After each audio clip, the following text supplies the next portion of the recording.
Chapter 5483 Heaven-Shaking Sword. Yu Zifeng's sword slashed down with an unmatched ferocity that could extinguish all life. It cut apart all the laws of the world. He had prepared this attack for a long time, but no one had noticed it. His sword Dao had ascended to an indescribable realm, so profound that even a dragon emperor failed to sense his presence. In his previous encounter with the Silver Hair Void Crusher, Yu Zifeng had faced a significant setback. It was a humbling moment, one where he stood before a true expert and realized the limits of his power. But Yu Zifeng was not someone who crumbled under pressure. The greater the challenge, the harder he worked to overcome it. After his defeat, he immersed himself entirely in the Sword Dao, training relentlessly every day. The question that consumed him was simple yet profound. How could he, through the Sword Dao alone, triumph over such terrifying opponents? Wavecutter had always been Yu Zifeng's most powerful technique, the one he trusted fully. It had never failed him until that fateful encounter. The Silver Hair Void Crusher had exposed the technique's flaws, and for the first time, Yu Zifeng saw that Wavecutter was incomplete. Afterward, he poured his heart into perfecting the technique. Through tireless effort, he created 81 variations of Wavecutter, each tailored for different combat scenarios. Beyond that, every variation had 81 extensions, ensuring that no matter the opponent, Yu Zifeng would have a countermeasure. Originally, Yu Zifeng had wanted to use it against the Silver Hair Void Crusher. However, after witnessing Long Chen's complete transformation, he chose to step back, silently accumulating power instead. Long Chen had told him that this upcoming battle would require all their power to face. Every enemy slain would mean more survivors among the Dragon Domain's warriors. This would definitely be a ferocious battle. Yu Zifeng had been meticulously preparing his attack, waiting for the right moment. Unexpectedly, the Bone Dragon race's patriarch stepped forward, becoming his new target. Without hesitation, Yu Zifeng unleashed the full might of his strongest technique. As Yu Zifeng's sword descended, it was as if heaven and earth themselves were torn apart. The Bone Dragon patriarch, sensing death's icy grip, roared in desperation, "Dragon Bone Shield." Clasping his hands together, he summoned his core dragon bones, which crossed before him to form a shield. This was a unique secret art of the Bone Dragon race, and every single one of these core bones was a powerful divine weapon. Emperor runes gathered together on top of these dragon bones, exuding a crushing aura that could sap the courage of any opponent. This was the Bone Dragon race's ultimate defensive art. For a heaven saint to force a dragon emperor to use this move, no one would believe it if they didn't personally see it. The Bone Dragon shield had barely formed when Yu Zifeng's sword descended with unstoppable force, embodying a will that sought to annihilate all 10,000 Daos. With a heaven-shaking explosion, the shield shattered into fragments. Both friends and foes were stunned by this sword. Even a dragon emperor's absolute defense was incapable of stopping it. As the Bone Dragon patriarch was flung backward, a crack on his forehead drew everyone's attention. Blood streamed down his face, and the terror in his eyes was unmistakable. "A dragon emperor isn't that strong," Yu Zifeng snorted coldly, sheathing his sword. After that, he looked at the Bone Dragon race's patriarch apathetically, as if the latter was completely insignificant. However, Long Chen and the others knew the truth. This strike had drained Yu Zifeng completely. As a sword cultivator, his hidden aura and formidable mental strength could mask his exhaustion. Witnessing Yu Zifeng nearly slay a dragon emperor in a single strike left everyone stunned. Even Mo Yang, Kai Wufeng, and other sealed peerless geniuses were in awe. In all their lives, they had never encountered such a terrifying sword cultivator. This sword not only destroyed the Bone Dragon patriarch's shield and sliced his head but also shattered the confidence of the Resonant Dragon race, Bone Dragon race, and Nether Dragon race. "Brothers of the Dragonblood Legion," Long Chen's voice roared across the battlefield. "The Dragon race's seniors have treated us very well, giving us their bloodline and trusting us with their legacy. It's time to show them their choice was right. Draw your weapons and take your enemies' heads." The Dragonblood warriors roared in unison and came out like a flood, surrounding the Bone Dragon race's patriarch. The Dragonblood Legion had always stood at Long Chen's side, appearing as if stationed there to protect him. In truth, this was a deliberate ploy by Long Chen. He had carefully calculated that someone would attempt to capture the king at the start of the battle. Long Chen had anticipated that Nether Dragon Tianfeng, the reckless brute, would be the one to take the bait. If that idiot had attacked, Yu Zifeng would have ended him with ease, leaving the Nether Dragon race leaderless and tipping the scales in their favor. However, the unexpected happened. The Bone Dragon Patriarch was the one to strike first. Long Chen had assumed the Patriarch would command his forces from the rear, maintaining a strategic overview, but he suddenly attacked out of nowhere. This showed that even a master strategist like Long Chen could miscalculate. But since the Bone Dragon Patriarch had presented himself, there was no way the Dragonblood Legion would let him escape. Ji Yuyang was the first to attack. The moment the Patriarch staggered from Yu Zifeng's devastating attack, Ji Yuyang's manifestation burst forth, and a deafening dragon cry reverberated through the battlefield. His dragon bone spear gleamed with violent energy as it lunged toward the Patriarch with deadly precision. This spear had fully bonded with Ji Yuyang, acknowledging him as its master. Now, it unleashed its true potential, radiating a domineering spirit that seemed to crush the very air around it. The Bone Dragon race's Patriarch was still dizzy from Yu Zifeng's attack. His soul throbbed with pain, and the will contained within Yu Zifeng's sword had nearly shattered his own. When Ji Yuyang's spear came hurtling toward him, he instinctively tried to retreat, unwilling to confront another lethal blow head-on. Yet, as he tried to move, shock overtook him. The ground beneath his feet was covered in glowing runes that glued him in place. At some point, he had fallen into a trap laid by Li Qi and Song Mingyuan. Their combined techniques had silently ensnared him, binding him where he stood. Panicked, the Bone Dragon Patriarch roared and smashed his fist against Ji Yuyang's attack. Ji Yuyang was flung back, coughing blood, but the Patriarch's arm exploded in the process. Desperate and enraged, the Patriarch shattered the ground beneath him, breaking free of the binding runes. Having taken successive serious injuries, the Bone Dragon Patriarch knew he was in a precarious situation. Yet, before he could flee, a flash of golden light appeared behind him. In an instant, his head flew into the sky. Chapter 5484 Slaying a Dragon Emperor. Amidst the chaos, Guo Ran had silently appeared behind the Bone Dragon Patriarch, fully clad in his golden battle armor and wielding golden battle sabers. While he was completely decked in golden armor, its flashy golden light was no longer so pure. There were now countless black runes swirling on top of the battle armor, making it appear rather ominous. When Guo Ran's saber struck the Patriarch's neck, the blade's edge shimmered with a menacing black light that effortlessly cleaved through the Dragon Emperor's body. As the Patriarch's head flew into the air, a streak of sword chi pierced it mid-flight by Shishi had joined the fray. Her sharp metallic energy was unstoppable, and this attack contained her full heart and spirit, instantly piercing her enemy's head and extinguishing its Yuan spirit. Guo Ran kicked the head, sending it tumbling toward Mo Yang and the others. Borrowing the shockwaves from slaying a dragon emperor, Guo Ran shouted, his metallic voice resounding throughout the battlefield. Brothers of the Dragonblood Legion, kill them all. The blood of these traitors will wash away the disgrace of the dragon race. Without missing a beat, Guo Ran turned and clashed with a half-stepped dragon emperor, causing an explosive sound. The half-stepped dragon emperor's dragon spear exploded, and he spat out blood. The Dragonblood warriors roared, their sword chi raining down on the higher-ups of the resonant dragon race and bone dragon race. The strongest experts of these two races were slaughtered and forced to fall further and further back in front of the Dragonblood Legion. The Dragonblood warriors could finally display their overwhelming power, shocking everyone. They specifically picked out the strongest higher-ups and slew them with their sharpest killing moves. Their wild killing intent gave people chills. Brothers of the Dragon Domain, we are the true protagonists of the Dragon Domain. Mo Yang roared, his voice echoing across the battlefield. His fighting spirit was ignited as he watched the Dragonblood Legion tear through the ranks of the Resonant Dragon and Bone Dragon races. They had already slain a Dragon Emperor, and now their dominance was unmatched. How could the Dragon race stand for this? They were supposed to be the rulers of their domain, the prideful inheritors of its legacy. Since when did they require the help of the human race to settle their internal disputes? What of the Dragon race's honor, its dignity? Mo Yang's unspoken frustration was shared by many. As heavenly geniuses of the Dragon race, watching the Dragonblood Legion take the lead in purging their traitors felt like a slap in their faces. Kill them all. The heavenly geniuses of the Dragon Domain responded with bloodlust blazing in their eyes. The idea of humans outshining them in their own territory was ridiculous. Though they respected the Dragonblood Legion's strength, the pride of the dragon race burned too fiercely for them to yield the spotlight.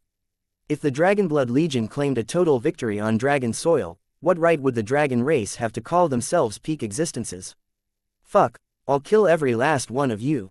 snarled a furious dragon expert, his face twisted with rage. Like madmen, the heavenly geniuses of the dragon domain charged forward, their attacks fueled by fierce determination. To them, the traitors before them might as well have been the ones responsible for their parents' deaths. Now, their only goal was to kill as many traitors as possible, more than the Dragonblood Legion. They would show the world who the true protagonists of the dragon domain were. Even if it cost them their lives, they would not let the dragon race lose face. Netherdragon Tianfang, hand over your life. Mo Yang bellowed as he lunged at Netherdragon Tianfang, his dragon spear gleaming with destructive energy. Kai Wufeng and others were hot on his heels. Back off, his life belongs to me. Kai Wufeng roared, his eyes blazing. Does he have your name stamped on him? His life belongs to whoever takes it, retorted a fierce female expert of the dragon race, her voice dripping with disdain.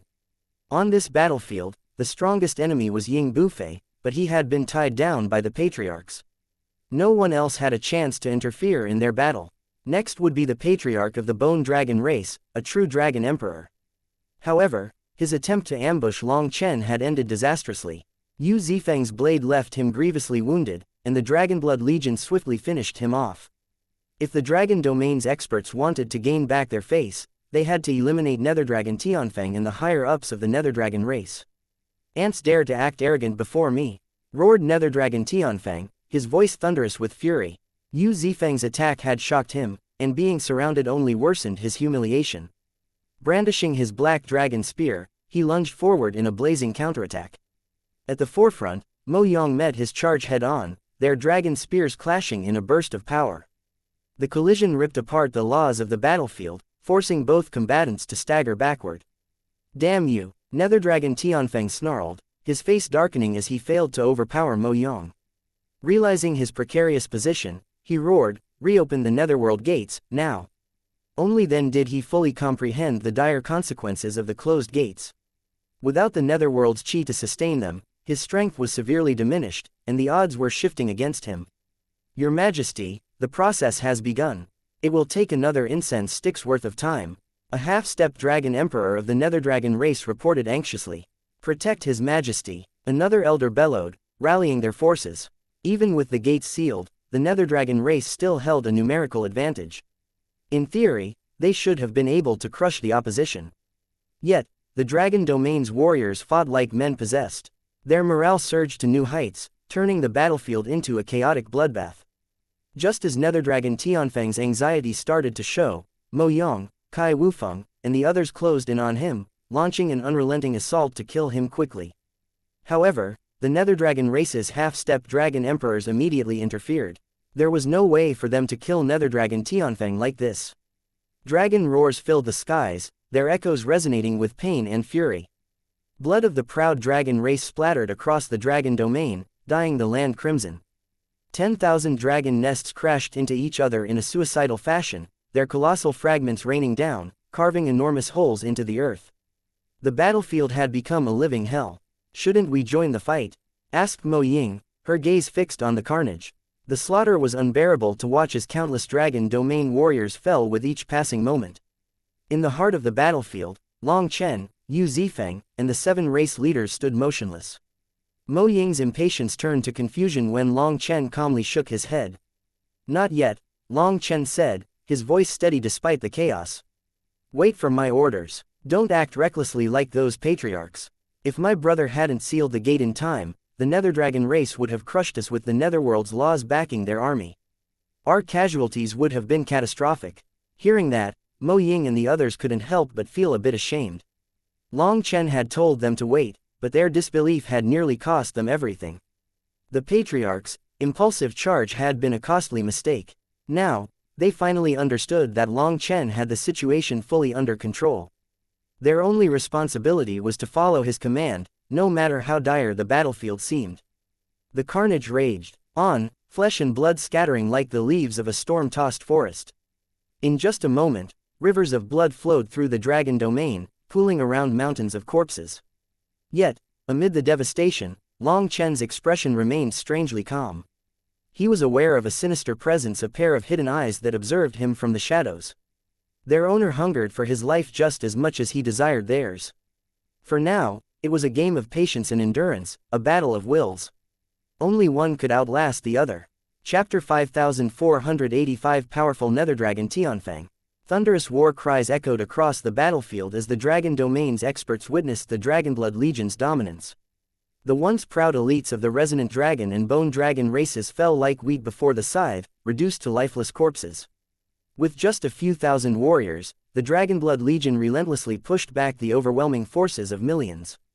Inspired by this display of strength, the Dragon Domain's warriors felt their blood boil with determination. Their combat prowess surged far beyond their limits as they refused to let the Dragonblood Legion outshine them. The battlefield had now become the competition ground between the Dragon Domain's experts and the Dragonblood warriors. But no matter the illustrious battle records, ancient reputations, or prideful histories of these heavenly geniuses, their killing efficiency was no match for the Dragonblood warriors. The Dragonblood Legion swept through the army of traitors, killing their so-called elites in a few exchanges each time. Every strike from the Dragonblood Legion was lethal and precise, refined through countless battles. They wasted no energy. If 70% power sufficed for a kill, they used no more. If one strike was enough, they wouldn't go for another blow. They were like death gods who lived to kill, reaping lives was their profession. The once mighty Resonant Dragon and Bone Dragon races collapsed before them. Even half-step dragon emperors and sealed ancient heavenly geniuses fell swiftly to Ji Yuyong, Li Qi, Songming Yuan, Bai Shishi, and the other Dragonblood warriors. After breaking the 8 spatial gates, Sha Chen stood at the core of the group with Guo Ran, sending talismans flying out like arrows. Their attacks provided support in pressured areas to maintain their formation.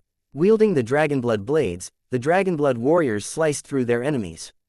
A 10,000 dragon nest from the Resonant Dragon race attempted a sneak attack, only for its invisibility cloak to be shattered by one of Sha Chen's talismans. The next moment, Guo Ran's crossbow flashed, and a golden arrow pierced its core, obliterating it in an instant. Nice! Guo Ran shouted excitedly, celebrating his 30th 10,000 dragon nest kill. Guo Ran's arrows had undergone meticulous modifications, with their arrowheads imbued with a specialized rune, which was the ultimate bane of the dragon race. This rune was uniquely designed to dismantle the intricate structure of a 10,000 dragon nest. No matter how formidable the nest, a single arrow striking its core would obliterate it instantly. Securing this taboo rune had been no small feat. Long Chen had invested significant effort in persuading the Dragon Domain's patriarchs, who, after lengthy deliberations, reluctantly handed it over. Alongside the rune, the arrows were crafted using special materials to counter 10,000 dragon nests. These materials were so crucial to the Dragon Domain that they were immediately sealed away upon discovery, ensuring they never fell into enemy hands. The combination of these special materials and special runes resulted in arrows honed for one singular purpose, destroying 10,000 dragon nests. Guo Ran had painstakingly created 32 of them, and one by one, he reduced the fearsome nests to rubble. His actions quickly made him the center of attention on the battlefield. Thanks to Guo Ran, the Resonant Dragon race, Bone Dragon race, and Netherdragon race no longer dared to deploy their 10,000 dragon nests, not even those on the level of dragon emperors. The moment one appeared, Guo Ran would directly destroy it. Guo Ran had become the most troublesome thorn in their side, and eliminating him became their top priority. However, he was hiding at the core of the Dragonblood Legion's formation. Despite their desperation, the enemy couldn't even breach the outermost layer of the formation, let alone lay a finger on Guo Ran. As the Dragonblood Legion carved through their enemies, a decisive moment unfolded. A head soared into the air, striking despair into the hearts of the Resonant Dragon race. Ying Chengkong had been leading their top experts against the Dragonblood Legion the entire time. With over 10 half-step dragon emperors, he commanded a charge aimed at slicing through the Dragonblood Legion. Yet, instead of breaching their ranks, the charge collapsed past the outer layer of the formation. They were then swarmed by the Dragonblood Legion. Unbeknownst to Ying Chengkong, the fact that they could reach the center of the formation was part of Guo Ran's strategy. What appeared to be a moment of vulnerability was actually a carefully laid trap. The core of the Dragonblood Legion's formation was a gathering of their strongest warriors, Ji Yuyong, Li Qi, Songming Yuan, Bai Shishi, and others, who awaited their moment to strike. As Ying Chengkong and his allies advanced, they were stunned to find their emperor realms completely stifled by the Dragonblood Legion's aura. The manifestations of the Dragonblood warriors were interlinked, forming an impenetrable dragon blood formation.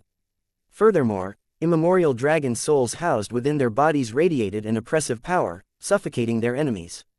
At most, the invaders could unleash 70% of their cultivation base's power. By the time Ying Changkong and his allies realized they were trapped, it was already too late. Reinforcements charged madly from outside the formation, but they were repelled with ruthless efficiency. The Dragonblood Legion's defenses were unbreakable. In less than half an incense stick's time, Ji Yu Yang's spear pierced Ying Changkong's chest, and Bai Shishi's blade severed his head. The sight of their leader's death sent shockwaves through the resonant dragon race. Panic overtook the remaining half-step dragon emperors trapped within the Legion's formation. These powerful experts were overwhelmed by fear, which was then magnified by the pressure of the immemorial dragon souls. That fear sealed their fates. One after another, they fell, following Ying Changkong to the afterlife. The immemorial dragon souls within the Dragonblood warriors grew increasingly active, unwilling to remain passive in the face of dragon traitors. Their suppressive power intensified, aiding the warriors in their ruthless advance. The battlefield was a sea of carnage, with mountains of dragon corpses at the Dragonblood Legion's feet, a scene as stunning as it was horrifying. The Dragon Domain's warriors were oblivious to the assistance provided by the immemorial dragon souls. To them, the Dragonblood Legion simply seemed unstoppable, effortlessly killing enemies as powerful as race leaders. Their sheer dominance left the Dragon Domain warriors both shocked and inspired.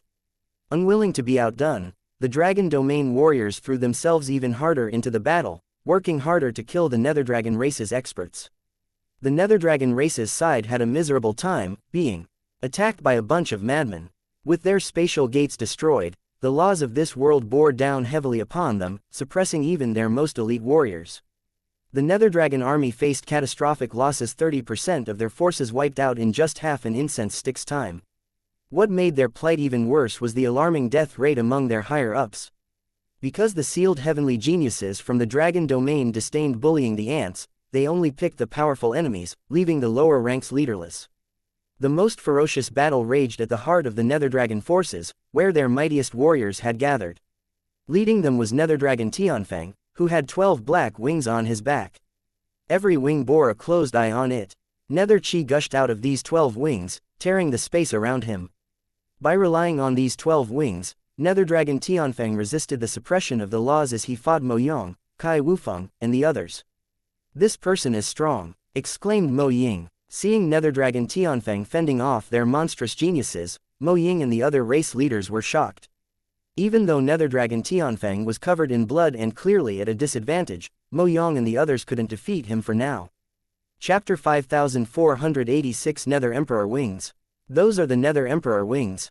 Legend has it that only those blessed by the Nether Emperor can wield them, exclaimed the White Dragon race leader, his gaze fixed on the massive, ominous wings.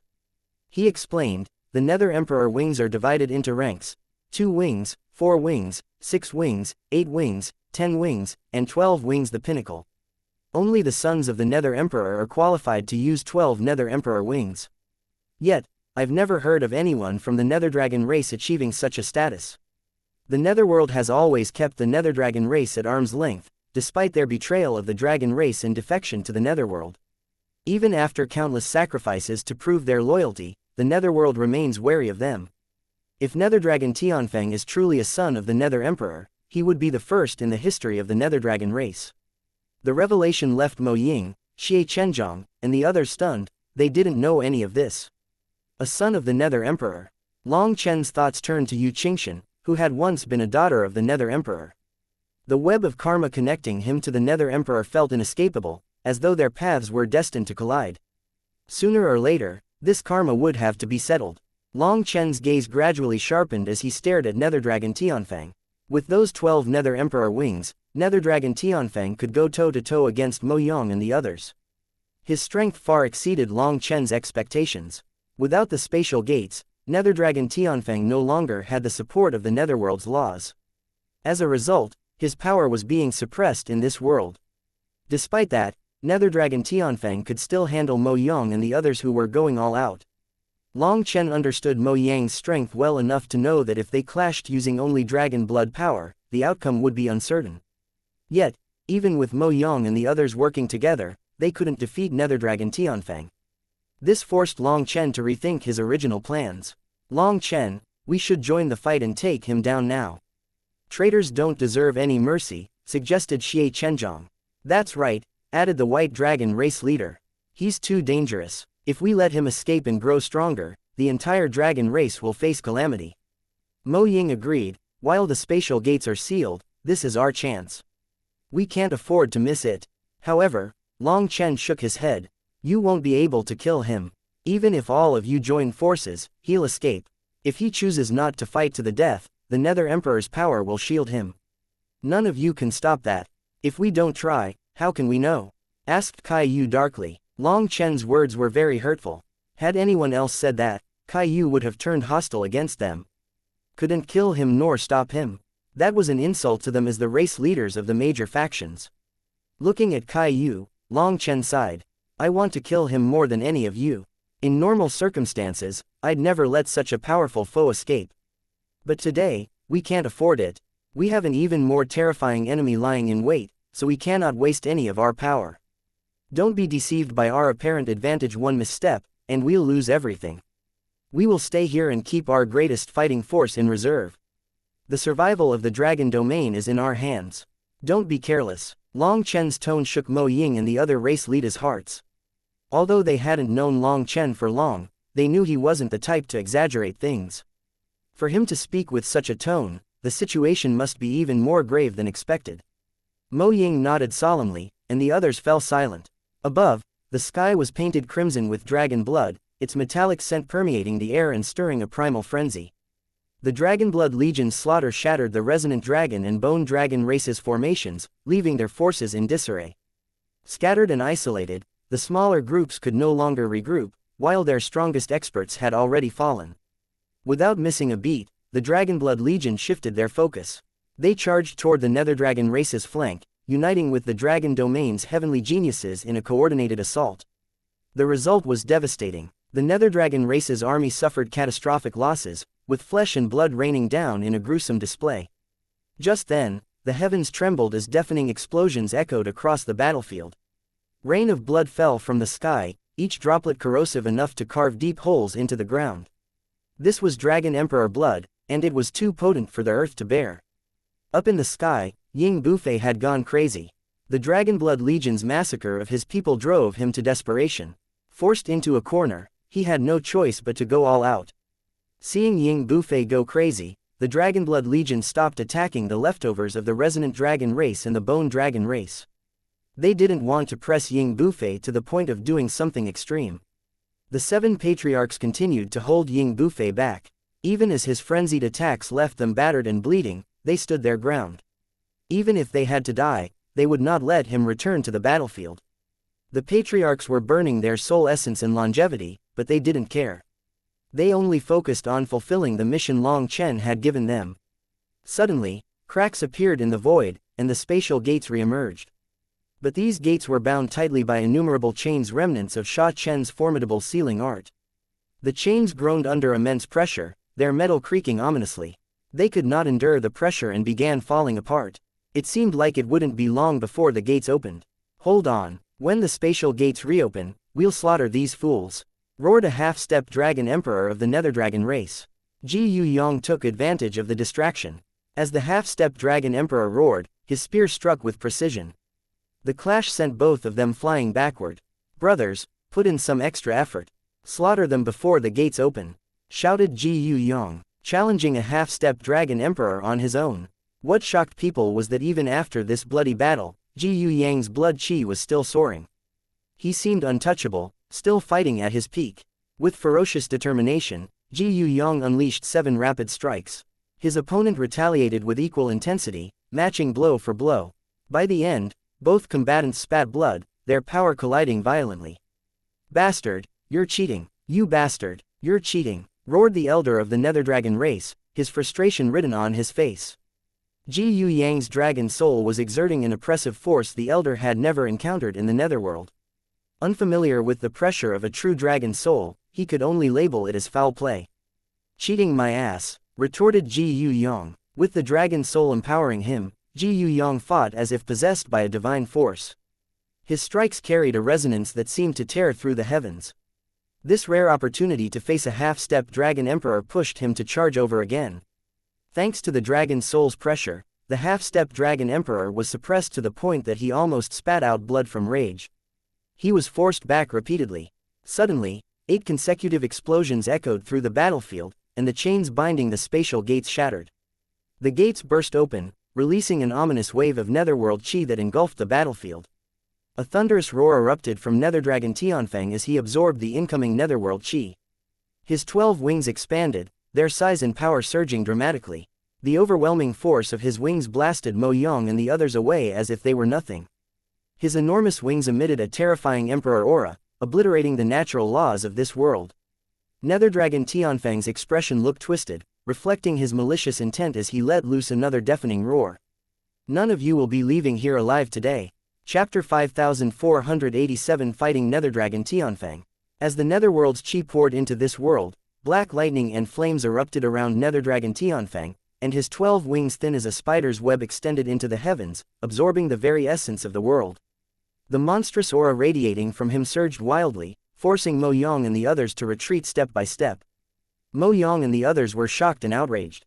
Netherdragon Tianfeng's power was inconceivable. Even with all of them going all out against him, they couldn't beat him. They hadn't even exhausted his core energy.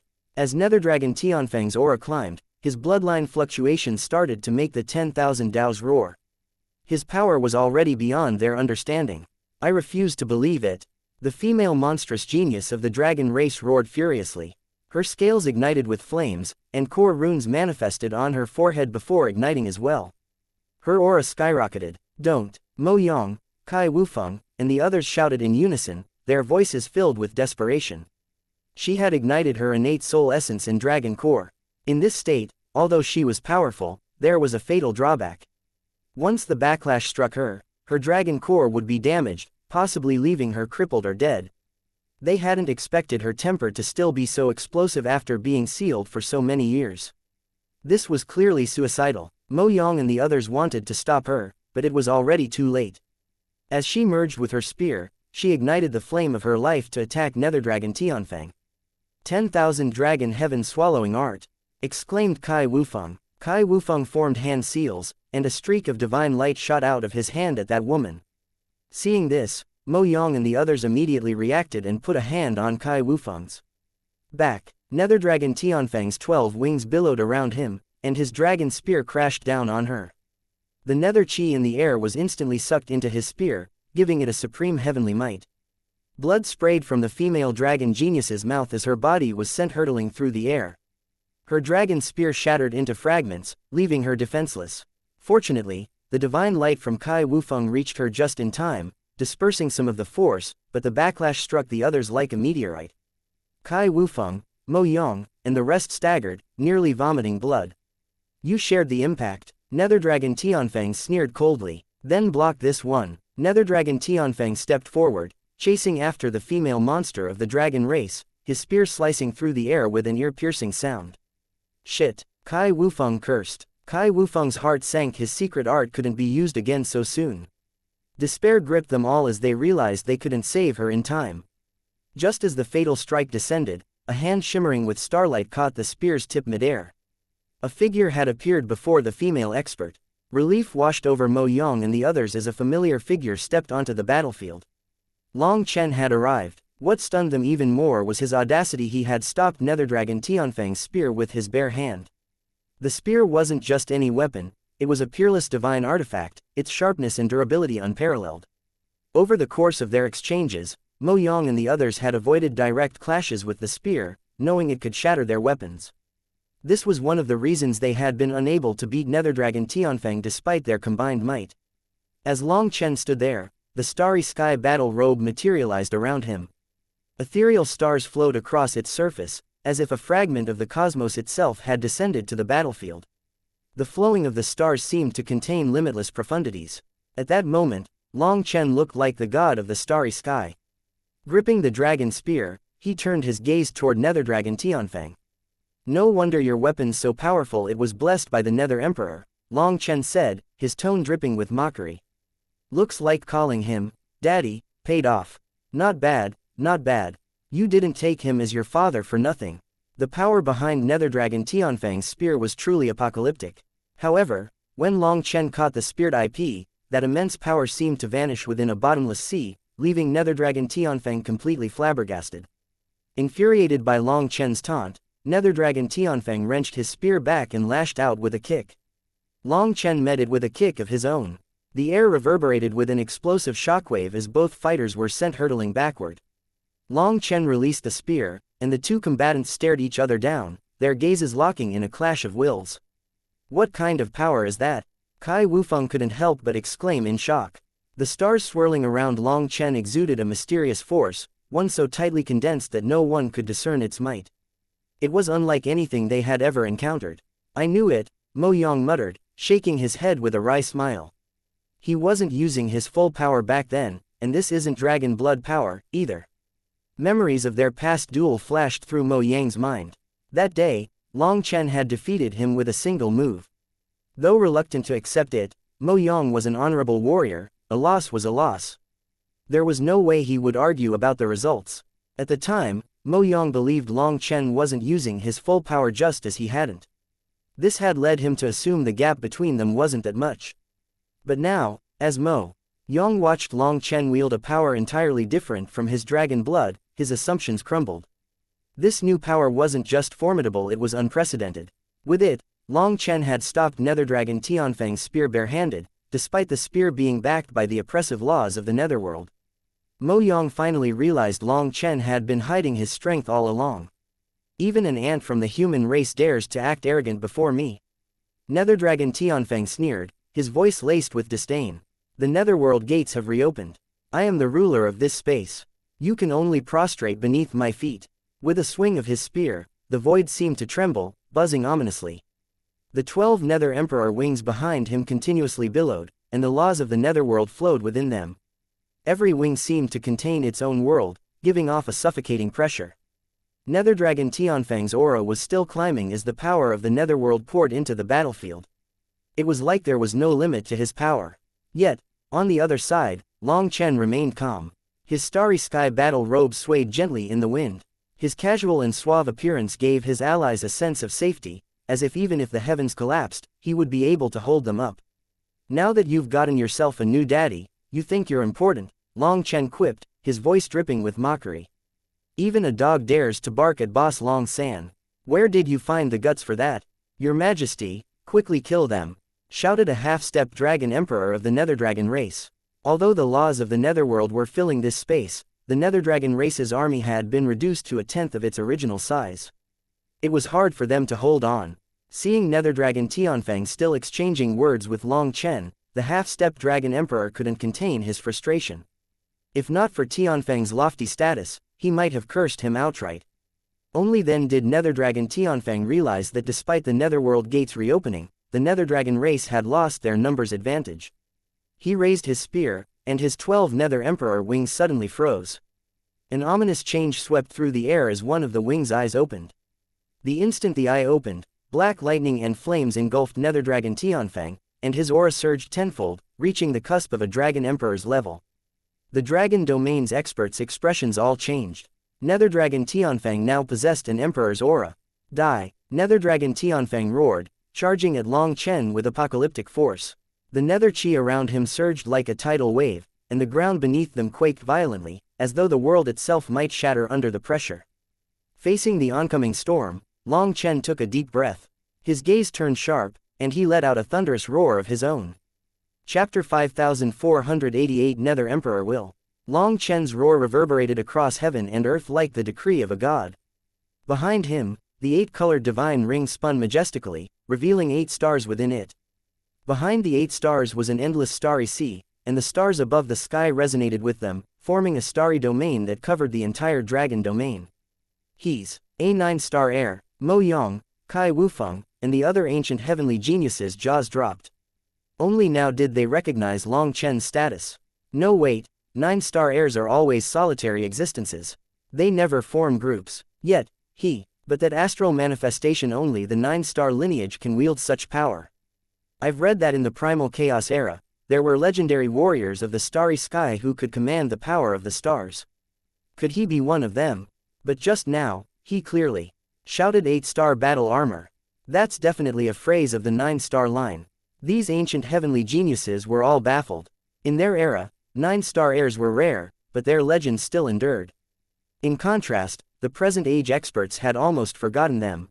For these ancient heavenly geniuses, who had been sealed for countless eons, Long Chen's manifestation was a revelation that shattered all expectations. So what if you're a 9-star heir?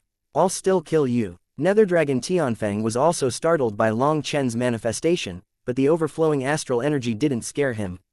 Instead, an intense desire to fight surged out of him, and his spear pierced toward Long Chen with even greater power. You'll kill me, you should be thinking about how to run. Long Chen sneered, raising his hand as starlight condensed into a radiant sphere in his palm. The sphere shot forth, colliding with Nether Dragon Tianfeng's spear. The ensuing explosion shook the heavens and sent both of them hurtling backward.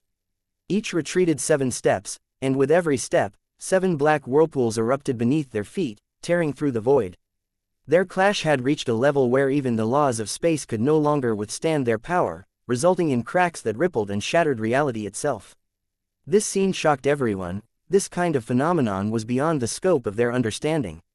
"That's crazy powerful," exclaimed one of the dragon race's monstrous geniuses. This genius was on the same level as Mo Yong, Kai Wufeng, and the others. He had harbored doubts about Long Chen's superiority.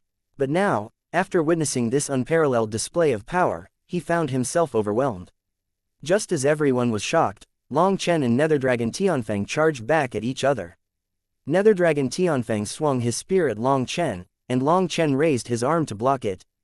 With just his forearm, Long Chen withstood his attack. This time, even Nether Dragon Tianfeng was stunned. The Nether Dragon race had always been near the pinnacle of the dragon race in terms of raw power. Furthermore, the dragon spear he wielded was a divine artifact blessed by the Nether Emperor himself. Coupled with the might of his Nether Emperor wings, this strike possessed such destructive power that even a dragon emperor would hesitate to block it barehanded. Yet, Long Chen had done exactly that. Just as Long Chen's physical prowess shocked Nether Dragon Tianfeng, Long Chen's left hand flicked through the air. The movement was so fast and seamless that no one saw what technique he used. Before anyone could react, his palm connected squarely with Tianfeng's face in an explosive slap. Nether Dragon Tianfeng's face exploded into a grotesque mess of flesh and blood as he spiraled backward, resembling a spinning top flung with merciless force. This sudden turn of events dumbfounded everyone. They had never seen such a technique in this lifetime. After slapping Nether Dragon Tianfeng flying, Long Chen didn't chase him. Instead, he leisurely shook out his right arm. The numbness from the earlier clash gradually subsided, and the hairline cracks in his bones healed almost instantaneously. "He really is strong," Long Chen muttered, examining his arm with a satisfied smile. "If I were the old Long Chen, that spear would have blown my arm to bits." Ever since his return from the primal chaos battlefield, Long Chen's understanding of astral energy had soared to unprecedented heights. In the past, his use of astral energy was crude, relying purely on brute force to overwhelm his enemies. In such a scenario, the earlier strike would have crushed his arm.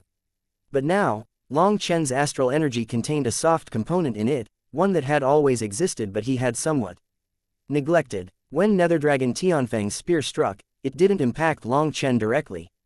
Instead, the energy dispersed through his divine ring, the 8 stars, his starry sea manifestation, and even the celestial stars above. As a result, his physical body bore only 30% of the total impact. While the force was enough to crack his bones, the primal chaos space immediately mended the damage, leaving him unscathed. The most remarkable part was that this energy distribution occurred automatically, without any conscious effort on his part. Even Long Chen was unaware of why such a thing would happen. He only knew that ever since his return from the primal chaos battlefield, his 9-star hegemon body art seemed to have undergone an immense transformation, making him even stronger. Long Chen smiled, very satisfied with these changes within himself. Previously, his cultivation of the 9-star hegemon body art felt superficial, as if he was only scratching its surface. Now, he felt as though he was finally stepping through the threshold, and that newfound depth brought a sense of fulfillment. However, to the others, especially Nether Dragon Tianfeng, that smile appeared as a scornful mockery. "You bastard, how dare you laugh at me?" roared Nether Dragon Tianfeng, his bloodied face contorted in rage. His fury seemed to ignite flames in his eyes as he bellowed, the peak of the heavens exists for me, Nether Dragon Tianfeng 1. In this world, no one can sneer at me. With a deafening boom, an additional eye on his wings opened. Lightning runes flared to life around him, and his aura surged to an even greater height. The spatial fabric surrounding him started to splinter, sending cracks spidering outward. Yet, as quickly as they appeared, the cracks mended themselves only to shatter again in an endless cycle. This scene stunned the experts watching. You have 12 wings, and every wing has an eye. When one opens, your power rises. This isn't a divine ability of the Nether Dragon race or the Dragon race. It is an exclusive technique tied to the Nether Emperor's line, right? Asked Long Chen. From these sinister eyes, Long Chen could sense the Nether Emperor's will, which contained its own supreme law. It was completely different from the will of the Dragon race's patriarchs. The disparity was so vast that comparing the two was futile. Are you afraid? Snarled Nether Dragon Tianfeng, his killing intent soaring. He started walking toward Long Chen, each step causing the entire dragon domain to shudder violently. The aura and will surging out of him evoked a sense of terror in the onlookers' souls. 1. His name Tianfeng means the highest level of the heavens. Chapter 5489 Silver Hair appears. Nether Dragon Tianfeng clenched his teeth as the ominous eyes on his wings swirled like twin black whirlpools, devouring the surrounding energy of heaven and earth. Their sinister glow made the onlookers avert their gazes in fear. Nether Dragon Tianfeng's aura had become even more dark and sinister, suffused with a bit of an emperor's pressure. Yet, this little bit of an emperor's will was far more terrifying than the full might of the Dragon Emperor's present. It carried the oppressive weight of the Nether Emperor's will, sending shivers through the souls of all who felt it. Even Mo Yong and the other Dragon race geniuses felt their souls shaking in front of it. They couldn't imagine the suffocating pressure Long Chen must be enduring, standing directly at the heart of the storm, face to face with this monster.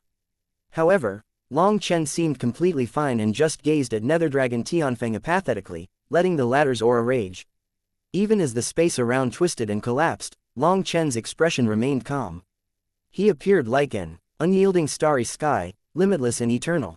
To him, Nether Dragon Tianfeng was nothing more than a speck of dust against the vast cosmos. Draped in his starry sky battle robe, Long Chen led his opponent's murderous aura rage. When Nether Dragon Tianfeng finally approached, Long Chen's voice broke the silence. I don't mind arrogance, but I don't like it when people act more arrogant than me, especially if they can't back up their arrogance. Unfortunately, I still have something else to do today. Otherwise, you could consider your sphincter tight if I didn't beat the crap out of you. Nether Dragon Tianfeng didn't understand what Long Chen was talking about, but he could hear his disdain. Enraged, he roared and charged forward. However, just as he moved, a streak of sword chi flashed across the battlefield, forcing him back to his starting position. A deep crack split the void where the attack landed. Fourth captain of the Dragonblood Legion, Yu Zifeng, is here for your pointers. Yu Zifeng's calm voice echoed as he stepped forward, sword in hand. The crowd gasped in astonishment. With a single stroke, he had repelled the seemingly invincible Nether Dragon Tianfeng. This marked Yu Zifeng's second entry into the fray, and once again, he made an unforgettable impression. His first strike had grievously wounded the Bone Dragon race's patriarch, who was then finished off by Guo Ran and the others. Now, with his second attack, Yu Zifeng had managed to repel the indomitable Nether Dragon Tianfeng. Such a terrifying expert is willing to serve as someone else's subordinate, murmured Kai Wufeng, his voice trembling with disbelief. Kai Wufeng and the others felt a chill run down their spines. Yu Zifeng had only drawn his sword twice, but both times he shocked everyone. Even someone as powerful as Kai Wufeng felt no confidence in surviving Yu Zifeng's blade. Yu Zifeng's sword Dao had reached a height they could not imagine. When his sword left its scabbard, even ghosts and gods would wail in fear.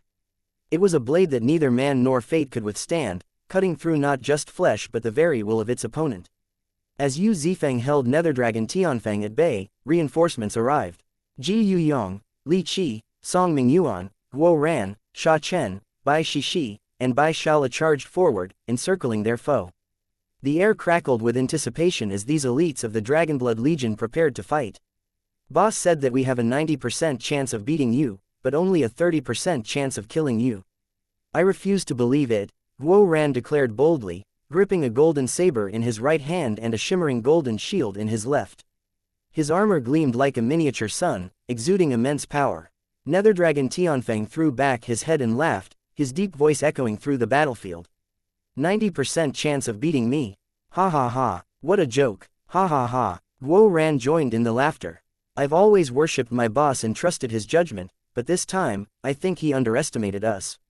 He doesn't waste time on the likes of you, so it's up to us. And honestly, I'd say it's more like a 90% chance of killing you. Fuck off, Nether Dragon Tianfeng roared. As a son of the Nether Emperor, Nether Dragon Tianfeng was an existence all bowed to throughout the entire Netherworld. Those too weak to oppose him could only kneel, while even those capable of challenging him treated him with utmost respect due to his status. Yet now, he faced the ultimate humiliation. After Long Chen slapped him, he didn't even bother to follow up. Instead, Long Chen casually called for his subordinates, blatantly disregarding Nether Dragon Tianfeng's stature. It was an insult unlike any he had ever endured. In an instant, Nether Dragon Tianfeng's spear reached Guo Ran. Do you not brush your teeth? Your mouth reeks, Guo Ran quipped, his voice full of mockery. Prepared for the strike, he raised his golden shield and bellowed, Hidden Dragon Heaven Seal. Nether Dragon Tianfeng's spear collided with Guo Ran's shield, triggering a dazzling explosion of golden runes. The light was so intense it seemed like a miniature sun had erupted on the battlefield. Gasps rippled through the crowd as the impossible happened. Guo Ran didn't budge an inch. He had successfully blocked Nether Dragon Tianfeng's devastating blow. This was no fluke. After all of Guo Ran's equipment was brand new. There were over 100 interconnected components to his armor, each of them on par with a top-grade human Emperor divine weapon. Combined with the Hidden Dragon's formidable power, Guo Ran now wielded a defense capable of contending with Dragon Emperors. The Hidden Dragon race was renowned for its unparalleled defensive abilities, and Guo Ran had capitalized on them. The shield was custom-built to his own requirements, resulting in it being so strong that it could even block Nether Dragon Tianfeng's terrifying attack. In fact, according to Guo Ran, this was only natural. When he had first made this shield, he had even claimed that he could block Long Chen's strongest attack. But now, Guo Ran's confidence was shaken. The force of Nether Dragon Tianfeng's strike was so overwhelming that it left his arm tingling from the impact. Ignoring that, Guo Ran shouted and swung his golden saber toward Nether Dragon Tianfeng's waist. The spear intercepted the saber, and with a thunderous clash, Nether Dragon Tianfeng grunted as the impact sent him stumbling backward. Countless startled cries rang out from the experts watching. Guo Ran's strike had appeared deceptively simple, yet it had carried enough force to push back the mighty Nether Dragon Tianfeng. What they didn't realize was it was thanks to the properties of Guo Ran's shield. Its ingenious formation had absorbed the power of Nether Dragon Tianfeng's earlier attack and transferred it into his saber. Against his own power plus Guo Ran's, it was only natural for Nether Dragon Tianfeng to be at a disadvantage. Just as Nether Dragon Tianfeng was blown back, an extremely sharp sword chi descended from the heavens. An agonized scream tore through the air as one of Nether Dragon Tianfeng's wings was severed by Yu Zifeng. Blood sprayed like a fountain from his shoulder. "Shaola, take it," shouted Guo Ran excitedly upon seeing the cut-off wing. In response, a vortex appeared in the void. The severed wing was instantly swallowed by Bai Shaola's spatial art, vanishing without a trace. "All of you will die today," Nether Dragon Tianfeng roared, his fury reaching a breaking point. Having lost a wing, Nether Dragon Tianfeng went crazy. The moment he spread his arms, black flames swirled around him, and the terrifying pressure of the Nether Emperor was fully unleashed. "You're the one who's going to die," Guo Ran retorted, his excitement undimmed by the escalating tension. Encouraged by Bai Shaola's success, Guo Ran charged forward with his golden shield, ready to face Nether Dragon Tianfeng head-on. "You said that the peak of the heavens exists for you. Then today, we'll flatten that peak," declared Ji Yuyong, lunging forward with his white bone dragon spear. 8 of the Dragonblood Legion's strongest experts attacked Nether Dragon Tianfeng at once. With one wing severed, Nether Dragon Tianfeng found himself overwhelmed and forced onto the defensive. "All warriors of the Dragonblood Legion, finish off the traitors," shouted Long Chen. Following his orders, the Dragonblood warriors shifted their focus, abandoning the battle with the Nether Dragon race and directing their fury at the Resonant Dragon and Bone Dragon races. "I'll kill you all," roared Ying Bufei, the patriarch of the Resonant Dragon race, his voice shaking with rage. Suddenly, milky white flames erupted around Ying Bufei. He was merging his sacred faith energy with his Dragon Emperor bloodline. A terrifying shockwave blasted the other patriarchs away, leaving them staring in horror at the transformed Ying Bufei. Before one of them could say what they were thinking, another figure materialized behind Ying Bufei. It was a cold-faced man with silver hair, his presence so silent that not even Ying Bufei noticed him. Without warning, the silver hair void crusher struck, his hand plunging into Ying Bufei's chest. Even Long Chen jumped in shock. You! Ying Bufei gasped, turning his head in disbelief. He struggled to escape, but his body refused to obey. I've waited patiently for this moment, said the silver hair void crusher, his voice icy. It took you long enough to merge with the Brahma divine seal. Now, you can rest in peace. I'll avenge you. With a shuddering motion, his hand tightened, and Ying Bufei's body rapidly withered before disintegrating into dust. As the dust settled, divine light radiated from the silver hair void crusher, and flames danced around him. His aura now bore traces of emperor-level power. As the silver hair void crusher turned toward Long Chen, his lips curled into a sinister grin. Long Chen, let's see how you escape me this time. Chapter 5490 Fighting the Silver Hair Void Crusher. You've finally shown yourself. For one of Lord Brahma's 8 great divine commanders to stoop so low as to deal with a mere heaven saint like me, well done, Long Chen said, clapping mockingly as he looked at the silver hair void crusher. Long Chen knew the silver hair void crusher had arrived this late because he was scheming something. What he hadn't expected was the extent of his cunning, using the resonant dragon race's patriarch as nothing more than a sacrificial pawn. One of the 8 great divine commanders, exclaimed one of the dragon race experts. The senior generation of the dragon domain was aghast. Their expressions shifted dramatically at the revelation. Lord Brahma's 8 great divine commanders were legendary existences that had participated in the primal chaos war. How could one of them show up here? Long Chen had deliberately withheld information about the silver hair void crusher. There were 2 reasons for this. First, revealing it would only spread panic and add complications. Second, Long Chen couldn't fully trust the remaining higher-ups of the dragon domain. He feared that under such immense pressure, their unity might crumble entirely. Only now did Mo Ying and the other race leaders realize that the powerful enemy Long Chen had been waiting for was actually the silver hair void crusher. Mo Yang and his peers were stunned as well. Since they were born in the ancient era, they knew much more about Lord Brahma and his 8 great divine commanders. They knew what this status signified. On the other hand, the recent era's dragon experts had not heard of the 8 great divine commanders. However, when they saw so many ancient experts trembling, their hearts clenched. The silver hair void crusher was still in the 9-vein human emperor realm, but now, a trace of divine emperor's aura radiated from him. In this state, he was effectively a half-step divine emperor. Adding to the horror, he had just absorbed Ying Bufei's power before their eyes, shocking all the battle-hardened onlookers. You're too crafty. This time, I won't let you escape. Today, no one can save you, declared the silver hair void crusher, looking at Long Chen confidently.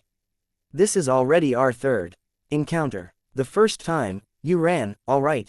The second time, you ambushed me when I was exhausted. Fine, I'll admit it, I ran. We're even now, but this time, I feel like we should settle things once and for all. We'll decide who lives or dies, said Long Chen, cracking his neck. Countless stars swirled around him. The silver hair void crusher threw his head back and laughed, his voice like thunder.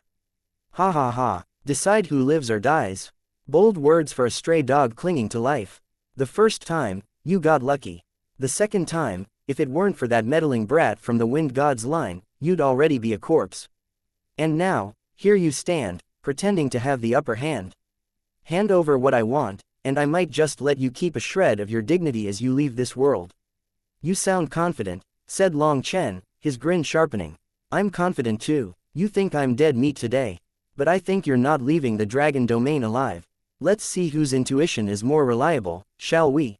The fighting had come to a stop other than Netherdragon Tianfeng's side.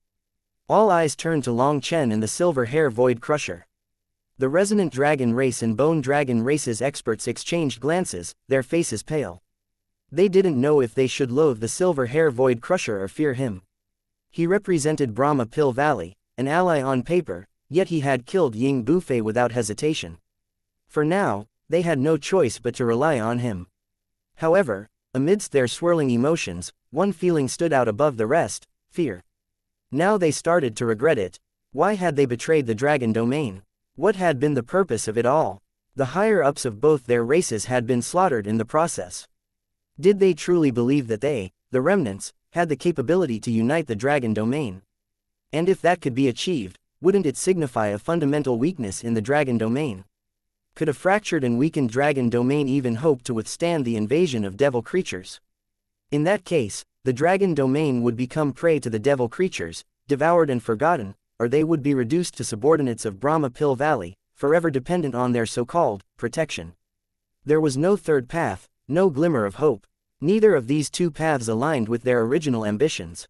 Now, unease gnawed at their insides, and regret weighed heavily on their souls. Yet regret was meaningless, there was no going back. They no longer knew what kind of future they even wanted. Guo Ran, Yu Zifeng, and their comrades continued their fierce struggle against Netherdragon Tianfeng. Sword Qi tore through the heavens, splitting the void itself, while dazzling runes filled the air.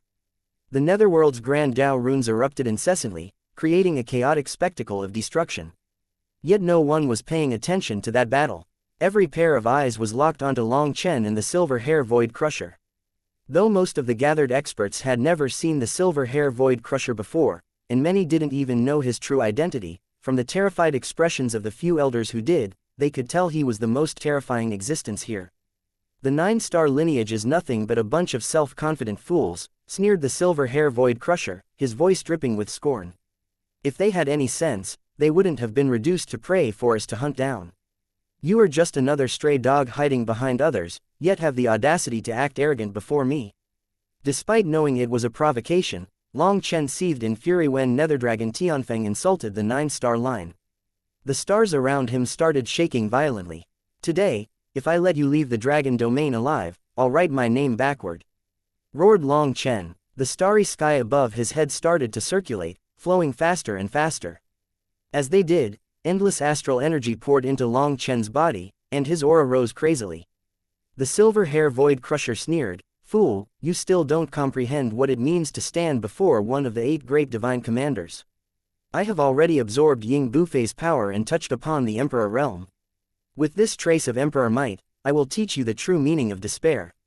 The Silver Hair Void Crusher formed a series of hand seals, and with a thunderous explosion, an enormous throne appeared behind him. Its oppressive presence covered the battlefield, suffocating even the dragon emperors. Infused with a trace of emperor power, the divine throne's aura was countless times more overwhelming than when Long Chen had first encountered it. It was clear that the Silver Hair Void Crusher's newfound strength allowed him to draw far more power from his divine throne. This throne was unmatched, an emblem of supremacy so absolute that even the world's natural laws seemed to bow before it. The divine commander blade appeared in the Silver Hair Void Crusher's hand, while Dragonbone Evilmoon appeared in Long Chen's. Both of them stared at each other with boundless killing intent in their eyes. "Ignite, my starry sea!" Long Chen roared, transforming the stars behind him into countless shooting stars. The astral fire illuminated the battlefield like a second sun. With this ignition, Long Chen's aura surged to an unprecedented peak. It was so great that even the mighty dragon emperors felt their knees buckle and their bones groan under its pressure. "The dragon domain is sinking," exclaimed Mo Ying. "What kind of power is this?" Kai Wufeng shouted in shock, his surprise mirrored by his peers. From even a great distance, Long Chen's astral energy felt like a wave threatening to crush their very souls. For the first time, the Silver Hair Void Crusher's confidence cracked, his expression twisting in disbelief. "Primal Chaos Starry Sea, impossible." Long Chen's overwhelming aura stirred something deep within the Silver Hair Void Crusher, evoking a memory from the distant past, a power he had thought lost to time. But sadly, Long Chen gave him no time to process his shock. Long Chen pointed Evilmoon up to the sky and channeled starlight into it. 7 forms in one. With a ferocious roar, Long Chen swung Evilmoon down, his aura shaking the world. Chapter 5491 All Out. This was Long Chen's third encounter with the Silver Hair Void Crusher. Despite still not fully understanding his opponent's abilities, Long Chen knew one thing for sure: there would be no room for tricks this time. This battle would be decided by sheer power. Of course, for this battle, Long Chen had made ample preparations, so he didn't need any tricks. After all, he wanted a real fight against the Silver Hair Void Crusher. From the very start, Long Chen already unleashed his most devastating technique: split the heavens. All 7 forms of the technique merged into one as the 8-star battle armor reached its peak, and his starry sea erupted into blazing brilliance. Endless power coursed through his veins, surging into Evilmoon and forging a seamless unity between them. Their killing intent surged as black chi gushed out crazily from Evilmoon's blade.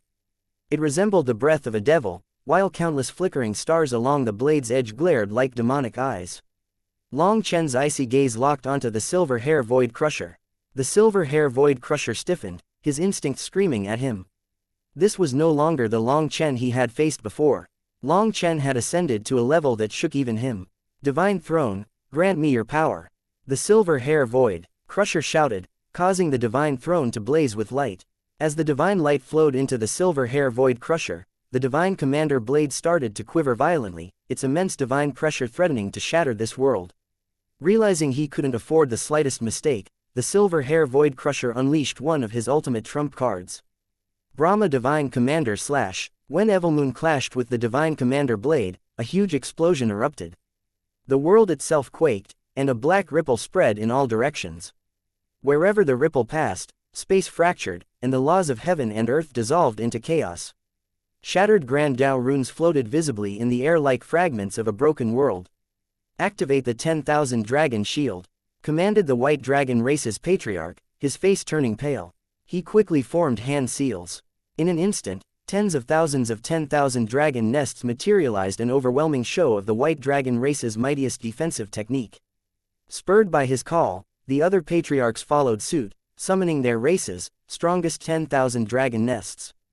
Together, these countless constructs fused into an enormous fortress, shielding everyone in its protective embrace. The next moment, they heard a heaven-shaking explosion. The black ripple smashed into their defense, scattering tens of thousands of dragon nests like leaves in a storm. Thanks to their efforts, the terrifying ripple came to a stop. Although the shockwaves that followed were intense, they couldn't threaten their lives. Yet, the astral winds unleashed by the blast lashed at their faces like invisible blades, leaving them pale and shaken. Thanks to the patriarchs' swift actions, the dragon domain survived this blow. However, the resonant dragon race and bone dragon race were not that fortunate. Caught in the path of the ripple, they had no time to retreat. Despite their desperate defenses, they were akin to ants trying to block a millstone. They were smashed flat. The devastation didn't stop there. The patriarchs' barrier only shielded the dragon domain behind them, so the Netherdragon race warriors caught outside this protection were also annihilated. In mere moments, the once unending army of the Netherdragon race was reduced to a few trembling survivors. They were paralyzed with fear. Annihilating them now would be easier than turning a hand, but at this moment, no one was even looking at them. Their focus was entirely fixed on the 2 figures locked in a struggle, Long Chen and the silver hair Void Crusher. Their battle alone would determine the fate of the dragon domain. Lord Brahma and the 8 great divine commanders are nothing more than shameless traitors. Long Chen's voice boomed with fury, his face contorted with savage rage. How dare you act arrogant before Boss Long San? Lord Brahma treacherously betrayed his master, the Pill Sovereign, hunting her down through countless reincarnations. He deserves to die countless times over. Today, I'll use your head to declare war on Lord Brahma. I, Long Chen, swear that one day I will sever both Lord Brahma's and fallen Daynight's heads. The faith energy radiating from the silver hair Void Crusher reminded Long Chen of Lord Brahma. That thought, in turn, awakened the haunting memories of the Pill Sovereign's torment. Every single time Long Chen saw the Pill Sovereign die, he felt like a piece of his heart broke apart. Yu Qingshan was the Pill Sovereign. The Pill Sovereign was Yu Qingshan. The final battle of the martial heaven continent replayed vividly in his mind when Yu Qingshan died before his eyes. Ah! Long Chen roared again, sounding like a wounded beast. His eyes darkened, black spots swirling within them. Behind him, his astral flame burned brighter and fiercer, like a raging inferno about to consume the heavens. As Long Chen's power rose, Evilmoon drove the Divine Commander blade back with unstoppable force. The silver hair Void Crusher staggered, a massive shockwave propelling him backward. With each retreating step, the void beneath his feet shattered, leaving trails of annihilated space and obliterated ground in his wake. This apocalyptic display sent chills through the experts of the Dragon Domain, while the Dragon Emperor Patriarch stared in stunned disbelief. How could a little heaven saint possess such a terrifying power? Even in the mythical immemorial era, a period teeming with divine prodigies, they had never witnessed a heavenly genius as terrifying as this. The silver hair void crusher struggled desperately, attempting to stabilize himself against the pressure of Long Chen's astral energy.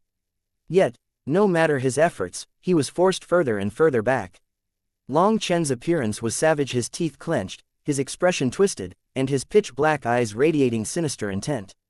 A cold shiver ran down the silver hair void crusher's spine as he met that terrifying gaze. Those eyes, they were all too familiar. The silver hair void crusher had seen such eyes before, eyes belonging to a figure clad in white robes, someone who had struck unshakable fear into him. Although he knew that Long Chen was not that person, the resemblance was enough to terrify him. Clenching his teeth, he roared, "My divine path is endless. My divine power is limitless. 10,000 laws, gather in my throne. Come, my Brahma power." All of a sudden, his pupils grew, and Lord Brahma's figure appeared within them. A violent eruption shook the battlefield as black cracks spread outward, fracturing the sky like shattered glass. A wave of destructive energy blasted both combatants apart. Long Chen skidded to a halt mid-air, his feet bracing against the turbulence. The ground beneath him erupted as he steadied himself. When he came to a stop, his stance was firm, left foot back, right foot forward, his body half bent in readiness. With Evilmoon resting heavily on Long Chen's shoulder, he resembled a nocked arrow ready to shoot at the silver hair void crusher any moment. "Lord Brahma!" exclaimed Long Chen, glaring at the silver hair void crusher's eyes. Long Chen's hair stood on end from fury. Seeing Lord Brahma's figure enraged him even more. "Evilmoon, you're fine, right? I'm going to go all out," said Long Chen. "Don't worry, the power I can contain now is basically limitless," responded Evilmoon, emitting its own intense desire to fight. "All right, then we'll kill him today." In a flash, wings of pure elemental energy erupted behind Long Chen, one a searing crimson flame, the other a crackling violet lightning. Just like that, every ounce of lightning and flame energy was sucked dry, leaving the surroundings eerily still. "Waning moon shakes heaven and earth," Long Chen roared. As little stars and elemental runes swirled around Evilmoon, Long Chen swung it down, sending an enormous crescent moon toward his opponent. Chapter 5492 God Offering Art. A crescent moon fang shot out from Evilmoon, expanding until it filled the heavens. It gleamed with an aura of destruction, as though it could cleave apart the fabric of existence itself. This blade resembled the death god's scythe, yet its edge was cloaked in shimmering stars, flames, and lightning. Its aura carried the power to devour the heavens and obliterate the world itself. As the crescent moon fang descended, all the sounds in the surroundings were consumed, leaving an eerie stillness in its wake. Wherever it passed, all life was drained to nothingness. The very essence of the world seemed to wither beneath its presence. Even the ancient dragon patriarchs, beings who had witnessed countless epics, stood in stunned silence. They had never encountered such a bizarre technique. The huge crescent moon fang arced toward the silver hair void crusher with unstoppable force, causing his soul to tremble, his body to quake, and an overwhelming premonition of death to flood him. Never in his darkest nightmares had he imagined Long Chen capable of unleashing such catastrophic might. This attack had him completely locked in place, unable to escape. With desperation etched into his face, the silver hair void crusher bellowed, "Divine throne possession. 10,000 Daos return to the source, undying, indestructible, unrestrained by the heavens or any law." He quickly formed hand seals, igniting the rune on his forehead. Golden blood poured from the mark, engulfing him in a radiant liquid that transformed him into a living golden statue. The divine throne behind him merged into his body, further amplifying his godly aura. But the cost was immediate and brutal. His silver hair whitened in an instant, and his youthful appearance, that of a man in his 30s, was stripped away. Now, he resembled a weathered elder, and his vitality burned as fuel. Killing intent exploded out of his eyes, and he let out a furious roar. "To force me to sacrifice my longevity with the God Offering Art, you bastard! I'll make you regret ever being born." The silver hair void crusher had believed that by absorbing Ying Bufei and stepping halfway into the Divine Emperor realm, suppressing Long Chen would be effortless. After capturing Long Chen alive, he'd get the Earth Cauldron. Yet, he had grossly underestimated Long Chen. The astral energy coursing through Long Chen had undergone a fundamental transformation after his return from the battlefield of the Primal Chaos era. He was no longer the same person. Forced into a corner, the silver hair void crusher had no choice but to sacrifice his longevity. Only this desperate act allowed his divine throne to merge deeper with his essence, providing him with more power. Divine Throne Shield, the silver hair Void Crusher exclaimed, extending his hand and summoning an enormous golden shield. The shield pulsed with endless blood qia mix of his core essence blood, soul essence, and the divine throne's power. This was his strongest defense. The shield met Long Chen's devastating attack head-on. The clash shattered the silence as if a golden sun had detonated. The golden shield exploded into fragments, and countless golden runes shot outward like a storm of flying swords, tearing through the void and leaving gaping wounds in the world. The dragon patriarchs had anticipated this strike and had already fortified their defenses, even retreating further from the battlefield. Yet, the golden runes pierced through the air with an ear-splitting ferocity, striking their barriers with enough force to send vibrations coursing through their bodies. Despite their collective efforts using the 10,000 dragon nests as a bulwark, the patriarchs staggered under the impact. Several almost spat out blood from the backlash. Their eyes were wide with disbelief. Even with the protective might of the 10,000 dragon nests, the shockwaves had nearly overwhelmed them. Without such powerful defenses, they would have suffered serious injuries. They stared at Long Chen with a mixture of awe and trepidation. A mere heaven saint. Yet his power defied all reason. The world seemed to collapse on itself. Spacetime runes spiraled chaotically, creating a storm of distortion. Within the chaos, the silver hair Void Crusher was barely visible, coughing up blood as he was sent hurtling backward. A black figure then shot at him like a bolt of lightning. Due to the twisting space, the onlookers couldn't see it clearly.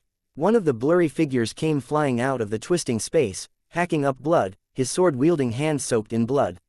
It was the silver hair Void Crusher.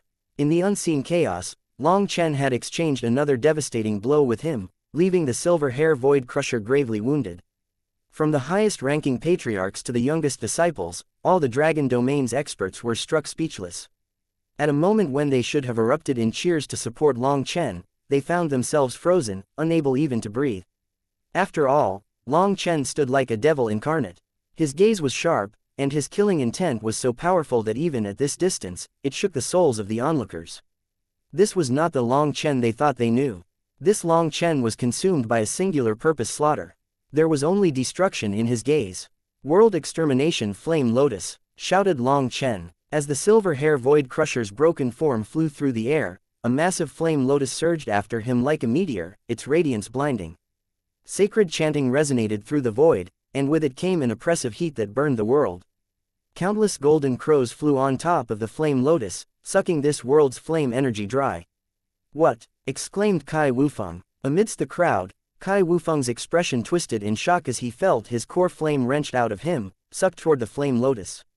He struggled to contain it, but the energy was drawn away effortlessly.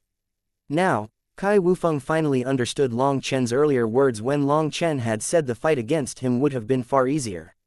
It turned out that Kai Wufeng's flame energy was nothing more than a drop in the ocean before Long Chen. The Flame Lotus smashed into the silver hair Void Crusher, blasting a huge black hole into the void. The 8 spatial gates shuddered, flickering chaotically. Just when everyone thought the silver hair Void Crusher had been reduced to ashes, his divine throne reappeared. Its sacred aura enveloped his battered form, shielding him as he emerged from the black hole. "He's still alive," Mo Yang and the others gasped in disbelief. While the silver hair Void Crusher looked wretched in this state, he was still alive. It seemed that even his divine throne couldn't fully protect him. Without warning, a star of pure lightning hit the silver hair Void Crusher as he stumbled out of the black hole. Another powerful explosion shook the land. The suddenness of this attack caught everyone off guard. No one had expected that such terrifying attacks could be unleashed consecutively. The lightning explosion, though not enormous, was astonishingly concentrated. Amidst the thunderous crackle, the silver hair Void Crusher's agonized scream rang out, chilling all who heard it. When the silver hair Void Crusher finally emerged from the lightning's core, gasps of disbelief echoed. He was soaked in blood, and his bone glowed from being burned by countless lightning and flame runes. Even at a distance, the putrid charred scent reached the onlookers. In the next instant, Long Chen emerged and swung Evilmoon, which gleamed in his grasp like a blade forged for reaping lives. Chapter 5493 Nether Laws Seal the Heavens. Seeing Evilmoon crashing down, the silver hair Void Crusher howled and blocked it with the Divine Commander blade, only to be sent flying again. Long Chen seemed unstoppable, as if he commanded the power of all the stars in the sky. He was like the sovereign of the heavens. You only have this little power. Long Chen snorted. If you don't show your real strength soon, you won't get another chance. Without hesitation, he shot toward the silver hair void crusher, his speed like a bolt of lightning. Nether Dragon Tianfang, you idiot. The silver hair void crusher bellowed, desperation creeping into his voice. Do you even want the dragon domain's sovereign dragon reverse scale? When I called for your aid, did you come to eat shit? Hurry up and summon the Nether Emperor's power. Once again, he swung the Divine Commander blade. This time, the Divine Commander blade was blasted from his hand, and blood sprayed from his mouth. Fuck off, roared Nether Dragon Tianfang, his fury shaking the land. Blood chi surged like rivers, flowing toward him. Guo ran, Yu Zifeng, and the others were thrown back by the overwhelming force. Careful, that's the Nether Dragon race's blood sacrifice, shouted the White Dragon race's patriarch. All around, the corpses of the Nether Dragon race withered at an alarming rate. Their essence blood, along with the blood splattered across the battlefield, was drawn into Nether Dragon Tianfang. Even the living members of the Nether Dragon race weren't spared. Seeing the gruesome sight, they tried to flee. But in the end, they exploded into blood mist, which also flowed toward Nether Dragon Tianfang. How vicious! Guo Ran exclaimed, shocked. Nether Dragon Tianfang was sacrificing even the surviving members of his race. Silver Hair Void Crusher, you idiot! Roared Nether Dragon Tianfang. You said everything was under control, that we were just here as extras. Now that the Nether Dragon race has suffered enormous losses, a single sovereign dragon reverse scale won't compensate for this. And now you want me to use the Nether Emperor's power? You owe my race a debt you can never repay. The Silver Hair Void Crusher gritted his teeth, not expecting to be cursed. Since he had no choice but to rely on Nether Dragon Tianfang's power, he replied, I owe you a debt. I will definitely repay it in the future. A streak of sword chi shot toward Nether Dragon Tianfang, only to explode harmlessly a few meters from him. An invisible power had blocked Yu Zifeng's attack, causing Yu Zifeng's expression to darken. Seeing this scene, Guo Ran and the others felt a chill. Yu Zifeng had the greatest offensive power amongst them, but even his sword could no longer reach Nether Dragon Tianfang. This meant that Nether Dragon Tianfang had ascended to a level they could not reach. Is this the Nether Emperor's power? Asked Bai Shala in shock. Don't panic, we still have one move, Guo Ran said through gritted teeth.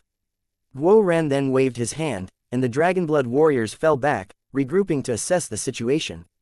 All of them eyed Nether Dragon Tianfang from a distance. Meanwhile, the Silver Hair Void Crusher vanished in a burst of blood chi, narrowly avoiding Long Chen's attack. He reappeared behind Nether Dragon Tianfang. Long Chen, your arrogance ends here. Today, you will all die, declared Nether Dragon Tianfang. Nether Dragon Tianfang's voice had changed, resonating with an emperor's aura that shook the world. Every word carried the weight of a supreme ruler, echoed through heaven and earth. Moments earlier, it was Nether Dragon Tianfang who had intervened to save the Silver Hair Void Crusher, pulling him from the brink of death. This act wasn't born of compassion, it was a calculated declaration, a bold statement that he was the true protagonist of this battle, not some supporting character. With a wave of his hand, Long Chen rested Evilmoon on his shoulder, his expression calm and unyielding. His killing intent burned as fiercely as ever. With each step Long Chen took toward Nether Dragon Tianfang, the heavens trembled. The 8 stars behind him spun, casting radiant light over the battlefield. Black chi continuously gushed from Evilmoon, cloaking Long Chen like a long shadowy cape. It was such a stunning scene that left people breathless.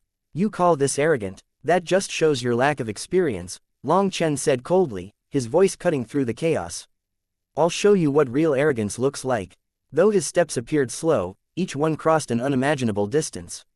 Yet, he appeared unspeakably calm and graceful. He seemed so at ease, as if nothing could stop his footsteps. It wasn't long before Long Chen appeared beside Guo Ran and the others. Guo Ran silently asked, Boss, you don't need to attack yet. Leave it to me. Your final move is our ace, it shouldn't be used lightly. That will be the crux of our victory, Long Chen transmitted calmly.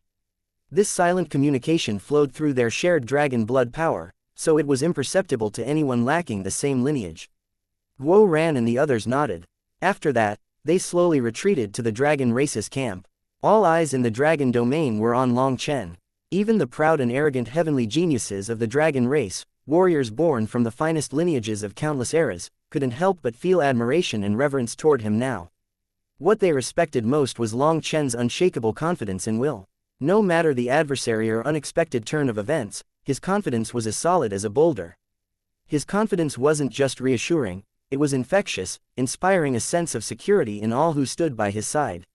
With each step or gesture, Long Chen embodied the demeanor of a true expert. He truly fit into the image of a hero in their hearts. This image was almost perfect, something that no one could actually achieve in reality. However, this image had been brought to life by Long Chen. At this moment, no matter how prideful or defiant the heavenly geniuses of the dragon race had once been, they all shared the same thought: Long Chen was someone worthy of reverence. Meanwhile, Nether Dragon Tianfeng's voice thundered across the battlefield, carrying a chilling weight. I use the blood of the Nether Dragon race to summon the will of the Nether Emperor. The laws of the Netherworld, obey me. The power of the Nether Emperor is mine to use. Nether Emperor Rune, appear. In a flash, the wing that Yu Zifeng had severed regenerated, its presence even more imposing than before. The endless blood chi around Nether Dragon Tianfeng ignited, before ultimately transforming into a black rune that floated onto his forehead. When this rune emerged, everyone present quivered as if an entire world was pressing down on them. Realize your foolishness. Nether laws seal the heavens. Nether Dragon Tianfeng's expression twisted into a savage grin as his hands formed complex seals. The 8 spatial gates around the battlefield detonated in a thunderous explosion. From the smoldering void, 8 colossal hands stretched toward Long Chen. Chapter 5494 Fighting the Nether Emperor, familiar figures appear. 8 enormous hands stretched out of the 8 spatial gates, each as black as ink and as terrifying as devil claws blotting out the sky.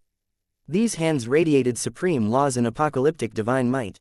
As they emerged, the patriarchs of the dragon race froze in horror, unable to move.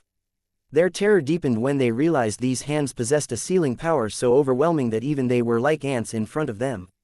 The 8 hands grabbed Long Chen at the same time, freezing the surrounding space and halting the flow of time.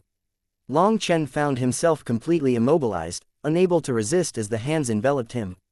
His mind raced before a thought struck him. Fuck, I actually forgot about it. The 8 hands formed a crushing prison around Long Chen, their immense pressure threatening to force his blood from his body. His body bent under the strain, and his bones crackled as though they might shatter. As the weight of the world bore down on him, his legs trembled. He was on the brink of collapse. Boss! Guo ran and the others shouted in alarm. No one had expected Nether Dragon Tianfeng to suddenly mobilize the power of the Netherworld's laws against Long Chen. Most terrifying of all, Guo ran and the others were also frozen by these laws, so they could only watch as Long Chen was trapped. However, on this battlefield, one person remained unaffected by the suppression of the Netherworld's laws. His sword cried out, unleashing the wild energy of the sword Dao, which transformed into millions of runes that broke the laws of the Netherworld. Guo ran and the others rejoiced. Yu Zifeng had broken free from the suppression. As long as he could strike at Nether Dragon Tianfeng and disrupt his technique, Long Chen could free himself. Yu Zifeng swung his sword, sending sharp sword chi through the void, piercing the 10,000 Daos as it hurtled toward Nether Dragon Tianfeng. Everyone's hopes rested on this attack, their hearts clenched in anticipation. The sword chi never reached its target. It was intercepted midway and shattered by another sword. Silver Hair Void Crusher. Guo ran and the others gnashed their teeth in frustration. This sneaky fellow had blocked Yu Zifeng's all-out attack. Exhaustion was evident on Yu Zifeng's pale face. Sword cultivators were ill-suited to prolonged battles, and he had pushed himself to his limits. Yet, despite this, Yu Zifeng took a deep breath and steadied his sword. Determination flickered in his eyes.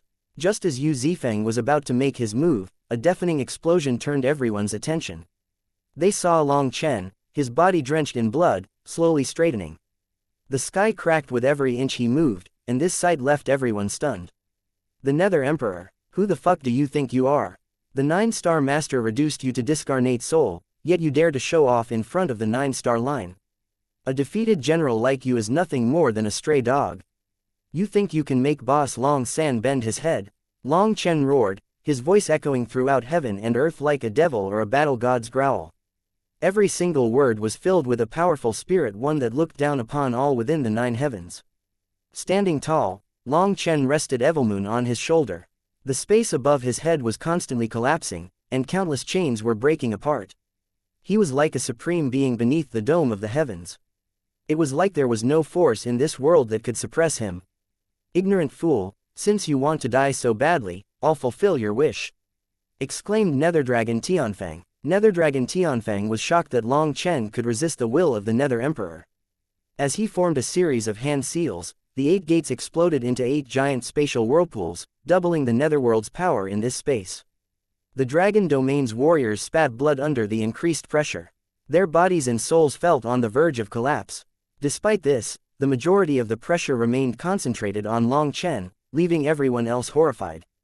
The chains Long Chen had just shattered rapidly fused again, becoming even thicker as they bound him once more. "Stop, you idiot, I want him alive.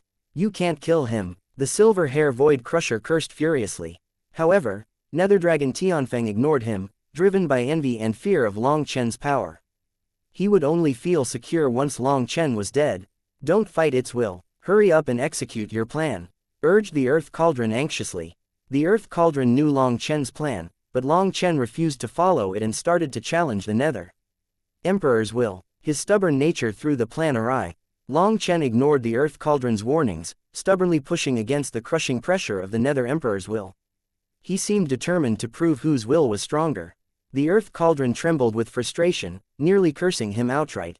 It now regretted acknowledging Long Chen as its master so early. If it hadn't, it could have acted independently to block this power. However, having formally recognized Long Chen as its master, it was bound by his will and could only watch helplessly as he confronted the cage with unyielding defiance. Long Chen's entire body was drenched in blood, his torn skin revealing scarlet muscles beneath. His eyes burned with madness. Despite the odds, he gritted his teeth and resisted. Understanding Long Chen's resolve, Yu Zifeng slowly lowered his sword. Although Yu Zifeng knew that Long Chen would die if he lost, he also knew that Long Chen didn't want him to interfere. Long Chen was shaking and covered in blood, but his sharp killing intent only grew sharper. All of a sudden, a heaven-shaking explosion rang out. The chains binding Long Chen shattered, and the oppressive power in the surroundings vanished in an instant. Everyone regained their freedom, but their shock deepened as they turned their gaze to Long Chen. They saw 2 beautiful figures standing behind Long Chen. Though the 2 figures were rather blurry, their black dresses flowed with otherworldly grace, and their long, dark hair billowed as if carried by an unseen wind. Their sheer aura of peerless beauty left everyone awestruck. Long Chen was soaked in blood. Yet now, within his blood, black granules started to gather, swirling and concentrating into the 2 figures behind him. Nether God power. How can this be? Nether Dragon Tianfeng froze in disbelief, his jaw slack as he stared at the scene unfolding before him. Chapter 5495 Soul Refinement to the Netherworld. Guo Ran and the others were dumbfounded as they stared at the 2 figures behind Long Chen. It was as if they were seeing an illusion. How could these 2 possibly appear here? Even Long Chen was caught off guard. He never imagined that his body would contain the blood-soul energy of Lang Yuyan and Ming Kangyu. What Long Chen didn't know was that ever since their unions, their blood-soul energy had been deeply embedded in his body, dormant due to their divine constitutions. In truth, not even Lang Yuyan or Ming Kangyu would have believed such a phenomenon was possible. The pressure of the Nether Emperor's will and the Netherworld's laws had forced this blood-soul energy to awaken. At this critical juncture, they charged out to protect him, helping him resist this pressure. With their aid, the binding chains around Long Chen shattered, and the suffocating force dissipated. As the pressure eased, Lang Yuyan and Ming Kangyu's figures dissolved into specks of light, merging back into his body. Though they had vanished, the Netherworld's laws lingered in the air. However, their once overbearing might had transformed into harmless whispers. Moments ago, these laws had sought to suppress Long Chen, but now, they seemed subdued, like wild beasts reduced to docile lambs.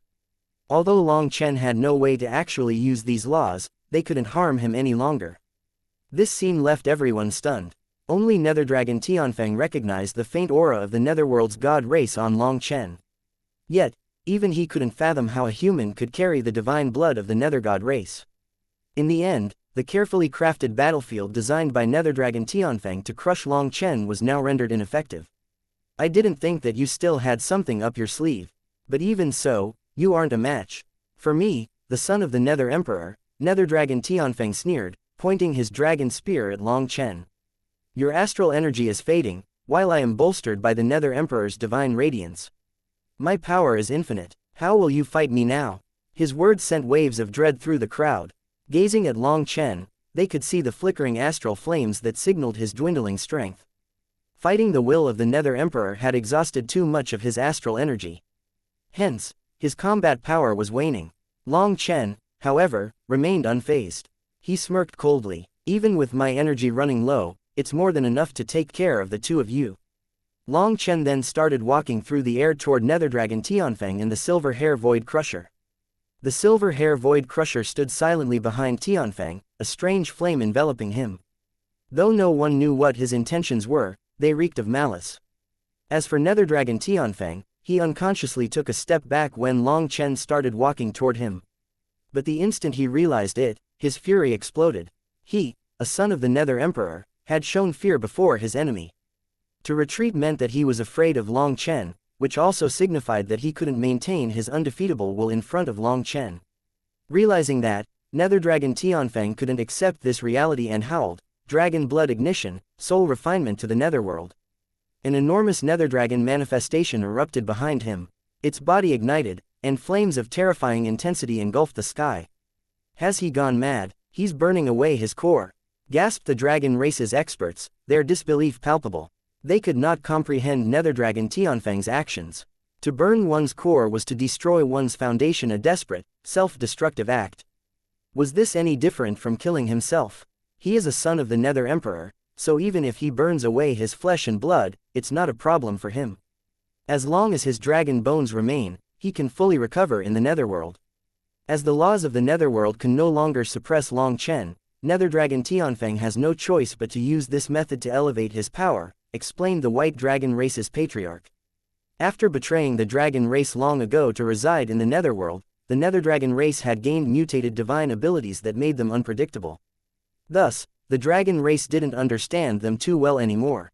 However, the White Dragon race's patriarch had a special perception ability that allowed him to see some clues. Just then, Netherdragon Tianfeng's dragon spear and Evilmoon collided, creating shockwaves that tore through the void. Both combatants were blasted back but immediately lunged at each other again. Their weapons blurred as they exchanged hundreds of blows in a storm of saber and spear strikes. The fierce clash sent chills down the spines of onlookers. Yu Zifeng and the others were originally worried for Long Chen, given his apparent exhaustion. But after this exchange of blows, they instantly felt much more at ease. In contrast, Mo Yong, Xie Chenjiang, and their allies remained tense. The battle was razor close, and a single mistake could spell disaster. "Don't worry," Guo Ran said confidently. "If that guy couldn't defeat Boss in a single strike, then he's doomed to lose." "What makes you so sure?" Mo Yong asked. "Because Boss thrives in prolonged fights. The longer the battle lasts, the closer he gets to victory." "Trust me, Boss will win," Guo Ran declared with unwavering faith. Just as Guo Ran said this, a powerful explosion rang out. Netherdragon Tianfeng had managed to send Evilmoon flying out of Long Chen's hand. Everyone cried out in shock. Just as Guo Ran said that Long Chen would definitely win, things took a sudden turn for the worse. Gasps of horror echoed across the battlefield. The patriarchs didn't hesitate and prepared to intervene. Sensing his moment, Netherdragon Tianfeng gathered his strength. Grand Dao runes swirled around his fist, forming a dragon-headed, devilish sigil. "Nether Emperor Heaven Shatterer." Netherdragon Tianfeng roared, putting everything he had in one attack. This was a rare opportunity for him. Although he had managed to knock Evilmoon out of Long Chen's grasp, the effort left his own arm trembling and numb. Forced to switch to his other arm, he poured all his remaining power into a final, devastating attack. However, just as he unleashed his attack, he saw a strange smile appear on Long Chen's face. In the next instant, a massive dragon materialized in Long Chen's divine ring, and Netherdragon Tianfeng heard an ear-splitting dragon cry. Long Chen's starry sky battle robe dissolved into a cascade of light, replaced by blood-red dragon scale armor and a scarlet cloak that billowed ominously behind him. The dragon cry seemed to penetrate the depths of everyone's soul, shaking the heavens. As the sound died away, a blood-colored cross started to spin in Long Chen's hand, radiating a terrifying aura of annihilation. His armor, his cloak, even the dragon's image, all of it compressed into this single, condensed cross. "Sovereign blood seal god slaying cross," Long Chen shouted, slamming his palm into Netherdragon Tianfang's fist. Chapter 5496 I'll be shameless. Long Chen's palm met Netherdragon Tianfang's fist head-on. The force within Netherdragon Tianfang's attack could split the heavens and rend the earth, yet it shattered instantly upon impact. The blood-colored cross in Long Chen's hand tore through the void and crushed Netherdragon Tianfang's arm and shoulder. One arm of the cross extended further, slicing through Netherdragon Tianfang's waist and severing him in two. Blood rained down, and two halves of Netherdragon Tianfang's body fell to the ground, his vitality severed. In the void where their clash had taken place, a massive, blood-colored cross hung suspended. It radiated boundless dragon might, its aura ancient, sacred, and majestic. A faint dragon cry echoed from the cross, shaking the heavens and subduing the 10,000 Daos. Despite the ferocity of the cross, the void remained intact. The cross was embedded into the world itself, not fading for a long time. So this is his true power, muttered Mo Yang. Mo Yang felt a chill run down his spine. Now, he knew how much Long Chen had been holding back against him when he used the Sovereign Blood Seal. By compressing his dragon blood power with his astral energy, Long Chen had unleashed an attack so devastating it annihilated Netherdragon Tianfang in one strike. You've drained your astral energy to compress your dragon blood power. Both are completely spent now. Your thunder force and flame energy are also depleted. What's left for you to fight me with? Ha ha ha. Suddenly, the silver hair void crusher's laughter rang out, shaking everyone's heart. Though Netherdragon Tianfang had fallen, the silver hair void crusher was pretty much alive. Around him, there was a milky white flame, which had humanoid runes flowing within. These runes vaguely depicted Lord Brahma's figure seated in the lotus position. The silver hair void crusher was now in his youthful appearance. His white hair was bright silver again, and his body was thrumming with vitality. It was like he had suddenly returned to the springtime of his youth. Netherdragon Tianfang's demise seemed to not bother him at all. To the silver hair void crusher, the fallen dragon was no more than a sacrificial pawn, one meant to wear Long Chen down. After using the Sovereign Blood Seal, Long Chen was utterly spent. The once glorious dragon scales and starry sky battle robe were gone, leaving him clad in plain black robes, his brilliance dimmed. Kill him, the patriarch of the evil dragon race roared, charging forward without hesitation. The other patriarchs couldn't help but feel a headache, he should at least give them a heads up. After all, they were facing the silver hair void crusher, one of the 8 great divine commanders. They had to use all their power efficiently if they wanted to stand a chance against him. However, this hot-blooded fellow charged out while the others weren't prepared at all. With no other choice, they could only chase after him. Following that, all the dragon domain's experts shot into motion. Countless 10,000 dragon nests flowed toward the silver hair void crusher like an unstoppable tide. The dragon race is nothing more than a group of ants. You no longer have your radiance. Scram, the silver hair void crusher sneered. As the silver hair void crusher swung the divine commander blade, a stream of sword chi sliced through the air, transforming into a surging chi wave. All the dragon domain's patriarchs grunted and were blown back, feeling absolutely shocked. The silver hair void crusher was still in his peak condition. The surging chi wave blew back the other dragon race experts as well, sending the 10,000 dragon nests tumbling through the air. Fortunately, the silver hair void crusher's target was Long Chen, so he didn't waste his energy on attacking the dragon domain. Otherwise, who knew how many people would have perished from that attack? Call out that white-robed fellow. Today, I'll properly put him in his place, the silver hair void crusher shouted, pointing his sword at Long Chen. Guo Ran and the others exchanged bewildered glances. They had no idea who the white-robed fellow was. With a smirk hanging on his lips, Long Chen replied, "You truly hid your schemes deeply. You intentionally look weak to bait Netherdragon Tianfang into being your guardian. Using the laws of the Netherworld and the power of the Nether Emperor, he exhausted my power. And now that I'm spent, you come out to steal the kill. Not bad, truly not bad. Child, you've grown up. I'm very happy for you." Long Chen didn't forget to clap after praising the silver hair void crusher, his tone like that of an elder praising a member of the junior generation. It was comical. However, at this critical juncture, no one could laugh. Thankfully, Long Chen's calm appearance made them feel a bit less anxious. It was like all of this was within Long Chen's expectations. The patriarchs, who were about to ignite their remaining longevity, also paused for a moment. The silver hair void crusher shouted, Shut your dirty mouth. Who do you think you are to patronize me? Do you think this lord needs to scheme against you, with your insignificant power? I'm simply curious who that fellow in your body is. As for you, you're just an ant. Although you're a slightly stronger ant, an ant remains an ant. Call him out. This lord will crush him fully this time. The silver hair void crusher had lost to the white-robed Long Chen back then. It could even be called a miserable defeat, and it had cast a shadow on the silver hair void crusher. After he healed, whenever he closed his eyes, he saw the white-robed Long Chen's image in his mind. The white-robed Long Chen's icy and arrogant gaze made him seem as if he was the highest god of the world, as if he could look down on all other lifeforms in the world. The white-robed Long Chen had become his heart devil, causing his recovery to be much slower than it should have been.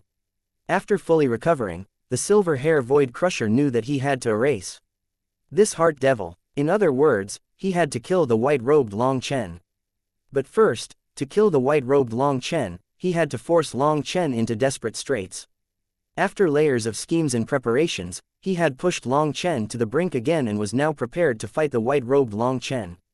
Unbeknownst to the silver hair void crusher, the white-robed Long Chen was actually Long Chen's heart devil, not a discarnate soul of a peerless expert from the primal chaos era hidden within Long Chen. In truth, the misconception couldn't be blamed on the silver hair void crusher. The white-robed Long Chen was utterly different from the true Long Chen, not just in mannerisms and bearing, but also in bloodline power and spiritual fluctuations. Despite his countless years of existence, the silver hair void crusher had never encountered anything like this before.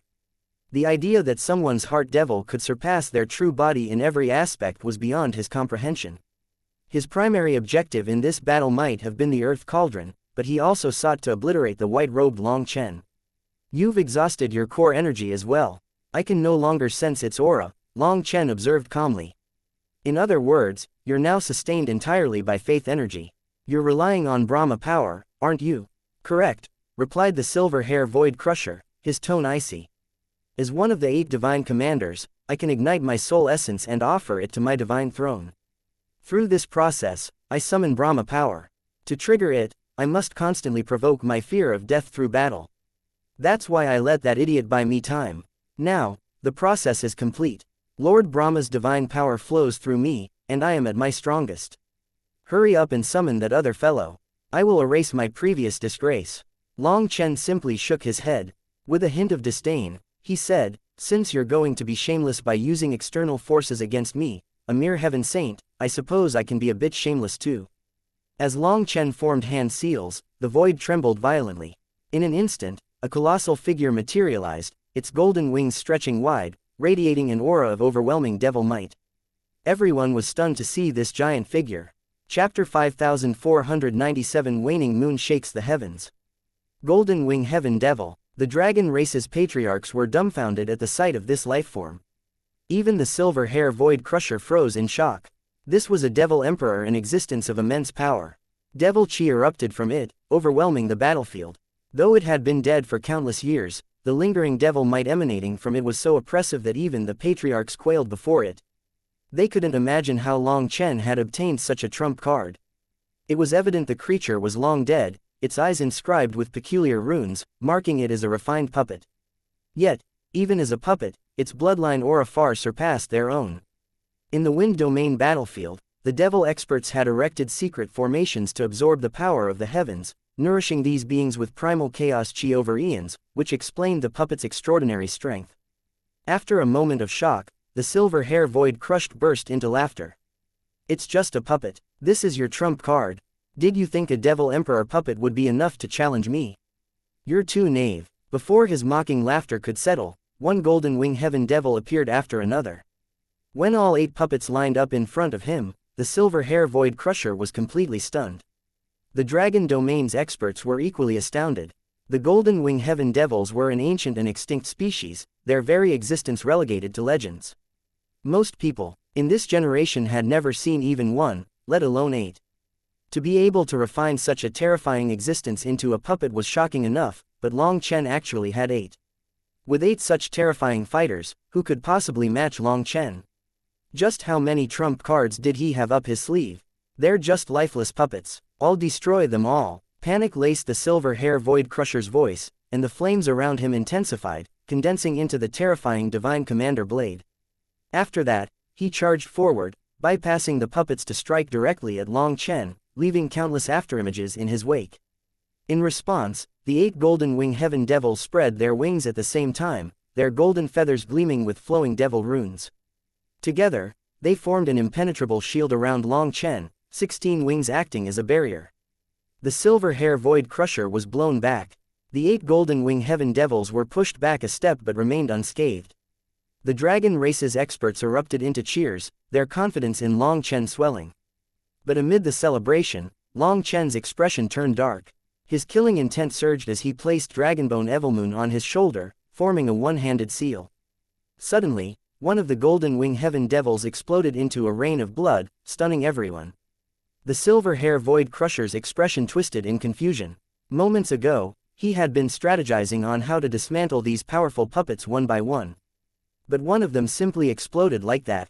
Ha ha ha, so they're nothing more than paper tigers. He mocked. As if to validate his words, the remaining golden wing heaven devils exploded one after another, their forms disintegrating into clouds of devil blood and chi. Guo ran and the others were baffled.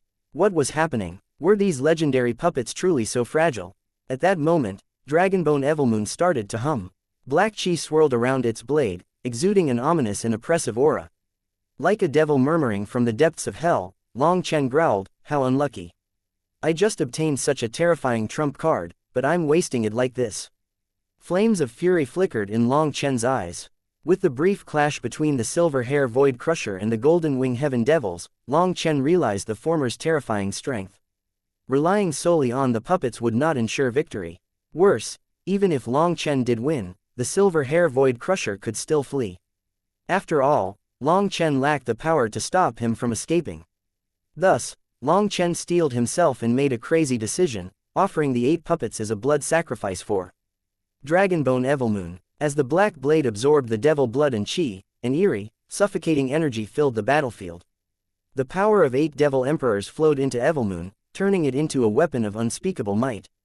The crowd shuddered. They couldn't comprehend what kind of weapon could absorb such immense power. Long Chen pointed Evilmoon at the silver hair void crusher, and black chi erupted from it, forming countless black tendrils that cocooned heaven and earth. Beneath the silver hair void crusher, the ground erupted, and the sky behind him splintered into a web of cracks. His body trembled violently as an invisible force pressed down on him. The silver hair void crusher's roar was tinged with genuine fear. He was paralyzed, unable to move under the oppressive force. Seeing this, everyone else retreated. In this state, Long Chen was too frightening. Moreover, Evilmoon was exuding a sinister killing intent that filled the entire sky, plunging this world into endless terror. Now, Evilmoon seemed like a peerless devil who was just out of its seal, as if it lived only for slaughter and destruction. With black strands shooting out of it, it looked incredibly sinister. "Evilmoon, I'm entrusting everything to you," Long Chen transmitted, his heart aching at the loss of the puppets.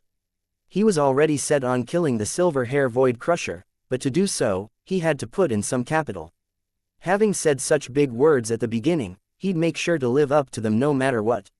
Those 8 devil emperors had been priceless, capable of dominating the battlefield for years to come. Yet, Long Chen had to sacrifice them all for this one moment. "Don't get sappy, just give me your full power and chant with me," Evilmoon replied, its voice resonating with dark, boundless energy. Together, Long Chen and Evilmoon shouted, waning moon heaven shaking slash. A torrent of black divine light erupted from Evilmoon, forming a colossal saber image. Like a river of darkness filled with countless stars, it descended with apocalyptic force, obliterating everything in its path, including gods, devils, and all life beneath the heavens. "Don't think that you've won," the silver hair void crusher bellowed, spitting blood onto the divine commander blade. His body shriveled as his divine throne merged into his weapon. The clash of 2 divine forces shook the heavens. The battlefield, frozen in awe, bore witness to the ultimate showdown. Chapter 5498 Nether Emperor appears. Before countless onlookers, Evilmoon's saber image clashed with the silver hair void crusher's sword. With an earth-shaking explosion, the divine commander blade shattered into fragments. As the divine commander blade disintegrated, the divine throne reappeared behind the silver hair void crusher, its once solid form now translucent.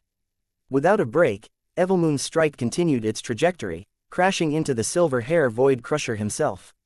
His body exploded into a mist of blood, and his yuan spirit emerged, fleeing toward the divine throne. Long Chen, how dare you destroy my physical body? Just you wait, roared the silver hair void crusher. Never in his wildest imaginations did he think Long Chen could wield such terrifying power. In the end, the divine commander blade and his physical body were obliterated, and even his divine throne was severely damaged.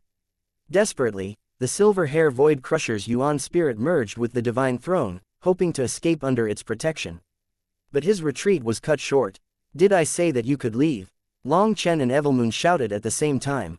In unison, they unleashed another strike. Evilmoon's blade arced through the air, absorbing the residual energy of its previous attack, condensing it into a devastating blow. It then struck the divine throne. The silver hair void crusher's agonized scream echoed as his yuan spirit shattered, dissipating into nothingness. He really did it. The patriarch of the white dragon race muttered, his voice trembling with disbelief.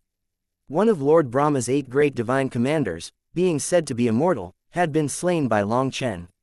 An impossible feat now became a reality. I told you, you wouldn't leave here alive, Long Chen said coldly. Boss Long San never makes empty promises. Now you believe me, right? As the battle concluded, Evilmoon's light dimmed, and Long Chen's complexion turned ashen. His eyes were clouded with exhaustion, the final 2 attacks had drained him completely. That fellow was truly a challenge, grumbled Evilmoon. We should have been able to kill him in one glorious strike. Instead, we're left like this. The first strike had been intended to end everything, but while it destroyed the silver hair void crusher's body, his yuan spirit survived. With no other choice, Long Chen and Evilmoon had to adapt, absorbing the power scattered through the air for a second blow. Though the follow-up attack was not even half as strong as the first, the silver hair void crusher was on his last legs by then, and the divine throne was too damaged to protect him. While the silver hair void crusher's yuan spirit was destroyed, the divine throne remained intact. It then quivered slightly and vanished into heaven and earth. Following the death of the silver hair void crusher, the Dragonblood Legion and the Dragon Domain's experts burst into immense cheers. They had finally won the bloody battle. However, their jubilation was cut short by loud clapping. All eyes turned to see a figure standing in midair, gazing at them with a cold, disdainful expression. Netherdragon Tianfang, someone exclaimed in shock. Gasps rippled through the crowd. Netherdragon Tianfang was supposed to be dead. He had been torn asunder by Long Chen's sovereign blood seal, his life force completely extinguished. Yet here he stood, whole and unscathed. After clapping for Long Chen, Netherdragon Tianfang praised, "Not bad, truly not bad. You live up to the name of a 9-star heir. This battle was truly marvelous." His voice was different, deeper and more commanding. As he spoke, the 8 spatial whirlpools in the sky expanded, and the world itself seemed to resonate with his words. An overwhelming emperor pressure blanketed the battlefield, causing even the dragon emperors to quiver. The dragon race's experts felt an indescribable despair, as they knew who this voice belonged to. It was the primal chaos era's Nether Emperor. Long Chen simply placed Evilmoon on his shoulder, showing not even a hint of fear against this legendary existence. "Thank you for your praise," Long Chen said evenly. "You're not bad yourself. For the great Nether Emperor to endure all this time, I'm impressed." The silver hair void crusher may have used Netherdragon Tianfang, but it's clear he didn't realize he was your pawn. Even in death, he doesn't know he was being played. But tell me, won't Lord Brahma be displeased with you for not saving his divine commander? Speaking through Netherdragon Tianfang's body, the Nether Emperor laughed heartily. "Young friend, you're clever, but do you really think petty provocations will work on me?" His laugh confirmed his identity, and the air grew heavier with despair. For such a legendary being to appear now was beyond anyone's worst fears. However, one person let them hold on to a strand of hope. Long Chen remained calm even against the Nether Emperor, as if this was also within expectations. The Nether Emperor's piercing gaze settled on Long Chen. "I'm curious, how did you realize I was watching? The moment Netherdragon Tianfang started using your power, I knew you were here."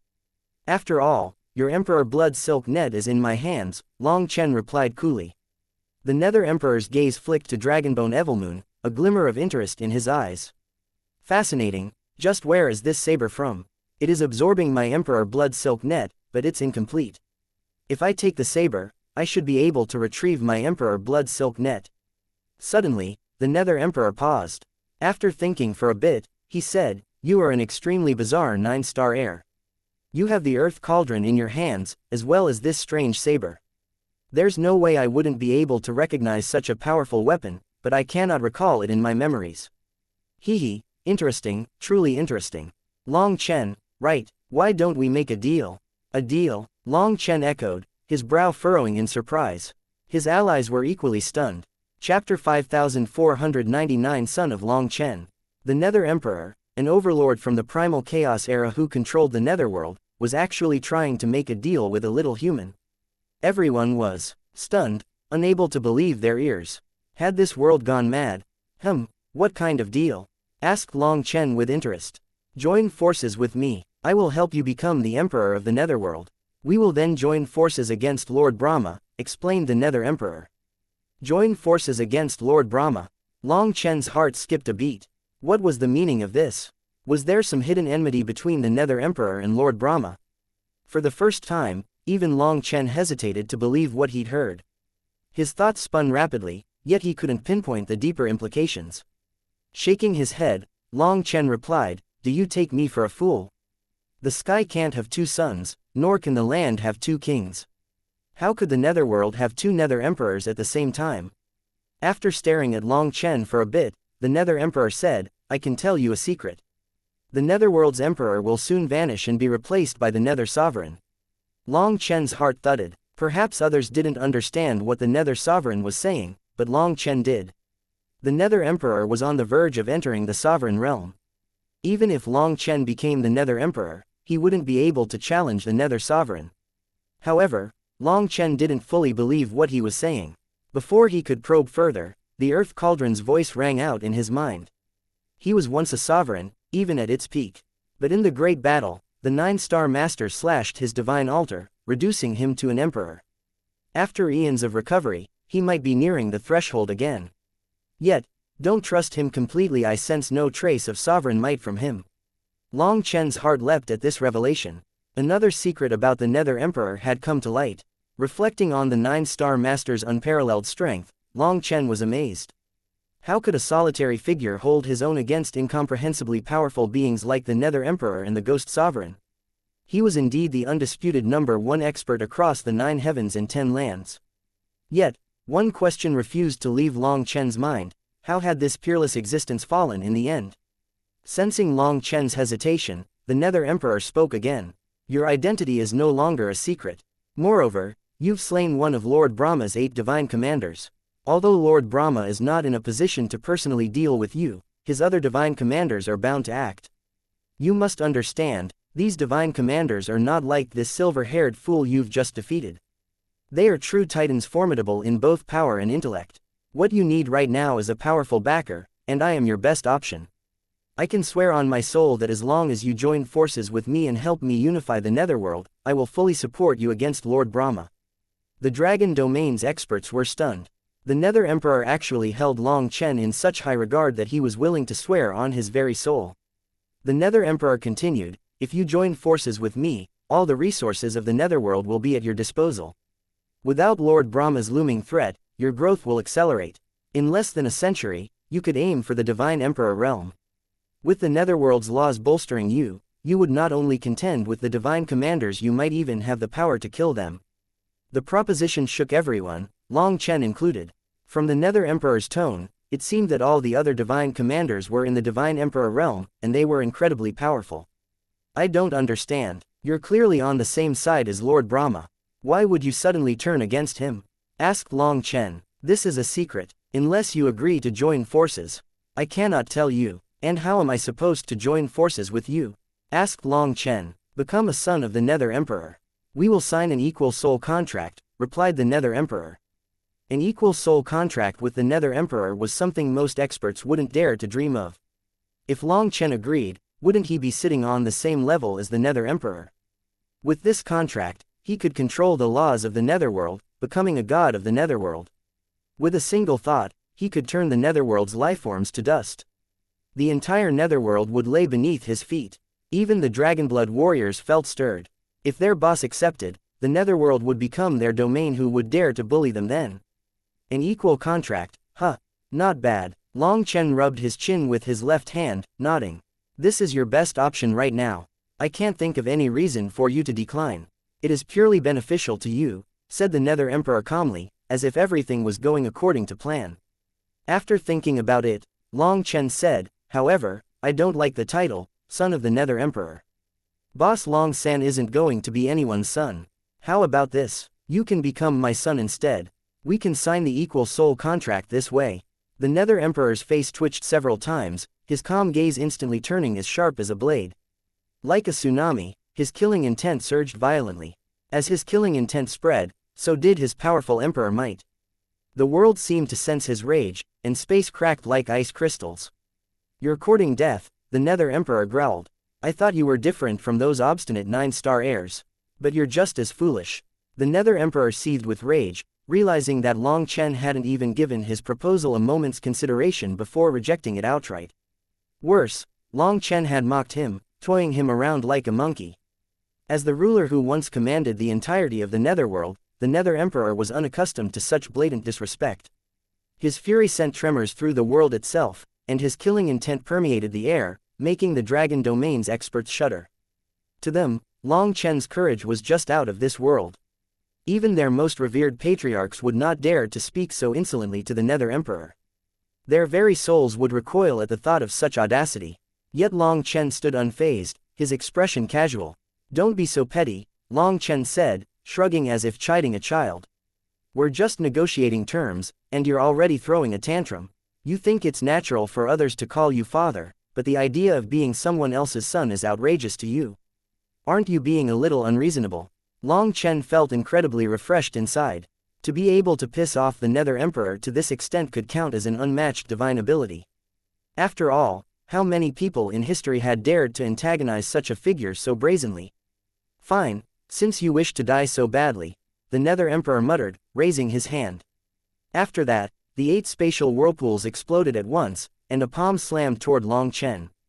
Just as the Nether Emperor attacked, Long Chen formed a series of hand seals with a cold smile on his face. Fortunately, I still have one trump card, said Long Chen. The entire dragon domain trembled violently. An enormous dragon scale erupted into the sky, radiating a blinding light. The sight left the dragon domain's experts stunned, their shock audible in collective gasps. Chapter 5500 A Peerless Attack.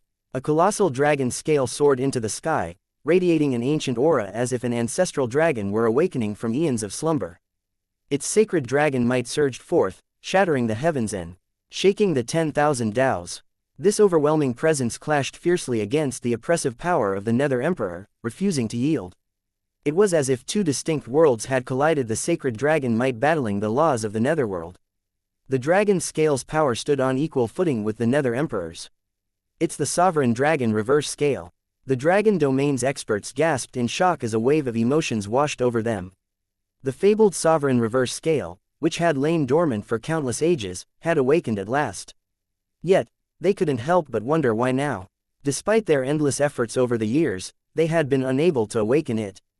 Was it because of? One of the dragon experts muttered, causing everyone to look at Long Chen with disbelief. The dragon scale's power shielded them from the Nether Emperor's pressure. Under its protection, they no longer felt fear but rather an uncontainable fighting spirit emanating from the scale. A deep shame took root in their hearts. They had cowered before a powerful enemy, lacking not only the strength but also the courage to resist. They felt they had dishonored their ancestors. Brother, don't get too full of yourself. You may be the emperor of the Netherworld, but this is the dragon domain, not your territory. Don't talk so big, said Long Chen, his hands releasing their seal as he cast a calm, indifferent gaze at the Nether Emperor. The Nether Emperor's eyes narrowed at the sight of the massive dragon scale, but a faint sneer tugged at his lips. It's nothing more than the remnant soul of a dragon emperor from the primal chaos era. Do you really think it can protect you? After eons of decay, all that remains is a fragment of its instinctual will. It lacks the power to resist me, and none of you here have the ability to wield it. It cannot threaten me. The patriarchs of the dragon domain felt their hearts sink. As much as they wanted to deny it, the Nether Emperor's words held truth. The sovereign dragon reverse scale had appeared, but they were powerless to commune with it, let alone unleash its full potential. Long Chen smirked. For the so-called Emperor of the Netherworld, you're surprisingly ignorant. Did the 9-star Master bash your head that hard during the Primal Chaos era? If I didn't have the means to control it, why would I bother summoning it? His words sent ripples of shock through the Dragon Domain's experts. Though they had suspected Long Chen was the one who summoned the scale, hearing him admit it left them in awe.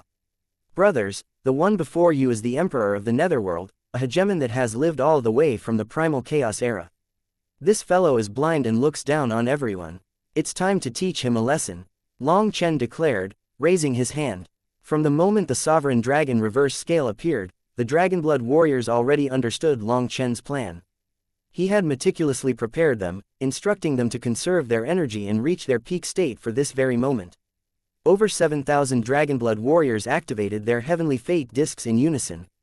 Ethereal dragon figures, each embodying immemorial dragon souls, manifested around them. Thousands of dragons roared in unison, and their manifestations intertwined, forming a colossal battle formation.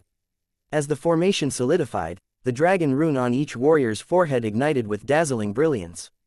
As a result, the reflections of the Dragonblood warriors shimmered on the Sovereign Dragon reverse scale, which then started to radiate with dragon might. This dragon might surged into the bodies of the Dragonblood warriors, filling them with a strength that transcended their limits. With a thunderous roar, Guo Ran stepped forward, his golden armor blazing like the sun. As his comrades channeled their power into him, his twin sabers crossed before him, crackling with divine energy. A radiant golden cross burst forth, carving through the void like an unstoppable force. However, the moment Guo Ran unleashed this slash, he and the others were struck by a terrifying backlash, and it sent them tumbling back. The golden cross hurtled toward the Nether Emperor, growing sharper and more formidable as it neared him. With a snort, he raised his hand, and 8 dark whirlpools emerged on his palm, converging into an ominous 8-eyed beast diagram. The golden cross slammed into his palm with a cataclysmic force. The impact shattered the void, and a deafening explosion gave birth to a rapidly expanding crack in space. The fissure grew into a cascading black waterfall, its edges seething with chaotic energy that threatened to consume everything in its path. The spatial crack roared like a voracious beast, its suction force pulling at the heavens and the earth. Even the mighty dragon emperors felt an instinctive dread and retreated without hesitation. Everyone was fleeing with all their might, except one person who stood right in front of the spatial crack. At this moment, a bronze cauldron appeared above Long Chen's head, its divine light shielding him from the chaotic spatial currents. Standing firm with Evilmoon in hand, he stared unflinchingly at the Nether Emperor. The Nether Emperor's hand was gone, obliterated in the clash, yet his expression remained unnervingly calm as he met Long Chen's gaze. An ancient overlord from the Primal Chaos era faced off against a peerless genius of the new era. Neither spoke, their eyes locked in silent challenge. You possess both brains and brawn. Even from a completely inferior position, you can maintain your cool, accurately judge your situation, and adapt. As expected, you are no ordinary 9-star heir.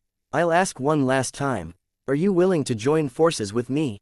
Asked the Nether Emperor. The offer stunned everyone. Despite their confrontation, the Nether Emperor still wanted Long Chen as an ally, a testament to the high regard in which he held him. You're thinking too much. Since I am a 9-star heir, we are fated to be enemies. In the future, one of us must die, replied Long Chen, shaking his head. The Nether Emperor also shook his head. Your human race has a saying, enemies are not eternal, but profit is. The 9-star master has been dead for countless years, and times have changed. Revenge is meaningless. Instead, we should prepare for the great upheaval of heaven and earth to seize the position of Lord of the 9 heavens. Long Chen's heart shook. Huge changes throughout heaven and earth. He knew that the Nether Emperor had inadvertently revealed part of an immense secret. However, he also couldn't bother asking more about it. Long Chen shook his head and replied, not all things in this world can be traded away. Some things have to be protected with one's life. I have things I will not throw away even if my bones are crushed to dust and my soul dissipates. Nether Dragon Tianfeng nodded, as if he had anticipated this answer. Then from now on, we are enemies. I have always been ruthless with my foes. I noticed 2 girls within your body Nethergod race descendants, am I right? I'll be targeting them next. Long Chen's gaze turned icy, his killing intent rising. Seeing his reaction, Nether Dragon Tianfeng smirked. The void shattered around Nether Dragon Tianfeng's body as darkness consumed him. In the blink of an eye, he vanished from sight. Chapter 5501 An Opportunity. Many thanks for your help, Senior. Without you, we would have all died here. Once Nether Dragon Tianfeng vanished, Long Chen felt an overwhelming wave of exhaustion wash over him. The Nether Emperor was too powerful, so powerful that it made Long Chen feel despair. Even a wisp of his divine will on Nether Dragon Tianfeng's body was so powerful. Long Chen had considered slaying Nether Dragon Tianfeng, but his instincts warned him otherwise. While he was confident he could kill the Silver Hair Void Crusher, the idea of defeating Nether Dragon Tianfeng felt like an impossible dream. That wisp of divine will was a stark reminder of the vast chasm between them. What nonsense are you spouting? You fought for the dragon race. I wasn't about to let you lose your life, said the primal Chaos Dragon Sovereign, his voice carrying a hint of reproach. In truth, if you had used the full power of the Sovereign Dragon Reverse Scale, you might have had a slight chance to kill Nether Dragon Tianfeng. There's no need for that. Nether Dragon Tianfeng's life isn't worth that much, replied Long Chen. Long Chen had borrowed the primal Chaos Dragon Sovereign's will to harness the Sovereign Dragon Reverse Scale. No matter how obstinate the scale was, it had to submit before the Dragon Sovereign. Its immense power was then bestowed upon the Dragonblood Legion. However, Long Chen instinctively felt that even if he had unleashed all its power, it wouldn't have been enough to kill Nether Dragon Tianfeng. At best, he could gravely wound him. Rather than depleting such a priceless resource, he had chosen to hold back half of the Dragon Scale's power. If we'd abandoned the Silver Hair Void Crusher and focused on Nether Dragon Tianfeng, we might have been able to kill him, said Evilmoon. Long Chen shook his head, but it was the Earth Cauldron who replied, it wouldn't have worked. The moment the Netherworld gates opened, the Netherworld's power started supporting him. Unless you could sever his connection to the Netherworld, he would always find a way to survive. And cutting that link is practically impossible. Shut your mouth. You did nothing during the battle, and now you're so chatty, snorted Evilmoon disdainfully. The Earth Cauldron had refrained from coming out during the battle, showing itself only briefly at the end. This irritated Evilmoon to no end. You can't blame Senior for that. It wasn't that it didn't want to help, it's that I didn't dare to use its power, Long Chen explained on the Earth Cauldron's behalf. The Nether Emperor has long been targeting it. If I used the Earth Cauldron's power, we'd be walking straight into his trap. I only let Senior show up briefly to provoke the Nether Emperor. From the moment the Nether Emperor's power emerged, Long Chen had been wary. He was certain that the Earth Cauldron was the true target of the Nether Emperor. To avoid springing any traps, Long Chen had refrained from using its power, revealing it only at the very end. TCH, so it's useless either way, muttered Evilmoon, his tone dripping with contempt. Evilmoon never showed any manners to the Earth Cauldron, constantly targeting it. Even though the Earth Cauldron had tried to get along with Evilmoon several times, the latter's animosity continued, giving Long Chen a headache. Fortunately, the Earth Cauldron had a good temper, and it never fought against Evilmoon for small stuff like this. It didn't even argue, simply acting like it didn't hear anything. Seeing the Earth Cauldron ignoring it, Evilmoon wasn't interested in arguing either, so it simply returned to the primal chaos space. The Earth Cauldron's runes swirled around, and its divine light enveloped Long Chen, warming his body up. Following that, the energy of heaven and earth poured into him. Senior. Long Chen was surprised. Don't move, I'll help you recover, said the Earth Cauldron. There's no need, I can. Long Chen began, but the Earth Cauldron cut him off. Look inside yourself first. Baffled, Long Chen turned his senses inward. What he found shocked him. Countless black spots, like crawling centipedes, were embedded in his body. These cursed marks gnawed at his meridians and bones, spreading insidiously. What is this? Asked Long Chen in alarm. You clashed with the Nether Emperor's power head-on. Although you seemed to hold the advantage, you were struck by the Netherworld's curse, explained the Earth Cauldron. And that's... Long Chen frowned in confusion. How was it possible that he hadn't sensed this curse until now? If it weren't for the Earth Cauldron's warning, he wouldn't have noticed it at all. Most terrifying of all, the dark spots had already sunk deep into his bones, creeping further with every passing moment. Without the Earth Cauldron's warning, they might have spread throughout his whole body. The Earth Cauldron replied, he is the Nether Emperor, and his will is the will of the Netherworld. The Dragonblood Legion's attack triggered a backlash from the Netherworld's laws. What? I'm the one who's cursed though, said Long Chen in confusion. The attack had been executed by Guo Ran, channeling the combined might of the entire Dragonblood Legion. Yet they were all fine. Why was the curse focused solely on him? The Dragonblood cross detonated the 8-eye beast totem in Netherdragon Tianfang's hand. When this totem exploded, so did the curse energy. At the time, you were standing at the front, so 90% of the curse energy targeted you, the Earth Cauldron explained. The remaining curse energy dispersed across the Dragonblood Legion, so they aren't in trouble. You're the one in critical condition. You must have known about the curse energy in that attack. Why didn't you block it? Asked Long Chen, flabbergasted. This curse energy is a fatal poison to others, but for you. The Earth Cauldron chuckled darkly. It's an opportunity. An opportunity? Asked Long Chen. I've condensed the curse runes onto your palm. You can refine them into your core runes.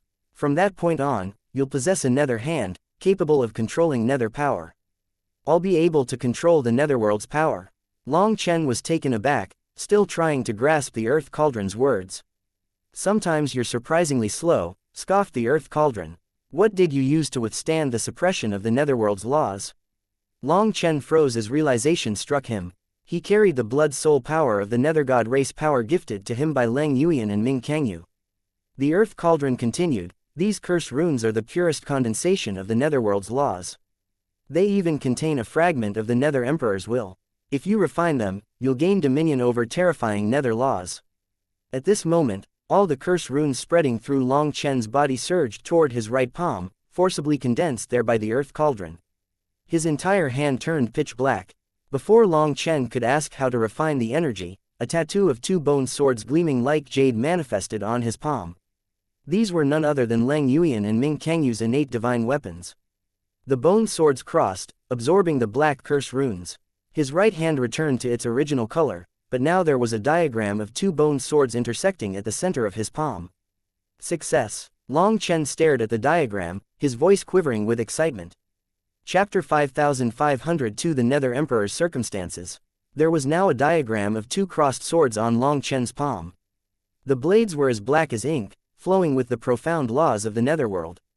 As the diagram solidified, the lingering netherworld energy in the surrounding space was drawn into it, leaving the world pristine once more.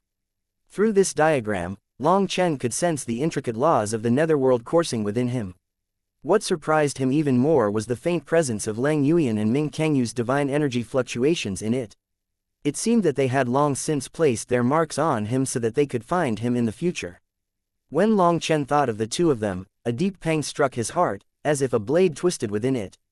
He had the urge to abandon everything and search for them in the netherworld right now. Long Chen slammed his palm against the void, summoning a giant black cross that cracked through the air.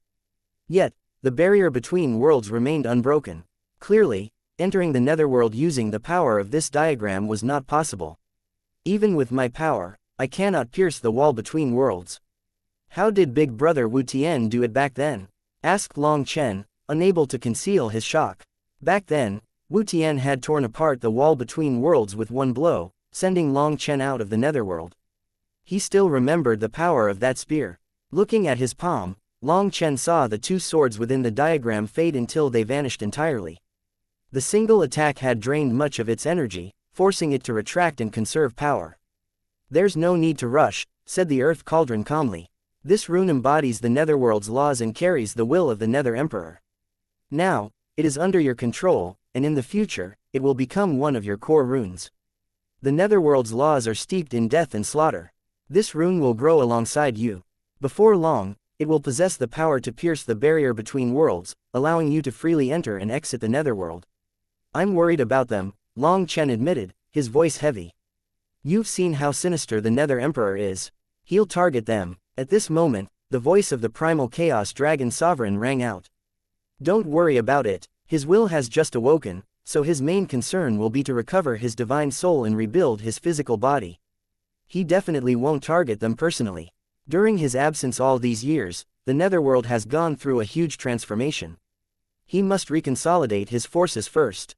The urgent tasks will prevent him from acting freely, and he won't change his plans just to go against you.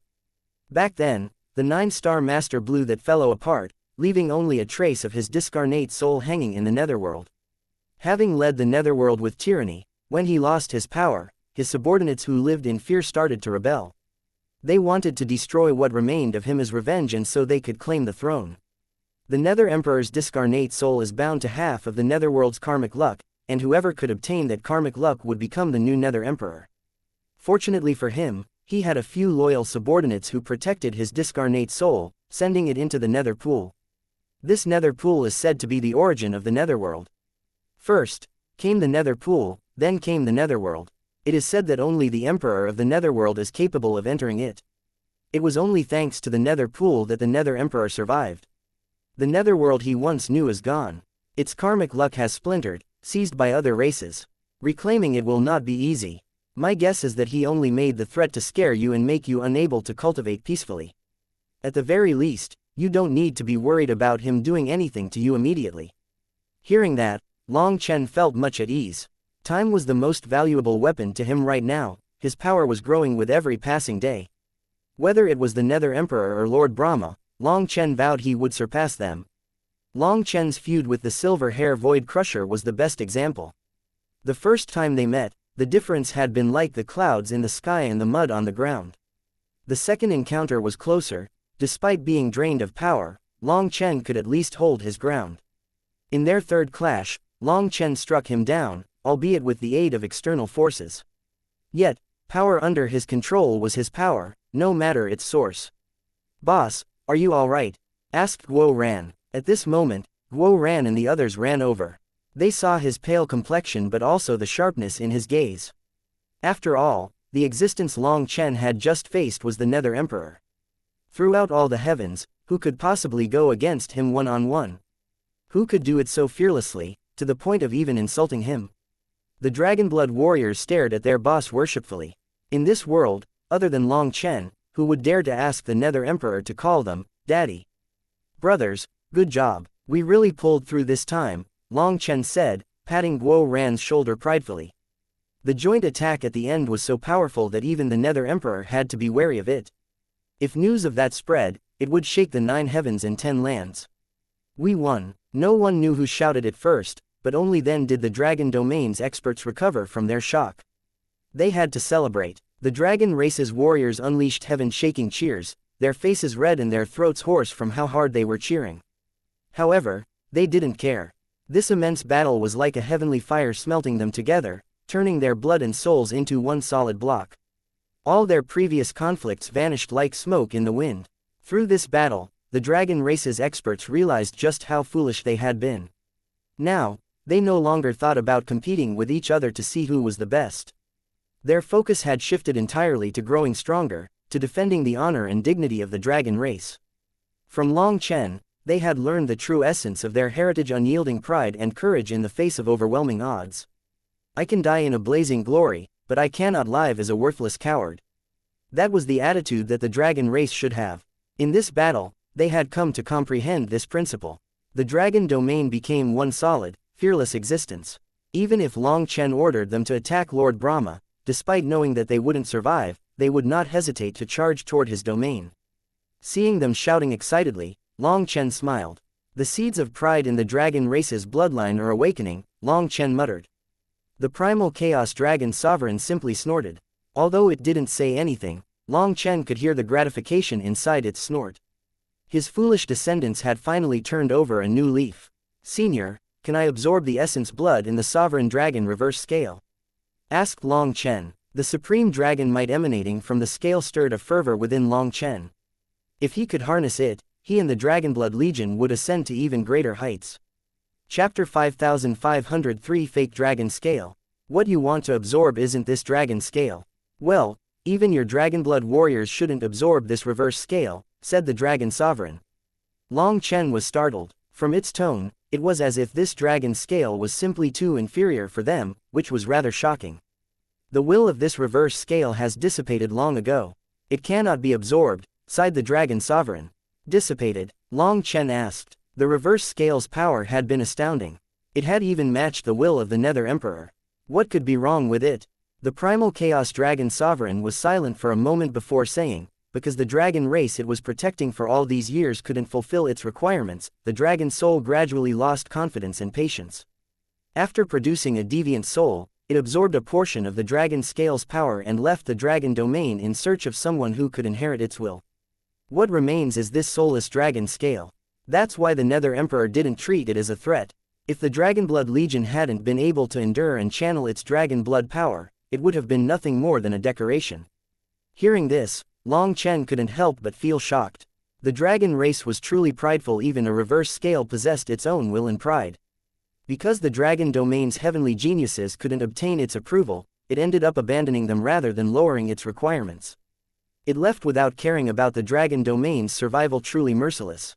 Long Chen suddenly understood why the Silver Hair Void Crusher had dared to come despite knowing about the existence of this reverse scale. He had definitely known about this, or he wouldn't have dared to act so arrogantly in the dragon domain. Whether it was the Silver Hair Void Crusher or the Nether Emperor, they all knew that this dragon scale couldn't threaten them, so they dared to barge into the dragon domain.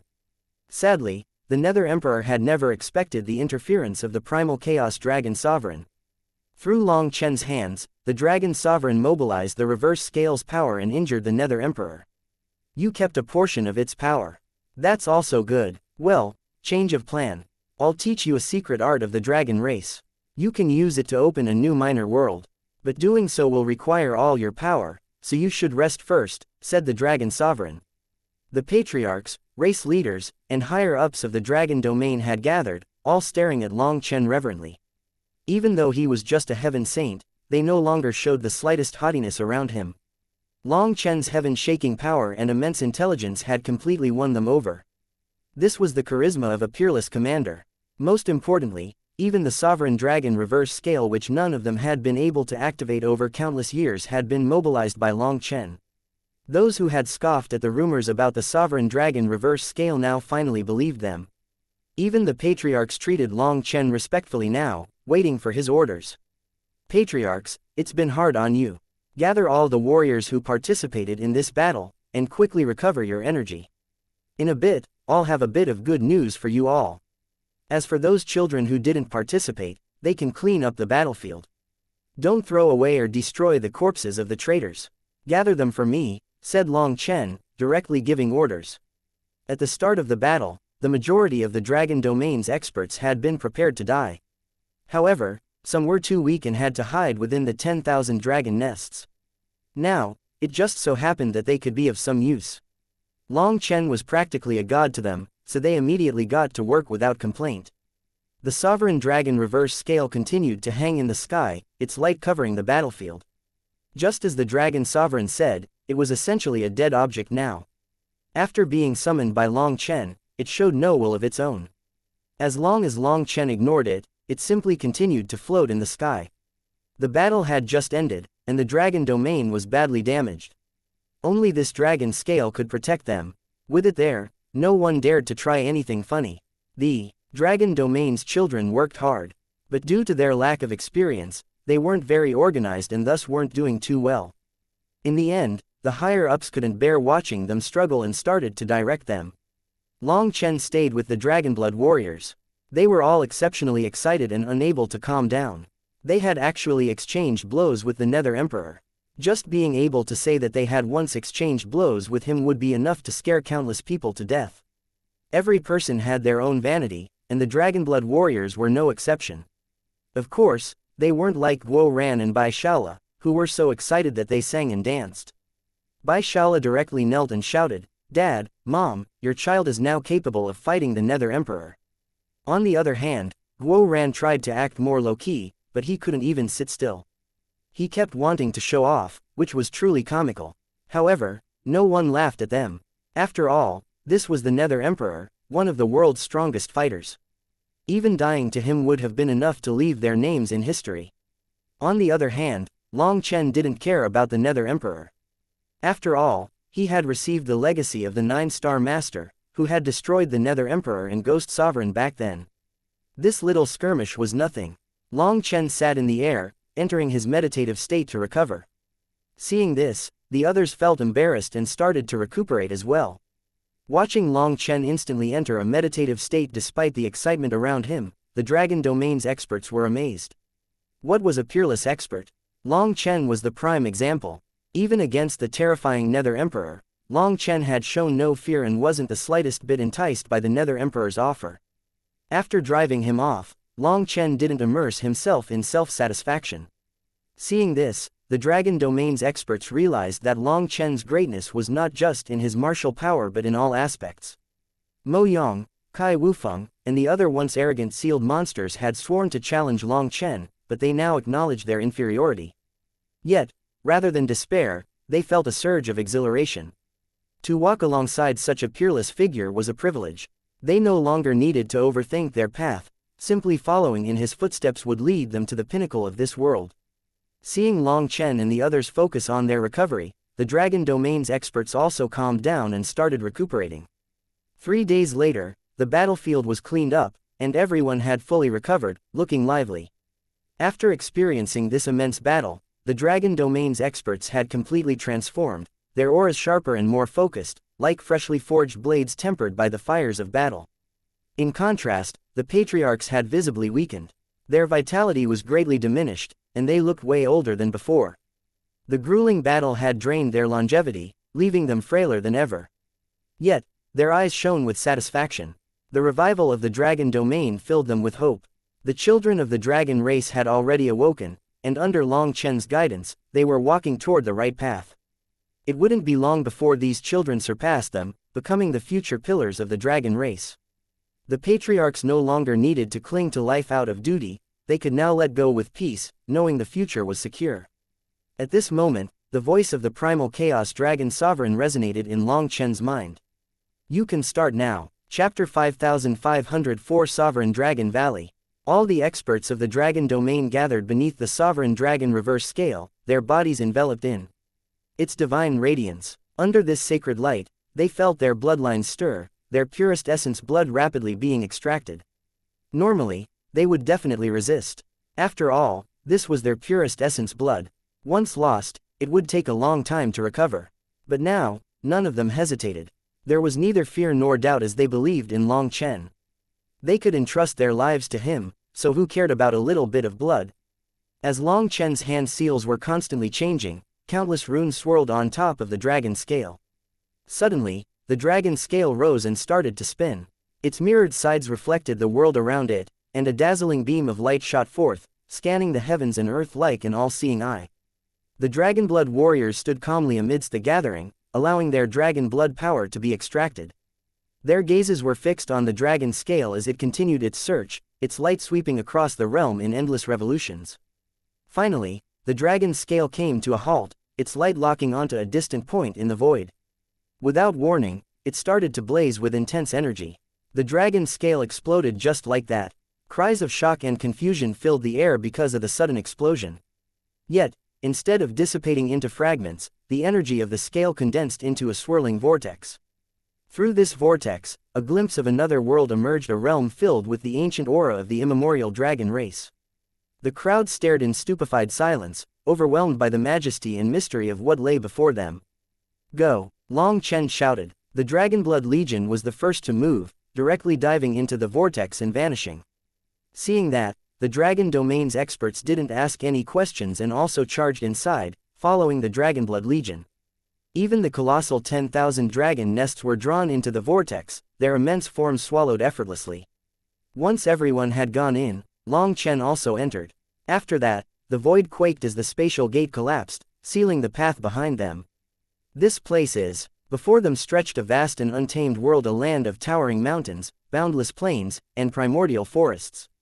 Sheer cliffs pierced the clouds, ancient vines as thick as dragons coiled around them, and immortal mist wove through the air.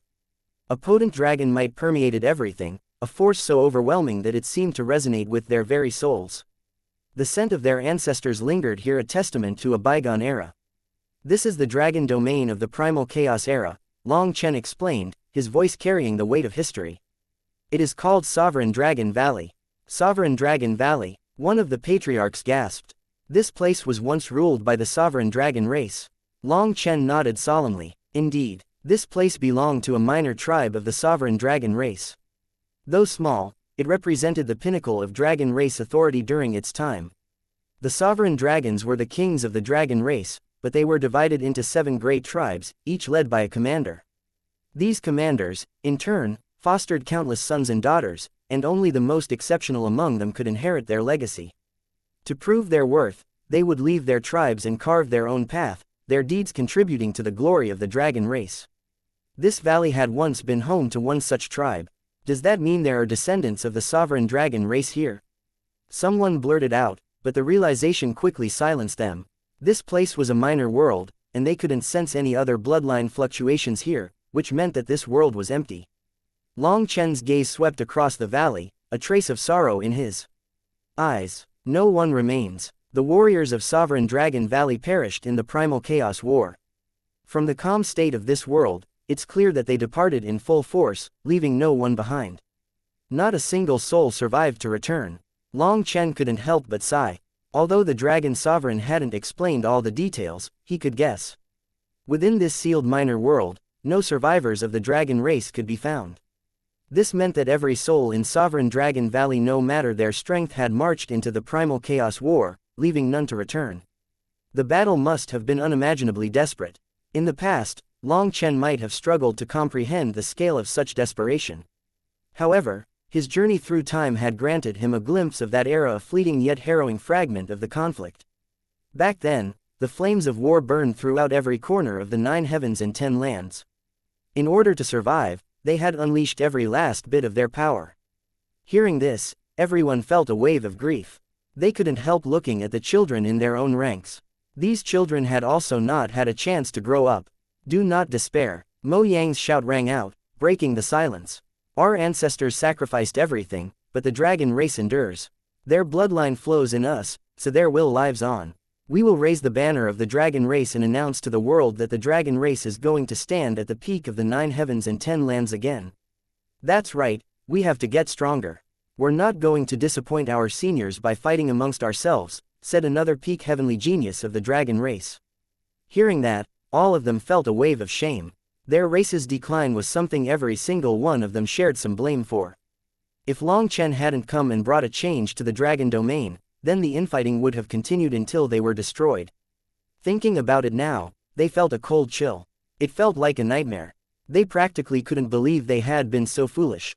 It was such a simple problem, but they were unable to solve it. Everyone, come with me, Long Chen said. Spreading his wings, he flew forward. As everyone followed him, they saw giant mountains that looked like snaking dragons. Those are dragon veins, a patriarch exclaimed, his voice trembling with disbelief. It was said that when a dragon emperor of the sovereign dragon race died, their body would transform into Tao. After becoming one with heaven and earth, they would turn into a dragon vein that would protect the land's karmic luck for their descendants. The dragon domain had the 10,000 dragon nests to maintain their karmic luck, but this was a second-rate method in the Primal Chaos era. Dragon veins were the most precious gift left behind by the dragon race's seniors to their descendants. Seeing these mountain ranges, all the dragon race's experts were profoundly shocked. As they flew through this space, they felt a powerful blessing entering their bodies and stirring their bloodlines. They had once used every method to awaken their dormant runes without success, yet now, those same runes began to stir, releasing strange fluctuations as they awakened on their own. The dragon race will climb to the peak once more. Tears streamed down the faces of the patriarchs. The previous battle had taken half of their lives, but they felt like even dying right now would be worth it. Just as everyone was excited by this discovery, they saw an enormous divine palace up ahead. The palace rumbled once they got close, and a wave of dragon might washed over them, as if cleansing their souls. Seeing this majestic divine palace, they were all stunned. Chapter 5505, The Final Treasure. The first thing that struck them about the divine palace was the gate, its sheer size. Even Long Chen, who had witnessed countless wonders, had never seen a gate so huge before. However, what truly astonished them was the material of the palace itself. The entire structure consisted of countless reverse dragon scales seamlessly linking together. The scales were of various colors, emitting their own divine light. Standing in front of it, Long Chen felt like he was being stared at by millions of dragon souls. Their silent stares carried an overwhelming pressure that sent a chill down his spine, causing him to instinctively grip Evilmoon. Every scale represented the will of a dragon scale. Their gazes were devoid of warmth, family, or friendship, only cold, unyielding pride. Is this a trial? Is it testing us? Asked Kai Yu. It seems so, replied Mo Ying hoarsely, her throat dry from nervousness. If we want to enter, we'll have to earn their approval. The scales belonged to ancient dragons who had ascended to the human emperor realm, and each of them carried an unimaginable power. The sheer number of these scales, perhaps billions, even trillions, defied comprehension. When their might united, it dwarfed even the sovereign dragon reverse scale. The thought struck everyone. Countless years had passed, yet no one had ever managed to gain the approval of that reverse scale. How could they possibly earn the recognition of an entire palace of them? Before the imposing gate and its oppressive dragon might, Long Chen stepped forward with unwavering determination. As he approached, tens of thousands of streaks of divine light converged, forming a barrier to block his path. Clearly, even though he possessed dragon blood, he would need to pass through the palace's test. If they didn't have dragon blood power, perhaps this palace would have attacked them. Long Chen extended his hand, revealing a blood-colored cross in his palm, the sovereign blood seal.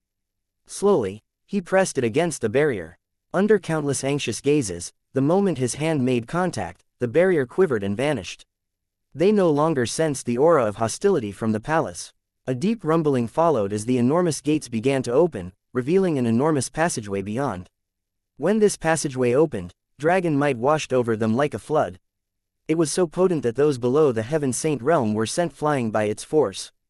Only after the flood subsided could they cautiously approach the gate. Once inside, they passed through 3 successive gates, each grander than the last, before arriving at a massive plaza. At the center of this plaza stood an altar. There was no treasure or divine artifact atop it, only a solitary stone stele. The stele bore no intricate divine runes or carvings, just 2 lines of words, written in dragon blood. The simple words radiated an overwhelming will to fight. Protect my dragon race. Let rivers of Brahma's blood flow. Until there is no more blood to spill, the battle shall not stop. As Long Chen read the inscription, a vivid image formed in his mind, a vision of every dragon in Sovereign Dragon Valley marching into battle, their hearts steeled with the resolve to never return. Lord Brahma. The experts of the dragon domain clenched their fists, their expressions darkening at the mention of this name. Much of the dragon race's history had been lost to time, leaving them unaware of such ancient truths. While they had always distrusted Pill Valley, suspecting its ambitions were far from pure, they had never imagined that Lord Brahma was the mortal enemy of their race. If they had known, they would have never allowed the resonant dragon race to align with Brahma Pill Valley. This is an absolute disgrace. The black dragon race's patriarch roared, his face twisted with fury. To actually join forces with their enemy, how would they have the face to see their ancestors? The steel's words cut into their hearts like blades. Their ancestors had fought to the bitter end, sacrificing everything to uphold the dignity of the dragon race. Yet, their descendants squabbled over power and alliances, oblivious to their heritage. The black dragon race's patriarch was the first to kneel and kowtow ruthlessly onto the ground. With a loud crack, his head struck the plaza's hard surface, and blood splattered across the ground. One by one, the other patriarchs followed his lead, their foreheads smashing against the stone in penance. Soon, the entire dragon domain knelt in submission, tears streaming down their faces. I have shamed my ancestors, cried the black dragon patriarch, his voice hoarse with grief. Throwing away the dignity of the dragon race is a sin worthy of 1,000 deaths. But the dragon race still needs me. Ancestors, forgive me for not offering my head now. Let me live a little longer to spill my final drop of blood for the dragon race. Only then will I face you with honor. His powerful words echoed across the plaza, igniting a wave of remorse among the other patriarchs. They had allowed the dragon domain to fall into a state of disgrace. If they could atone for it, even if they were sliced into 1,000 pieces and ground to dust, they would not frown. However, no one could forgive their sins, nor was there anyone left to punish them. This absence of judgment only deepened their guilt. For now, all they could do was put their bodies to work. They had to do as much as they could for the dragon race before they died. The race leaders remained silent, their hearts heavy with guilt. In truth, they bore the greater share of responsibility for the dragon domain's decline. Staring at the words left by their ancestors, those who had fought to their very last breath to protect the dragon race, they felt a profound sense of shame. While their ancestors had sacrificed everything for the greater good, they had squandered that legacy by waging internal battles among themselves. Their foolishness now seemed so profound that they questioned whether their lives held any worth at all. Comparing their petty struggles to the heroism of their ancestors, they felt utterly disgraced. They had the urge to kill themselves just to try to atone for their sins. Long Chen walked up to the stele. Looking at the bloody words on it, he felt a swell of reverence. Senior, how did the dragon race become enemies with Lord Brahma? Why have you never mentioned such a thing to me? Asked Long Chen. I cannot tell you yet, but you will know in the future. Ignore these fools. Let them reflect upon themselves here. Continue on, replied the primal chaos dragon sovereign. Long Chen looked at the dragon race's experts who were kneeling and crying on the ground. Following the dragon sovereign's directions, he went around the stele. Beyond the plaza stood another gate, but this time there was no clear path forward. Instead, a bottomless abyss stretched before him, veiled in swirling mist that obscured the surroundings. At the edge of the abyss, at the very end of the path, stood a stone table. As Long Chen approached, he noticed a claw-shaped imprint carved into its surface. Place a drop of dragon blood on it, instructed the dragon sovereign. Without hesitation, Long Chen pressed his hand to the imprint, summoning a drop of dragon blood. As the blood seeped into the stone, the entire world seemed to tremble. Following that, Long Chen and the others saw an absolutely enormous 10,000 dragon nest rise out of the abyss. This is the final treasure they left behind, the dragon. Sovereign's voice resounded in Long Chen's mind. If you can control it, not even the 8 divine commanders combined will be able to stop you. Chapter 5506 Trial. Guo Ran and the others were dumbfounded as they stared at the colossal 10,000 dragon nest. Its size was beyond comprehension. Even more astonishing was that it radiated its own spatial energy, hinting that its actual dimensions far exceeded what they could see. The immense pressure it gave off made them feel like ants in front of it. What kind of 10,000 dragon nest is this? Bai Shala cried out in shock. This 10,000 dragon nest's pressure was absolutely shocking. Just staring at it, the Dragonblood warriors felt an ache in their souls, as if a single thought from this 10,000 dragon nest could disperse their souls. Suffocating fluctuations came off the 10,000 dragon nest as it quivered, emanating sacred dragon might. This is the 10,000 dragon nest of the sovereign dragons, this tribe's strongest defensive divine weapon, explained the dragon sovereign. If it's so powerful, why didn't they bring it with them into battle? Asked Long Chen. Because it is a unique creation, explained the dragon sovereign. The nest specializes entirely in defense and lacks offensive capabilities. When this tribe joined the war, they did so knowing they would not return alive. They left behind this 10,000 dragon nest to leave behind a spark for the dragon race, so that one day, their children could rebuild the dragon race's glory. A spark? What is that? Asked Long Chen. A legacy, replied the dragon sovereign. Long Chen's chest tightened as realization dawned on him. The reason the dragon sovereign had guided them here was now clear. The masters of this minor world were long dead, yet their legacy endured, preserved within the nest. Thinking of the legacy of the sovereign dragon race, Long Chen was shocked. Back then, the dragon domain's disciples had gone all out to obtain the approval of the sovereign dragon reverse scale but had failed. Now, something far more formidable than the reverse scale stood before them. Its sheer magnitude made it a treasure beyond comparison. Who could remain calm in the face of such an inheritance? The dragon domain's experts were drawn over by the disturbance. With tears still on their faces, they stared in shock.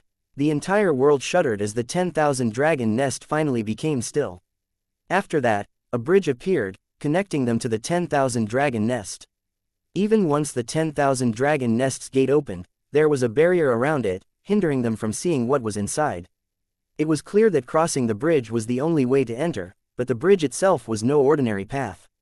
Floating blocks covered its surface, each inscribed with runes exuding a terrifying aura. It was a trial, and a dangerous one at that. Long Chen didn't move, nor did Guo Ran and the others. They understood the gravity of the situation. Guo Ran then stepped aside. Seeing this, the foolish Bai Shala actually thought Guo Ran was making way for him. He started walking forward, only for Little Nine to grab him by the ear and drag him to the side. When the others saw his expression, they knew Little Nine must have cursed him fiercely. As for what it said exactly, no one else knew. With that, the entire Dragonblood Legion opened a path. Long Chen didn't step onto the bridge and just turned to the dragon domain's experts behind them. He said, "This place contains the legacy of Sovereign Dragon Valley, and it is a treasure that your ancestors left behind. But obtaining it is no simple matter. You need to pass the trials of the Sovereign Dragon race first. You also know how prideful the ancient dragons were. Anyone deemed worthy of their legacy must be a 1 in a million genius. However, Talent and aptitude are only one part of it. The seniors of the dragon race care most about your will, your determination to face death. In truth, 30% of the sealed heavenly geniuses could have passed the trial for the sovereign dragon reverse scale. What? Is that true? Mo Yang and the others stared at him in disbelief. Had anyone else made such a claim, they would have dismissed it outright. After all, they had tried everything to earn the reverse scale's approval and still failed. Yet, Long Chen insisted that a third of them could have succeeded.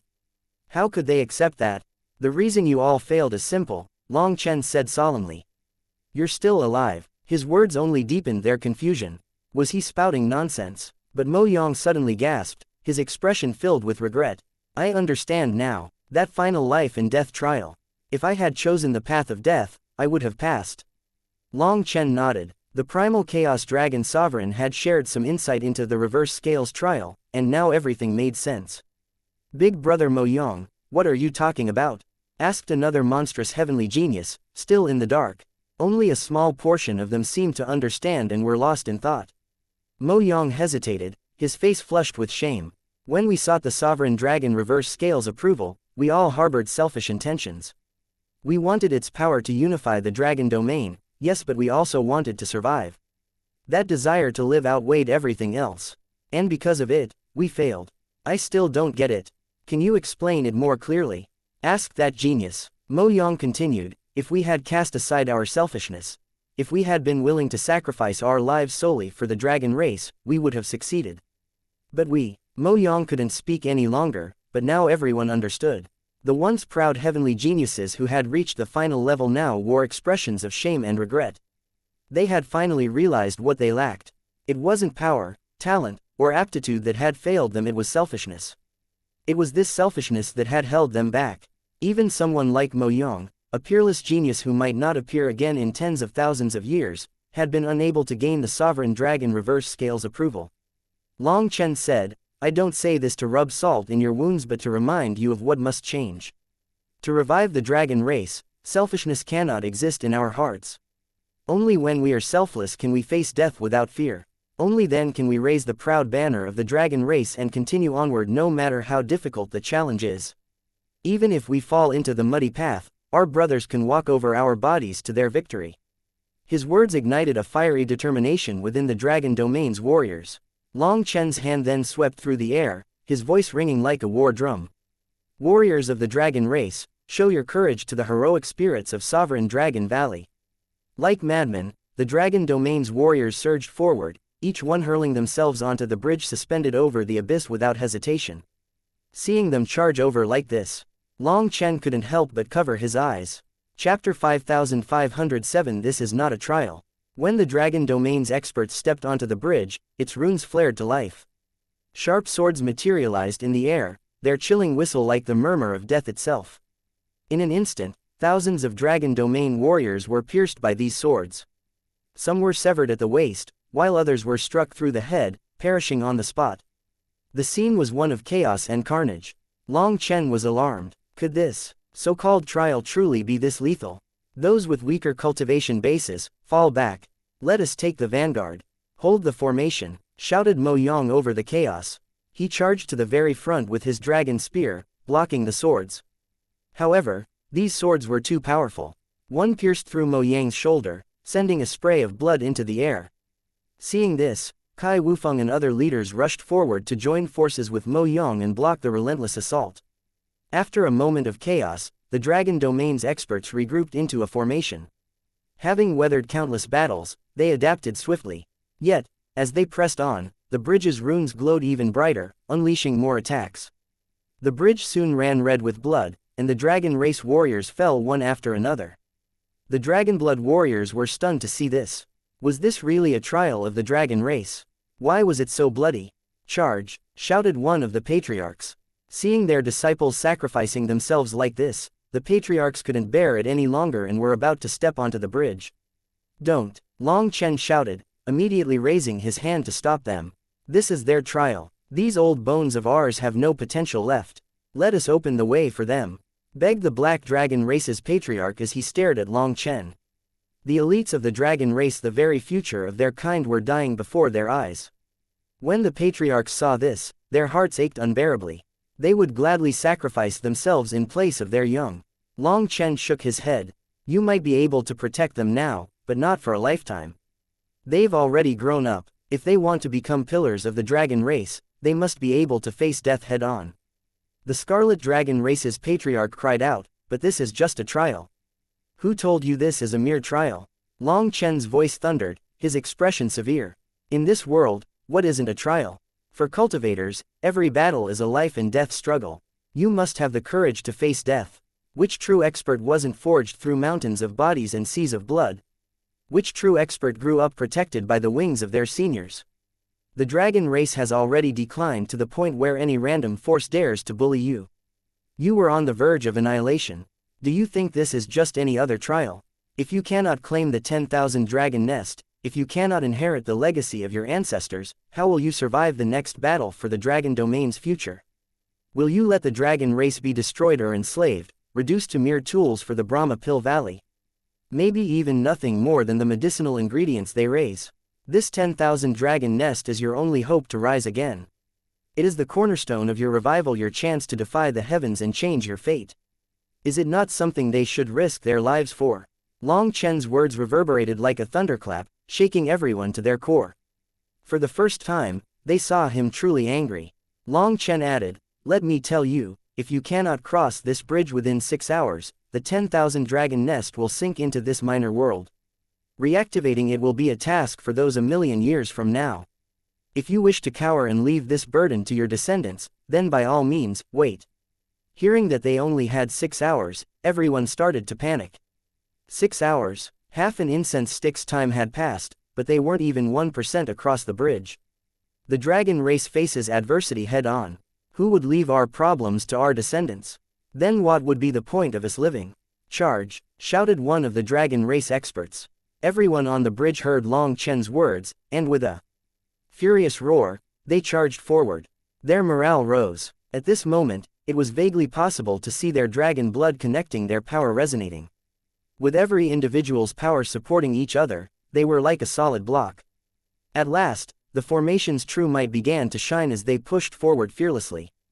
But this newfound speed came at a heavy cost. Weaker warriors continued to fall, and the sight was heart-wrenching. "Boss, let us join as well," said Guo Ran. Long Chen shook his head. "We are Dragonblood warriors, but we ultimately are not members of the dragon race. We cannot stay with them forever. This is their fight, their fate to decide. Unless you plan to shield them for the rest of their lives, helping them now would only cripple their growth." Seeing the experts of the dragon domain dying one after another, Long Chen also felt immense pain. But this was unavoidable. As this was the order of the primal chaos dragon sovereign, he couldn't defy it. He could see that those who fell were the ones whose wills wavered. Their hearts were burdened with fear, distracting them and leading to their deaths. But the fault didn't lie entirely with them. It was the higher-ups of the dragon domain who had protected them so well that they had never really grown up. Long Chen's earlier anger at the patriarch stemmed from this realization. Their good intentions had created this tragic outcome. Still, their willingness to sacrifice themselves for the dragon domain was admirable, so Long Chen refrained from cursing at them directly. They were only foolish, not bad. "Charge!" Mo Yang and the others roared, their eyes red. Countless heroic spirits of the dragon race appeared, attacking them in the form of giant dragons. Mo Yang and the others had to slaughter their way through them. The Dragonblood warriors couldn't bear to watch at first, but they quickly realized something. These heroic spirits were incredibly powerful, to the extent that the dragon domain's experts were fundamentally not a match for them. However, they were only testing whether or not these youngsters had the courage to face them. Those who showed unwavering resolve and risked their lives to press forward were allowed through, but those who faltered were mercilessly struck down. Finally, Mo Yang reached the 10,000 dragon nest. The barrier around it quivered, and the heroic spirits of the dragon race instantly vanished. The battle was over. After that, the gate to the 10,000 dragon nest slowly opened. Chapter 5508 The Qualifications to Challenge. The gate to the 10,000 dragon nest slowly opened. The bridge settled down, and the floating blocks fused into a single solid pathway. At least 30% of the dragon domain's experts had fallen. The rest were covered with blood, and some were missing limbs. However, the eyes of all the survivors were sharp and firm. Seeing them, the Dragonblood warriors couldn't help but feel some sympathy. These warriors had proven themselves in the crucible of battle. This victory marked their rise, a transformation that unlocked their limitless potential. We won. We've earned the approval of our ancestors. We're no longer trash, Mo Yang roared, raising his spear high. We'll show our ancestors our unbending spine. We are ready to spill blood for the dragon race's glory. The dragon domain's experts echoed his cry, their voices unified in triumph. The patriarchs watched, deeply moved. Finally, true successors of the dragon domain had emerged. Meanwhile, the race leaders shared mixed emotions. They were proud of the new generation, but they also felt sad. They were aware that their era was over, the future now belonged to the young. At this moment, Long Chen and the others also crossed the bridge. "Thank you," Mo Yang said, looking at Long Chen gratefully. Perhaps others didn't understand why Mo Yang would thank Long Chen, but the other monstrous heavenly geniuses knew. Long Chen and the Dragonblood warriors had not participated just now, showing that they had neither selfish motives toward them nor the desire to control the dragon race. This bloody bridge battle was, in truth, a test to determine the future Valley Master of Sovereign Dragon Valley. The patriarchs were too old, and the race leaders' powers were waning. The responsibility of leadership would fall on the next generation. All of them wanted to lead the dragon race as the Valley Master. Yet, this leadership wasn't about fame or status, it was about raising the banner of the dragon race and charging into battle until their final breaths.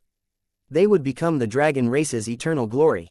Smiling, Long Chen patted Mo Yang's shoulder and said, "We're all brothers. In the future, I don't want to hear another thank you." The dragon domain's experts were all incredibly moved by this. From initially looking down on Long Chen, they now revered him. Being called a brother by someone of his stature felt like a supreme honor. "Ha ha ha, that's right, we're all brothers, so there's no need to stand on courtesy." Guo Ran magnanimously laughed, pulling Mo Yang and the others into his embrace. Hugging was not a custom among the dragon race, leaving Mo Yang and the others momentarily stunned. But as they were embraced, they felt an undeniable sense of trust and camaraderie. Only then did they realize that a simple hug could convey so much trust. "Big sister, can I hug you too?" Bai Shala shyly asked a female dragon race expert. Blushing furiously, the woman fled, leaving everyone in uproarious laughter. After this battle, the Dragonblood warriors gained newfound respect for the dragon domain's experts. Likewise, the dragon domain's experts apologized for their earlier rudeness. With past misunderstandings resolved, camaraderie flourished. They called each other brothers and sisters without hesitation. After that, the dragon domain's experts gathered the bodies of their fallen brethren, fellow brave warriors of the dragon race. They had sacrificed themselves for the dragon race. Without them, Mo Yang and the others might not have reached the end. Though only a simple ceremony could be performed now, their names would later be immortalized on a commemorative stele, ensuring their sacrifices would never be forgotten. Despite the heavy losses, the future they had won justified the cost. The dragon race's heavenly geniuses had given their all, and their sacrifices were not in vain. "Let's go and see what's inside. What treasures did the dragon race's seniors leave behind for us? I can't wait to find out," said Guo Ran, rubbing his hands. The dragon race's experts were filled with anticipation as well. However, once they entered this gigantic 10,000 dragon nest, they were all dumbfounded. It was an extremely spacious hall, empty save for tens of thousands of gates, with a barrier around each gate. Seeing these barriers, the dragon race experts almost despaired. So many of them had bravely sacrificed themselves on the bridge, and they couldn't take more losses. "There are so many barriers. How many times do we have to fight?" Guo Ran asked. He and the others were also stupefied by the sheer number of the gates. "Everyone, don't worry," Long Chen reassured them. "Each barrier here leads to a minor world, and every minor world contains more gates. These gates hold treasures of the dragon race, including magical arts, divine abilities, weapons, essence blood, and things beyond your imagination. Only the most precious items are stored here. After all, this 10,000 dragon nest is the seed of the dragon race's revival. Every gate is guarded by the heroic spirits of our ancestors. To open a gate, you must defeat the spirit guarding it. But don't worry, your lives won't be at risk. If you can't win, you can retreat. However, once you fail, you'll have to wait 3 days to challenge that gate again." Hearing that, the dragon race experts were revitalized. If there was no danger to their lives, then they could freely challenge the gates. Each barrier has unique dragon runes, Long Chen continued. Try forming a resonance with them. If the rune responds, it means the treasure inside is connected to your branch of the dragon race. I can sense it, cried out one heavenly genius. Feeling a powerful summons, this genius charged into one of the barriers without hesitation. Wait, Long Chen shouted. Before anyone could stop this impulsive genius, he was flung back violently, coughing blood as he collapsed on the ground. Long Chen was speechless but continued to explain. Wait for me to finish speaking. Not just anyone can challenge these barriers. Before challenging them, place a drop of your core essence blood onto it. If the dragon rune protrudes, it means you can challenge it. If there is no reaction, it means you are not qualified to do so. I'll try it, Kai Wufeng said, stepping forward. You just fought an intense battle.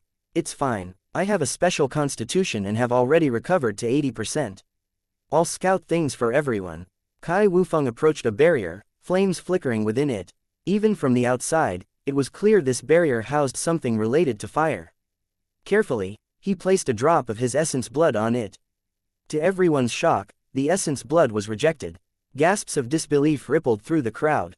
Even someone as powerful as Kai Wufeng wasn't qualified to challenge this trial. Chapter 5509 Dumbstruck. This result stunned everyone, including Kai Wufeng. Even someone of his caliber was not qualified to challenge this trial. I'll help you. Try again, the White Dragon Race's patriarch said as he placed a hand on Kai Wufeng's back. As white divine light flowed into Kai Wufeng's body, his aura instantly sharpened. He was restored to his peak condition by the secret art of the White Dragon Race. With the patriarch's assistance, Kai Wufeng confidently sent another drop of his essence blood onto the barrier. This time, the barrier quivered slightly, and a flame rune manifested on top of it. He passed. Everyone cheered. This was a good start. The appearance of the rune meant that they could open the gate to a new realm. Everyone, wait for my good news, Kai Wufeng declared, patting his chest before placing his hand on the rune. The rune transformed into a whirlpool that sucked Kai Wufeng inside. After that, the barrier turned translucent, allowing everyone to see what was happening inside. They saw an ancient martial stage, with a huge figure standing on top of it. When everyone saw this figure, their hearts trembled. Kai Wufeng, who had just appeared on the stage, directly froze, his confidence faltering. He almost turned around and fled. The huge figure had long hair covering its face, but everyone could vaguely tell that it was a man. The thing that stood out the most was his aura. The aura of a dragon emperor dominated the scene. Primal chaos chi swirled around this figure, and even through the barrier, his oppressive presence pressed down on the crowd like a mountain.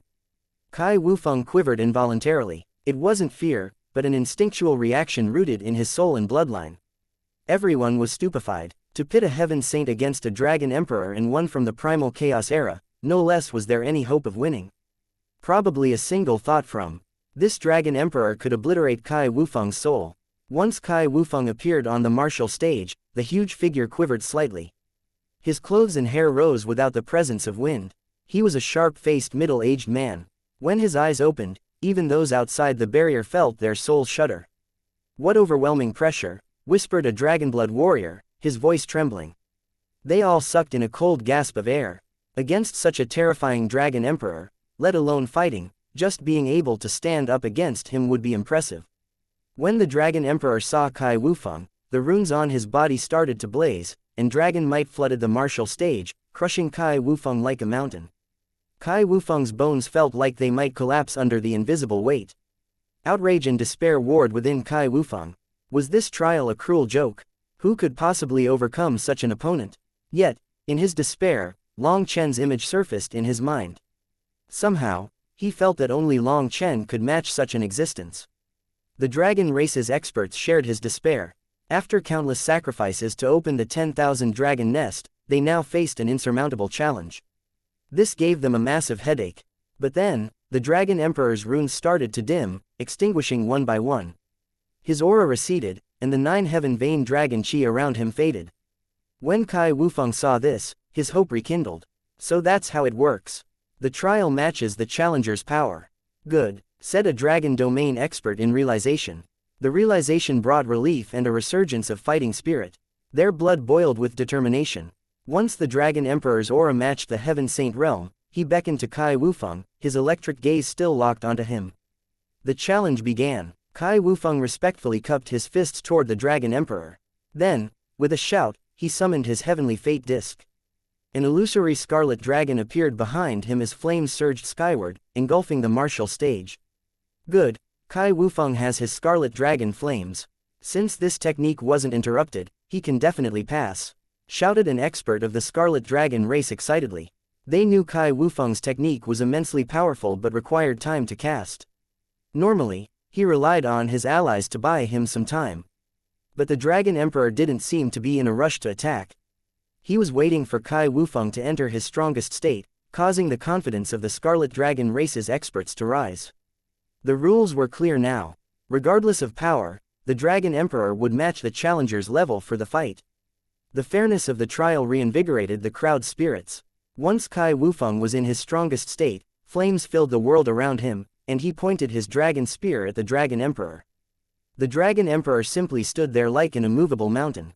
He had a golden spear by his side but seemed to have no intention of attacking. "Senior, this unfilial disciple Kai Wufeng humbly seeks your guidance," shouted Kai Wufeng. Despite his reverence for this ancient hero of the dragon race, Kai Wufeng seemed excited to fight him. However, the Dragon Emperor just looked at Kai Wufeng emotionlessly. "Forgive this disciple's rudeness." After cupping his fists once more, Kai Wufeng attacked with his spear. Although he was full of reverence for this heroic spirit of the dragon race, the moment he attacked, he showed no mercy. A dragon's cry echoed as his spear pierced forward. Flames exploded around it, forming countless afterimages of Kai Wufeng that danced across the martial stage. What speed! Such profound movements! Even the patriarchs couldn't help but praise his technique. The balance of offense and defense in his movements was near perfection, but just as Kai Wufeng reached the Dragon Emperor, the latter vanished. A thunderous explosion followed. An iron fist struck Kai Wufeng's abdomen, its power causing thin cracks to appear throughout the void. Kai Wufeng's eyes almost popped out of their sockets, and he spat out a mouthful of blood. Everyone watching was dumbfounded. Kai Wufeng's movements were dazzling and praised as flawless by everyone, but this Dragon Emperor's attack was so fast they couldn't even see it clearly. The barrier quivered, and Kai Wufeng's battered form was hurled out. Mo Yang and others rushed to catch him. To their shock, they discovered that every bone in his body was shattered, his internal organs a mess. He had already lost consciousness. The power of that single fist had nearly obliterated him. As the barrier's runes flickered, the martial stage vanished, returning to its original state. A deathly silence fell as everyone stared at the barrier, then at the grievously injured Kai Wufeng. Chapter 5510 Time to perform. Everyone's hearts sank. If someone as powerful as Kai Wufeng couldn't withstand even a single attack from his opponent, did anyone else stand a chance? Mo Yang and the other monstrous geniuses felt immense pressure. Some of them believed they were slightly stronger than Kai Wufeng, but only ever so slightly. If Kai Wufeng couldn't even last a single blow, how many could they withstand? And what was the point of being able to withstand more attacks? Only by defeating their opponent could they open the path. Everything else was futile. Worst of all, even if they did increase their realm, it would be useless. If their realm increased, so would the realm of their opponent. What made it worse was that increasing their cultivation realms wouldn't help. Their opponents would mirror their breakthroughs. If they condensed Heaven Vein Dragon Chi, their opponents would do the same. If they advanced to Dragon Emperors, so would their opponents. This escalating challenge felt insurmountable, driving many to despair. While the dragon race experts looked anxious, the Dragonblood warriors felt their blood heating up. That Dragon Emperor might have only released a single attack, but his movements, angle, timing, and everything else were impeccable. This one attack was refined to the pinnacle. Most couldn't grasp the intricacies of his technique, but the Dragonblood warriors could. Their blood surged with excitement at the sight. In all their lives, they had never encountered such a terrifying existence, so they were itching to fight. Brothers of the Dragon Domain, you've just emerged from an immense battle, and there are still many hidden wounds inside you. While you might look recovered on the surface, your souls are not in a good state, which dulls your senses. You should wait for a while before you challenge the rest of the trials.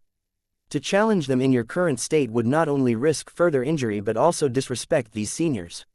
Most importantly, you will be wasting precious time, Long Chen declared, pointing to the barrier that had returned to its previous appearance.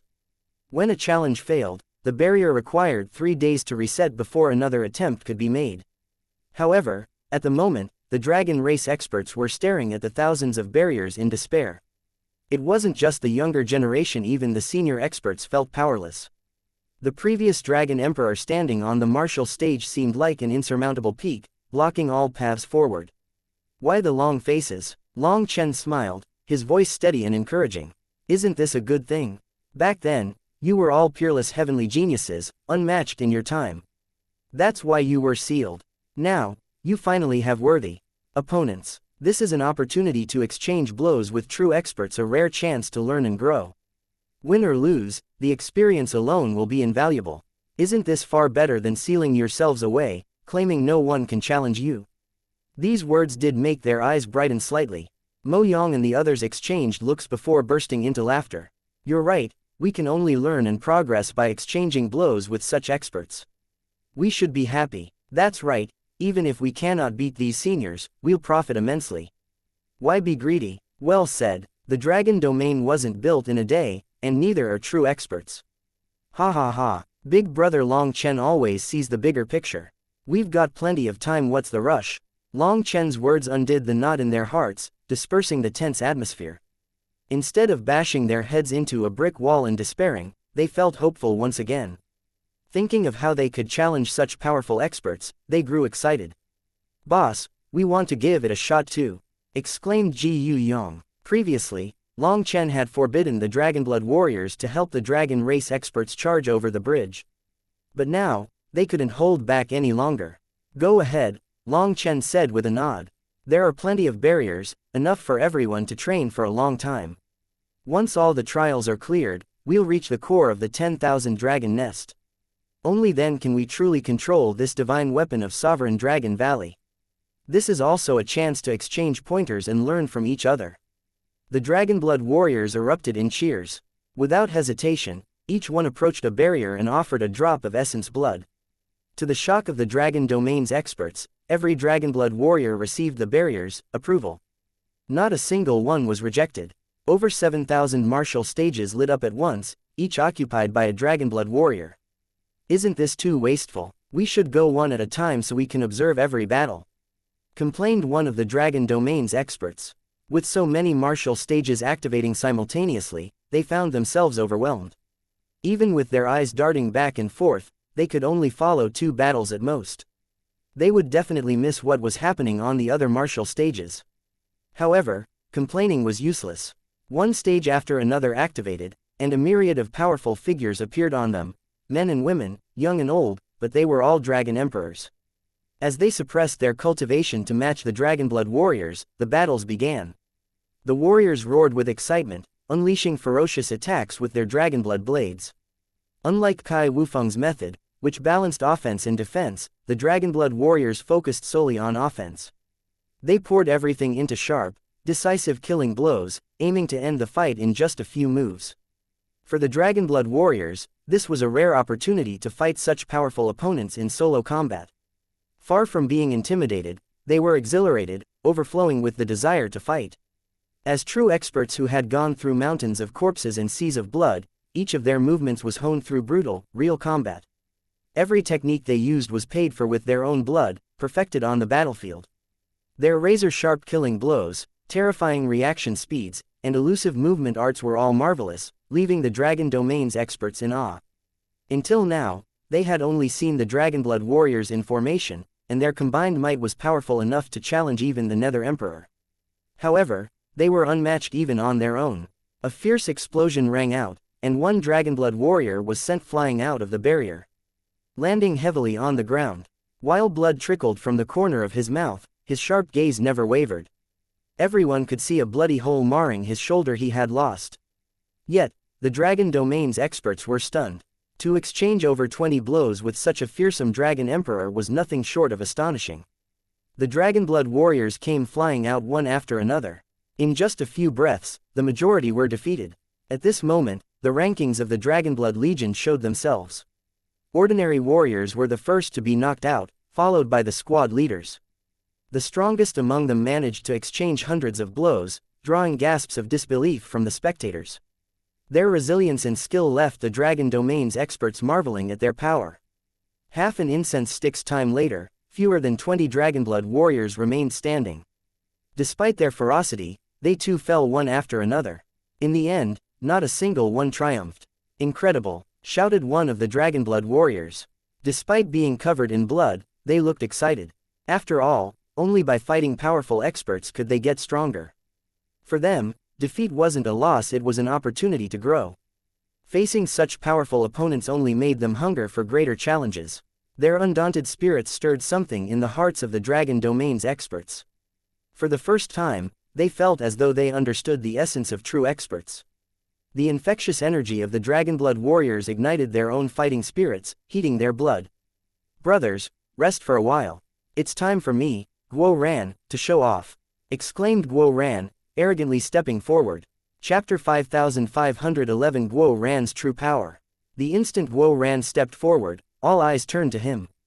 Everyone knew he was the general of the Dragonblood Legion, the one who had concentrated the Dragonblood warriors' power into one attack, driving away even the Nether Emperor. In their eyes, Guo Ran's strength was on par with Yu Zifang's. Now, as he boldly declared his turn, anticipation filled the air. Guo Ran strutted confidently to a barrier, his swagger unmistakable. He then placed a drop of his dragon blood onto it. But nothing happened. Guo Ran's confident expression froze, quickly turning green. "Brother, don't be so cruel. I've already bragged, so give me some face," Guo Ran muttered, panic creeping into his voice. Guo Ran hadn't expected that the dragon soul in his body would refuse to come out to fight at this moment. The crowd stared dumbfoundedly as Guo Ran tried to rouse his reluctant dragon soul. "Hey, wake up, everyone else has done their challenge. If we don't fight, we'll be a laughingstock. Do you really want to stick around and face that shame?" Guo Ran muttered. At last, warmth spread through his palm, and a dragon rune appeared, causing a wave of relief to wash over Guo Ran. Although Guo Ran's battle armor was strong, without his hidden dragon soul's support, he could only unleash a tenth of his power, which wouldn't be enough against a peerless expert. Right now, he needed the hidden dragon's cooperation. Seeing that the hidden dragon soul had finally given him face, Guo Ran confidently placed another drop of dragon blood onto the barrier. This time, the barrier's rune emerged. As Guo Ran pressed his palm against the barrier, he appeared on the martial stage. Everyone could see a large middle-aged man standing there as his opponent. Seeing this figure who was built like an iron tower, Guo Ran didn't dare to be careless and immediately summoned his armor, erupting with his dragon blood power. The next moment, countless runes lit up on his armor and sabers. The dazzling divine light passed through the barrier, illuminating this entire hall. Seeing this scene, Long Chen couldn't help but sigh. Guo Ran had needed to show off on purpose before this, but now, he didn't need to. Now, Guo Ran possessed incredibly powerful battle armor plus a dragon soul that matched his character. Finally, he lived up to his title as the commanding general of the Dragonblood Legion. Just as everyone was dazzled by the battle armor's light, the Dragon Emperor on the martial stage charged over. With a pitch-black saber in hand, the Dragon Emperor unleashed a devastating slash. The martial stage trembled under the weight of his attack, and even the spectators felt a shockwave reverberate through their bodies, like a hammer striking their hearts. Guo Ran met the strike head-on. Their sabers clashed with a deafening roar, and the stage quaked violently. To everyone's astonishment, Guo Ran managed to block the Dragon Emperor's terrifying blow. As the clash sent sparks flying, Guo Ran retaliated. With his right saber holding off the Dragon Emperor's blade, his left saber swept toward his opponent's waist. The Dragon Emperor stepped back, deflecting the attack, but the force drove him back 3 steps. It was the first time a challenger had managed to push the Dragon Emperor back, and the crowd erupted into cheers. Even the Dragonblood warriors shouted encouragement at Guo Ran. "Whirlwind slash," Guo Ran shouted. Golden wings unfurled from Guo Ran's back as he spun into a flurry of attacks. His sabers and wings became a blur, assaulting the Dragon Emperor relentlessly. Unable to retaliate, the Dragon Emperor was forced further and further back. Seeing Guo Ran suppress his opponent, everyone let out a thunderous cheer. Some people were so emotional that they shouted until their throats became hoarse. Hope rekindled in the hearts of the Dragon Domain's experts, who had endured defeat after crushing defeat. They all knew that once Guo Ran defeated this gatekeeper, it would open a path to treasures that could strengthen their entire race, which would give them a higher chance of defeating more gatekeepers. Guo Ran's consecutive attacks continued. Like a wild storm, he pressed the Dragon Emperor to the point that the latter couldn't retaliate. But just as victory seemed within reach, the Dragon Emperor suddenly dropped his guard. Guo Ran's saber struck his opponent's shoulder, sending his weapon flying. Everyone let out startled cries at this sudden turn of events. However, a golden scale shimmered where the attack had landed, absorbing the blow. Though the scale cracked and fell apart, the Dragon Emperor remained unharmed. Without hesitation, the Dragon Emperor raised his hand. Millions of dragon runes condensed into a radiant palm strike that descended upon Guo Ran. Even in his battle armor, Guo Ran felt his soul tremble under the weight of the attack. Instinctively, he raised his sabers to block while his golden wings dissolved into a storm of feathers to absorb the blow. Guo Ran was sent flying, coughing up blood. The feathers behind him shot away like flying swords. "What a terrifying attack!" exclaimed Guo Ran. His feathers were part of a defensive mechanism that absorbed the brunt of any attacks. At their peak efficiency, these feathers could dissipate up to 70% of an enemy's power, channeling the absorbed energy for Guo Ran's counterattacks.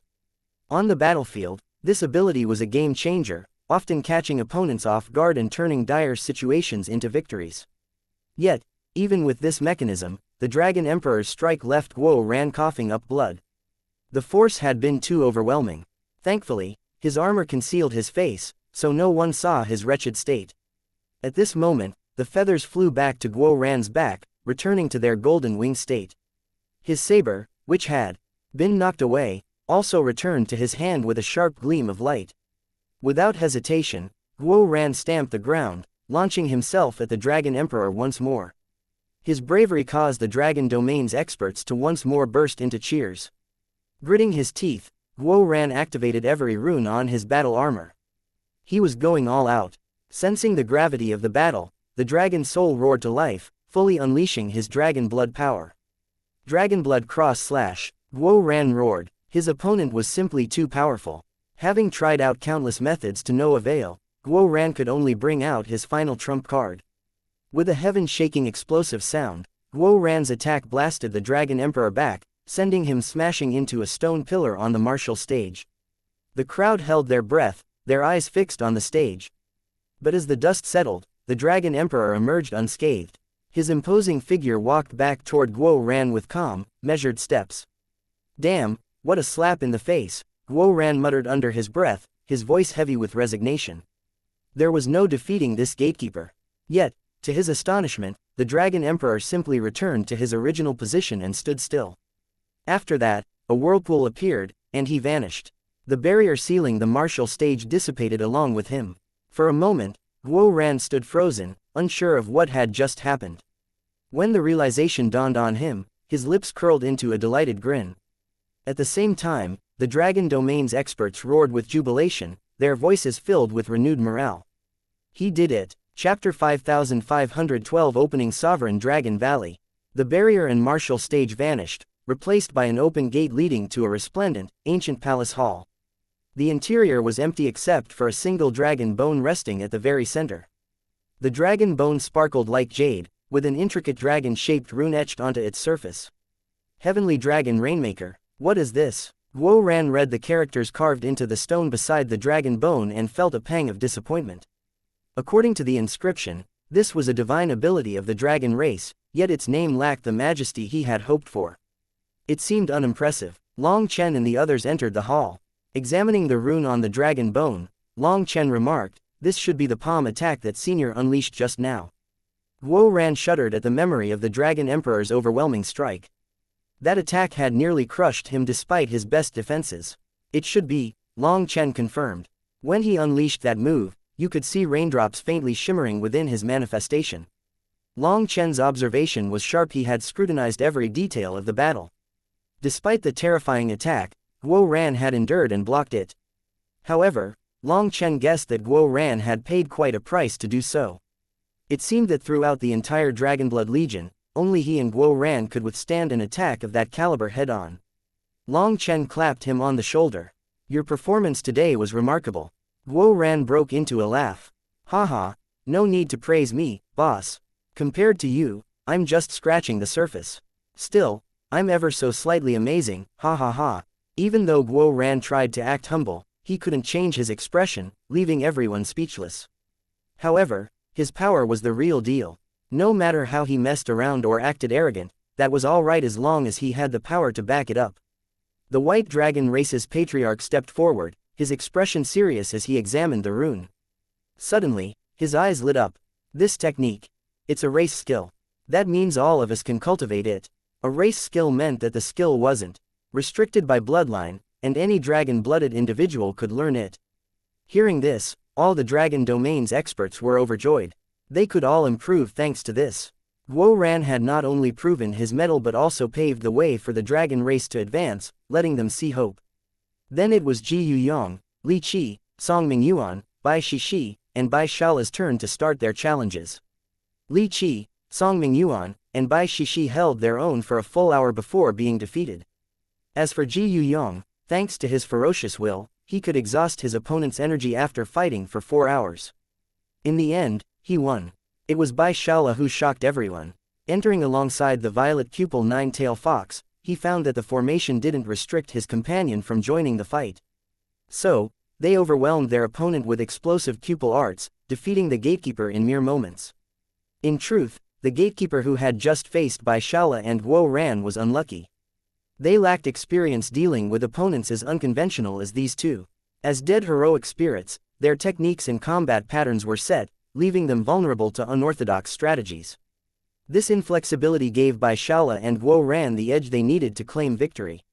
These 3 victories revealed certain weaknesses in these gatekeepers. The Dragonblood warriors noticed them as well, yet none exploited these flaws. Instead, they silently vowed not to rely on such loopholes to achieve their victories. They aimed to defeat these formidable opponents in their strongest areas, honing their own skills in the process. After all, enemies like these gatekeepers were rare, and the Dragonblood warriors treasured the chance to temper themselves. If they didn't squeeze out every bit of value from these opponents, it would be too wasteful. More than acquiring powerful new magical arts or divine abilities, they valued the opportunity to battle such peerless opponents. "Boss, why don't you try it too?" suggested Guo Ran. Guo Ran's suggestion was met with a chorus of eager anticipation from the Dragon Domain's experts. However, Long Chen shook his head. Long Chen said, "I've not recovered from the last battle. I'd only embarrass myself." Disappointment rippled through the crowd. Yet, recalling how Long Chen had faced the strongest enemies in their last battle, they understood. His internal wounds likely still lingered, and it would take him some time to recover. "Then Zifeng," said Guo Ran, turning to Yu Zifeng. However, he then realized that Yu Zifeng had neither dragon blood nor a dragon soul's blessing. He couldn't challenge the gatekeepers here. While Bai Shala and Bai Shishi didn't possess dragon blood either, they did have the blessing of dragon souls. That was why they could challenge the gatekeepers here. However, Yu Zifeng was different. He was a pure human in every sense.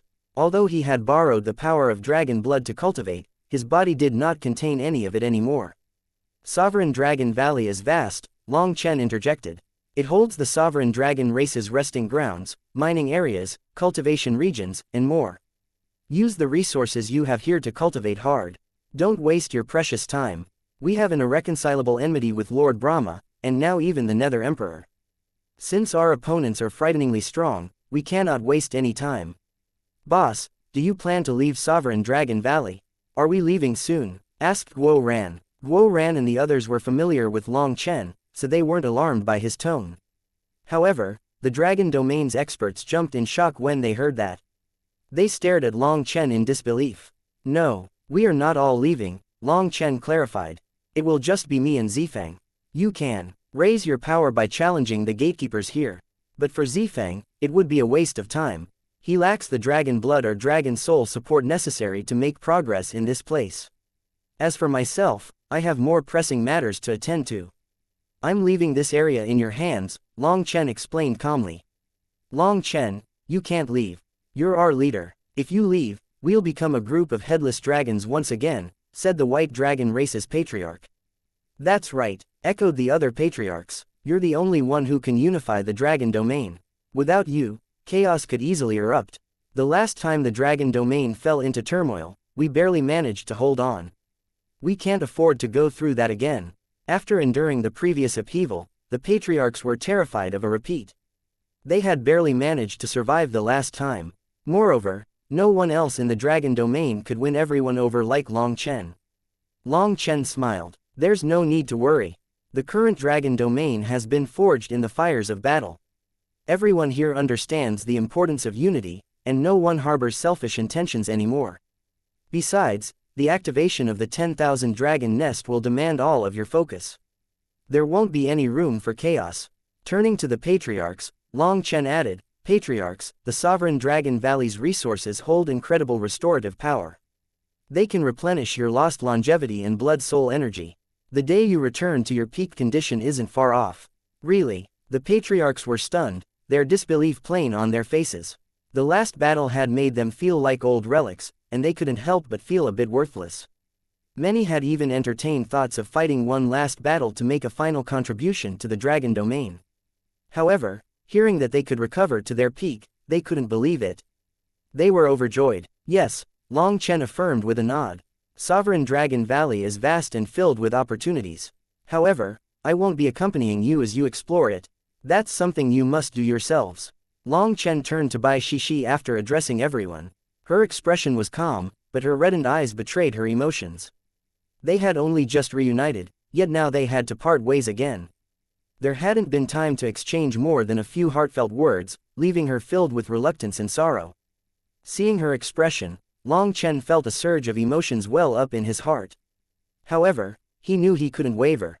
Forcing himself to remain resolute, he steeled his heart and said his goodbyes to everyone. Long Chen ordered them to stay in the 10,000 dragon nest and not send him off. It would only make it harder for him to leave.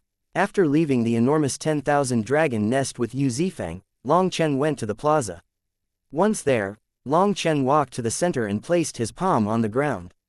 Instantly, the intricate runes inscribed on the millions of bricks covering the plaza started to light up. They pulsed like flowing streams of energy, converging toward his hand. A radiant rune formed in Long Chen's palm, exuding a mysterious and ancient aura. The moment it fully condensed, Long Chen's divine sense expanded outward, enveloping all of Sovereign Dragon Valley. Every detail of the valley was reflected in his mind, as if it were an extension of his own body. This rune was the command talisman of Sovereign Dragon Valley, a symbol of ultimate authority.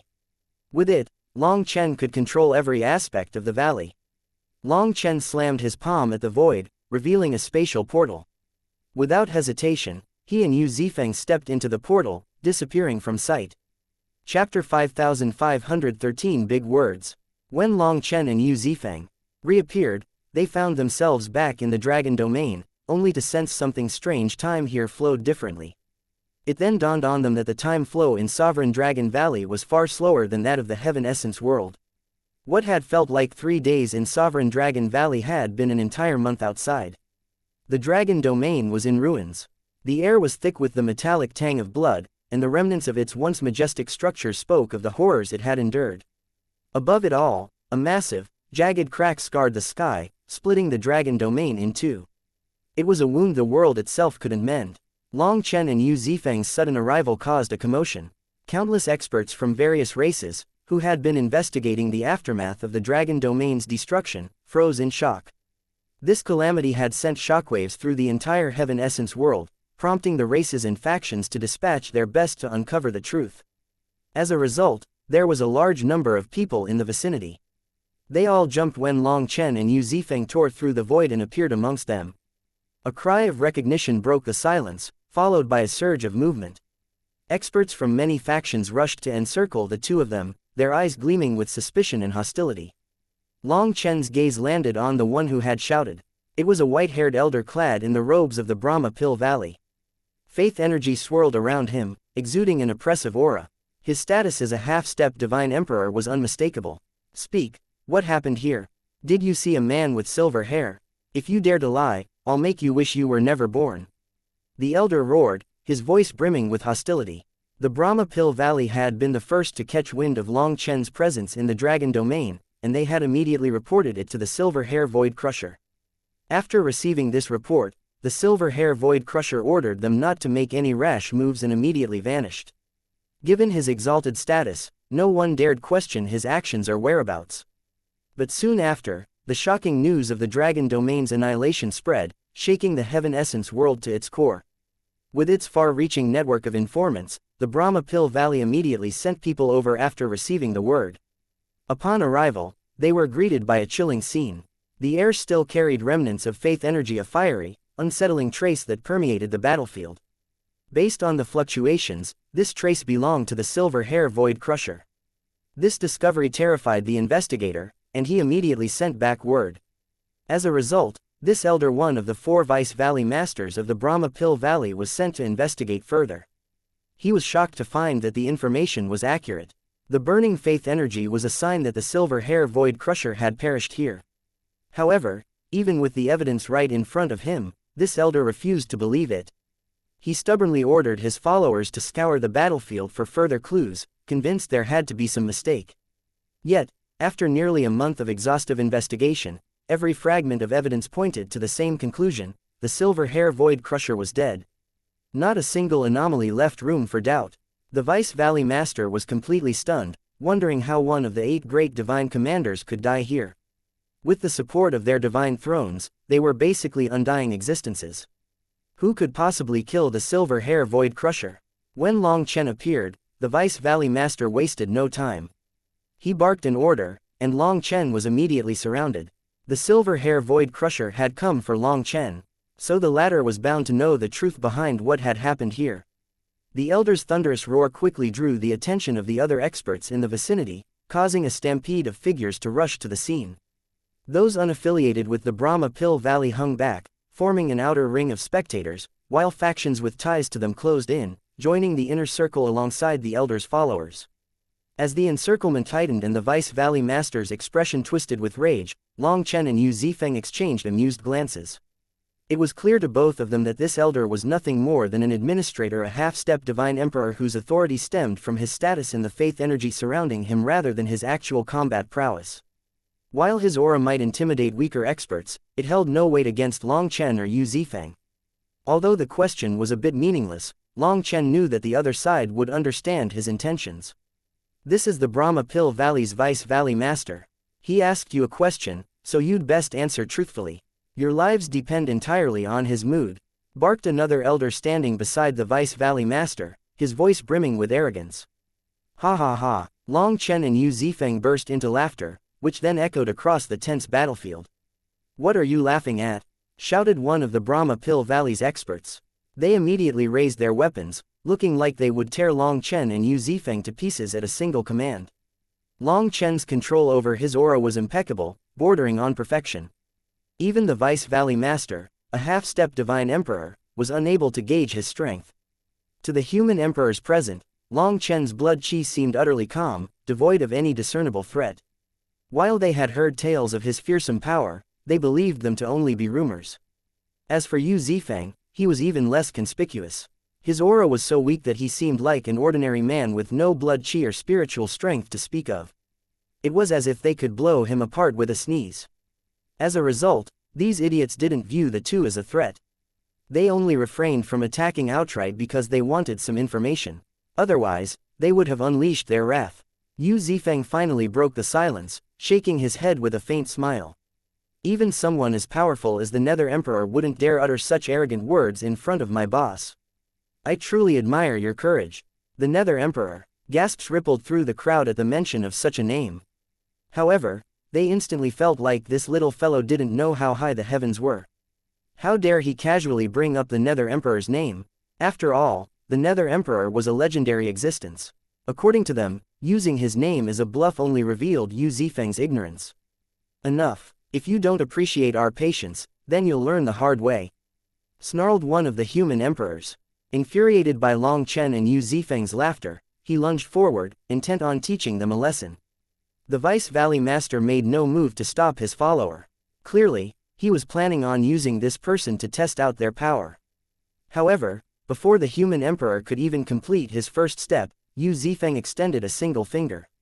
A sharp gust of wind, condensed like a sword, tore through the sky and pierced the human emperor's head with lethal precision. With the flick of the finger, a young expert had slain a human emperor, stunning everyone in the surroundings. Before the crowd could recover, Yu Zifeng unsheathed his sword. A brilliant light exploded from the blade, illuminating the sky. Millions of sword images blossomed like a radiant lotus, covering the entire battlefield. Chapter 5514 Demon Race's Ancient City. Streaks of sword light ignited the heavens like dazzling fireworks, stealing the very souls of those who witnessed them. Amidst this breathtaking spectacle, the resonant sound of a sword being sheathed rang out a clear, solemn bell that seemed to call the lost souls back to their bodies. When Yu Zifeng sheathed his sword, the experts watching in the distance suddenly felt a wave of dizziness, as though their souls had been momentarily severed from their bodies. Only when the sword was fully sheathed did they feel released from its invisible grip. Cold sweat poured down their faces as horror gripped them. That sword was a nightmare incarnate, a blade that made ghosts weep and gods tremble. Its mere presence decided life and death, leaving no room for resistance. An eerie silence fell over the battlefield. The onlookers stood pale and frozen, as if they had just glimpsed the gates of hell slamming shut before them. The experts surrounding Long Chen and Yu Zifeng were frozen, stupefied by Yu Zifeng's sword. Those in the distance thought that Yu Zifeng's action was just to scare them off, but then a strange scene played out in front of them. Like puppets with their strings cut, the experts surrounding Long Chen and Yu Zifeng collapsed one by one. Weapons clattered to the ground, leaving the area eerily empty. Only the Vice Valley Master remained standing, trembling uncontrollably. Cries of disbelief echoed from the distant spectators as they realized the shocking truth: the fallen experts were dead. Their Yuan spirits had been obliterated. The Vice Valley Master stared at Yu Zifeng, trying to maintain a facade of courage, but his shaking limbs betrayed him. Just now, when Yu Zifeng unleashed his sword, the Vice Valley Master's Yuan spirit was pulled out of his body by some invisible force. The only reason he survived was Yu Zifeng's mercy. However, the others weren't so fortunate. Seeing their bodies on the ground, the Vice Valley Master finally believed that the Silver Hair Void Crusher had truly died here. In front of Yu Zifeng, his faith energy was moving extremely sluggishly. It should have automatically protected him, but it hadn't done anything. That was badass, said Long Chen, amazed. Yu Zifeng was truly a monster. With a single sword stroke, Yu Zifeng had severed their Yuan spirits, bypassing even Lord Brahma's formidable faith energy. It was an achievement that bordered on the divine. In fact, even Long Chen didn't know when Yu Zifeng had become so powerful. But after thinking for a while, he understood. Yu Zifeng was a peerless genius. After clashing against the Silver Hair Void Crusher twice, he had found the weakness of faith energy. With his unparalleled comprehension of the Sword Dao, he had refined his will to bypass its defenses and strike directly at the Yuan spirit. Yu Zifeng's ability to grow stronger under pressure was extraordinary. The greater the challenge, the sharper his Sword Dao became. Unlike others who advanced through cultivation, he advanced through comprehension. Once Yu Zifeng comprehended a principle, his Sword Dao underwent a transformation. Sword cultivators were indeed unique and could not be judged by normal means. That one attack made even Long Chen jump. Fortunately, they were brothers. If Yu Zifeng were an enemy, then Long Chen would never be able to rest in peace. If Yu Zifeng had comprehended this realm when facing the Nether Emperor, perhaps they would have been able to drive the latter away without the Sovereign Dragon reverse scale's power. Yu Zifeng had killed countless experts just like that, sparing only the Vice Valley Master. Yu Zifeng stared at the Vice Valley Master, who was shaking in terror. Despite knowing that he was about to die, the Vice Valley Master still acted tough. Shaking his head, Yu Zifeng declared, "The Silver Hair Void Crusher has already been killed by my boss. Not even his corpse remains. Go and deliver that news." After experiencing the Battle of the Dragon Domain and bearing witness to the terrifying Nether Emperor, neither Long Chen nor Yu Zifeng were interested in killing this weak Vice Valley Master before them. Knowing that they had no intention of killing him, the Vice Valley Master instantly relaxed, almost falling to the ground. He was actually even more cowardly than an ordinary person. It was indeed true. The higher a person's status, the more they cherished their life. The Vice Valley Master wanted to say some tough words to gain back some face, but he was afraid of angering Long Chen and Yu Zifeng. Hence, his mouth only twitched a few times, he didn't dare to say anything. Taking a few hesitant steps back, he turned and fled, shouting over his shoulder, "This is a declaration of war against Divine Venerate Brahma. Just you wait." Long Chen and Yu Zifeng simply ignored him. Yu Zifeng and Guo Ran possessed power no lower than his own, and the Dragonblood Legion was also rapidly growing. They relieved a great deal of the pressure on him. Once they could fully open all the gates in the 10,000 dragon nest, they would be able to control this powerful divine weapon of the sovereign dragon race. Then the Dragonblood Legion would have the foundation to roam the 9 heavens and 10 lands. Long Chen couldn't help but feel grateful. With you and the rest of the Dragonblood Legion here, I feel truly blessed, said Long Chen, clapping Yu Zifeng on the shoulder. Yu Zifeng chuckled softly. It's all thanks to boss's patronage. This rare moment of boot locking from Yu Zifeng startled Long Chen, but the two quickly exchanged glances before bursting into hearty laughter. As their laughter faded, Yu Zifeng's expression grew serious. Your enemies keep getting stronger, boss. Even the Nether Emperor appeared. If we don't improve, we'll only hold you back. With a note of resolve, Yu Zifeng continued, facing the Nether Emperor nearly shattered my sword Dao, but it also gave me the insight I needed to evolve. The pressure he exerted forced my will to its limit, and I broke through. Just now, I tested this new sword Dao, and I found that Lord Brahma's faith energy barely affects me anymore. Next time I face the Nether Emperor, I won't be as helpless. Long Chen nodded in admiration. Yu Zifeng's ability to use adversity as a springboard for growth was astonishing. The Nether Emperor had unwittingly paved the way for Yu Zifeng's transformation. Long Chen pulled out a formation disc, and the two stepped onto it, disappearing under countless stunned gazes. After dozens of supreme long-distance teleportations, they arrived at a bustling city. From there, they navigated through 3 more transportation formations, finally emerging in an ancient, imposing city. The moment they stepped out, their gazes sharpened. This ancient city belonged to the demonic beast race. Traversing through this territory was unavoidable for Long Chen's return to the Wind God Sea Pavilion. Though this path was technically open to outsiders, the tension between the demon race and the human race was no secret. More troubling was the fact that Long Chen had no clear idea which specific race held dominion over this region. As Long Chen and Yu Zifeng stepped away from the transportation formation, heading toward a larger one for their next transfer, an unsettling sensation rippled through them. Suddenly, both of their hearts quivered as a sharp sword intent locked onto them like an unyielding predator honing in on its prey. For Long Chen, that sensation was more than just alarming, it was familiar. The two of them looked in the same direction. A group of people was glaring at them, their eyes full of sinister killing intent. Chapter 5515 High Heaven Disciples. This was a group of white-robed youths, 16 in total, both men and women. They all bore swords on their backs, their auras sharp and their gazes cutting like blades. People didn't dare to look directly at them. Their auras were transcendent, exuding an air of detachment. They looked like immortals who had descended upon the mortal world cold, lofty, and utterly distinct. In this gathering, they were like cranes among chickens. They were sword cultivators, and shockingly powerful ones at that. No one had expected such a formidable group to appear here at once. It was said that after the sword god fell, his body transformed into the Tao, scattering the sword Tao's karmic luck throughout the 9 heavens and 10 lands. Anyone who wielded a sword could share a trace of this karmic luck. As a result, swordsmen were as common as grains of sand in a river. Yet, none had truly inherited the sword Tao's legacy.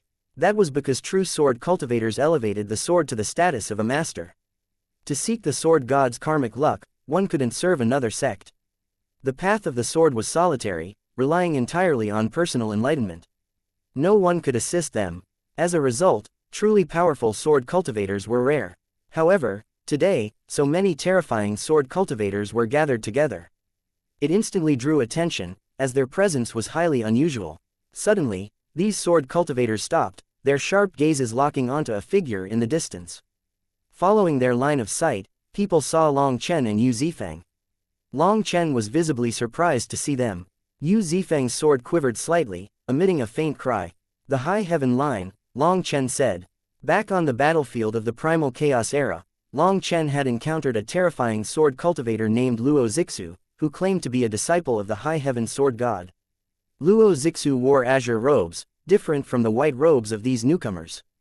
However, the circular pattern stitched onto their chests bore the same duly immortal characters, High Heaven. Boss, do you know them? Asked Yu Zifeng, surprised. After the sword god fell, some clown popped out and called himself the High Heaven Sword God. He allied with the invading heaven devils and turned on his own race. Judging by their faces, these people aren't good eggs either. If you want, you can just kill them all. It won't take much time, said Long Chen nonchalantly. Long Chen had never told anyone about his journey back in time. The Earth Cauldron had warned him repeatedly not to divulge such matters, as they involved terrifying karmic consequences. Such karma would only be settled during a heavenly tribulation and could easily harm others. Yu Zifeng had never heard of a high heaven sword god. He had no idea who it was, and in his heart, there was only one sword god. "Hey, little fellow, where are you from?" Just as Long Chen and Yu Zifeng were privately conversing, this group approached them. Even the way they walked was different. Their boots didn't touch the ground, as if they were afraid of dirtying their white robes. They had to be after Yu Zifeng, recognizing his terrifying potential. However, their arrogance blinded them to the depth of his strength. Otherwise, they wouldn't have called him, "Little fellow." You have the form, but not the soul. In addition, you carry faith energy. Your swords are already rusted, and your hearts are covered in dust. You cannot be considered true sword cultivators, Yu Zifeng said, his gaze sweeping over them. He shook his head in disappointment. It wasn't just Yu Zifeng who noticed this. Even Long Chen could tell. Despite their formidable aura, it was mostly borrowed power from faith energy rather than their own cultivation. "What did you say?" Obediently answer Senior Apprentice Brother Ling's question. "Don't bring suffering upon yourself," shouted a female disciple, her tone harsh. The Senior Apprentice Brother Ling she spoke of was the leader of their little group. His wide forehead and pockmarked face made him memorable, albeit not for the right reasons. Sometimes, people would make themselves stand out using whatever quality they had to increase people's impression. However, this Senior Apprentice Brother Ling was so naturally ugly that anyone would remember his face with just a look.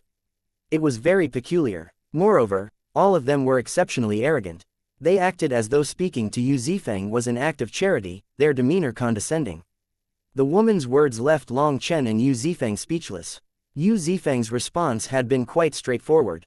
Did they not understand what he was saying? "Little fellow, don't fail to recognize kindness. Senior Apprentice Brother Ling is complimenting you by speaking to you.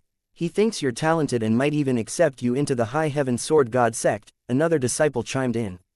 This disciple loudly proclaimed the sect's name, as though afraid it wouldn't be heard. His voice carried across the city, drawing countless divine senses to the scene. After that, Senior Apprentice Brother Ling cleared his throat and started his speech. The High Heaven Sword God sect is the legacy of the High Heaven Sword God. Our sect has focused on the Sword Tao and remained aloof from worldly matters. However, the Sword God is merciful and cannot bear seeing sword cultivators wandering aimlessly. Thus, we are tasked with guiding these lost sheep to the right path. Join my Sword God sect to receive the High Heaven Sword God's blessing. You can learn unmatched divine abilities and cultivate the path of heavenly enlightenment. Stop, that's enough.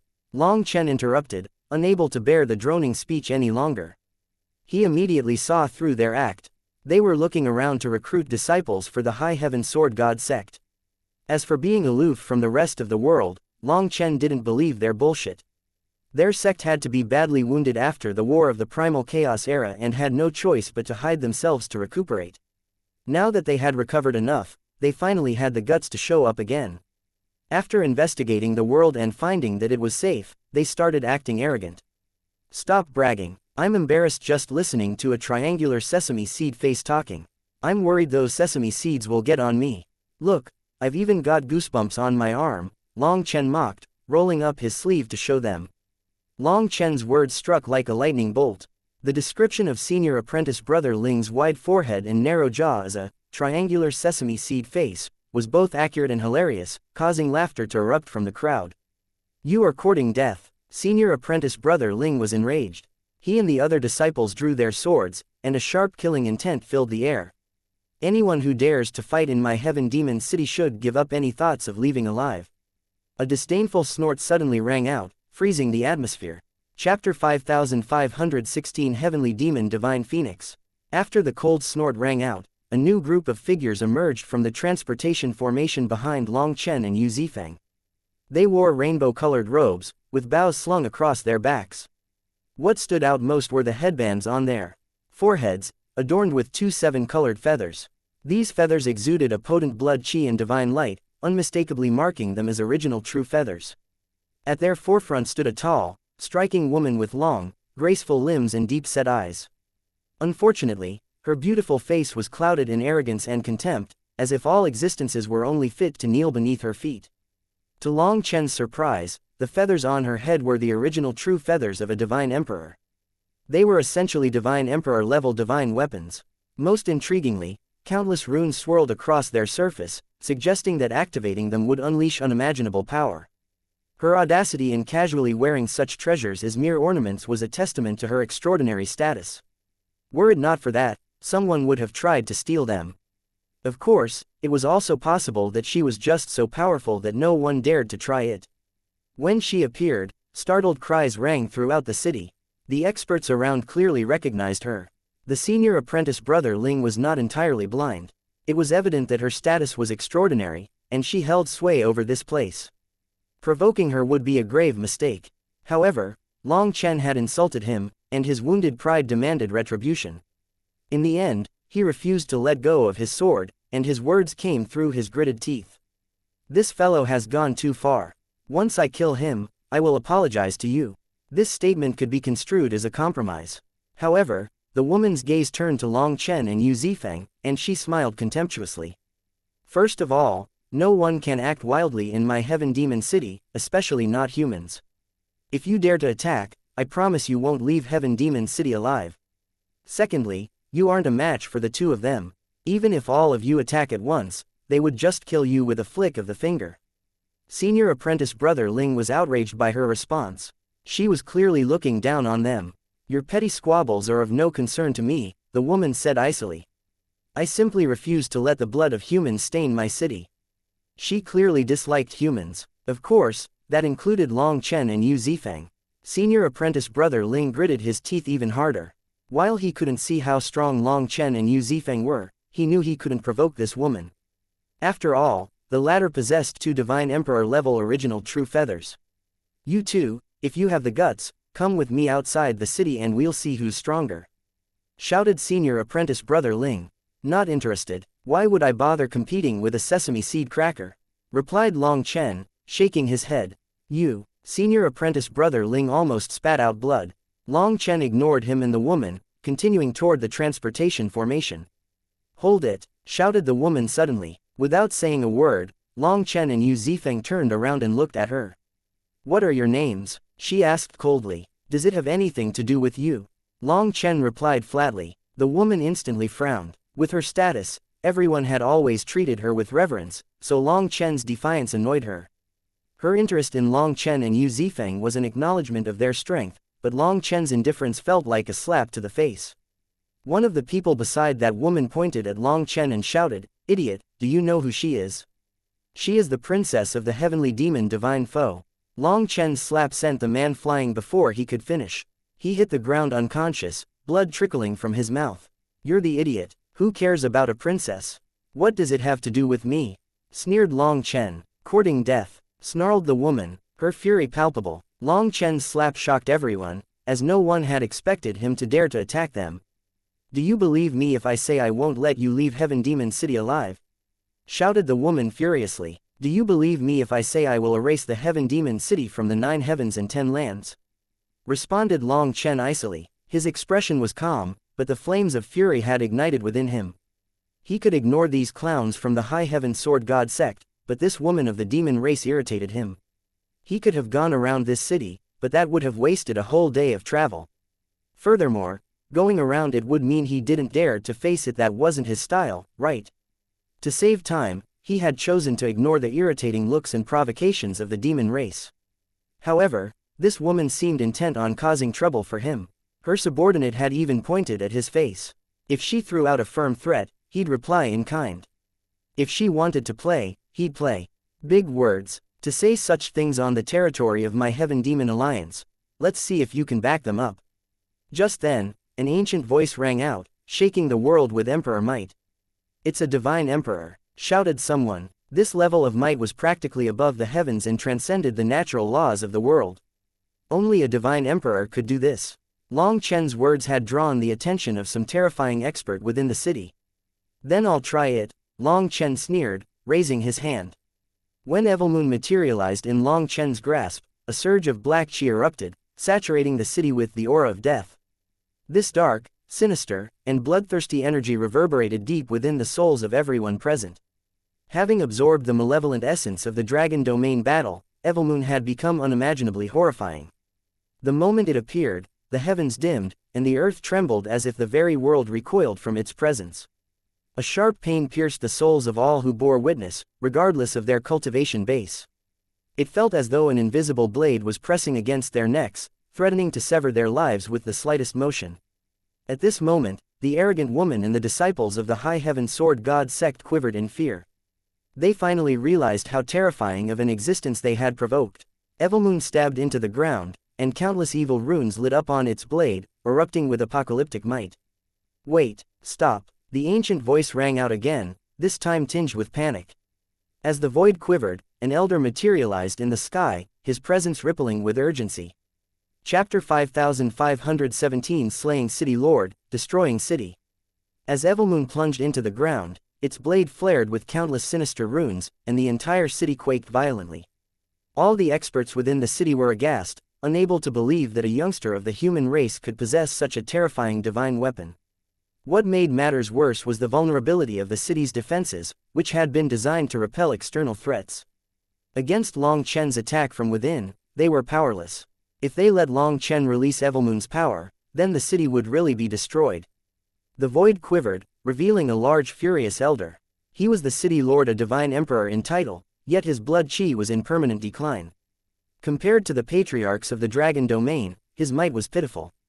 With his lifespan nearing its end, even being sealed away wouldn't extend his life by more than a century. Moments ago, he had sneered at Long Chen, failing to perceive the threat he posed. Perhaps his declining vitality had dulled his senses. "You wanted me to try it, so I'm trying it. Why tell me to stop now?" Long Chen sneered, his grip on Evilmoon tightening. Evilmoon's power rapidly rose, with no intention of stopping. "Are you mad? If you destroy my heaven demon city, the demon race will annihilate you, and not just you.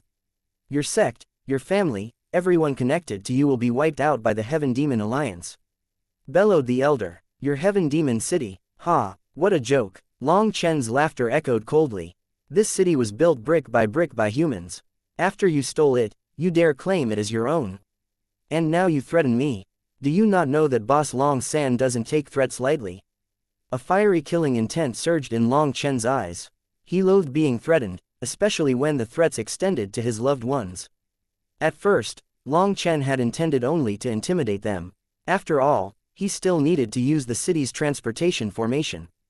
However, the elder's threats ignited his wrath, and restraint was no longer an option. "Anyone who doesn't want to die, get the fuck out. I'll give you until the count of 3. If you're still here, you'll perish alongside this city. Even if the human race couldn't protect it, I won't allow animals like you to sully it," shouted Long Chen. Long Chen directly started counting, causing countless experts to flee in a panic. Long Chen's sharp gaze and the apocalyptic aura surging out of Evilmoon terrified them. Yet some demon race experts hesitated, forming a blockade around Long Chen as if preparing to attack. "Stop. If you cease now, I won't kill you. We can pretend none of this happened," shouted the woman from the Heaven Demon Divine Phoenix race, her expression ugly. She had not expected Long Chen to be so gutsy, openly challenging the Heaven Demon Alliance. As the woman was accustomed to commanding people because of her high status, even her attempt to persuade Long Chen carried the tone of an order. Long Chen ignored her and continued counting, too. Furious, the woman waved her hand, and one of the original true feathers adorning her head materialized in her grasp, radiating dazzling divine light. However, just as she was about to attack, senior apprentice brother Ling took the initiative and swung his sword at Long Chen. However, just as his sword chi was about to land, a black barrier materialized around Long Chen, reflecting the attack effortlessly. Struck by his own sword chi, senior apprentice brother Ling directly turned to dust. Long Chen's final count rang out as Evilmoon plunged deeper into the ground, unleashing its wrath. The earth shattered, and a violent surge of energy erupted, sending shockwaves rippling through the city. The woman barely had a chance to react before being swept away like a leaf in a storm. With his frail blood chi burning in desperation, the city lord tried to intervene but was similarly hurled aside. As for the others, they didn't have the slightest ability to resist at all. Weaker demon race members, some of whom had arrogantly stayed to show off their loyalty, were obliterated, reduced to mere blood mist. Nothing could halt the destructive wave. Buildings crumbled, ancient formations collapsed, and in mere moments, the once prosperous city was reduced to a wasteland of dust and rubble. Numerous wretched figures came flying out of the devastation. Those who had fled in advance stared in shock at this sight, their jaws dropping in disbelief. Amidst the swirling debris, Long Chen and Yu Zifeng stood tall. Meanwhile, the disciples of the High Heaven Sword God sect lay dead, wiped out by the surge of violent energy. Sword cultivators possessed immense offensive power, but their physical bodies were notoriously fragile. It was utterly foolish of them to stay, believing they could halt Long Chen's advance. In the end, it wasn't Long Chen who killed them, it was their own arrogance and inexperience. For all their strength, they lacked the wisdom to recognize when to retreat. Perhaps they had never faced a true battle in the real world. With a single attack, Long Chen had obliterated the ancient city. Damn human, I will tear you into a million pieces. A thunderous roar pierced the chaos as the city lord's dwindling blood chi erupted. His manifestation unfurled behind him, and he charged at Long Chen recklessly. At the same time, the woman from the Heaven Demon Divine Phoenix race stepped forward. Her original true feather, now glowing with radiant divine light, shone in her hand like a beacon of destruction. Wavecutter. In an instant, a single sword light streaked through the air like a bolt of lightning, cutting the city lord in half along with his manifestation. At the same time, Long Chen clashed with the woman. Evilmoon collided with her original true feather, unleashing a deafening explosion. A divine phoenix's cry echoed across the sky as seven-colored divine light rippled outward. A hazy, towering image of a divine phoenix appeared in the air. The impact forced Long Chen back 7 steps, a faint ache radiating through his abdomen. The power of this original true feather far exceeded his expectations. However, the woman from the Heaven Demon Divine Phoenix race fared no better. She was sent hurtling backward, barely managing to stabilize herself. Her hand, which tightly gripped the true feather, was bleeding profusely. Long Chen rested Evilmoon on his shoulder and fixed her with a cold, piercing gaze. He didn't say a word, but his silence was more chilling than any threat. Beside him, Yu Zifeng calmly sheathed his sword. The city lord's lifeless body fell to the ground with a dull thud. Around them, the battlefield fell into an eerie, suffocating silence.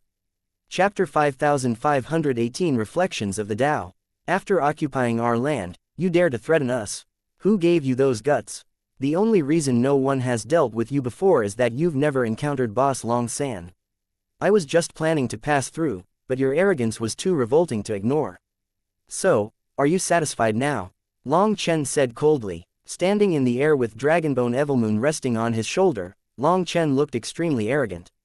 Black chi gushed out of Evilmoon like a waterfall, enveloping the battlefield in dread. Having just destroyed an ancient city with a single blow, Long Chen seemed less a man and more a harbinger of death.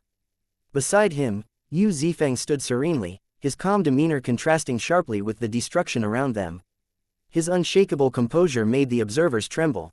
The woman from the Heaven Demon Divine Phoenix race gritted her teeth. She had underestimated Long Chen. Although she knew that Long Chen was much stronger than the idiots from the High Heaven Sword God sect, she hadn't expected this level of power. So, a provocation from her had led to the destruction of an entire city and the death of its lord. The Heaven Demon Alliance had never suffered such humiliation before. Who are you? What sect are you from? Do you dare to tell us? Let me know who has the guts to challenge the entire Heaven Demon Alliance.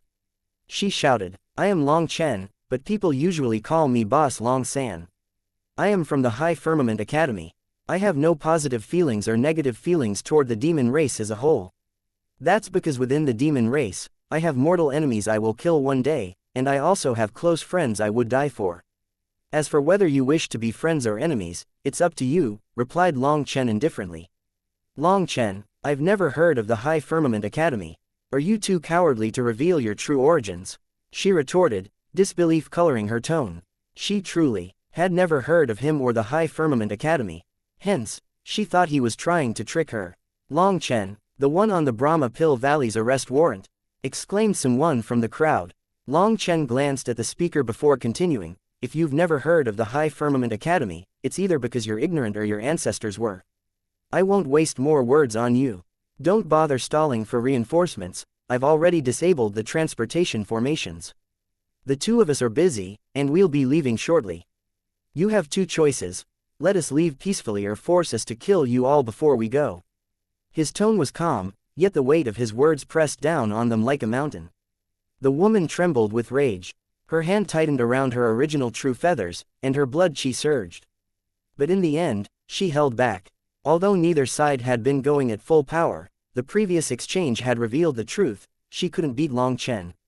After all, she had used the power of her original true feather, while Long Chen hadn't channeled Evilmoon's power. Even then, she had been blown back. Though she still had many trump cards in her hands, they might not be enough against Long Chen. Furthermore, she was alone, while Long Chen still had a terrifying sword cultivator by his side. There was no way she could challenge both of them. Under the watchful eyes of countless experts, Long Chen and Yu Zifeng turned and left without so much as a backward glance. They left behind a pile of ruins in a group of stupefied experts.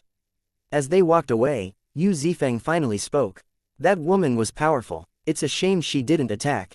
Yu Zifeng was a bit disappointed that no one dared to stop or pursue them. Her power comes from her weapon, not herself. You wouldn't obtain anything from fighting someone like her, replied Long Chen. Yu Zifeng's hands itched to fight a powerful expert, but his judgment of people's strengths wasn't as refined as Long Chen's. Immersed in the world of swords, Yu Zifeng naturally hadn't honed that skill so much. However, Long Chen instantly saw through that woman. Her power stemmed entirely from her bloodline and divine weapons, not her own efforts. If you fought her, you'd destroy her feathers and kill her. It would be a waste of energy, Long Chen added. After a moment of thought, Yu Zifeng nodded. Boss really is great. Your judgment is incredibly precise. Long Chen chuckled. Your sword would have told you the same thing the moment you drew it against her. True, but my sword doesn't usually look at others, Yu Zifeng said with a faint smile. You're right. Anyone your sword looks at dies, Long Chen replied. The two of them laughed. Yu Zifeng's usual aloofness seemed non-existent now. Around Long Chen, his guard fell away, and he seemed more relaxed. Boss, can I ask how someone like that woman can progress? Yu Zifeng's voice was thoughtful as they traveled. Her path is set in stone. She'll never step into the ranks of peak experts. To put it simply, she has no Dao, Long Chen said. As long as you have a Dao, you can always improve through various techniques. But if you have techniques without a Dao, you'll stagnate, Long Chen explained. Yu Zifeng said, then the Dao is like a pool, while techniques are like water. Even if the pool has no water, rain will fall from the heavens and nourish it. Rivers and creeks will form from the nourishment, growing continuously. However, without a pool, even if the water is within the starry river of cosmos, it remains water. Its essence never changes, and its amount never increases. Smiling slightly, Long Chen replied, that's one way to put it, but it's incomplete. The Tao can be comprehended but not spoken. Once you try to explain it, the Tao ceases to exist. Describing it as a pool or water is only one reflection of its nature. If you cling to that analogy, your understanding of the Tao will be constrained by it. You will only be able to think of the Tao as a pool of water, but the Tao cannot be described as something like that. Remember, all descriptions and analogies of the Tao are incomplete. The Tao has countless faces, and each analogy reflects only a single side of it. To describe the limitless Tao as something limited is impossible. So, while your analogy holds some truth, you must let go of it. Don't get locked into that mentality, or it will be detrimental to your cultivation. Yu Zifeng was silent for a moment, processing Long Chen's words. Finally, he said, Boss, following you is the blessing of a lifetime. Long Chen's expression grew serious. Having brothers like you who listen to me brag is also a blessing. The two exchanged a glance and burst into laughter. Several days later, they arrived at the Wind God Sea Pavilion's territory. As they approached, Yu Zifeng's expression turned grim. Boss, something seems off. Chapter 5519. Be more careful in your next life. Something's indeed wrong. Long Chen nodded. The moment they entered the Wind God Sea Pavilion's territory, they sensed a powerful murderous aura in the air. For those who lived on the battlefield, like Long Chen and Yu Zifeng, they automatically prepared for battle. Long Chen said, it seems some unsavory guests have come to the Wind God Sea Pavilion. Let's see who has the guts to cause trouble here. As they rushed forward, the killing intent in the air grew stronger. This was clearly done to create a murderous atmosphere. Boss, could they be targeting you? Yu Zifeng asked. Close enough. They're definitely here for me, Long Chen replied, his tone calm yet icy. From the lingering aura, He had already pieced together a rough picture of the situation. As they neared Wind God Island, a harsh shout echoed through the air. The Wind God Sea Pavilion isn't accepting visitors. Scram. From this, Long Chen instantly knew that the speaker wasn't a member of the Wind God Sea Pavilion. After all, wind element cultivators could manipulate their voices as effortlessly as the wind, enabling their words to travel great distances with a mere whisper. They definitely wouldn't be like this person, shouting so harshly, nor would they exude such powerful blood chi fluctuations. Long Chen dismissed the warning without a second thought and continued forward. Within moments, a sudden gust of wind blew by, and a spear shot toward his chest like a bolt of lightning. The spear slammed into Long Chen's chest with a force meant to impale him. However, shock and terror painted the attacker's face when he saw the outcome. "So you wish to die," Long Chen said coldly, holding the spear between two fingers as though it were a twig. The attacker erupted into a cloud of blood and bone fragments. Without pausing, Long Chen turned the spear around and hurled it into the distance. It vanished instantly. An earth-shattering explosion erupted moments later, accompanied by panicked screams. As Long Chen and Yu Zifeng went there, they saw dismembered limbs, shattered armor, and splintered weapons scattered across the ground. Thousands of experts had been stationed here, but Long Chen's sudden strike obliterated their encampment, killing most of them before they even realized what was happening. The handful who survived due to luck stumbled to their feet and immediately drew their weapons, looking like they wanted to murder someone. Before they could summon their manifestations, Long Chen waved his hand, conjuring a powerful astral wind that blew them back far beyond the horizon. These people were all minor characters, so Long Chen didn't even bother to kill them or get any information from them. However, the commotion quickly drew the attention of stronger foes. Powerful auras surged, and human emperors descended upon them. "Where did these idiots come from? Are you tired of living?" shouted a human emperor, immediately launching a fist at Long Chen. However, as the man got closer, his expression twisted in horror. He instantly tried to pull back, but it was already too late. Long Chen slapped him in the face, sending the human emperor tumbling into the distance. More experts gathered, their auras oppressive. However, the moment they heard Long Chen's name, fear rippled through their ranks, halting their advance. "So, it's you lot," Long Chen said, his lips curling into a sneer. "Unhappy with the results of the Wind Domain battlefield, are we? And now you've come to my doorstep. I must say, you're braver than I expected." The majority of the gathered experts were familiar faces from the Wind Domain battlefield, and their guts weren't small. Their decision to blockade Wind God Island was nothing short of a declaration of war. Yet, as Long Chen strode forward, they scattered like leaves before a storm, too afraid to stand in his way. Before long, Long Chen arrived at the gates of Wind God Island. The atmosphere was suffocatingly tense. Outside the gates stood a hostile crowd of experts, their eyes brimming with icy killing intent. Inside, the Wind God Sea Pavilion's experts looked at them with equal ferocity, their weapons ready, yet none made a move. Separating the two factions was a line drawn on the ground, a simple stroke of a sword that radiated terrifying divine energy fluctuations. It was like a barrier blocking their path. While there were countless experts here, no one dared to cross it.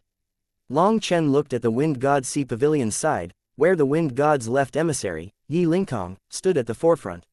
As usual, he held his sword casually while chewing on a stalk of grass, appearing utterly indifferent to the threatening army outside the gates. Behind him stood the Wind God Sea Pavilion's higher-ups, and farther back, Long Chen spotted Tang Wan'er and the Hidden Dragon Legion.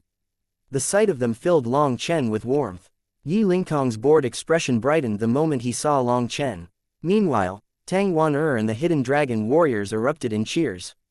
Their spirits visibly lifted, and the entire pavilion seemed revitalized.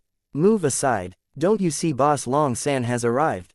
Are you all blind?" Long Chen shouted at the army blocking his way, his tone as commanding as ever. Those experts also noticed Long Chen, but their reactions were the opposite of Tang Wan'er's. Icy killing intent burned in their eyes. For many of them, Long Chen was the reason their disciples had fallen in the Wind Domain battlefield. They had come here demanding retribution, and now, the man himself stood before them. Agitation spread through their ranks like wildfire, with some of the more hot-headed among them already gripping their weapons. Tang Wan'er and her warriors tensed at the sight, preparing to charge out and bring Long Chen inside. However, Yi Lingkong stopped them and told them not to bother. "Long Chen, you dare to show yourself. An elder roared, stepping forward and pointing an accusatory finger at him. The moment this sentence left his mouth, a streak of sword light erupted behind Long Chen. The blinding light sliced through the void, warping heaven and earth with its sheer power. The elder froze, his eyes wide with shock. Without sparing the man a second glance, Yu Zifeng calmly sheathed his sword. A faint quiver passed through the elder's body before it split cleanly in two. His severed halves crumpled to the ground in a lifeless heap. The crowd stood paralyzed, unable to comprehend what had just occurred. The elder was no ordinary expert, he was a sect master of a formidable sect, one who had touched the threshold of the next great realm.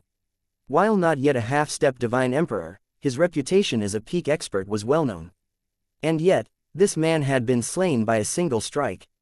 The audacity and ease of the act left everyone shaken. My boss doesn't like being pointed at, and he also doesn't like people with dirty mouths.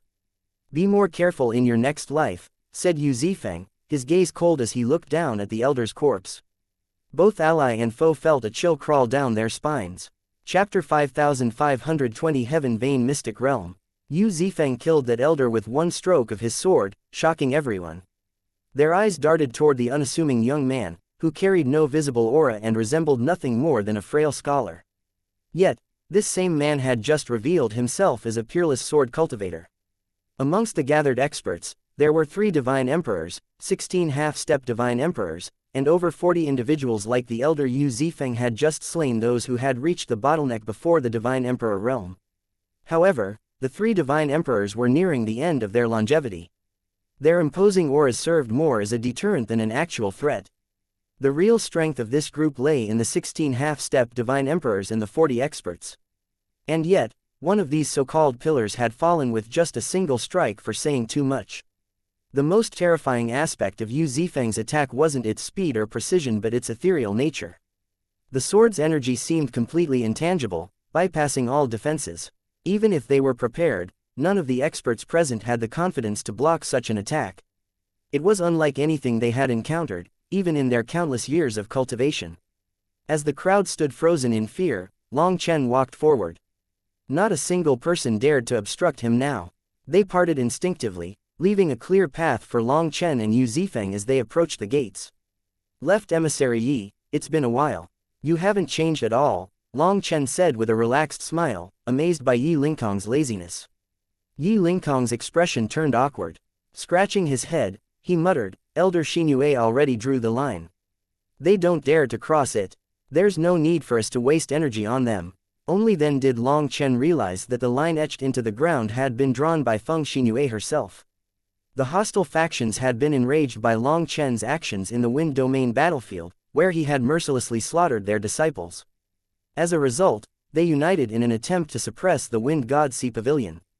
At the forefront of this alliance was the Brahma Pill Valley. However, when the Divine Emperor from the Brahma Pill Valley caught sight of Long Chen, his composure shattered. Before coming to the Wind God Sea Pavilion, this elder had been confident that Long Chen wouldn't be a problem. Word had reached him that a divine commander from the Silver Hair Void Crusher had gone to the Dragon Domain to eliminate Long Chen. With such a figure targeting him, Long Chen shouldn't have survived. Yet, there he stood, very much alive and glaring at him with cold disdain. After learning what was going on, Long Chen turned toward the elder from the Brahma Pill Valley. The latter was so old it looked like he was about to fossilize. Long Chen got straight to the point. Old fogey, what exactly are you thinking? You're too scared to attack, yet too stubborn to leave. What are you even doing here? The line drawn by Feng Xingyu marked the Wind God Sea Pavilion's bottom line, a clear signal that any further provocation would escalate into full-scale war. However, these scheming elders refused to cross it and chose to just loiter around, pressuring the Wind God Sea Pavilion. In truth, with this kind of friction, Yi Lingkong could have easily baited these idiots into crossing this line and killed them all. However, he was just too much of a slacker. Rather than dealing with more problems, he'd prefer to have one less thing to deal with. Thus, the two sides were just staring at each other like this. To the lazy ass, the ongoing standoff was a training opportunity for the Wind God Sea Pavilion's disciples, who were enduring the oppressive pressure of multiple divine emperors. Since they didn't dare to attack, he wouldn't bother with them either. Frustrated, Tang Wan'er had long since wanted to take the Hidden Dragon Legion and slaughter the old fogies. But without Yi Lingkong's approval, She couldn't do this. Now that Long Chen had returned, the energy within the Wind God Sea Pavilion surged. Both disciples and elders alike were visibly reinvigorated. Long Chen wasn't just a fighter, he was their mental pillar, the one who had led them to victory in the Wind Domain battlefield and restored their pride. When Long Chen called the Brahma Pill Valley Divine Emperor an old fogey, laughter erupted among the Wind God Sea Pavilion's ranks.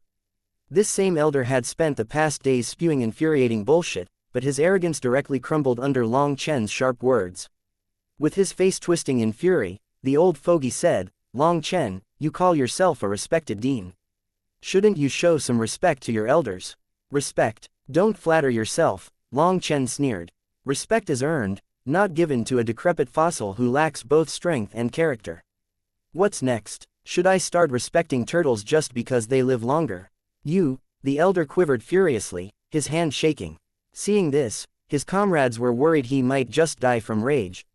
Long Chen rolled his eyes and countered, "You? What about you? If you can't even form a coherent sentence, go die quietly and let someone who can speak take your place. Boss Long San doesn't have all day for your nonsense." Unable to bear it anymore, another divine emperor stepped forward. This elder said, "Your Wind God Sea Pavilion has gone too far.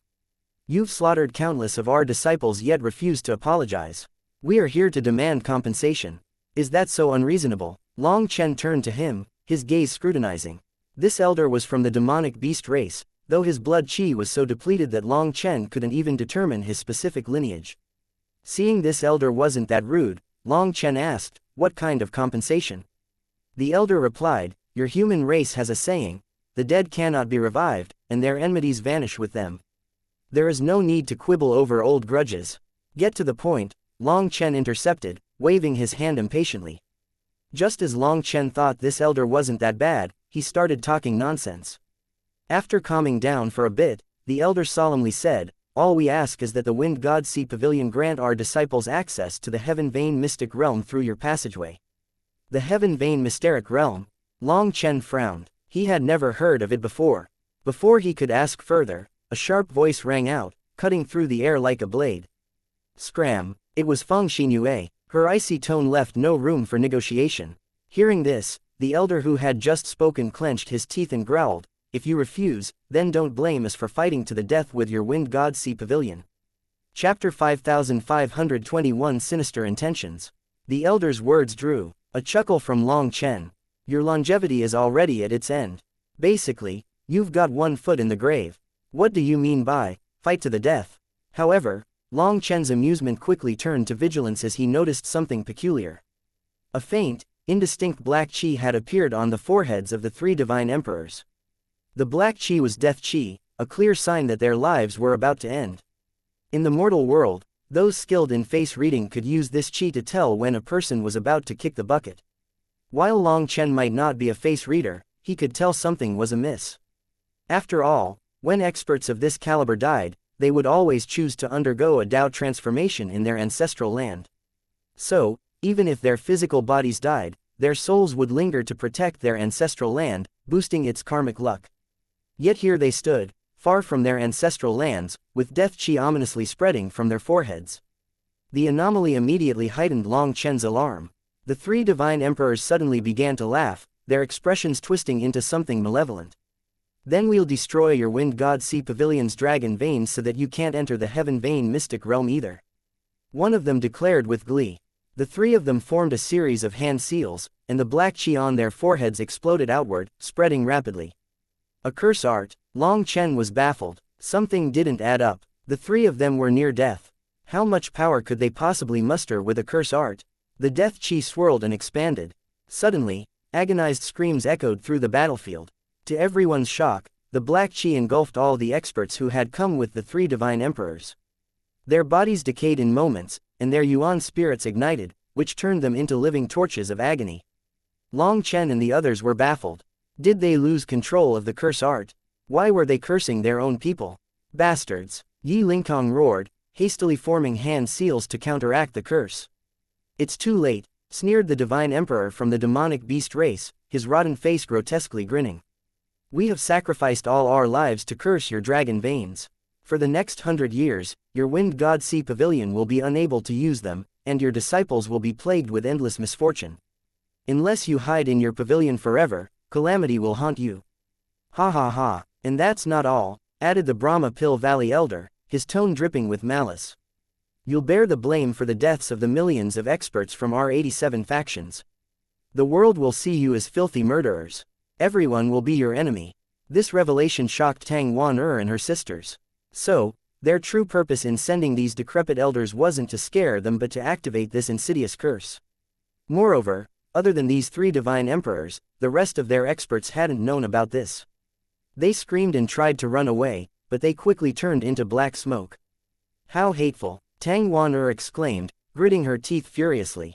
The curse energy, born from the sacrifice of millions, forced her and the others to retreat. They had never expected these old coots to be so sinister, scheming even against their own people. Moreover, the Wind God Sea Pavilion would be the one to take the blame. Long Chen's fury seethed when he saw the terrifying curse energy, but he didn't dare to touch it.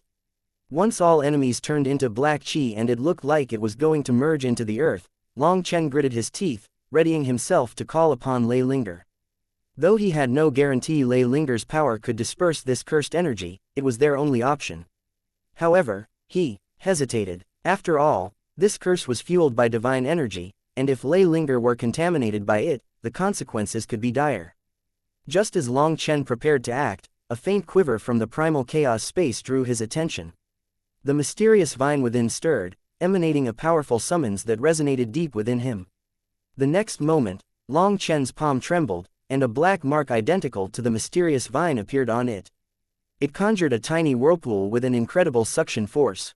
In an instant, the death chi in the air was drawn into the whirlpool, disappearing entirely. The world instantly cleared up as if there had never been any curse. Long Chen stared at his palm, bewildered. As the image of the mysterious vine on it vanished, Long Chen turned his attention to the primal chaos space. The 3-foot vine had undergone a dramatic transformation.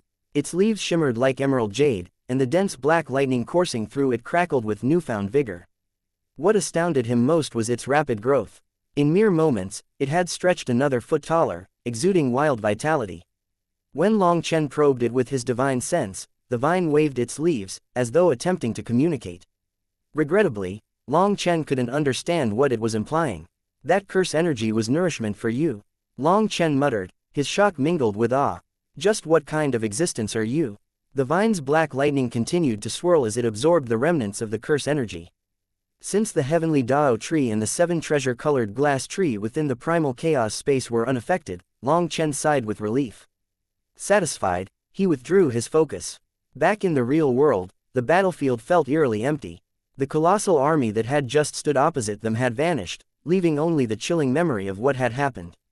Long Chen and Yu Zifeng walked forward to greet the others. Introducing Yu Zifeng to Yi Lingkong, Long Chen was amused to see Yi Lingkong lose his composure. After all, he had never seen such a powerful sword cultivator before. Yu Zifeng's sharp and boundless aura was like an unsheathed blade, leaving an unforgettable impression on everyone. The Wind God Sea Pavilion disciples gazed at him with awe and reverence, as though he were a celestial being from the heavens. When Long Chen looked at Tang Wan, she got it directly and introduced the hidden dragon warriors to Yu Zifeng. Upon learning that he was the Dragonblood Legion's 4th captain, they couldn't contain their astonishment. Whispers of excitement rippled through their ranks. "Let's go. Elder Xianxia is waiting for you," said Yi Lingkong. With Yi Lingkong leading the way, they entered the Wind God Palace, leaving the battlefield and its sinister echoes behind. Chapter 5522 Sword Dao's Gate. Within the Wind God Palace, the unmatched Feng Xianxia sat on a bamboo mat, while Long Chen, Tang Wan and Yu Zifeng sat respectfully across her. Feng Xianxua's gaze swept over Long Chen before settling on Yu Zifeng. She nodded slightly. "Excellent. After experiencing countless trials, you have finally touched the gate to the Sword Dao." Both Long Chen and Yu Zifeng were taken aback. With Yu Zifeng's unparalleled mastery, had he only just touched the gate to the Sword Dao? If anyone else had said such a thing, they might have thought it an insult. With her calm and unwavering voice, Feng Xianxua said, "In ancient times, the sword god shocked the heavens and the earth with his unparalleled sword. Gods and devils alike were suppressed under its edge. His blade was hailed as the strongest among the 9 heavens and 10 lands. The sword god was a solitary figure, one who took no disciples and left behind no direct legacy. Yet, his loyalty and heart were unmatched. On the battlefield, at the brink of death, he merged his sword Dao will into his blade. His divine sword then shattered, scattering its fragments throughout the world. Its radiant light illuminated the 9 heavens and 10 lands. Before his death, he seized the power of the heavens, controlled the karma of the universe, and forged the gate to the sword Dao. Though your will is firm and your Dao heart resolute, you still wander outside this gate. Yu Zifeng's heart trembled. Reverently, he asked, Senior, what exactly is this gate? For Yu Zifeng, who had dedicated his life to the sword Dao, Feng Xinyue's words were a heavy blow. If even he stood outside this gate, who in this world could possibly enter? Feng Xinyue shook her head. I don't know much about the sword god's line.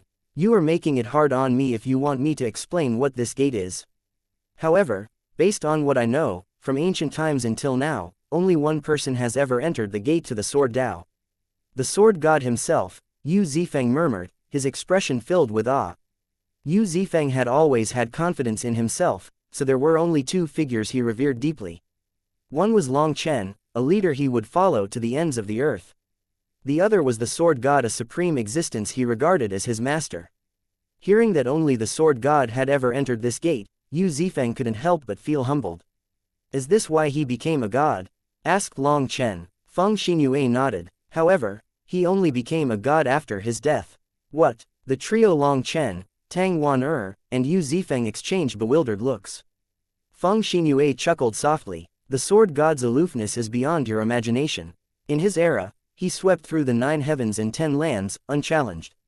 Gods, emperors, sovereigns, none were worth his regard. There was only one person he truly respected.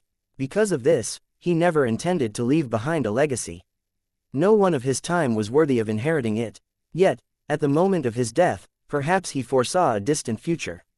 He changed his mind, merging his soul and will into his sword and scattering it throughout the world. His blessing has since filled the 9 heavens and 10 lands. Though his legacy was never formalized, it has endured through his scattered fragments.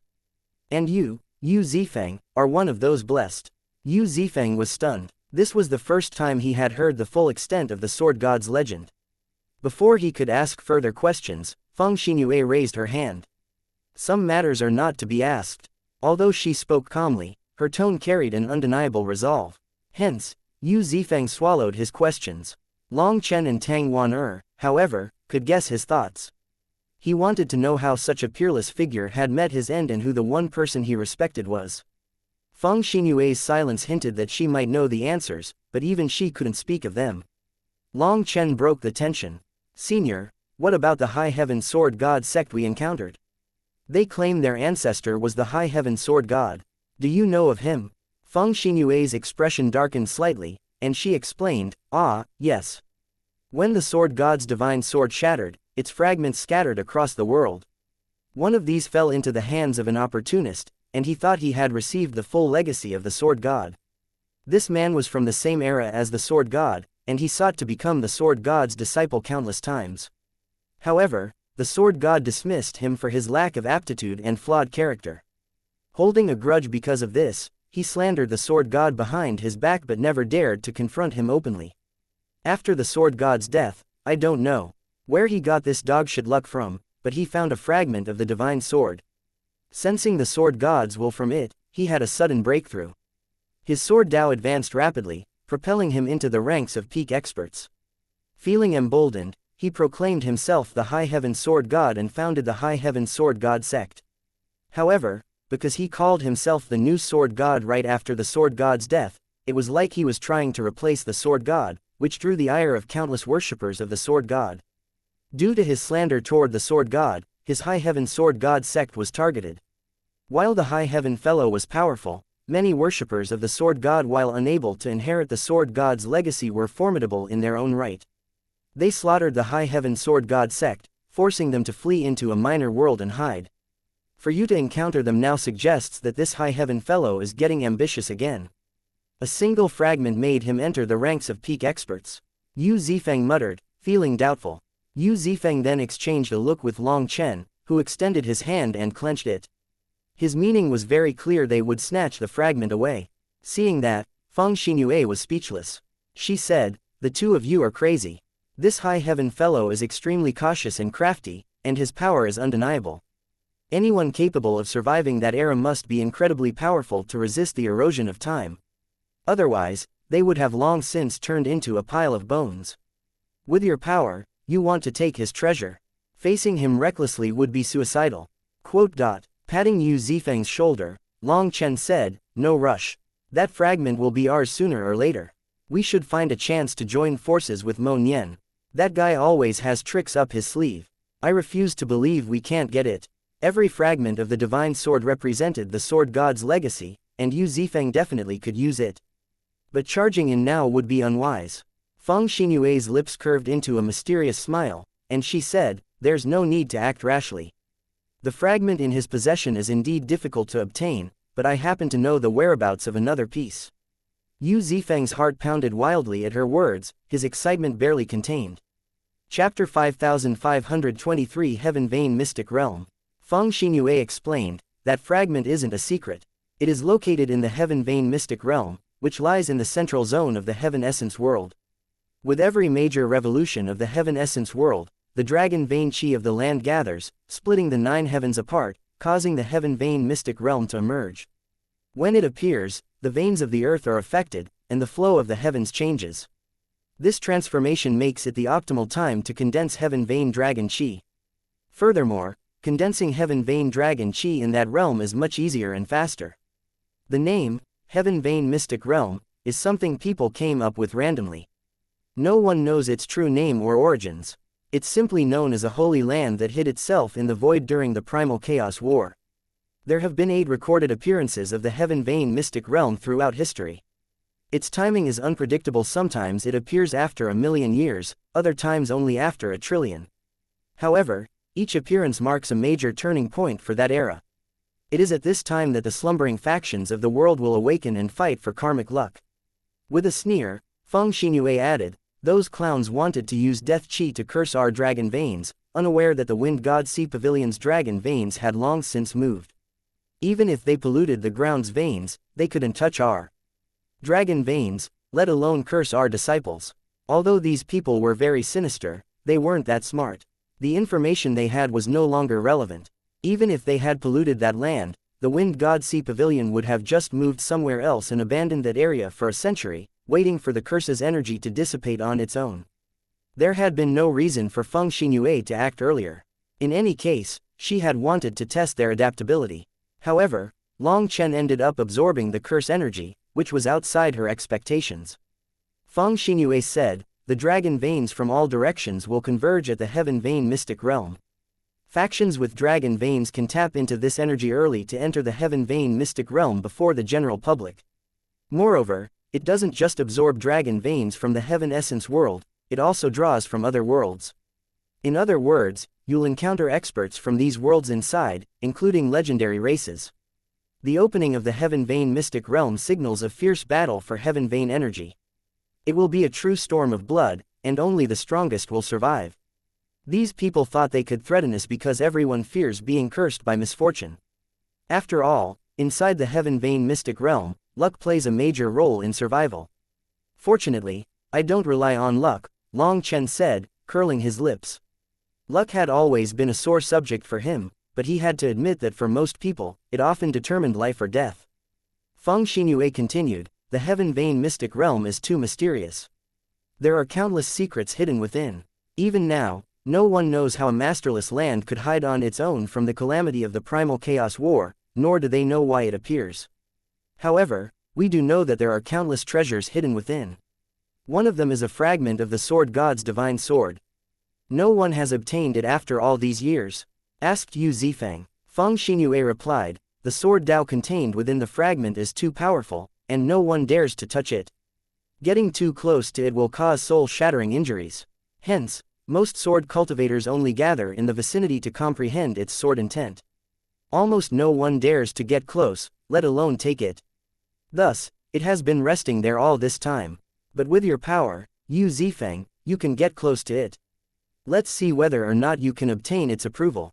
Back then, High Heaven could only obtain the fragment because the divine sword's core was weakened by the sword god's death. It was basically in its weakest state. On the other hand, the fragment in the heaven vein mystic realm has been nourished over time, developing its own will. Obtaining it is extremely difficult. However, if you can obtain it, you will be like high heaven. Instead of wandering outside the gate, you will be able to take a step forward. Don't underestimate this one step. Once you take it, you will see the direction to go instead of flying around like a headless fly. Yu Zifeng's excitement was brimming. After all, his sword Dao had reached a bottleneck. He felt like he was standing at the top of a cliff with mist around him, unable to see which direction to go. If he made a rash move, he would fall and never be able to climb back up. This was what Feng Xinyue meant by wandering outside the gate. If Yu Zifeng could obtain this fragment, he would have the guidance of the sword god. At the very least, he would finally see where his future path lay. It's not just the divine sword's fragment inside, a voice echoed in Long Chen's mind. My Emperor reverse scale is there as well. Long Chen's heart skipped a beat. Senior, I thought your Emperor reverse scale was in the 10,000 dragon nest. Within Sovereign Dragon Valley, did I ever say that? Long Chen realized that the primal chaos dragon sovereign had never mentioned the exact location. Back then, it only said it would guide Long Chen to its Emperor reverse scale, and he was the one assuming it was inside that 10,000 dragon nest. The dragon sovereign continued, as Feng Xinyue said, the heaven vein mystic realm will be a bloodbath. I can sense monsters from the primal chaos era within, and you've never encountered such beings. Be extremely cautious. Long Chen's chest tightened. After all, the dragon sovereign's warning wasn't to be taken lightly.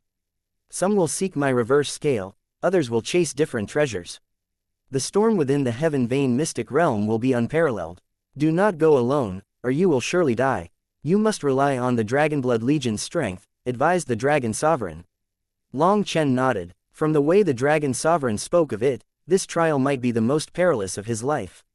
After all, the Emperor reverse scale and the divine sword fragment were treasures worth dying for. Furthermore, Feng Xinyue and the dragon sovereign hinted at the existence of other equally priceless treasures inside. Suddenly, the palace interior lit up with a flurry of flashing signals, startling them. It was an urgent report. Chapter 5524 Head Pavilion. The head pavilion has come. The wind god's left emissary, Yi Lingkong, entered the room, his tone indifferent as he delivered the brief report. His words were clear, but their meaning left Long Chen and Tang Wan'er utterly confused. Was the wind god sea pavilion merely a branch of something greater? Feng Xinyue frowned when she heard this, and she asked, and the pavilion master? Still in seclusion, Yi Lingkong replied with a helpless shrug, as if absolving himself of all responsibility. Feng Xinyue was speechless as she looked at Yi Lingkong. Her stare carried such pressure that even he shivered involuntarily. Don't look at me like that, Yi Lingkong said hurriedly, holding up his hands in surrender. I can't deal with them. Without another word, Feng Xinyue turned to Long Chen. Her calm, piercing gaze made him have a bad feeling. But before he could speak, Feng Xinyue declared, from now, you represent the wind god sea pavilion. If people ask about your position, just say that you are the vice pavilion master. Before Long Chen could even process her words, let alone protest, Feng Xinyue vanished without a trace, leaving him rooted in place, stunned. What the hell just happened? Long Chen muttered. Can't she at least explain before throwing me into the fire? Yi Lingkong smiled bitterly. Elder Xinyue doesn't like social niceties, and I don't like them either. We'll be troubling you, Vice Pavilion Master. What the hell is this? You can just randomly assign Vice Pavilion Masters? Asked Long Chen. Yi Lingkong replied, Elder Xinyue's status is special, so she can appoint anyone she wants. In any case, the Pavilion Master is in seclusion, so what she says counts. Long Chen simply stared at him, wondering whether they were conning him. Feng Xinyue had tossed this responsibility so fast that Long Chen didn't even have time to catch it. Suddenly, a booming voice echoed through the palace, shaking its foundations. What is the Wind God Sea Pavilion doing? The head pavilion has come, but you refuse to come see us. How arrogant! I will see who here needs to learn their place, shouted a muscular, white-haired elder as he walked in with a cold expression. Behind him, 70 or 80 figures followed. Other than a few elders, the rest were all young men and women. The elder at the front was a half-step divine emperor. But due to his anger, his divine runes flowed around him. His powerful aura instantly filled the entire palace. The elders behind him were human emperors, but they possessed auras far beyond ordinary human emperors. There was a reserved light in their eyes that showed their true prowess. The young men and women stood behind them. Their robes were nearly identical to those of the Wind God Sea Pavilion disciples, but with a clear distinction in quality. Threads of gold shimmered through the fabric, radiating peculiar fluctuations backed by intricate and powerful formations. Even Tang Wan-er's divine daughter robes paled in comparison. The craftsmanship and aura of these garments placed them several levels above hers. Whether elder or junior, every single one of them carried an air of arrogance, their chins lifted so high it seemed as though they were observing the world through their noses. In any case, these people's auras were shocking. The young disciples in particular emanated sharp and cutting auras, as though their very existence could split space apart. These were first-tier experts, their strength undeniable. Yet, what shook Long Chen and Tang Wan-er the most was the ancient quality of their energy. Primal chaos chi swirled faintly within their auras, a mark of sealed experts. Their subdued blood chi fluctuations revealed that they had only been awakened. If they were already this formidable without their blood chi fully released, how terrifying would they become when their potential was completely unlocked? In that instant, Long Chen understood it all: why the pavilion master chose to remain in seclusion, why Feng Xinue vanished so abruptly, and why Yi Lingkong didn't want to face them. The answer was clear: the head pavilion's people believed themselves to be above everyone else. The group's surprise became evident when they entered the main palace and found only 3 young disciples there. Only Tang Wan-er wore the official robes of the Wind God Sea Pavilion, while Long Chen was clad in simple black and Yu Zifeng in azure. The lack of ceremonial greeting for such a grand arrival clearly offended them. Looking at Yi Lingkong, the fiery elder demanded, "Are you in charge here? If you knew the head pavilion's people had come, why didn't you greet us? Is this a rebellion?" Yi Lingkong just stood there like usual, calm and composed. He simply stared at the elder and didn't even bother to reply to him. Long Chen exchanged a glance with Tang Wan-er and Yu Zifeng, and they directly got his signal. Just like that, the trio went toward the exit as though the newcomers were nothing but empty air. To top it off, Yi Lingkong shamelessly followed behind the trio, his nonchalance stoking the elder's fury.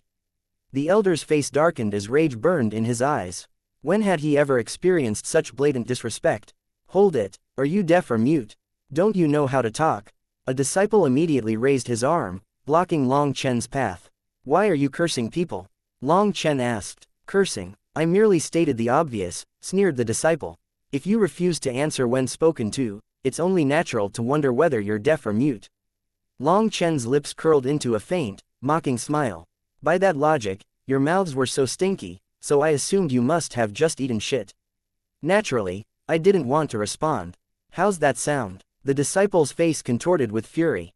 "You're courting death." He lunged for Long Chen's collar, but before his fingers could so much as graze the fabric, Long Chen's palm shot out like lightning. A deafening crack resounded through the hall as the slap landed. Half the disciple's face exploded, blood and teeth spraying as he flew through the air, crashing heavily into the floor. Gasps of shock filled the room. This was after Long Chen had held back. Otherwise, with that person's weak physical body, a casual slap from Long Chen would have blown his head apart. "Brat, how dare you!" roared one of the human emperor elders, his hand reaching for Long Chen as the other elders gripped their weapons, ready to attack. Before anyone could react, an icy gleam flashed, and Yu Zifeng's sword appeared silently at the elder's forehead, its tip piercing just enough to draw a trickle of blood. The elder froze. The entire palace fell into a deathly silence. The power of Yu Zifeng's sword condensed perfectly, and everyone could sense its immense power. Once Yu Zifeng unleashed it, the elder would die. Yu Zifeng stood unmoving, his expression calm and unreadable. But that calmness was precisely what sent chills down everyone's spine. Chapter 5525. The Head Pavilion's Power. Yu Zifeng was so fast that no one even saw him move. The most terrifying part was that none of the experts had sensed when he drew his sword.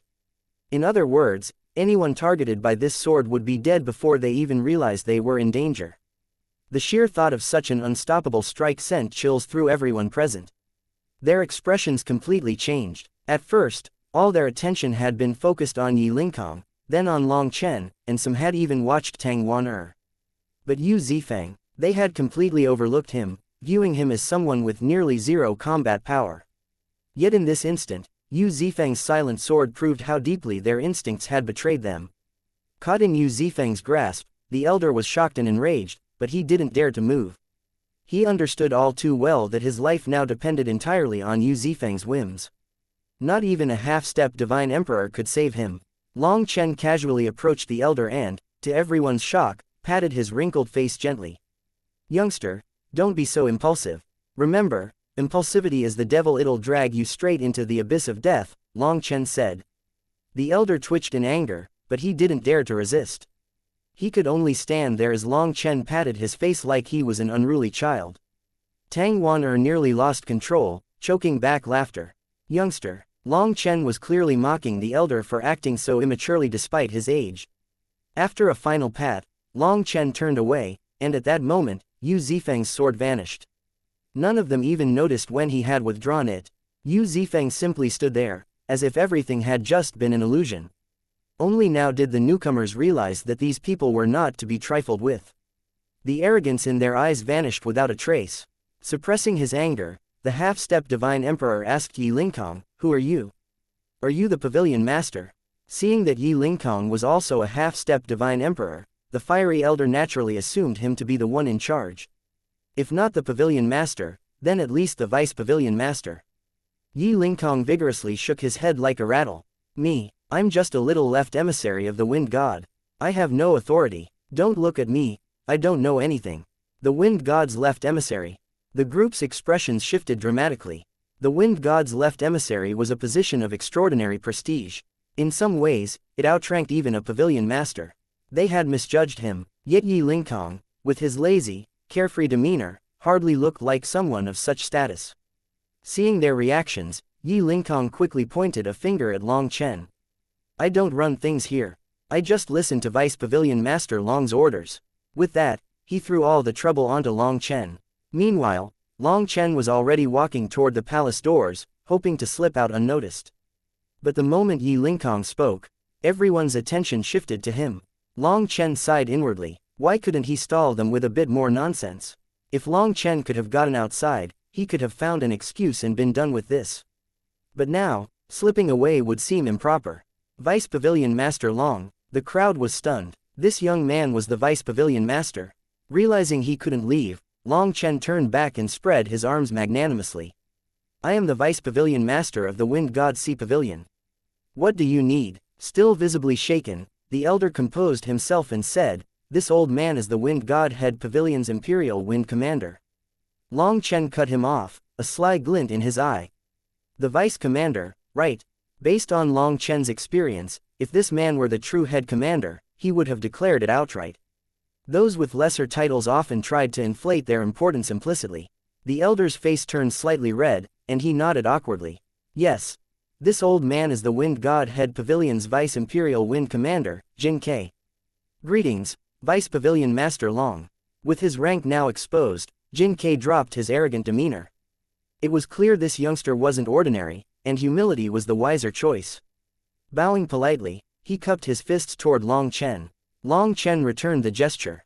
"I am Long Chen. Since we're all on the same side, let's skip the formalities and get to the point." "Why are you here?" Jin Ke replied, "The Heaven Vein Mystic Realm is on the verge of opening, but the branch pavilion hasn't sent back any reports. The head pavilion sent us to investigate it." The head pavilion, Long Chen knew nothing about it but didn't let that show. Nodding confidently, Long Chen replied, "The Heaven Essence world state is still uncertain. The dragon veins have yet to awaken, so we're still observing changes. There's no new information to report." Long Chen had no idea what he was talking about, but his nonsense sounded convincing.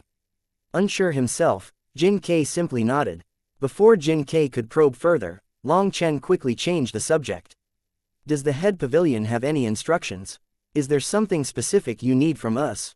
Jin Ke's expression turned serious. "The head pavilion's 30 million sealed heavenly geniuses have been awakened. In 7 days, they will arrive at the Wind God Sea Pavilion. At that time, we may need." Jin Ke suddenly trailed off awkwardly. Long Chen smirked. "You'll need us to follow their orders." "It's not orders," Jin Ke said, trying to maintain decorum. "We'll need to work together. After all, the head pavilion has more disciples, and they're a bit stronger. More importantly, the Heaven Vein mystic realm is filled with countless dangers. To reduce casualties, we need a leader to organize formations and combine our power. Long Chen's smile grew faint.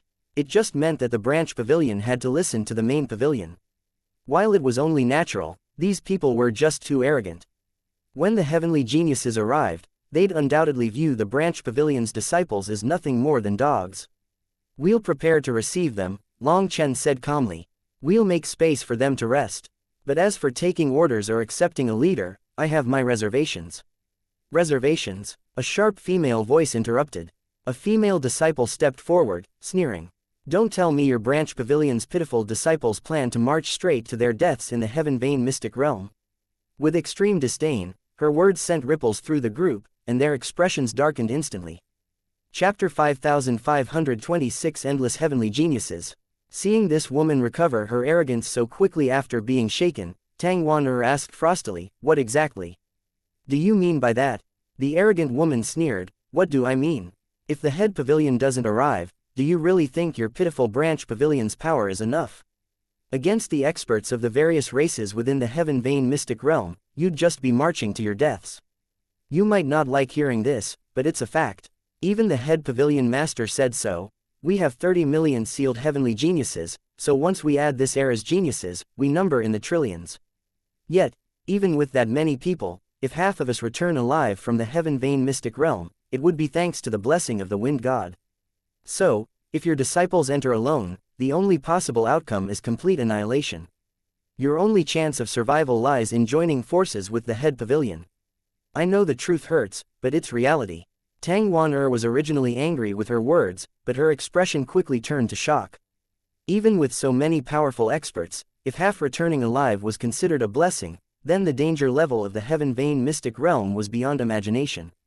"Qing'e, if you have something to say it nicely.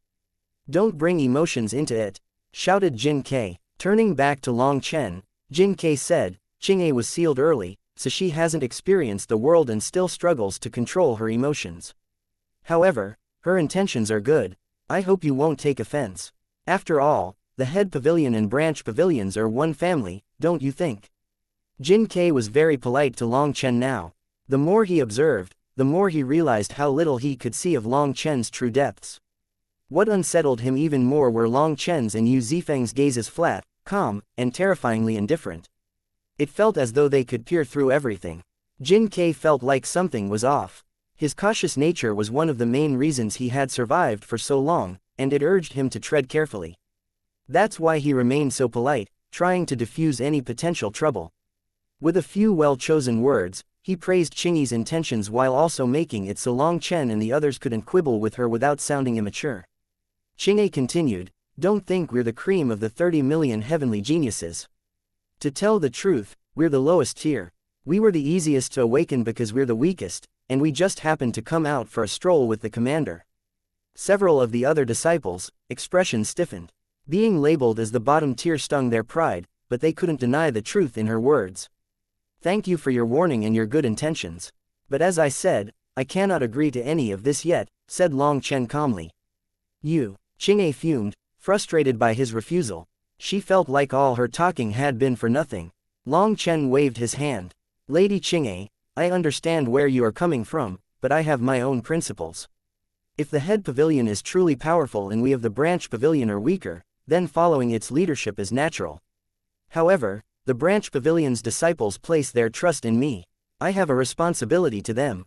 If the head pavilion's leader is competent and fair, we'll have no problem working together. But what if they are arrogant? What if they look down on us and decide we're nothing but cannon fodder to be sacrificed as pawns? How can we trust that won't happen?" "That's impossible," retorted Qing'e. "Impossible? In this world, there is nothing impossible. What if something like that really happens? What are you going to use as a guarantee?" countered Long Chen. Qing'e froze. Words failed her. After all, she was just a disciple, and her earlier outburst had already overstepped her bounds.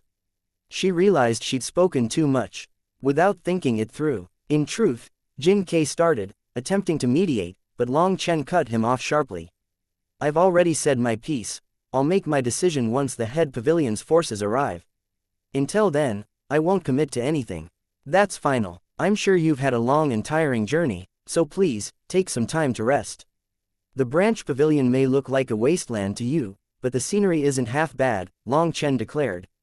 Long Chen's gaze then turned to Yi Lingkong, a sly smile curving his lips. Left Emissary Yi will be your guide and show you around the Wind God Sea Pavilion. Left Emissary Yi, the job's yours. Good luck. Without waiting for a reply, Long Chen turned and strode out of the palace with Yu Zifeng and Tang Wan leaving a stunned Yi Lingkong behind. The forced smile on Yi Lingkong's face looked even uglier than a cry. Once the three of them were out of the palace, Yu Zifeng remarked, 30 million. That's terrifying. Every disciple who had come here today was a powerful existence. If their blood qi fully recovered, they'd be even stronger. However, these powerful disciples were the bottom-tier existences. That truly was frightening. How could it not be frightening? Even the primal chaos dragon sovereign's emperor reverse scale was located in it. Furthermore, the treasures within the heaven vein mystic realm didn't end there, though a fragment of the divine sword and a reverse scale were already enough to make anyone go mad for them. Even Long Chen and Yu Zifeng would go all out for them. Curious, Tang Wan murmured. Master never mentioned anything about a head pavilion. How could they suddenly appear? And to have such overwhelming power? It doesn't make sense. Long Chen narrowed his eyes thoughtfully. Is it possible the Wind God Sea Pavilion is a decoy? Maybe its weak reputation is a front to draw attention away. Meanwhile, the head pavilion has been hiding its true strength all along. Now that the time is ripe, they don't care about hiding anymore. Tang Wan eyes lit up. That does make sense. My master, Left Emissary Yi, and the mysterious pavilion master I've never even met, none of them seem to care much about the Wind God Sea Pavilion. They're always so hands-off. Tang Wan also felt that things were off. Was the Wind God Sea Pavilion's weak front an act to cover up their true prowess? Well, those matters have nothing to do with us for now, Long Chen said. He then grinned mischievously. Wan summon the Hidden Dragon Legion. What, are we going out? Asked Tang Wan surprised. Going out? No, now that Yu Zifeng has come, are you planning on letting him off so easily? Long Chen winked. Tang Wan instantly understood, vanishing like a gust of wind. Yu Zifeng sighed, already knowing what was coming. Long Chen patted his shoulder with a grin. Let's go. Many of them might become your future sisters-in-law. Work a bit harder, said Long Chen. The two headed straight for Hidden Dragon Island. Chapter 5527. A close female friend. Sword Chi soared into the heavens, slicing through the void and leaving black cracks in its wake. The Hidden Dragon warriors wielded their swords repeatedly, sending wave after wave of sword chi into the air, their enthusiasm peaking. At the forefront stood Yu Zifeng.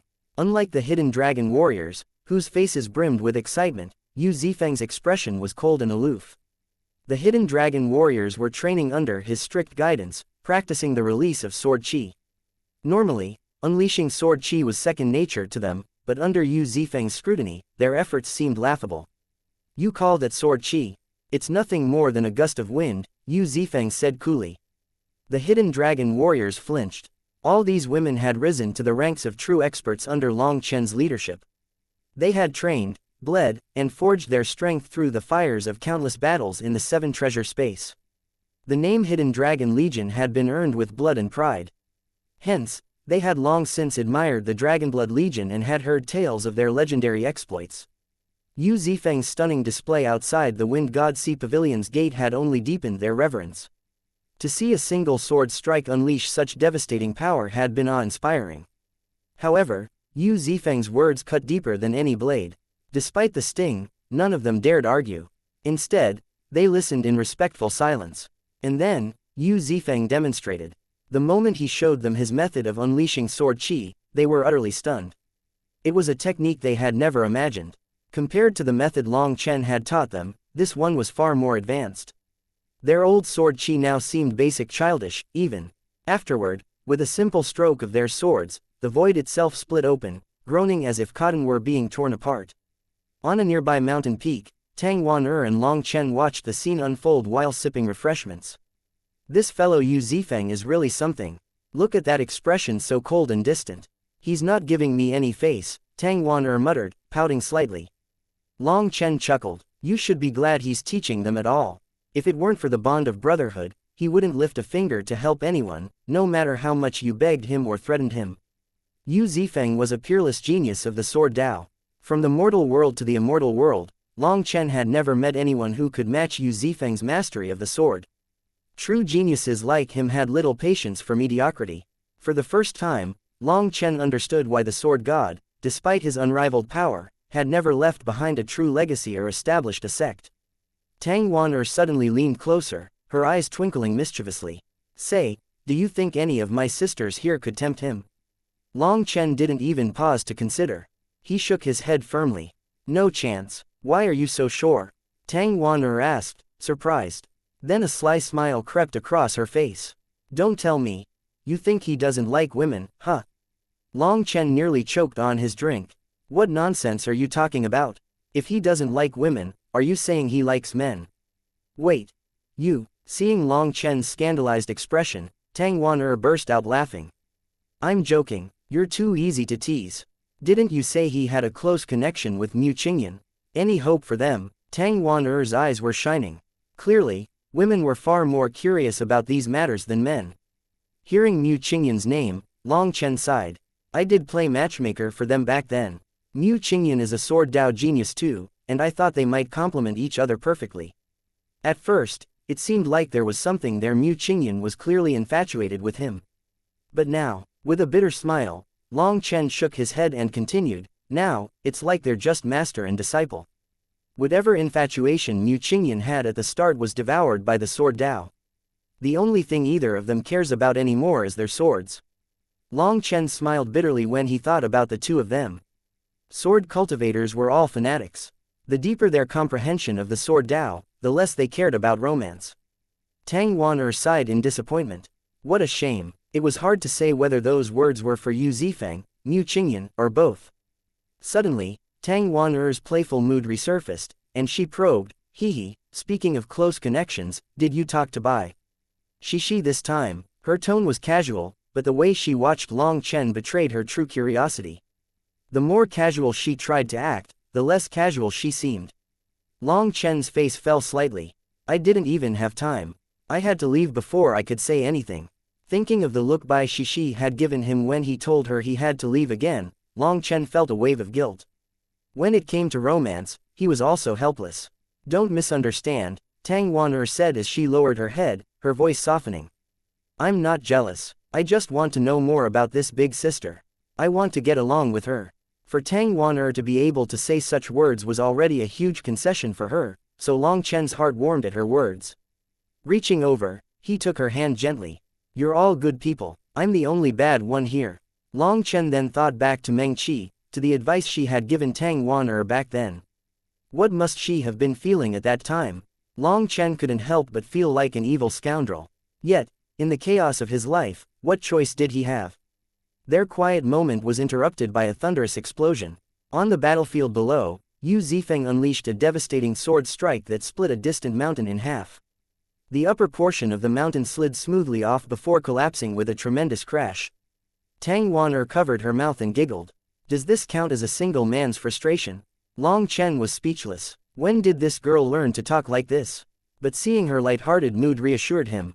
If she could joke like this, it meant she had truly accepted Bai Shishi's presence. Yu Zifeng's strike wasn't frustration, of course. It was a demonstration teaching the hidden dragon warriors how to project their sword chi farther without losing power. The warriors erupted in cheers, overjoyed by this newfound skill. No one could resist the allure of this attack. 7 days later, Yu Zifeng approached Long Chen, his face taut with exasperation. Boss, I've done my best. They're too incompetent. I can't teach them any longer. Spare me. Long Chen was speechless. Couldn't Yu Zifeng have been a little more tactful? Tang Wan'er was sitting right there. How could she be happy hearing her sisters being called incompetent? Before Long Chen could smooth over the awkwardness, Xiao Yu arrived in a hurry. Big brother Long Chen, there's a woman here who calls herself your close female friend. Do you want to see her? Xiao Yu asked. Long Chen froze. From the corner of his eye, he could feel a gaze as sharp as Yu Zifeng's sword locking onto him. Chapter 5528 Feng Fei's News. Feng Fei. Long Chen's eyes widened in surprise when he saw the figure calling herself his close female friend. It was none other than the beautiful Feng Fei, her smile tinged with mischief. What's this? Have you been doing so well lately that you don't even have time for your old friends? Teased Feng Fei. Fairy Feng Fei, you're joking. I've been down on my luck recently. If it weren't for my wife giving me shelter, I'd have been reduced to begging on the streets," replied Long Chen with a wry grin. Feng Fei's sudden appearance was completely unexpected but brought a wave of warmth and nostalgia. Seeing her here in the Heaven Essence world filled Long Chen with a sense of familiarity that he couldn't quite describe. "That said, you're as mischievous as ever," grumbled Long Chen. Feng Fei clearly knew that this was Tang Wan-er's domain, but she had still introduced herself as his close female friend. Was she not trying to get him in trouble? With a smile, Feng Fei joked, "If I hadn't said that, I worried I might not be let through." "You've become a big shot now, Long Chen. Not just anyone can see you. Fairy Feng Fei, if I had known you were coming, I would have rolled out the red carpet for you. Please, come in." Long Chen gestured for her to follow him. Glancing behind her, he asked, "You came alone?" "Yes." Feng Fei nodded. "The Heaven Essence world isn't exactly safe. Isn't it dangerous to travel by yourself? What's there to be afraid of? If I encounter trouble, I'll just bring up your name. Who would dare touch me then?" she declared confidently. "Ha, please don't. Mentioning my name here is more likely to bring trouble than protection," Long Chen said with a bitter smile. In the Heaven Essence world, his name was far from a shield. If anything, it was a lightning rod for danger. She shouldn't mention his name unless she was tired of living. Still, the arrival of an old friend lifted Long Chen's spirits. The two of them chatted amiably as they walked to the Hidden Dragon Palace. Inside the palace, Tang Wan-er was waiting. Dressed in plain clothes, she warmly welcomed Feng Fei. "Big sister, you've come a long way. I've just finished preparing tea. Please, come inside and have some." Both Long Chen and Feng Fei were stunned. The fiery and headstrong Tang Wan-er now carried herself with a maturity that neither had expected. "It was rude of me to come unannounced," Feng Fei said hastily. "But certain factors made it inconvenient to send word in advance. I hope you can forgive this junior sister." "Big sister, you're too polite," Tang Wan-er replied with a smile. "We're all old friends from the martial heaven continent. Here, we're family. Please make yourself at home. I'll prepare some more refreshments." "Big sister, you're too courteous.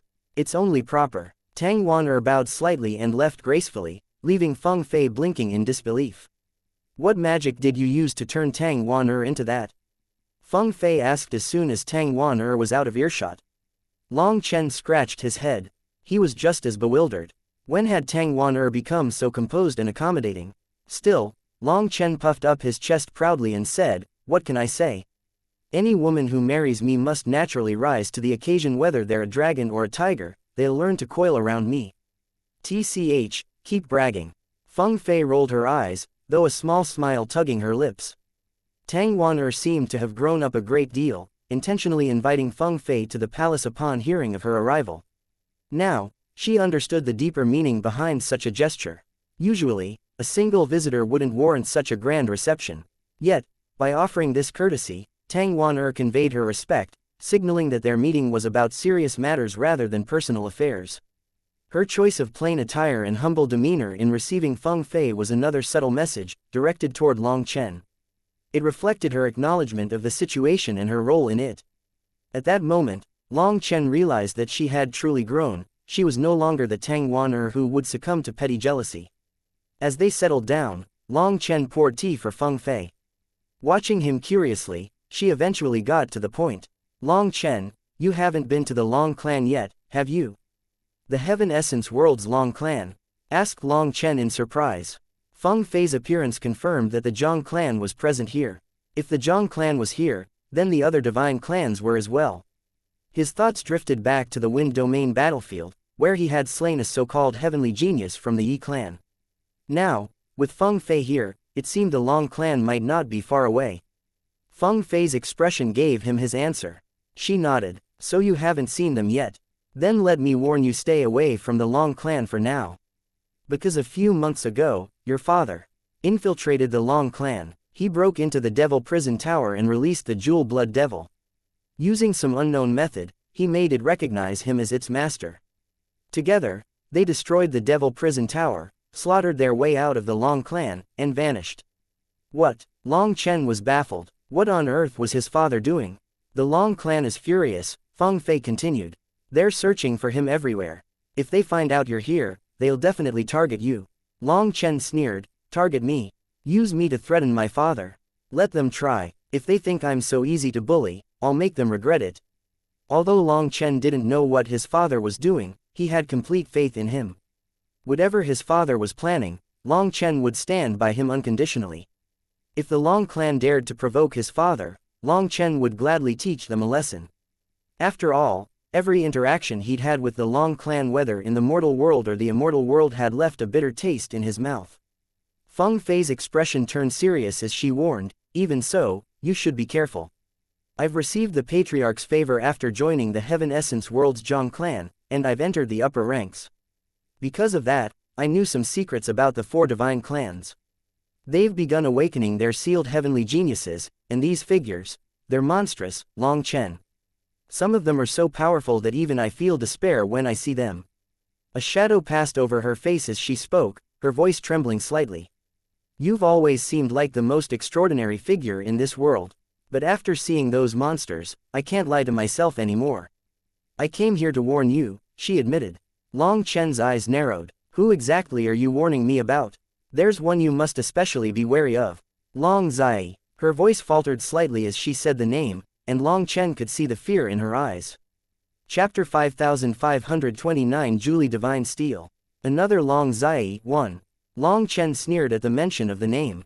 Don't underestimate him just because of his name. Feng Fei urged urgently, her expression serious. Long Chen said, Long Zai.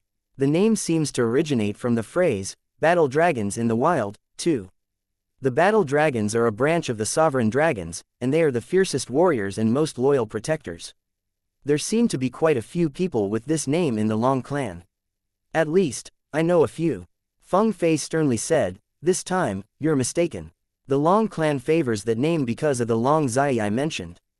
They believe naming their children after him might allow them to inherit some of his karmic luck and become someone like him. A month ago, I went with the Zhang clan's higher-ups to pay respects to the Long clan, and I happened to catch a glance of Long Zai. That single glance almost shattered my Dao heart and willpower, Feng Fei said, her voice trembling. I've never encountered such a presence.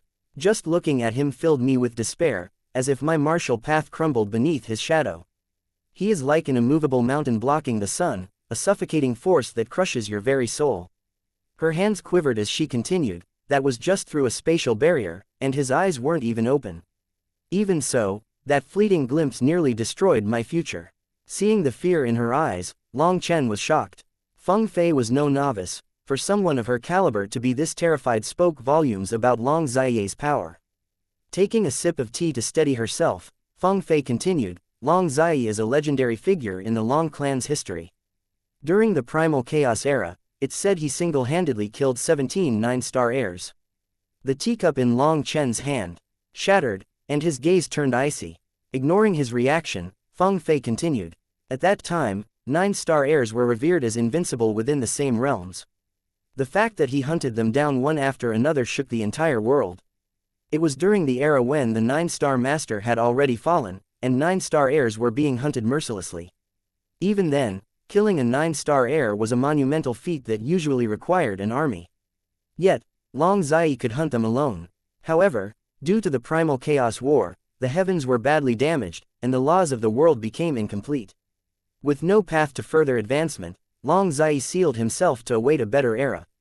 Many of the era's prodigies chose the same path, preserving their strength until the 9 heavens and 10 lands could recover. The arrival of this great era has awakened countless monsters of that time, and even Long Zai has emerged from his slumber. Long Chen wasn't interested in anything else.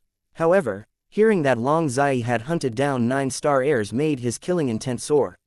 It suddenly became clear to him why his father had gone to the Long clan and released the Jewel Blood Devil without hesitation. His father must have long known that the Long clan would be his mortal enemy, leaving no room for compromise. Long Zai represents the pinnacle of the Long clan's heavenly geniuses.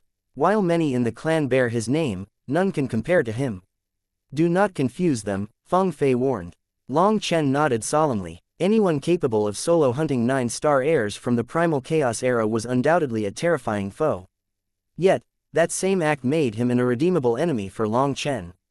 After awakening, Long Zai became the leader of the Long clan, so the entire Long clan was essentially Long Chen's mortal enemy. Once they saw each other, it would be a battle to the death. Many thanks, Feng Fei. I will be careful, said Long Chen. He would remember this favor.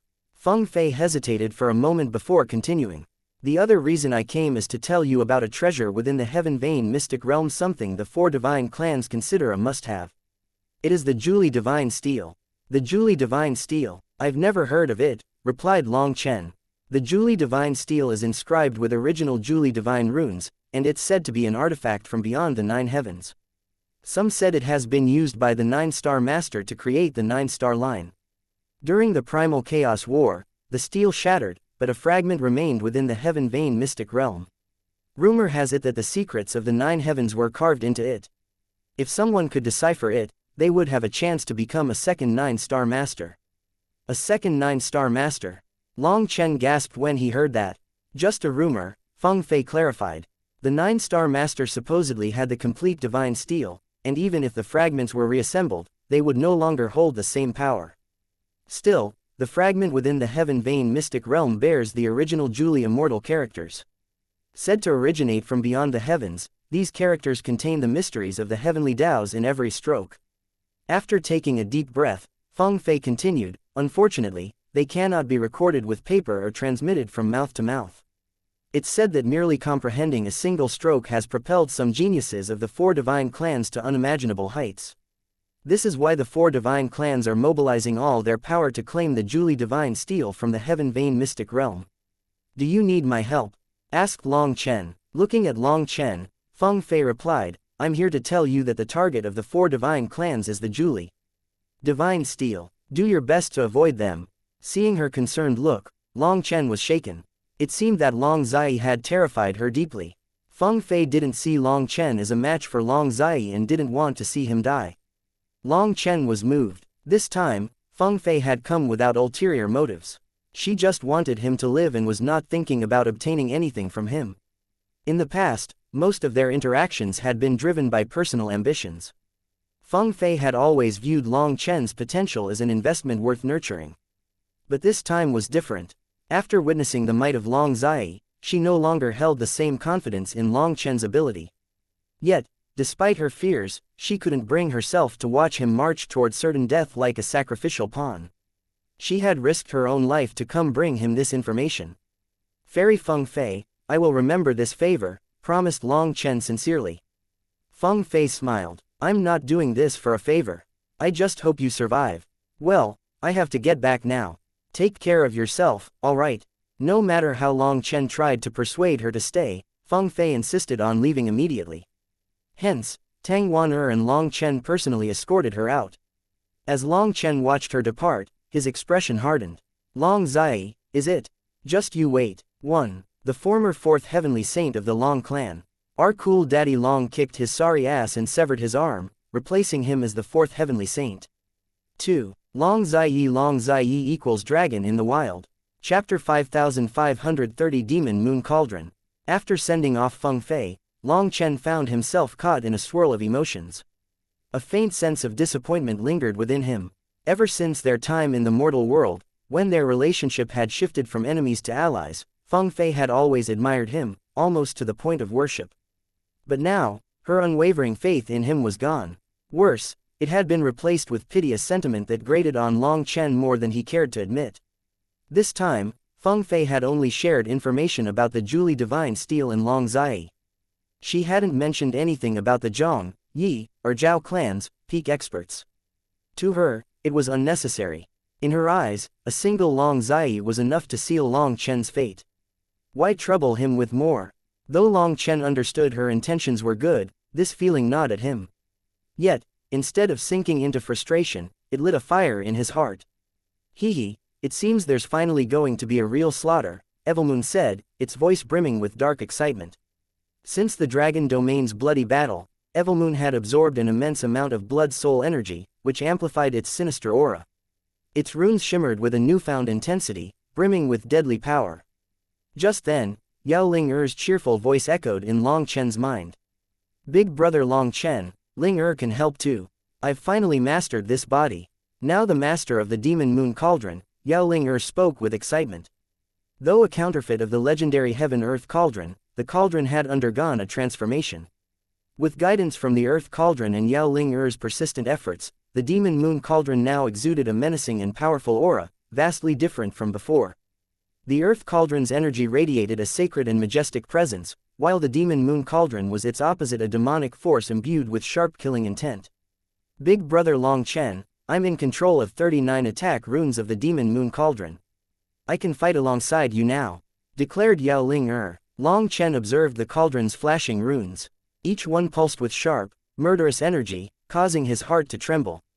When he had first obtained the Demon Moon Cauldron, he only wanted Yao Ling Er to have a place to rest. At most, he was thinking that she could refine some demonic pills for him in the future. With the Earth Cauldron's guidance, 39 runes on the Demon Moon Cauldron had been fully activated. These runes radiated an intense, deadly aura distinct from those of the Earth Cauldron. Long Chen noted that many of these runes were unique and didn't exist on the Earth Cauldron, exuding an immense divine might that left him deeply astonished. It quickly became clear to him that the Earth Cauldron had poured a significant amount of its core energy into empowering the Demon Moon Cauldron. Without such an infusion, it would have been impossible for it to emit such a terrifying aura.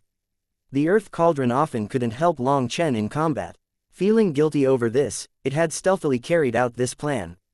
Perhaps constantly being looked down on by Evilmoon had caused it to raise the Demon Moon Cauldron so that it could fight for it. Long Chen couldn't help being very moved by this. After all, the Earth Cauldron's core energy was extremely precious. The Demon Moon Cauldron might be a counterfeit, but its runes are authentic, as was the creator's power. However, many of the runes are incomplete mere forms without their spirits. I could only awaken these 39 slaughter runes, explained the Earth Cauldron. These slaughter runes belong to the Heaven Cauldron. Although they are few, the unique material of the Demon Moon Cauldron will enable them to grow stronger with every life taken. Senior, it's been hard on you, said Long Chen sincerely, his tone filled with appreciation. I can't personally aid you in battle, so this was the best I could do, replied the Earth Cauldron. Moreover, the Demon Moon Cauldron will allow you to switch us out when necessary without drawing suspicion. Long Chen nodded thoughtfully. The addition of the Demon Moon Cauldron provided him with a perfect disguise for the Earth Cauldron. After all, only the Silver Hair Void Crusher had ever identified the Earth Cauldron, and with him dead, the secret had perished as well. Now, Long Chen could freely alternate between the two cauldrons, sowing confusion among his enemies about what was real and what was counterfeit. Don't look down on the Demon Moon Cauldron. Once its runes mature, its power will give you a shock, said the Earth Cauldron. Long Chen once more thanked the Earth Cauldron. Finally, after such a long period of hard cultivation, Yao Ling Er could fight alongside Long Chen again. She was extremely excited. To let Long Chen wield the Demon Moon Cauldron more effectively, the Earth Cauldron taught him a specialized set of techniques. As Long Chen practiced, he quickly discovered the Demon Moon Cauldron's terrifying potential. Each rune could unleash a terrifying attack capable of easily slaying human emperors. More astonishingly, when multiple runes were linked together, their destructive power multiplied exponentially. Even better, the Demon Moon Cauldron didn't drain his energy, it relied entirely on Yao Ling Er's cooperation. The most frightening feature of all, however, was its ability to replenish itself. The energy it consumed for its attacks could be restored through slaughter. As long as there were enemies to kill, the Demon Moon Cauldron could continue fighting indefinitely. Senior, these runes? Asked Long Chen, turning to the Earth Cauldron. Seemingly knowing what Long Chen was thinking, the Earth Cauldron said, these runes come from the Heaven Cauldron. I can only activate them, not refine them. I could teach you how to use Earth energy because I am the Earth Cauldron. If you want to control Heaven energy, you'll need to find the Heaven Cauldron first. Long Chen's mind raced with possibilities. What if he could refine these runes and integrate them into his bloodline? Wouldn't that grant him a new arsenal of devastating bloodline abilities? Back when the Earth Cauldron taught Long Chen how to wield Earth energy, it fused seamlessly with his flesh, blood, bones, and even his soul. The benefits had been profound, leaving a lasting impact on his cultivation. It was precisely this transformative experience that made him eager to absorb these runes. My energy is yin-based, rooted in the power of life, explained the Earth Cauldron. The Heaven Cauldron, on the other hand, is yang-based, focused entirely on destruction. Our energies are fundamentally opposite, so I can only assist you to this extent. However, Once you gain sufficient mastery over the demon moon cauldron, I believe you will quickly sense the heaven cauldron. Long Chen hesitated before voicing a question that had been on his mind. Senior, there's something I've never understood. From what I know, the heaven-earth cauldron was originally one entity. How did you end up separated? The earth cauldron fell silent and looked at Evilmoon. After a long pause, Evilmoon's voice cut through the tension. What are you staring at me for? Was I? The earth cauldron flashed with divine light and vanished from the primal chaos space, retreating into Long Chen's spiritual space. The sudden departure left Long Chen's heart shaken, an inexplicable thought forming in his mind. But before he could dwell on it, Tang Wan'er entered the room. The head pavilion's people have all come, she announced. Chapter 5531 Hold a Lesson. When Tang Wan'er came to find Long Chen, her expression was a bit unsightly. There was a hint of nervousness and anger on her face. Tang Wan'er was not someone who hid her emotions well, her feelings were always written plainly on her face. Long Chen immediately knew what was happening without needing to ask. The full force of the head pavilion had come, composed of 30 million sealed experts and countless heavenly geniuses of this era. Naturally, they didn't forget to bring their arrogance with them. With such a huge batch of experts, they probably swaggered about like the emperor judging their subjects. Whatever flaws they could find, they would nitpick. If they couldn't find any flaws, they'd make some. Long Chen had already told Tang Wan'er to let him handle this matter. However, Tang Wan'er tried to deal with the issue herself, wanting him to rest and recover. After all, this problem had been handed to Long Chen by her master. As the disciple, Tang Wan'er felt obligated to handle it herself. Today was the day the head pavilion's forces were to officially arrive. Tang Wan'er had planned to meet them, assign them a place to stay, and let Long Chen meet them later. However, Jin Kai the commander from last time had returned, and this time, he had abandoned all semblance of civility. Insults and mockery poured from his mouth, enraging Tang Wan'er. Worse, Jin Kai had made baseless accusations, even going so far as to claim that the Wind God Sea Pavilion was rebelling. He openly slandered Long Chen, accusing him of arrogance and disrespect toward the head pavilion's experts. On the verge of losing control, Tang Wan'er chose to leave before her fury got the better of her. She feared that if she stayed any longer, she might start killing people. TCH, they dare to anger my wife like this. If I don't knock their heads around, they won't know who Boss Long San is, said Long Chen. Seeing Tang Wan'er behaving like this, he found it funny but was also angry about it. Long Chen, if it really gets out of hand, we should just ask my master for help, Tang Wan'er said. Their numbers are overwhelming, and their strength is nothing to scoff at. I'm not sure we can suppress them. When Yi Lingkong accompanied the head pavilion's people, he had selected a place for them to settle. He then handed Jin Kai a jade plate, granting him the authority to mobilize the Wind God Sea Pavilion's resources. This way, Jin Kai could mess around as he wished, and they couldn't complain about the arrangements later on. However, instead of preparing as expected, Jin Kai had done absolutely nothing. When the rest of the head pavilion's army arrived, he accused the branch pavilion of neglect and disrespect. He claimed that they had been forced to endure humiliation and mistreatment during their stay. But since they were in someone else's territory, they could only endure. Jin Kai further spread lies about Long Chen, portraying him as an arrogant disciple who had openly mocked the head pavilion's experts. The fabricated tales had ignited outrage among the head pavilion's forces. Seeing the situation, Tang Wan'er rushed back in a flurry. Although she had only seen the head pavilion's experts briefly, their sheer numbers were enough to shock her. She wanted to clarify the truth but was overwhelmed by uncertainty. She didn't even know who the true leader of this army was. If she had tried to say anything, they would have overwhelmed her with their numbers. Frustrated, Tang Wan'er sought out Long Chen. Deep down, she hoped her master would intervene as she doubted that Long Chen could deal with them.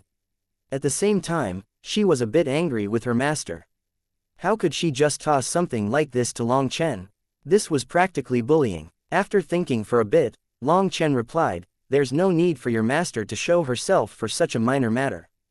Don't worry, I can deal with them." Long Chen, you don't understand. There, Tang Wan'er started, her anxiety evident as she watched his nonchalant demeanor. It doesn't matter what they're like. I'll deal with them my way.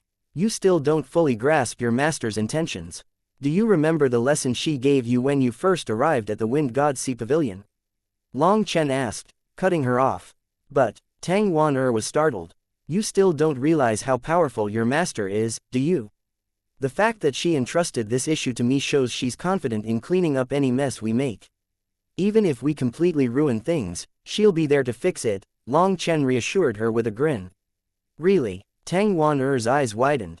Of course, I have a feeling that your master's power exceeds your imagination. Now, gather the Hidden Dragon Legion, and I'll call Zifeng. Let's teach those pompous fools a lesson they'll never forget, Long Chen instructed. Before long, the Hidden Dragon warriors assembled in full force. The sight of them left even Long Chen momentarily stunned. Their eyes now gleamed with a razor-sharp intensity. Their very presence exuded a refined and lethal aura, enough to send a jolt of pain through the soul of anyone dumb enough to meet their eyes. After enduring Yu Zifeng's hardcore training, they had massively transformed. In this kind of state, people with slightly weaker wills wouldn't even be able to muster the courage to fight them. I hear the head pavilion's people have come here acting like they own the place, Long Chen declared. But remember, our motto is simple: we like arrogant people, but not those more arrogant than us. Today, we'll teach those immature children what real arrogance is. Move out. The Hidden Dragon warriors roared in unison, their morale at an all-time high. Thanks to Yu Zifeng's guidance, their power had risen immensely. While Yu Zifeng himself was dissatisfied with their rate of progress, they knew just how much they had gained under his guidance. This was their chance to prove themselves. Their spirits were burning with anticipation as they left Hidden Dragon Island, heading straight for the head pavilion's forces. There was already a mass of figures in the distance, looking like a giant black cloud. Thanks to Jin Kei's encouragement, these people had come to find trouble for Long Chen. Tang Wan tensed immediately, cursing Jin Kei under her breath. HMPH, brat. Are you Long Chen? Get over here and kowtow 3 times, and I might forgive your rudeness. A large man at the forefront shouted arrogantly. His words drew the attention of the crowd, and when they saw Long Chen, their gazes became contemptful. You dare to call us trash? We'll make you pay for your arrogance, sneered another voice from the group. Both sides advanced toward each other, neither showing any signs of backing down. Just as they were about to clash, Long Chen raised his voice. At that moment, the Hidden Dragon warriors unsheathed their swords. Sword chi filled the air, flashing like streaks of lightning. Blood rained down instantly as screams echoed across the battlefield. Caught off guard by the Hidden Dragon warriors' ferocity, the head pavilion's experts were mowed down. Chapter 5532, Butchering. Without hesitation, the Hidden Dragon warriors obeyed Long Chen's orders. If he commanded them to kill, they would not hold back. The other side had not expected the Hidden Dragon warriors to be so vicious. As the battle erupted, many of them were slaughtered before they could even react. A furious roar rang out as an enraged expert charged forward with a saber. His aura was overwhelming. Clearly, he was a sealed expert of immense power. However, a streak of sword chi directly claimed his sorry life. He had underestimated the Hidden Dragon warriors far too much. Have you gone mad? Cries of fear and panic spread among the enemy ranks. Some fled in terror, others stood paralyzed, and a few attempted to retaliate. They had only come to see who this fellow called Long Chen was, but instead, they were greeted with a merciless bloodbath. The Hidden Dragon warriors' viciousness scared them witless. If you don't want to die, scram. Long Chen's voice echoed with chilling authority as he strode forward without pause, leading the Hidden Dragon Legion. Thousands of experts were scared into running away, opening a path for Long Chen and the others. Long Chen charged through with the Hidden Dragon warriors, completely ignoring these cowards. He headed straight for the main plaza. The plaza was teeming with countless experts, a sea of bodies packed so tightly that the space felt oppressively small for the first time in its history. They're killing people. A bloodied figure stumbled into the plaza, his panicked cries drawing everyone's attention. What's going on? Shouted a stern-faced elder with a broad, square visage. Reporting to the pavilion master. The wounded man gasped. Just as Jin Kei said, the Wind God Sea Pavilion is rebelling. We were ordered to find Long Chen, but he killed us. This report caused an uproar.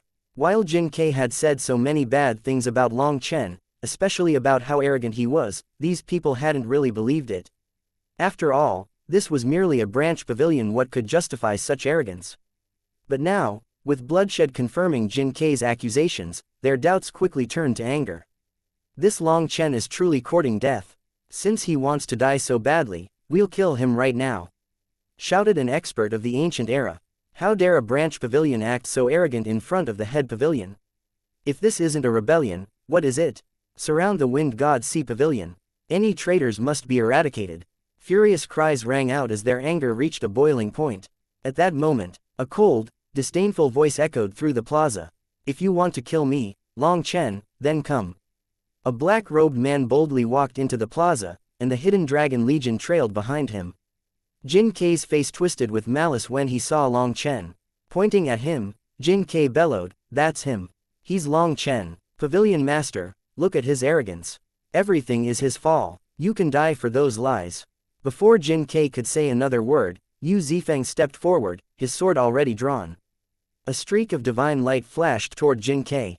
The so-called Pavilion Master roared in fury, raising his hand to intercept the attack. The void twisted as his immense power surged forth to block the sword chi. But to everyone's shock, the divine light slipped past his defense. A spray of blood erupted as Jin Kei's body shuddered. Moments later, his head slid cleanly from his neck and hit the ground with a dull thud. The Pavilion Master's face darkened, his eyes wide with disbelief. This Pavilion Master was no ordinary expert, he was a true divine emperor. His blood chi and spiritual strength were immense, untouched by the erosion of time that plagued others like the patriarchs of the dragon domain. Yet, despite his power, he had failed to stop Yu Zifeng's attack. The plaza fell silent as the Pavilion Master and countless others stared in stunned disbelief. Yu Zifeng swung his sword and sheathed it. The sound of it being sheathed was like a hammer striking them in the softest part of their hearts. "You slice the laws, who are you?" shouted the Pavilion Master, his voice trembling with shock. The Pavilion Master's shock deepened when he finally realized what had just happened. Yu Zifeng's sword had cleaved through the very laws of space. His strike had deceived everyone, warping their perception and clouding their judgment. In essence, the moment Yu Zifeng's sword struck, the flow of time around it diverged from that of the outside world. The timing and angle of Yu Zifeng's strike seemed ordinary, predictable even. But as the Pavilion Master attempted to block it, the laws of space distorted his speed. For a fraction of a second, his motion slowed, just enough for Yu Zifeng's sword to slip past his defense and strike down Jin Kei. Slicing apart the laws, only a true genius could even begin to comprehend this feat. The Pavilion Master, a divine emperor, had spent countless years delving into it, but he had yet to grasp even the faintest fragment of the laws governing space. Yet here was Yu Zifeng, his sword brushing against the laws of space. Although it was only the slightest bit, it completely shocked the Pavilion Master. Long Chen's subordinate, fourth captain of the Dragonblood Legion, Yu Zifeng replied coldly, his tone indifferent. Hearing that this powerful sword cultivator was Long Chen's subordinate, all of them were shocked. They had just realized that he had been standing behind Long Chen the entire time. "Big words, do you have a divine throne? Are you a god?" shouted the Pavilion Master, trying to assert dominance. "A loud mouth requires strength to back it up. But does your bravado come from your status alone? If you already know the answer, why bother asking?" Yu Zifeng countered coolly, shaking his head. Long Chen blinked in surprise. Since when had Yu Zifeng, a man of few words, mastered the art of verbal sparring? In just a few words, Yu Zifeng had torn down the Pavilion Master's authority, suggesting that the latter lacked the power to match his title. His sheer audacity left even Long Chen momentarily speechless. "You insolent brat, you dare disrespect the Pavilion Master? Do you think your small skill is enough to make you arrogant? Come over here, let's see if you're qualified to be so arrogant." A voice boomed over. A massive figure stepped forward with deliberate power. It was a towering giant, with muscles rippling beneath his skin, exuding an overwhelming aura of blood chi. Clad in armor, wielding a spear and a shield, he rocked the plaza with every step he took. The very air seemed to tremble with the presence of primal chaos chi. He had to be an ancient expert from the primal chaos era. Feng Tingwen, the head pavilion's experts cried out in shock when they saw him step forward. Chapter 5533, Evilmoon's Might. Feng Tingwen was an extraordinarily famous heavenly genius of the head pavilion, an unrivaled existence in his era. When he stepped forward, the head academy's experts erupted in excitement, looking forward to seeing him kill Long Chen and restore the head pavilion's pride. Pointing his spear at Long Chen, he declared, "Let's not waste words. Come out and fight. Let me see if you have the power to back up your mouth." "Big brother Long Chen, let me deal with him," Xiao Yu interjected, stepping forward with a fiery resolve gleaming in her eyes. Xiao Yu had always been a prodigy, possessing exceptional comprehension skills and unyielding perseverance. Her strength had grown exponentially after the Wind Domain Battlefield's final battle, bolstered by the legacies she had obtained there. Yu Zifeng's pointers had refined her skills even further. After merging Yu Zifeng's sword Dao with her own power, she now yearned to test herself. I'm not going to fight a girl. Long Chen, if you don't dare to fight, we can drop this altogether, Feng Tingwen scoffed dismissively, sparing Xiao Yu a brief glance before turning back to Long Chen. In his mind, Yu Zifeng was the most dangerous opponent, followed by Long Chen. He chose Long Chen because could tell that Long Chen was a power-type fighter, and that just happened to be his specialty as well. Xiao Yu's eyes turned cold, but before she could respond, Long Chen raised a hand, stopping her. Turning his gaze to Feng Tingwen and the pavilion master, Long Chen coldly declared, "To be frank, I'm tired of these pointless challenges. I have no interest in authority, and wasting time on such things only delays what truly matters. Perhaps the rest of you find this entertaining while waiting for the Heaven Vein Mystic Realm to open, but for us, every moment is precious. Your petty squabbles are costing us dearly. If you insist on this, I won't hold back. Are you sure you want to continue?" Long Chen disliked this kind of thing very much. Feng Fei's arrival had heightened the pressure he felt. His true target was Long Zai, not these distractions. However, he understood that some battles couldn't be avoided. If he showed them mercy, these incessant challenges would only multiply, further squandering his time while his enemies grew stronger. In the end, he would be the one dying. Feng Tingwen snorted. "What are you talking about? Trying to scare me?" The pavilion master sneered. "What nonsense. In the cultivation world, the strong are respected. If you want others to listen to you, you need to show your power. Don't think too highly of yourselves. If you're unwilling to listen to the head pavilion's arrangements, prove your worth in battle."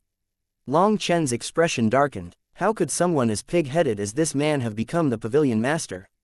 "Cut the nonsense and fight already." Feng Tingwen roared impatiently. "That's right, if you have the guts, come out and fight. If not, then kneel and die in atonement." The head pavilion's experts jeered, their impatience boiling over. Meanwhile, the Wind God Sea Pavilion's disciples gathered outside the plaza. This area had been allocated exclusively to the head pavilion's people, and the disciples of the Wind God Sea Pavilion were strictly ordered to avoid it. Even casting a glance in their direction was considered an offense. However, upon hearing that Long Chen had come, they all ran over, not caring whether the other side would be unhappy. Their hearts burned with righteous indignation upon witnessing Long Chen being insulted, yet none dared to voice their anger. Long Chen's gaze shifted from the sneering pavilion master to Feng Tingwen, then swept over the crowd of jeering spectators. Taking a deep breath, he stepped forward with determination. The moment Long Chen moved, the clamor died instantly. All eyes locked onto him, the tension thick enough to cut with a blade. Meanwhile, Feng Tingwen roared and summoned his manifestation. A mysterious totem materialized within his blood qi and transformed into a colossal mammoth. The earth seemed to tremble as his explosive blood qi merged with wind energy, unleashing an aura as fierce as a volcanic eruption.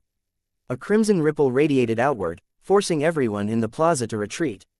Feng Tingwen bellowed, lunging forward with destructive force. The ground shattered beneath his feet as he shot toward Long Chen like a lightning bolt, his spear aimed to pierce through. In a flash, a streak of black light cleaved through the air. A giant black saber appeared in Long Chen's hand. Before anyone could process the scene, Feng Tingwen's spear shattered into fragments under the force of the black saber. The impact blew his arms apart, sending a cascade of blood into the air as he was flung back like a broken doll. The experts from the head pavilion froze in shock, including the pavilion master. Feng Tingwen's spear was no ordinary weapon. Forged in the primal chaos era, it was crafted from rare materials designed to harmonize with his bloodline power and wind energy. This divine weapon was his pride, a symbol of his immense power. However, Long Chen's saber had just blown it apart. Most terrifying of all, Long Chen hadn't even summoned his manifestation or unleashed his full strength. It was as if the blow was nothing more than a casual flick of his wrist. Long Chen advanced, instantly closing the distance to the wounded Feng Tingwen. Evilmoon streaked through the air once more, this time glowing with dots of white light. It was like a sinister devil blade slashing down on him. Formless wind, heaven-earth shield. Feng Tingwen shouted in terror. With his remaining hand, He shoved his shield forward, channeling his manifestation into it. The shield exploded, along with Feng Tingwen. They were blown to smithereens by Evilmoon. Ha ha ha, I'm finally able to show my power, ha ha ha. Evilmoon's laughter rang out, filled with arrogance and delight. Long Chen was taken aback. In those 2 strikes, he had used almost none of his own power, relying entirely on Evilmoon. When did it grow so powerful? To be this vicious at such a young age, leaving you alive will only bring disaster. The Pavilion Master's roar shattered the momentary silence. His manifestation emerged, summoning a golden bell that descended upon Long Chen. A chill ran down Long Chen's spine. This was a Divine Emperor weapon, and the Pavilion Master clearly intended to kill him. Long Chen snorted, preparing to summon the 8-star battle armor when the bell's immense pressure suddenly vanished. A delicate hand touched the bell. Its light faded, cracks spreading across its surface. The Divine Emperor weapon shattered, its fragments scattering like stars. The crowd froze in stunned silence as a grand figure appeared amidst the sparkling divine light. It was Feng Xinyue, Chapter 5534, Slaying the Pavilion Master. Feng Xinyue hovered in the air, surrounded by golden divine light. That was the final radiance of the golden bell. With a simple touch, Feng Xinyue destroyed the terrifying Divine Emperor weapon, leaving everyone stunned into silence.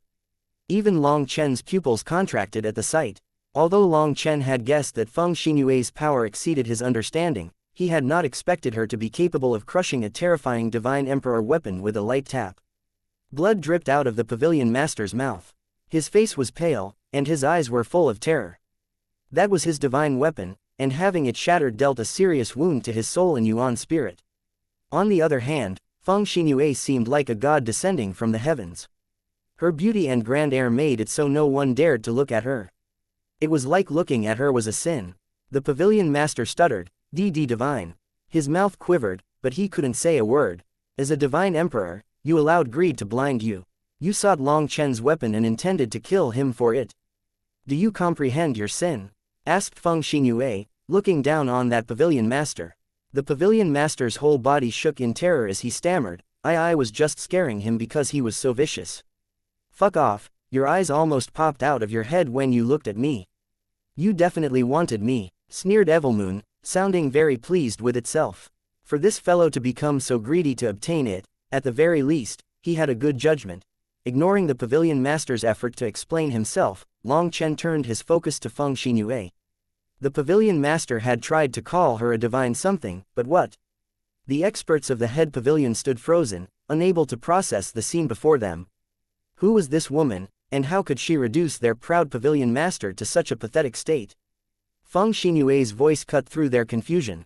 Vicious. You call Long Chen vicious because he kills with his saber, yet you fail to see the subtler ways of killing without lifting a finger. After a brief pause, she continued, as Pavilion Master, you were responsible for guiding these disciples. Instead, you failed them.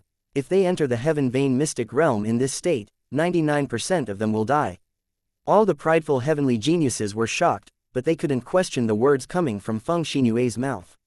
It was as if her words were some kind of sacred edicts or laws. Long Chen was startled but quickly realized why Feng Xinyue had left it up to him to deal with them. Feng Xinyue continued, you've lived peacefully for too long. Your instincts have dulled, your sense of danger eroded. You can't even gauge someone's strength, let alone recognize a fatal threat. Inside the Heaven Vein mystic realm, you'll be like a blind horse stumbling into traps. Did you believe that being in the Wind God Sea Pavilion made you untouchable? Even if Long Chen were a part of this pavilion, do you think he couldn't end your lives if he wanted to? You stood on the brink of death, oblivious to your peril. From top to bottom, you're all absolute fools. Turning her gaze to the Pavilion Master, Feng Xinyue started to scold him like a child. As the leader, you bear the blame for sending your disciples to their deaths. This crime deserves 1,000 deaths. With a wave of her hand, an unseen force lifted the Pavilion Master into the air. His expression twisted in terror, but he was completely immobilized, unable to speak or resist. Feng Xinyue clenched her hand, and the Pavilion Master exploded in a rain of blood. The fresh blood of a divine emperor rained down, filling the nostrils of everyone present with its metallic tang. The sight and scent of death pierced through their senses, sparking a primal fear that shook their souls. Do you feel it? Feng Xinyue's voice cut through the silence like a blade. That is the stench of death. The experts of the head pavilion were paralyzed with terror. Through the lingering aura of the pavilion master's despair and resentment, they experienced the chilling reality of death firsthand. It was as if they themselves had just died and returned. The feeling of standing over an abyss reawakened their long-dormant survival instincts. Feng Xinyue declared, "Originally, I hoped Long Chen's methods would awaken your sense of fear and reverence. Yet, your folly surpassed my expectations. Even as your comrades fell, you didn't realize what kind of danger you were in. In that case, I could only use your pavilion master's life to enlighten you. You previously estimated that 50% of you would die in the heaven vein mystic realm. Let me correct you with your foolish arrogance, 99% of you are doomed. Complete annihilation is not only possible but likely." Tang Wan'er finally understood her master's goal, purging their arrogance to increase their chances of survival. Tang Wan'er immediately felt regretful over how she had been angry at her master. For those who perished to teach this lesson, Feng Xinyue had no regrets.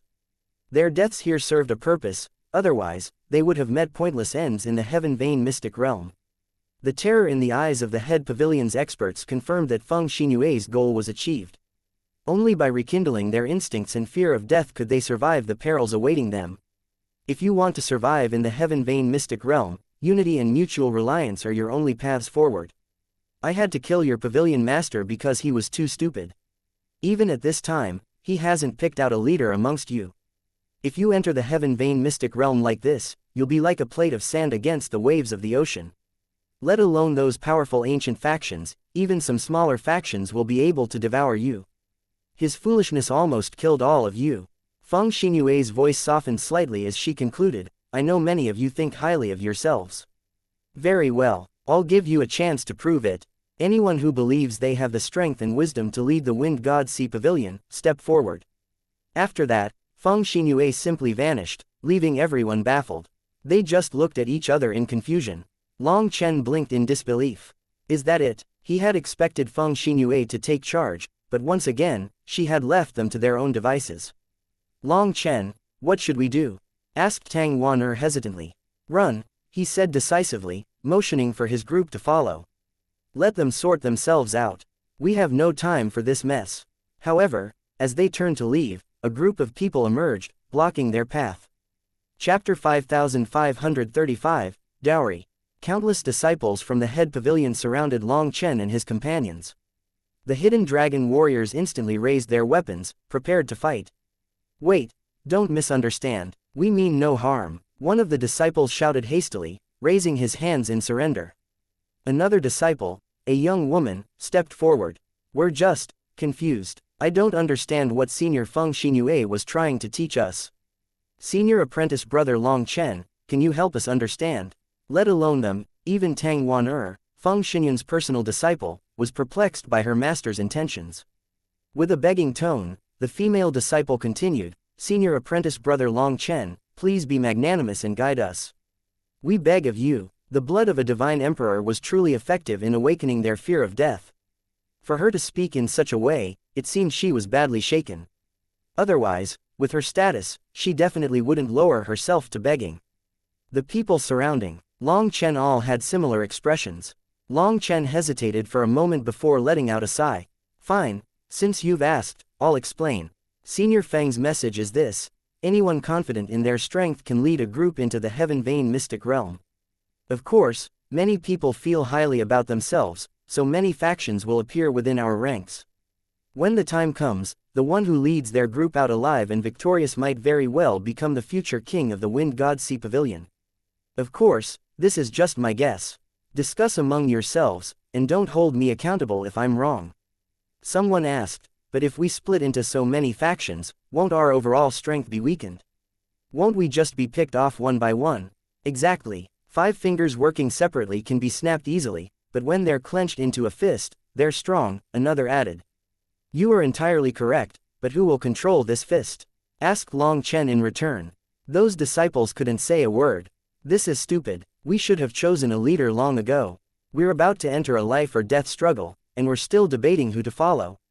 One disciple cursed. Of course, the one he called stupid was mostly the pavilion master.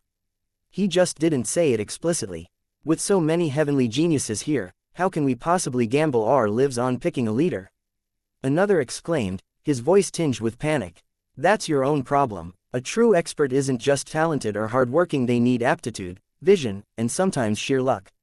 Luck often decides success or failure, and I can't help you with that, answered Long Chen, shrugging helplessly. Senior apprentice brother Long Chen, can we join your group? Asked one person. Of course, but there's a condition. Here, this is my boss, Long Chen said, pulling Tang Wan forward. Tang Wan instantly blushed, not having expected Long Chen to do this. Just as she was about to retreat, Long Chen whispered, your master intentionally killed the pavilion master to enlighten them. In other words, ultimately, she doesn't want them to die. As her disciple, you should have the courage to carry this burden. Tang Wan did not feel like she could do this. If things ended in chaos because of her, she would fail to live up to her master's expectations. But what, have you forgotten how strong your master is? Said Long Chen. Hearing that, Tang Wan recalled that her master had just slaughtered a divine emperor with a flick of her finger. Her confidence instantly rose. Everyone, Tang Wan said, there are many powerful leaders among you. The choice of who to follow is yours to make. We won't stay to sway your decision. However, if you wish to join us, you can find us on Hidden Dragon Island. With that, Long Chen led the Hidden Dragon Legion away. The plaza's remaining experts stood in stunned silence, torn between indecision and fear. Some gritted their teeth and immediately followed in Long Chen's direction, not even pausing to deliberate. For them, this was a gamble, a life and death wager they couldn't afford to take lightly. Others, with sharper instincts, quickly discerned that Long Chen was no ordinary figure and chose to bet their futures on him. Seeing that Long Chen and Yu Zifeng were both monsters, the smarter ones directly followed them. In any case, they were backed by a monster like Feng Xinyue, so following them would definitely be better than following anyone else.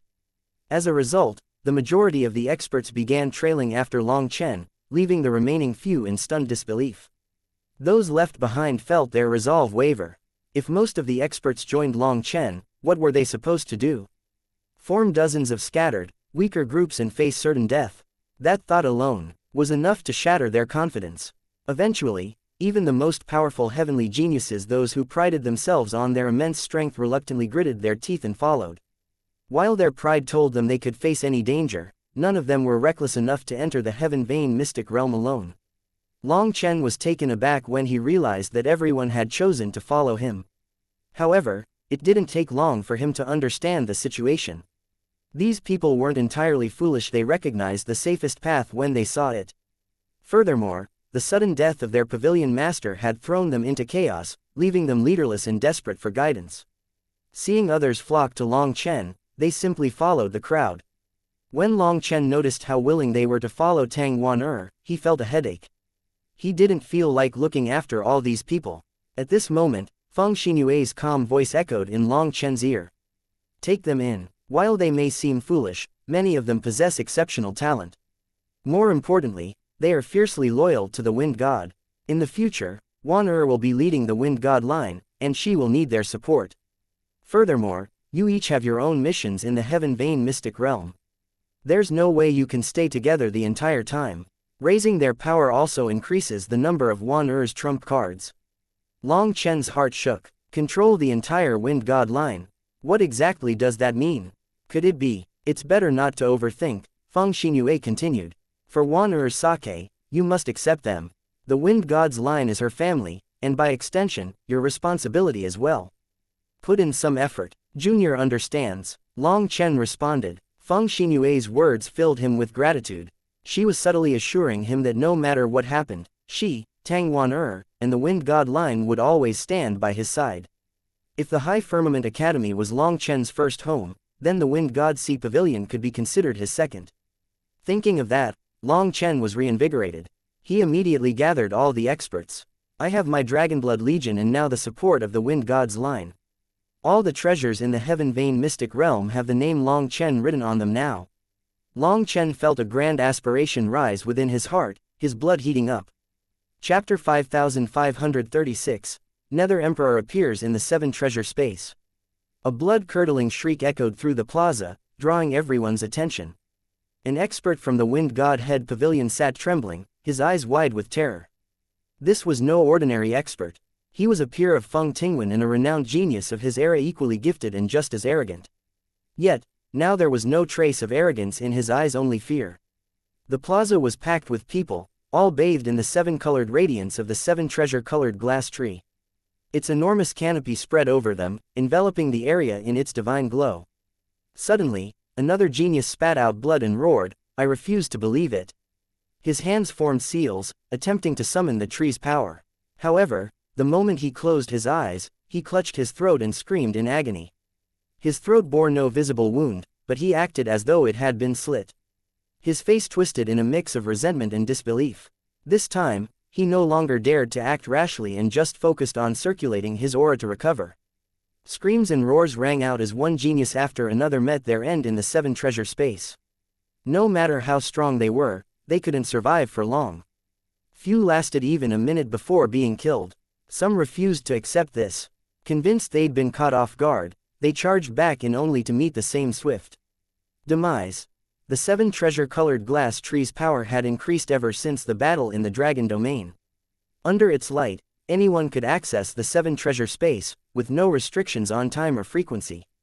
How can this be? Just one look from him shattered my soul.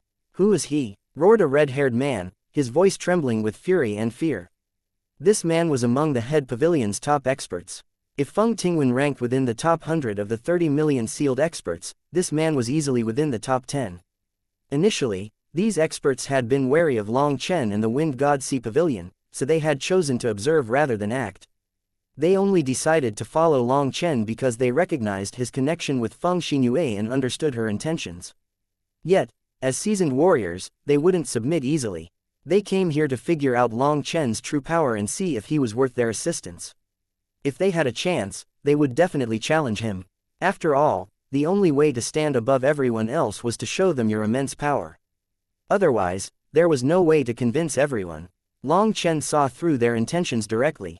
In response, he declared that anyone aspiring to lead the Wind God's line needed to demonstrate the power to dominate everyone else.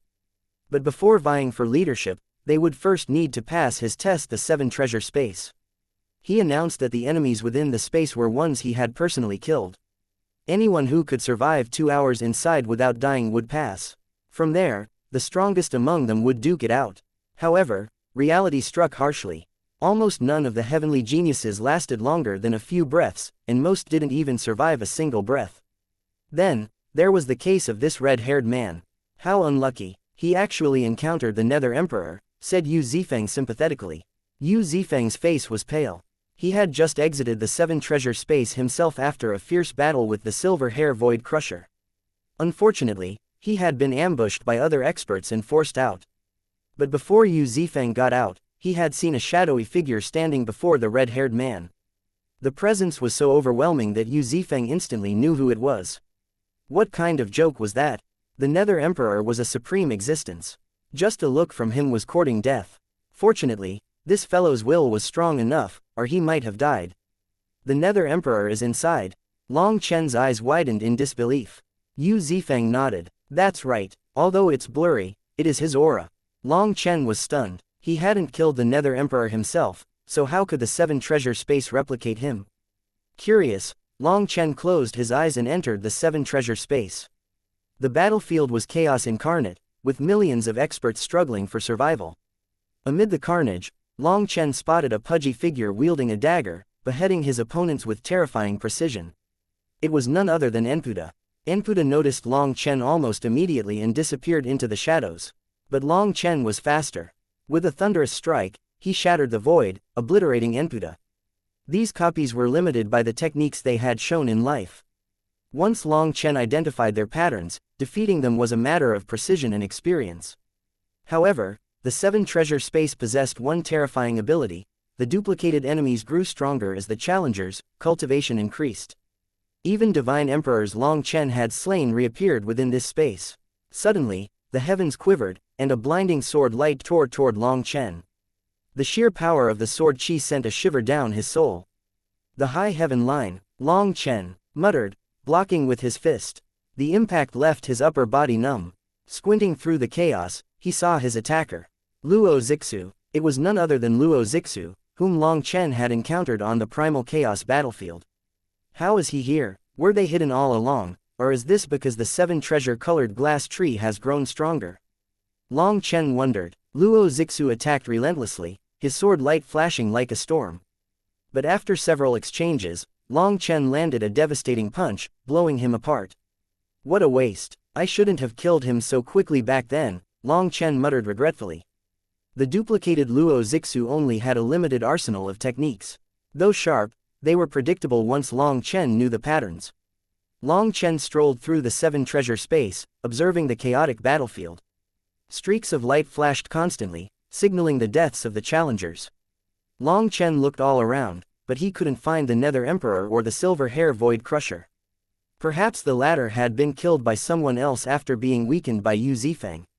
Suddenly, Long Chen felt a sharp presence and dodged instinctively. A dagger narrowly missed his cheek. Enputa, Long Chen exclaimed, startled. It hadn't even been half an incense stick's time since Enputa was last killed, yet here he was again. Before, it would take several days for such powerful duplicates to reappear. But now, the 7 treasure space was regenerating them at an alarming rate. Long Chen's foot smashed into Enputa, sending him flying.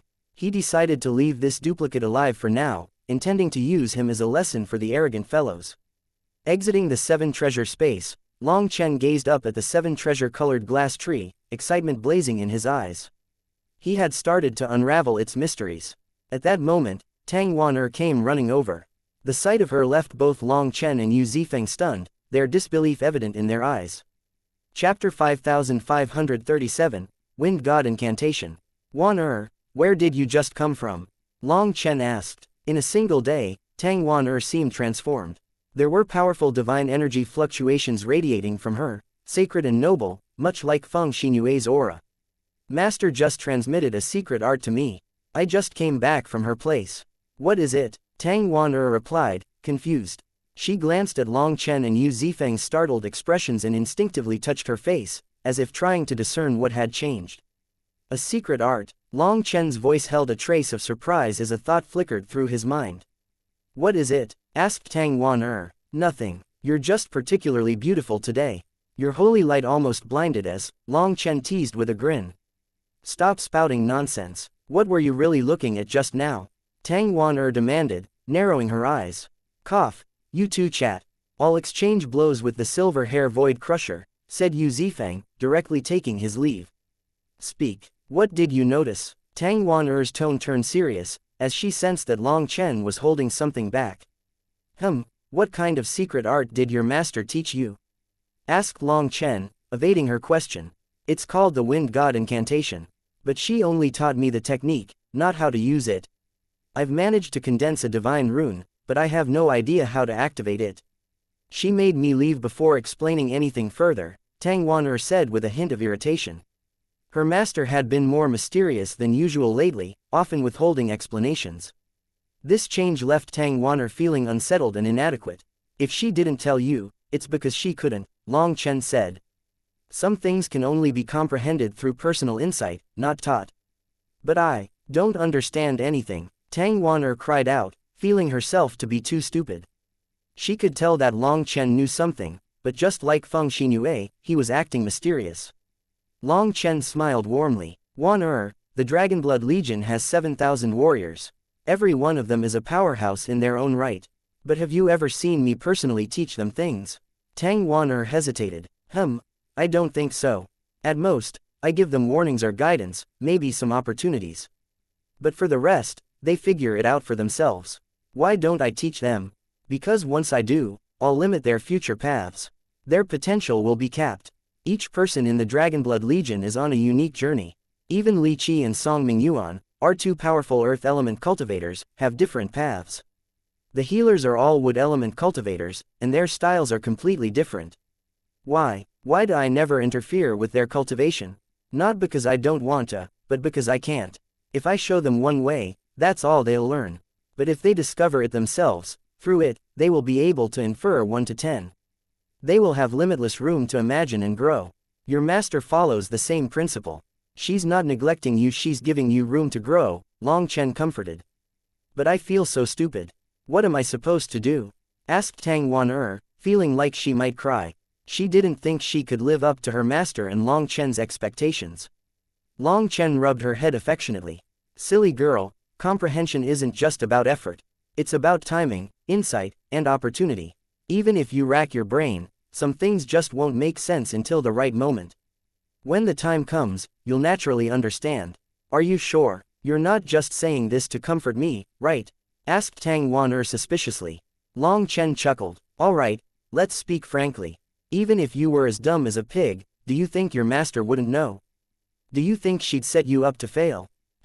You're right. Wait, who are you calling as dumb as a pig? Tang Wan's irritation flared, and she lunged to pinch Long Chen, who dodged nimbly. Her mood lightened considerably. Long Chen's words made her realize that Feng Xinyue wouldn't lead her astray. She just needed to trust the process. After arriving in the Wind God Sea Pavilion, she only ended up in trouble because she decided that she had grown up and could share the burden with her master. Thinking about it, she was truly worrying over nothing. Her master had long since paved the road for her. There was no need for her to worry about it. Tang Wan smiled. Having a master is really nice. So, Long Chen, what should I do now? Do whatever you want. Sleep if you're tired. Play if you feel like it, Long Chen replied nonchalantly. Having a master like Feng Xinyue was undoubtedly a blessing. The experts gathered here were the Wind God's most devoted followers, inheriting its divine radiance and faith energy. Long Chen couldn't help but notice the transformation in Tang Wan's aura as their power grew. It was impossible to miss.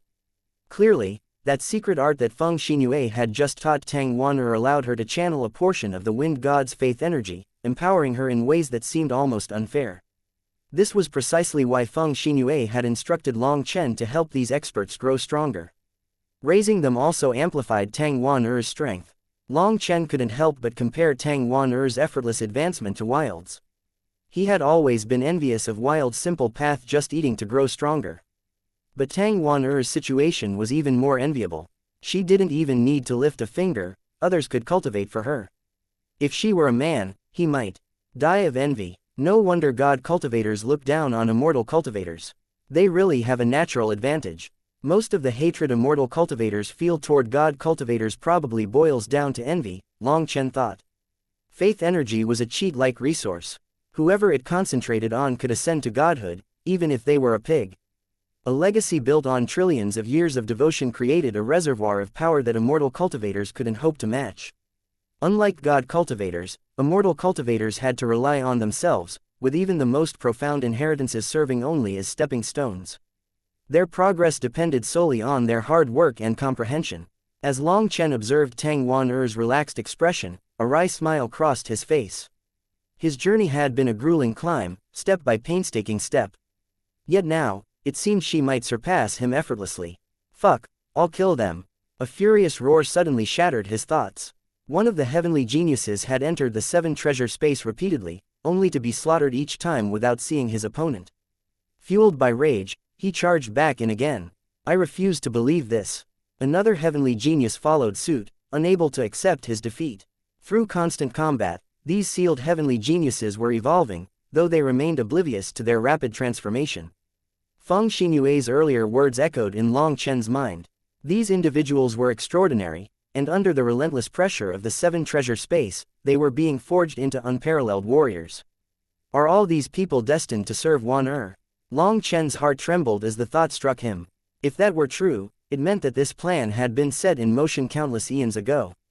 3 days later, the seven treasure-colored glass tree began to dim. Reluctantly, Long Chen withdrew it, allowing everyone to rest. After a full day of rest, the tree's radiance was restored, and Long Chen summoned it once more. This time, there was no need for Long Chen to say anything. Like maniacs, these experts charged in, continuing to temper themselves. Half a month later, a thunderous sound ripped through the air, abruptly halting their cultivation. Chapter 5538, Move Out, Heaven Vein Mystic Realm. The entire Wind God Sea Pavilion quaked violently as one pillar of light after another pierced through the heavens from the countless islands around the pavilion. These pillars of light converged in the sky, forming the faint image of a colossal dragon. It then streaked through the air, flying toward the distance. As this phenomenon unfolded, the spiritual chi of heaven and earth rapidly thinned. Vegetation withered, their vitality seemingly drained by an invisible force. The life essence of the entire Wind God Sea Pavilion appeared to be siphoned away. The Heaven Vein Mystic Realm has opened. Someone shouted. The crowd tensed, their hearts pounding hard. I didn't think it'd be this soon. Senior, how are things in Sovereign Dragon Valley? Will they make it in time? Asked Long Chen. Just now, Ji Yu Yang opened the final gate. The 10,000 dragon nest is fully activated. Don't worry, I'll guide them to you, the Dragon Sovereign assured him. Hearing that they had opened the final gate, Long Chen was surprised.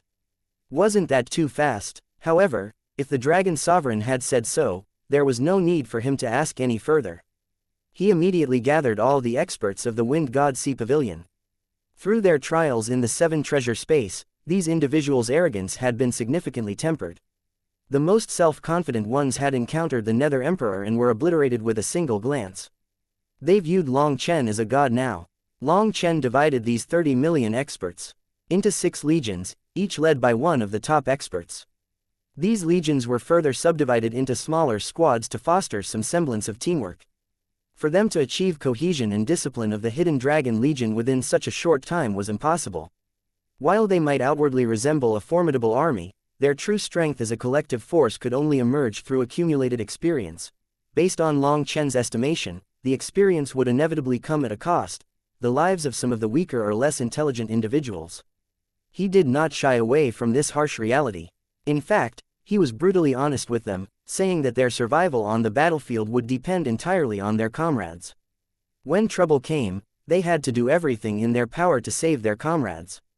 Because when they were the ones in danger, their comrades would be their lifeline. Long Chen knew that it would be very difficult for these fellows to help others, given their history. However, he had to say it nonetheless. Whether or not they understood his words was up to them. After undergoing his training, they had undergone a near-complete transformation. Their newfound confidence stemmed from their power rather than their status. When these 30 million experts were gathered in the plaza, Tang Wan'er entered with the Hidden Dragon Legion, causing a collective gasp of astonishment. At that moment, Tang Wan'er was enveloped in swirling divine energy. Divine runes seemed to bow to her presence, as though she were the master of heaven and earth, a heavenly goddess commanding the world. Her aura had undergone a shocking transformation.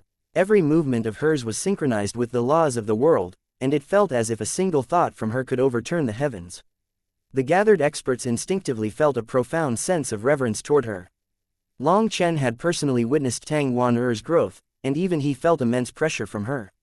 In fact, not even Yu Zifeng could get close to her. Because Tang Wan'er was unfamiliar with her new aura, only Long Chen could endure the suffocating pressure coming from her. Long Chen and Tang Wan'er walked side by side, with the Hidden Dragon Warriors following from a distance. The Hidden Dragon Warriors' auras were also different.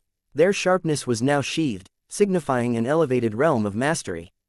They had fully absorbed the lessons Yu Zifeng had imparted to them. The Wind God Sea Pavilion's experts immediately stood at attention, their gazes filled with admiration and respect, especially toward Long Chen. Their experiences in the Seven Treasure Space had shown them just how terrifyingly strong he was. In the cultivation world, strength commanded respect, and Long Chen had earned theirs. Once everyone was assembled, the majestic Feng Xinyue appeared. Her gaze swept over the heavenly geniuses, and she smiled slightly before turning to Long Chen. "You're quite clever," she remarked. Long Chen naturally understood what she meant and solemnly replied, "Bathed in Senior's divine light, this junior's comprehension and intellect has naturally risen. It's all thanks to your guidance."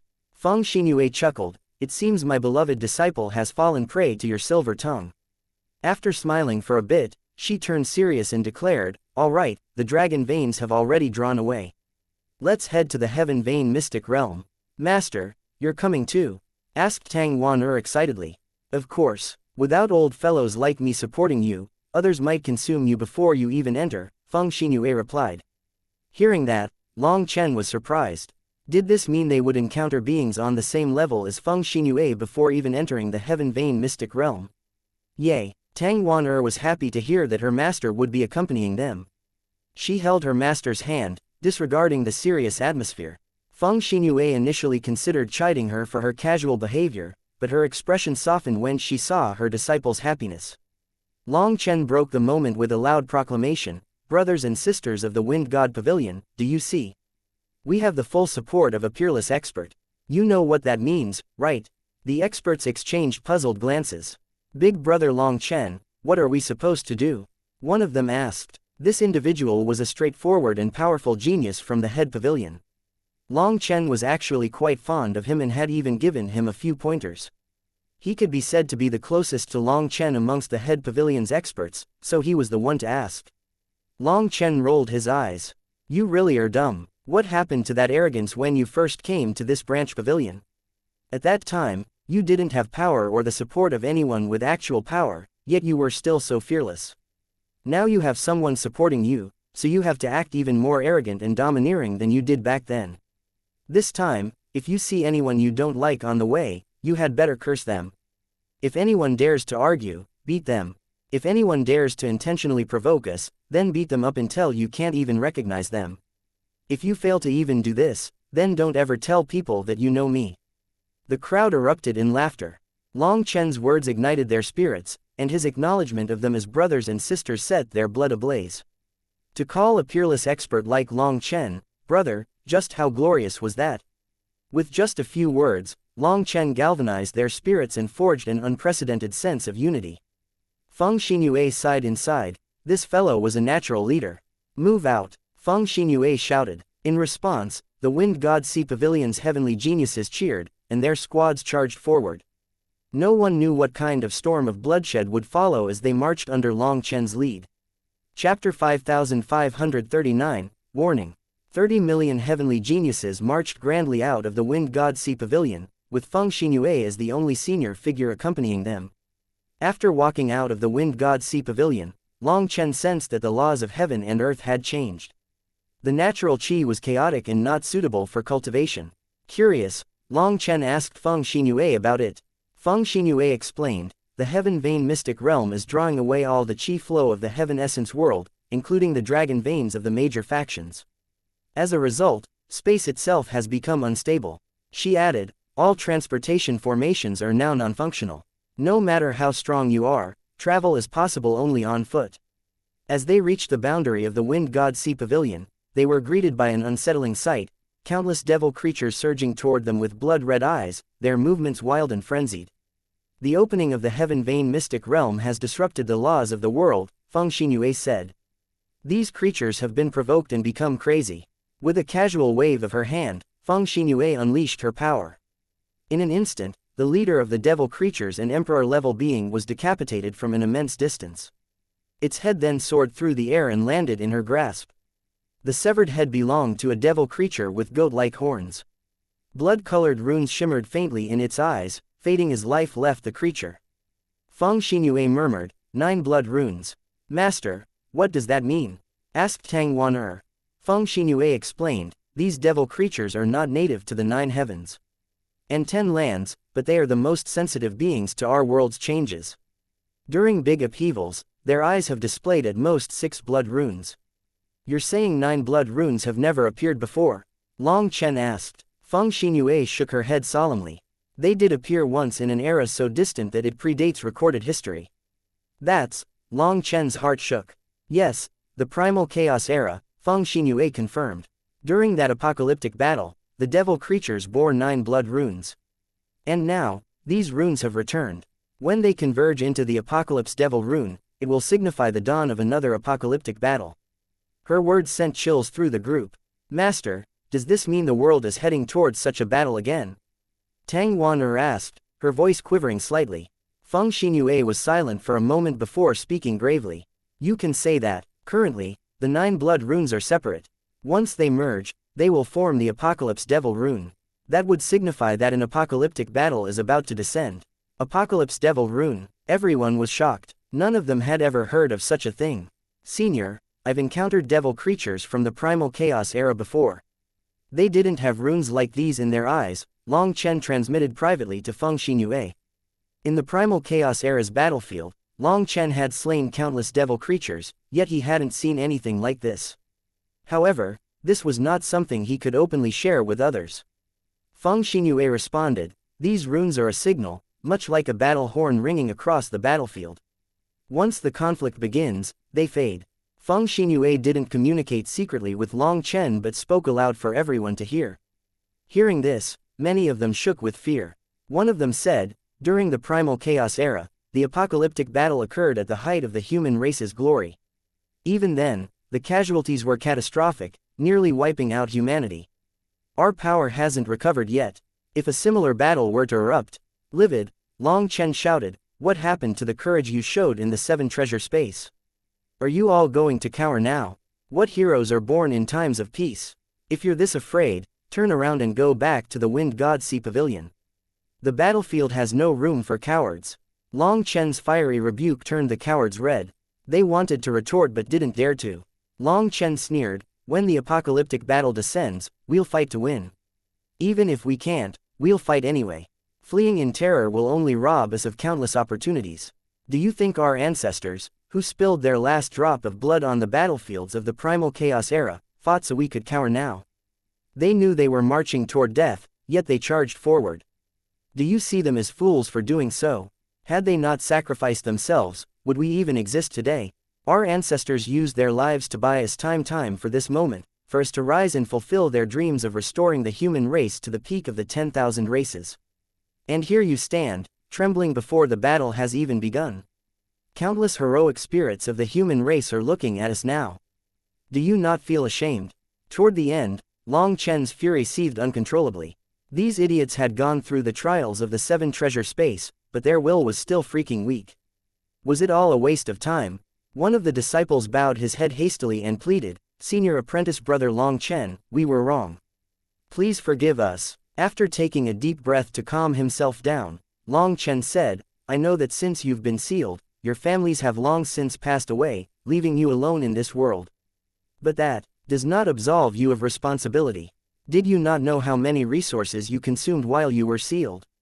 Where did these resources come from? How many generations have worked hard to protect you to this date? If you think about it, why did they spend lifetimes protecting you? Long Chen knew the heart of the problem.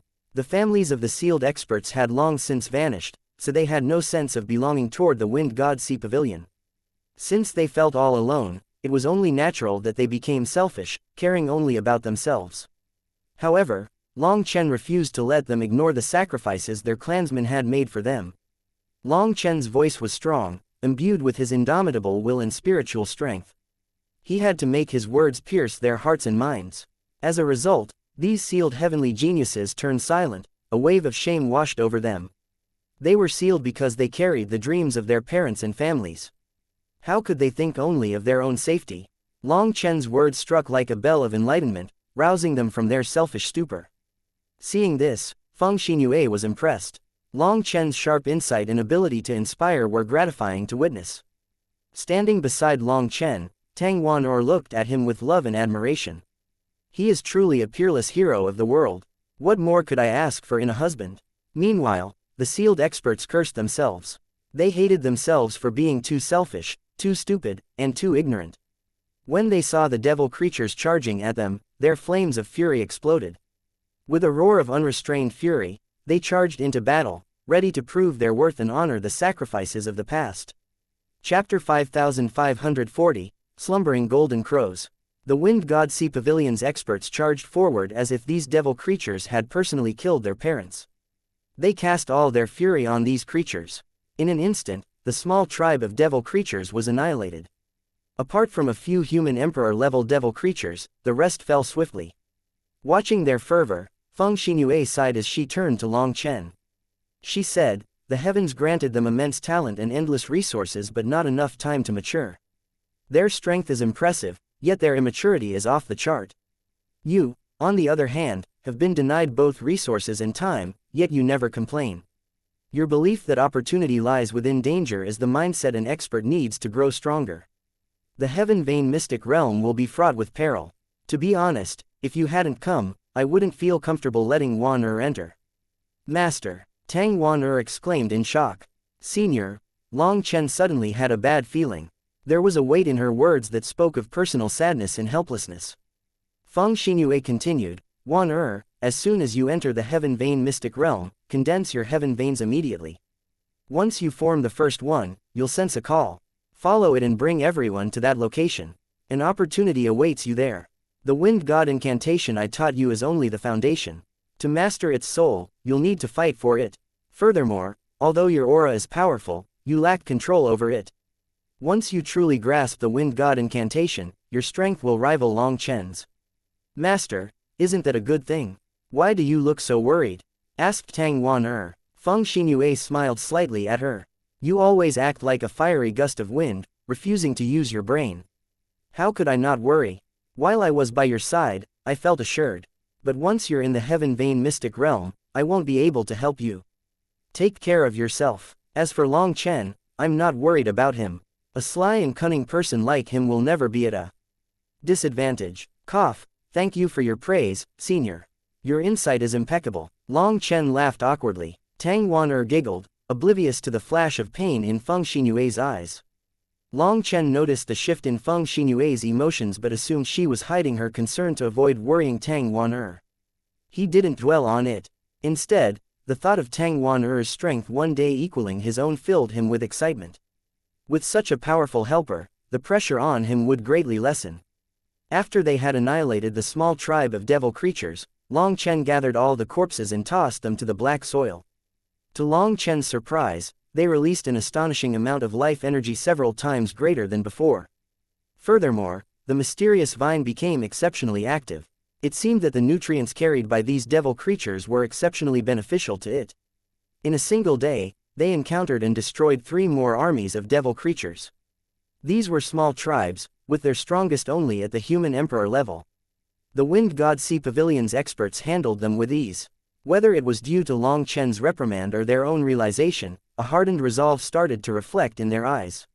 Long Chen refrained from fighting, focusing on collecting the corpses. With the constant supply of fresh corpses, the vegetation in the primal chaos space rapidly grew. Long Chen clearly felt a change in the heavenly Dao tree and the 7 treasure-colored glass tree, both glowing more vibrantly than ever. It was as if a mysterious energy was awakening them. As for the Fusong trees and moon trees, though they weren't growing any bigger, there was a qualitative transformation in their flames. The most obvious change was in the 3-foot golden crows on the Fusong trees. No longer flitting about, they perched quietly on the branches, surrounded by flashing runes. It seemed as if they were undergoing some kind of transformation. Flames circulated around them, and their golden wings grew dim. Concerned, Long Chen sought answers from Huo Linger, who explained that the golden crows were entering a cocoon-like state, their core runes falling into a slumber while their outer runes peeling away. Huo Linger told Long Chen not to worry as this was a good thing. Once they absorbed enough energy, they would be reborn, and their power would surge uncontrollably, likely on the level of human emperors. However, their slumber also had a major drawback. Huo Linger could not wield their power during this process. Forcibly awakening them would retard their advancement. Hearing this, Long Chen was overjoyed and told Huo Linger not to disturb them. An army of emperor-level golden crows. Just how terrifying would that be? Their advancement would make Long Chen's strength unfathomable. Moreover, thanks to the primal chaos space's nourishment, they were like undying spirits. If they got even stronger, wouldn't Long Chen be able to sweep through the world? Long Chen told Huo Linger to just keep an eye on the golden crows. After all, he had enough power to protect himself without using her energy. Meanwhile, Lei Linger faced no such restrictions. The devil creature's thunderforce provided her with nourishment, and her aura started to evolve as well. Could it be that the primal chaos space can absorb all energies within the 9 heavens? Long Chen suddenly thought of a possibility and was shocked. The opening of the heaven vein mystic realm had caused the change in the heaven essence world, which was detected by these devils. Then, when the primal chaos space absorbed the corpses of the devils, its laws changed as well, even evolving. Was this not terrifying? Could the primal chaos space one day evolve into a true world, akin to the 9 heavens and 10 lands? Long Chen's heart trembled at the thought. If that were the case, the primal chaos bead was truly heaven-defying. As these thoughts raced through his mind, a sudden cry of alarm echoed from ahead. Reacting instantly, Long Chen soared forward to investigate. However, the scene that unfolded before him left his expression completely changed. Chapter 5541, Blood Crystal Demon Lizard. An ancient sect stood in front of them. Though not particularly large, the weathered buildings exuded an air of grandeur that had withstood countless years. Now, however, the sect was in ruins. Corpses littered the ground, some human, others belonging to devil creatures. The most unsettling sight was a massive claw imprinted deeply into the earth, marking the devastation. It was this single claw strike that had obliterated the whole sect and its enemies. The ground where the claw had struck had transformed into stone of unparalleled toughness, impervious to blade or spear. After studying the giant claw mark, Yu Zifeng said, "It seems this sect was locked in battle with the devil creatures when a single claw attack annihilated them all." Senior apprentice brother Long Chen, "All the corpses here are so strange. They are as hard as rock," said one of the disciples, holding up the body of a devil creature. The creature was a towering 9-foot figure with 6 arms, its scaled body radiating an aura of immense power. Judging by its aura, it was a human emperor-level creature. Even in death, its face was contorted in terror, as if it had seen something truly horrifying right before dying. Strangely, there was not a single wound on it. Its hardened body bore rock-like veins, and its scales now gleamed with a crystalline texture. A disciple struck it with their weapon, producing a metallic clang. The sound confirmed that this was no longer a body of flesh and blood. As everyone examined the other corpses, they discovered the same phenomenon, leaving everyone uneasy. "Senior, what do you think?" Long Chen asked Feng Xinyue, presenting her with the devil creature's petrified body. The strange transformation puzzled him. He had never seen such a weird thing before. "I want to see what you think first," replied Feng Xinyue with a smile. Long Chen frowned. "There's a potent earth energy within them. Based on the claw imprint, it likely came from a giant lizard-type demonic beast. However, the attackers' control over their energy was extraordinary, leaving no trace of their bloodline power. Without that clue, I can't determine their race." Nodding with acknowledgement, Feng Xinyue said, as expected of the youngest dean in the High Firmament Academy's history. "Your deduction is accurate. This is a variant of earth energy known as crystal energy." Feng Xinyue paused before continuing, "You know that oftentimes words do not accurately convey the right meaning. People call it the crystal element because it originates from the blood crystal demon lizard race, a species from the primal chaos era. Legends suggest they share ancestry with the Yellow Springs blood crocodile, but their origins remain shrouded in mystery. The blood crystal demon lizard is a very unique race. Their bloodline doesn't reside within their bodies. Instead, it condenses into crystalline lumps on their skin. From a distance, it looks like they're wearing crystalline armor. This unique mutation allows them to conceal their bloodline power entirely. Once they unleash an attack, their bloodline power returns to the crystals. This is an extremely rare ability. At the very least, the only life form I know of with this ability is the blood crystal demon lizard. Their bloodline power returns to them after they attack. Doesn't that make them virtually inexhaustible in battle?" asked Tang Wan-er, her eyes wide with disbelief. Feng Xinyue chuckled. "Not entirely endless, but their endurance is astonishing. They expend only minimal energy, enabling them to sustain combat for an irritatingly long time. They are, without a doubt, a nightmare to contend with." Everyone's faces grew grim as they absorbed this information. The blood crystal demon lizards already possessed such terrifying power, and they also had ridiculous endurance. What kind of heaven-defying race was this? Are they part of the demon race? Asked Long Chen. Then is their power source their Nidin or their crystals? Long Chen pressed. Feng Xinyue's lips curved into a knowing smile. Why, have you set your sights on them? With a grin, Long Chen said, yes, I have 2 Earth Element brothers in my Dragonblood Legion. If they could acquire this creature's core runes, they might have a chance to gain its abilities. In truth, Long Chen had thought of Li Qi and Songming Yuan the moment he saw the devastation. Thanks to their defense, they were the strongest shield of the Dragonblood Legion, but their attacks indeed lacked some sharpness. In terms of pure offensive power, they were definitely the weakest of the 4 captains. Even though Guo Ran had made special divine weapons for them, their offensive prowess was still lacking. After all, the earth element was based on heaviness and endurance, resulting in them being excessively skilled in defense over offense. With their spirit roots fully attuned to earth energy, altering their fundamental nature was impossible, even for Long Chen. However, the blood crystal demon lizard's power presented a unique opportunity. Long Chen's eyes lit up.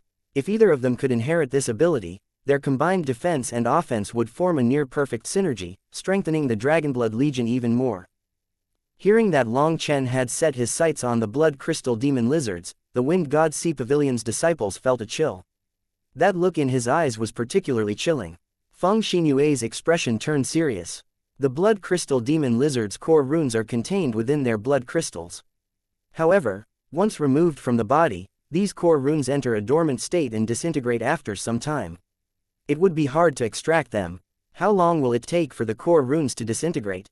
Asked Long Chen. I heard that it would take a few months, but I'm not sure of the exact number, replied Feng Xinyue after a moment's thought. A few months. Hehe, that's plenty of time, Long Chen said, his confidence unwavering. In any case, extracting the blood crystal demon lizard's core runes wasn't difficult for Long Chen thanks to the existence of the heavenly Dao tree. As long as he could kill them, he would obtain their power. Although Long Chen had the 7 treasure-colored glass tree, which would allow Li Qi and Songming Yuan to develop their own ways of using this energy if they meditated beneath it, it would be much better not to waste so much time when there was a quick solution right in front of them. With these core runes, Li Qi and Songming Yuan could directly use this crystal energy. Furthermore, with those runes as a foundation, they could develop their own unique divine abilities more easily. Long Chen gathered the corpses of the devil creatures. Then, with a wave of his hand, he toppled 2 nearby mountains to bury the sect. It was a makeshift burial, but it was better than leaving the dead to decay under the open sky. They continued onwards. Barely 2 hours later, they encountered another group advancing toward them. The two sides spotted each other simultaneously. Well, if it isn't the Wind God Sea Pavilion. What a coincidence. A sinister voice echoed from the other side, and a monkey-faced elder emerged from their ranks. Chapter 5542, Invisible Sword Sect. The Invisible Sword Sect. Seeing those people's robes, Feng Xinyue couldn't help but frown. From their tone, they don't seem to be friendly, remarked Long Chen, his gaze sharp as he observed the group. The Invisible Sword Sect almost started a war with the Wind God Sea Pavilion, explained Feng Xinyue. At that time, our pavilion was as weak as it is now. The Invisible Sword Sect took advantage of the situation and even dared to march to our doorstep to bully us. Only when the head pavilion intervened were they driven off. Despite that, they've always boasted about that encounter, claiming they defeated the Wind God Sea Pavilion. So, they're just a pack of braggarts, Long Chen snorted. At that moment, a monkey-faced elder sneered and called out, Who are you? Where's He Qingliu? Why isn't he leading this group? Don't tell me he's dead already. The elder's mockery carried a smug air, but Long Chen stepped forward before Feng Xinyue could respond. He shouted, Shut your monkey mouth. Where did this stray monkey come from? Where is your owner? Be a good little boy and go back to your cage before someone puts you down. The elder was rather short, with a sword taller than himself strapped to his back. Even slung diagonally, its tip scraped along the ground. Coupled with his monkey-like face, the elder truly did look like a monkey that had stumbled upon a sword by chance. Even Feng Xinyue struggled to suppress a laugh. There weren't many people who could insult others like Long Chen. Brat, you are courting death. The elder barked, his voice dripping with menace. In an instant, he vanished. Gasps erupted from the Wind God Sea Pavilion's disciples as the elder seemed to disappear from their senses. They had never witnessed such a fearsome movement technique before. I'll court your little sister. Long Chen retorted. All of a sudden, Long Chen slapped the air, and an explosive crack followed, tearing through the void. The elder materialized mid-strike, only to receive Long Chen's palm with his face. Shock rippled through the Invisible Sword Sect's ranks. Patriarch, they shouted in unison. Their revered patriarch was slapped squarely in the face by a mere youth. The Wind God Sea Pavilion's disciples were equally stunned. Long Chen had casually swung his hand without mobilizing even a trace of blood qi, yet the elder was sent flying as if swatted by a giant. Even Feng Xinyue was moved by this attack. She knew the elder's power was formidable, far beyond what Long Chen should have been able to beat. She had been ready to step in at a moment's notice, but Long Chen had casually dealt with him.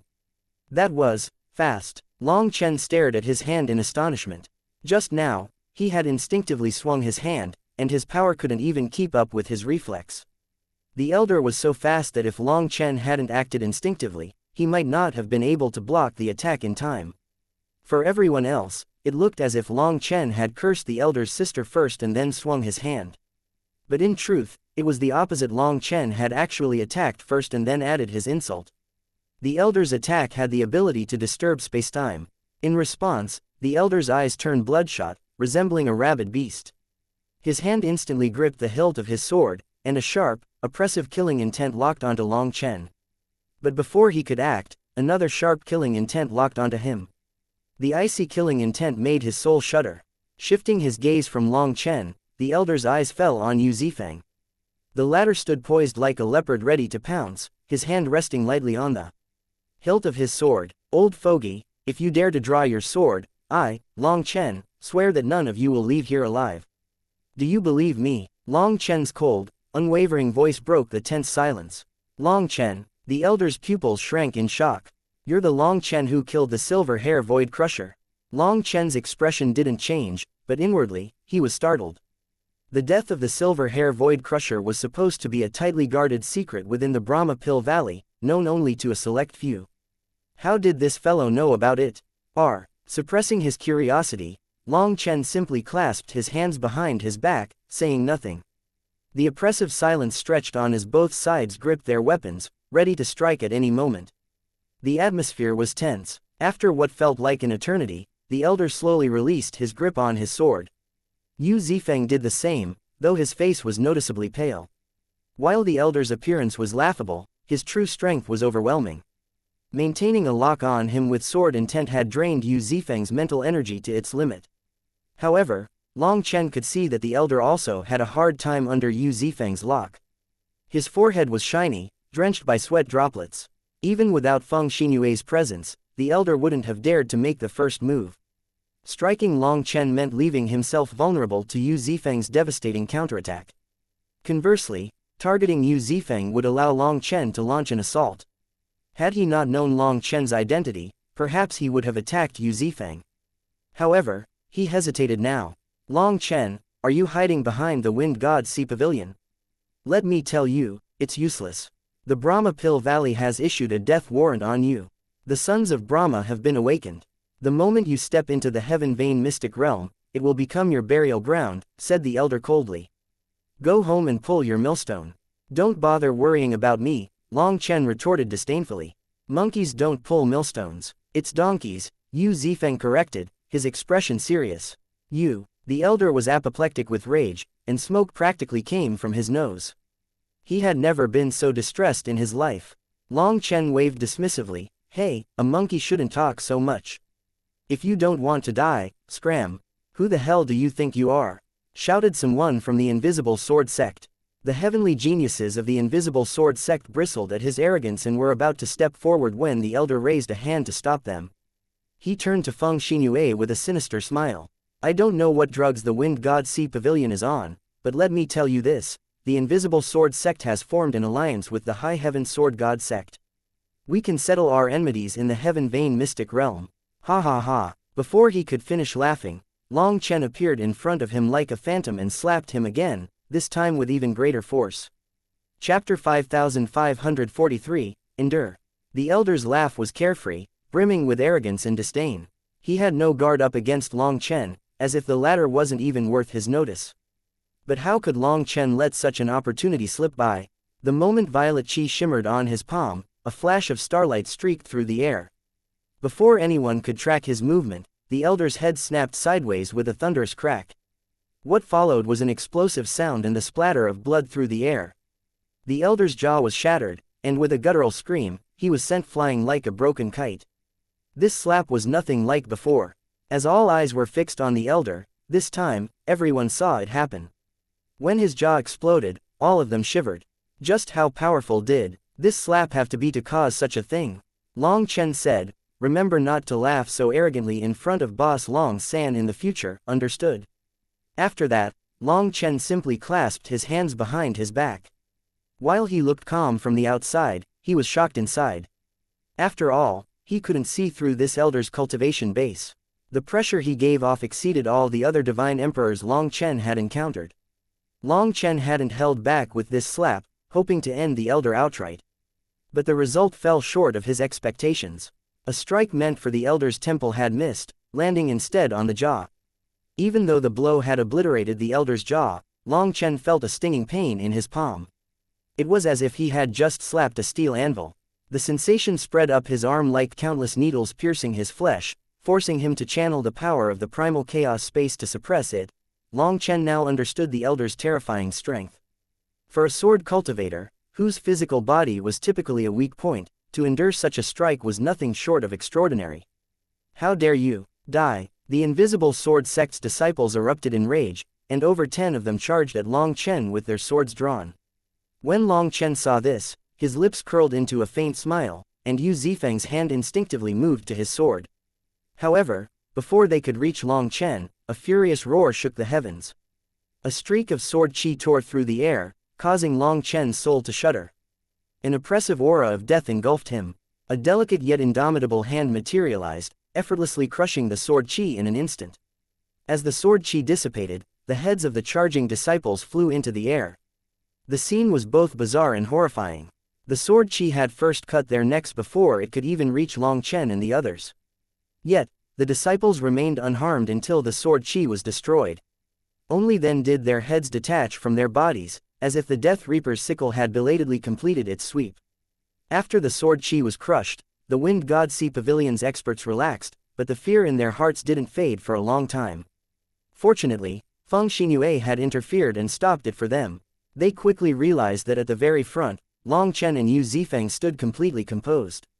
Neither of them had flinched, their expressions as calm as still water. In stark contrast, everyone else was trembling, shaken by the sensation of narrowly escaping death. When they saw Long Chen and Yu Zifeng, they couldn't help but feel ashamed of themselves. Feng Xinyue stepped forward, her dress flowing like a cascading river in the wind.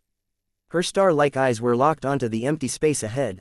For them to attack without my orders, they deserved their deaths, said the elder, his spiritual voice sharp and cold, slicing through the air like a blade.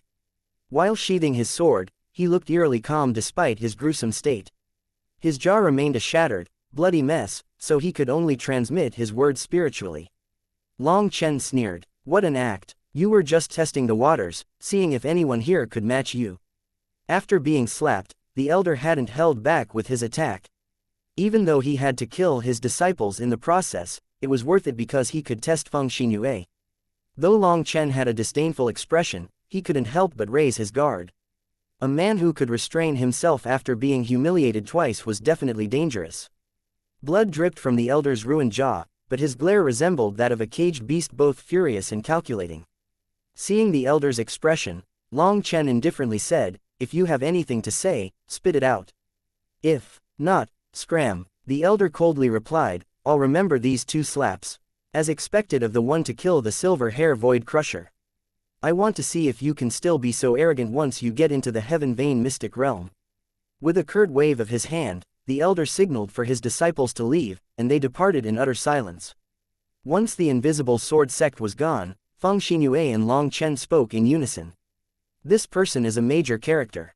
Startled, Feng Xinyue glanced at Long Chen and broke into a smile. "A child shouldn't talk like an old woman." Long Chen chuckled, "Senior, you're like a young maiden in the springtime of youth. What's wrong with saying the same thing as you?" His words flowed with such smoothness that Feng Xinyue couldn't help but laugh. Her laughter was as light as the wind but carried an edge of seriousness when it faded. This man knows how to endure. Even after being humiliated twice, he kept his composure. "Next time, you must take his life. Otherwise, he'll become a problem." Long Chen nodded. "He intentionally swaggered over just to provoke you and test out your power. After my first slap, he immediately sensed something was wrong and realized we were waiting for a good chance to slay him. That's why he threw out the name of the High Heaven Sword God sect, distracting us while calculating his next move. After my second slap, even in his enraged state, he managed to use his disciples as bait and test your strength. Then, when he saw he couldn't win, he retreated without hesitation. He's decisive and left himself just enough room to withdraw while keeping his dignity intact." Tang Wan unable to hold back, interjected, "Master, if you could have beaten him, why not just wipe them out?" Feng Xinyue and Long Chen smiled slightly, but none of them explained. Long Chen simply gave the order for them to continue moving. Chapter 5544, One Horn Wind Garuda. The Wind God Sea Pavilion's army advanced steadily. They had ample time and saw no reason to rush. In any case, because the laws of heaven and earth had changed and the heavenly fate energy of the world was unstable, they needed more time to get accustomed to everything. "Master, why didn't we kill them?" After half an hour of holding back, Tang Wan couldn't resist repeating her question. Earlier, Both Long Chen and Feng Xinyue had merely smiled at her without answering, leaving her increasingly frustrated. She had mulled it over but couldn't arrive at a satisfying conclusion. Feng Xinyue smiled warmly, patting Tang Wan-er's head. Still not fond of thinking, are you? It's not like that's new. Just tell me already, Tang Wan-er retorted with a pout, her tone playful rather than annoyed. All right, but I think Long Chen should explain, Feng Xinyue replied. Clearing his throat, Long Chen said, listen closely, everyone. I'll answer, but I won't repeat myself. Immediately, the disciples strained their ears, eager to hear the answer to the burning question that had been gnawing at them for the past hour. However, the distance between them and the instability of the world's laws made it difficult to catch every word without using their spiritual strength. But using spiritual strength would be considered eavesdropping, a taboo that left those in the rear envious of the fortunate few closer to the front. When Long Chen raised his voice, the crowd came alive and listened closely. To put it bluntly, our relationship with the invisible sword sect is terrible, Long Chen explained. The feud between us never truly ended, even after our last battle. That monkey-faced fellow provoked us the instant he saw us, clearly trying to probe our strength. So, rather than wasting words, I slapped him outright. In truth, I could feel his hostility. If he had dared to retaliate, Senior Xinyue would have taken care of him. Had we truly started a fight, not a single one of them would have escaped alive. That old fogey knew it too, which is why, even after being slapped twice, all he could do was let out a fart and scuttle away like a beaten dog. Pausing to clear his throat, Long Chen's sharp gaze swept across the group. I know many of you, like Wan-er, are wondering why we let them walk away. If they harbor ill intentions, why not eliminate them on the spot? I want to hear everyone's opinions on this matter. Luo Feng, what do you think? Luo Feng was a man with sideburns on his face. While he looked a bit unkempt and wild, in truth, he was someone who possessed both guts and brains. Luo Feng answered, my thought is about the same as Fairy Wan-er's. We should not show mercy to our enemies. If we are confident in beating them, we should rip them out by the roots. Hearing this, the majority nodded as they held a similar opinion. Long Chen remarked, rip them out by the roots. Well said, but after killing them halfway, what if the rest suddenly knelt and begged for mercy? What if they said they were only listening to orders and didn't know anything? Would you be able to kill them if they kowtowed toward you? Maybe not. If they've given up, I don't mind sparing their lives and giving them a chance to turn over a new leaf, admitted Luo Feng, hesitating. And there lies the problem, Long Chen said, his voice turning steely. Remember, if you are to fight, you must not show mercy. If you have that kind of thought, if your heart soften the minute your enemies kneel and beg for mercy, you will be harming everyone around you. We are one collective group now. One person's mistake implicates all of us and can cause the entire group to be annihilated. The death of a single person raises the odds of death of the next. Although you are all heavenly geniuses, most of you grew up sheltered, nurtured by someone else's protection. That's why your resolve is still lacking. You've yet to become true warriors. When the time comes to fight, you must strike without hesitation, without mercy. That's precisely why we held back this time, not because we couldn't win, but because you weren't ready. The Wind God Sea Pavilion's first battle will define its legacy, and I refuse to waste such a moment on them. The group fell silent, unsure that they fully understood Long Chen's meaning. Seeing this, Xiao Yu explained, Big Brother Long Chen means that the moment you recognize someone as an enemy, then you either don't fight, or fight to the death. There is no third option. Attacking with hesitation in your heart would harm your comrades. Well said, Long Chen remarked, giving her a thumbs up. I didn't want to spell it out, but I'm glad you understand. Soon enough, you'll face such a test yourselves. Just then, the ground suddenly shook beneath their feet. Space rippled violently, and massive figures emerged from the void. Due to the immense distance, they could only see that it was a large group moving through space like boats in a strong wind. Demon race, someone exclaimed. The powerful blood chi radiating from the figures left no doubt about their origins. The one-horn wind Garuda has also appeared. It seems they also want a piece of the heaven vein mystic realm, said Feng Xinyue. The one-horned wind Garuda, that primal chaos-era species capable of controlling the wind. Long Chen was visibly startled. Yes, Feng Xinyue confirmed. Their unique bloodline allows them to navigate the void with the wind, even when spatial laws are in chaos. Then are they our main competitor in the heaven vein mystic realm? asked Tang Wan. No, they are seeking the legacy of their ancestors. Our goals don't conflict. However, the wind god lineage has long-standing tension with them. However, be cautious, their horns are innate divine weapons capable of focusing their entire power into a devastating attack. By sacrificing their lives, they can unleash a force dozens of times their usual strength. Never let them get close, warned Feng Xinyue. They can suddenly unleash a force dozens of times their usual strength, exclaimed someone. Hearing that, everyone gasped. Who could block such a terrifying suicidal attack? As they pressed on, the rumblings in the distance grew louder. Though the sources of the disturbances remained unseen, their auras were unmistakably powerful. Occasionally, some lifeforms glanced in their direction before retreating. They either had no hostility toward the human race or were wary of Feng Xinyue's indomitable presence. 3 days later, the air grew heavy with the scent of blood. Explosive sounds echoed from up ahead. There's a fight, let's take a look. Long Chen's eyes lit up as he surged forward, and the others followed closely behind. Chapter 5545, Heavenly Dao Emperor Crown. Explosive sounds reverberated through the air as waves of dust swept over the mountains. The powerful auras ahead shook the souls of all the disciples. After crossing multiple peaks, they saw a chaotic battlefield. Lifeforms covered in red scale armor were fighting a group of devil experts. With sharp horns, bat-like wings, and slit pupil eyes, they exuded a terrifying primal aura. Their red scale armor acted as natural battle gear, deflecting the strikes of their enemies with ease. Even the claws of the devil experts left only sparks, failing to breach their defense. While these lifeforms were ferocious, the devil experts on the other side weren't pushovers either. While resembling humans, the devil experts fought with ruthless precision, their towering devil chi soaring out of their bodies. Realizing the red-scaled creatures' incredible constitution, the devil experts focused their attacks on their vulnerable points: eyes, throats, and abdomens.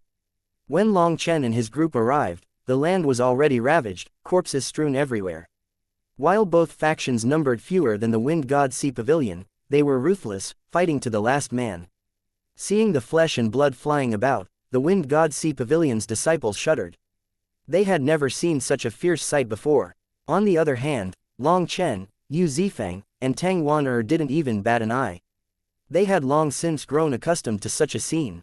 The hidden dragon warriors gripped their weapons tightly, their hands trembling not from fear, but from excitement. This sight triggered their burning desire to fight. Any further and they'll notice us, whispered someone as Long Chen continued advancing. Xiao Yu replied, if they notice us, they notice us. So what, if they dare to attack us, we'll kill them all. In fact, she even wished for both sides to be brave and attack them. After all, neither side looked to be a kind race. Even if they didn't fight here, they would still end up fighting to the death in the Heaven Vein mystic realm. Long Chen climbed a nearby mountain for a better view. From his primal chaos space, he casually took out chairs, a table, and refreshments. Setting them up, he gestured for Feng Xinyue to sit, while Tang Wan and Yu Zifeng joined him in observing the battle below. Isn't this a bit exaggerated? Asked Feng Xinyue with a smile. It's not exaggerated at all. We did this often in the past, giggled Tang Wan, pouring some tea for her master. Just then, the void rippled and twisted as two figures shot backward, locked in combat. There's more, asked Tang Wan. Long Chen nonchalantly picked up a fruit and handed another to Yu Zifeng. Taking a bite himself, he mumbled, those two have auras similar to that old man from the Invisible Sword sect. Senior, what realm are they at? Feng Xinyue took a sip of her tea before answering. The Emperor realm is divided into the Human Emperor and Divine Emperor stages. When a Heaven Saint advances to the Human Emperor realm, their 9 heaven veins merge to form the Human Emperor Totem and the Heavenly Dao Emperor Crown, which can condense the power of heaven and earth.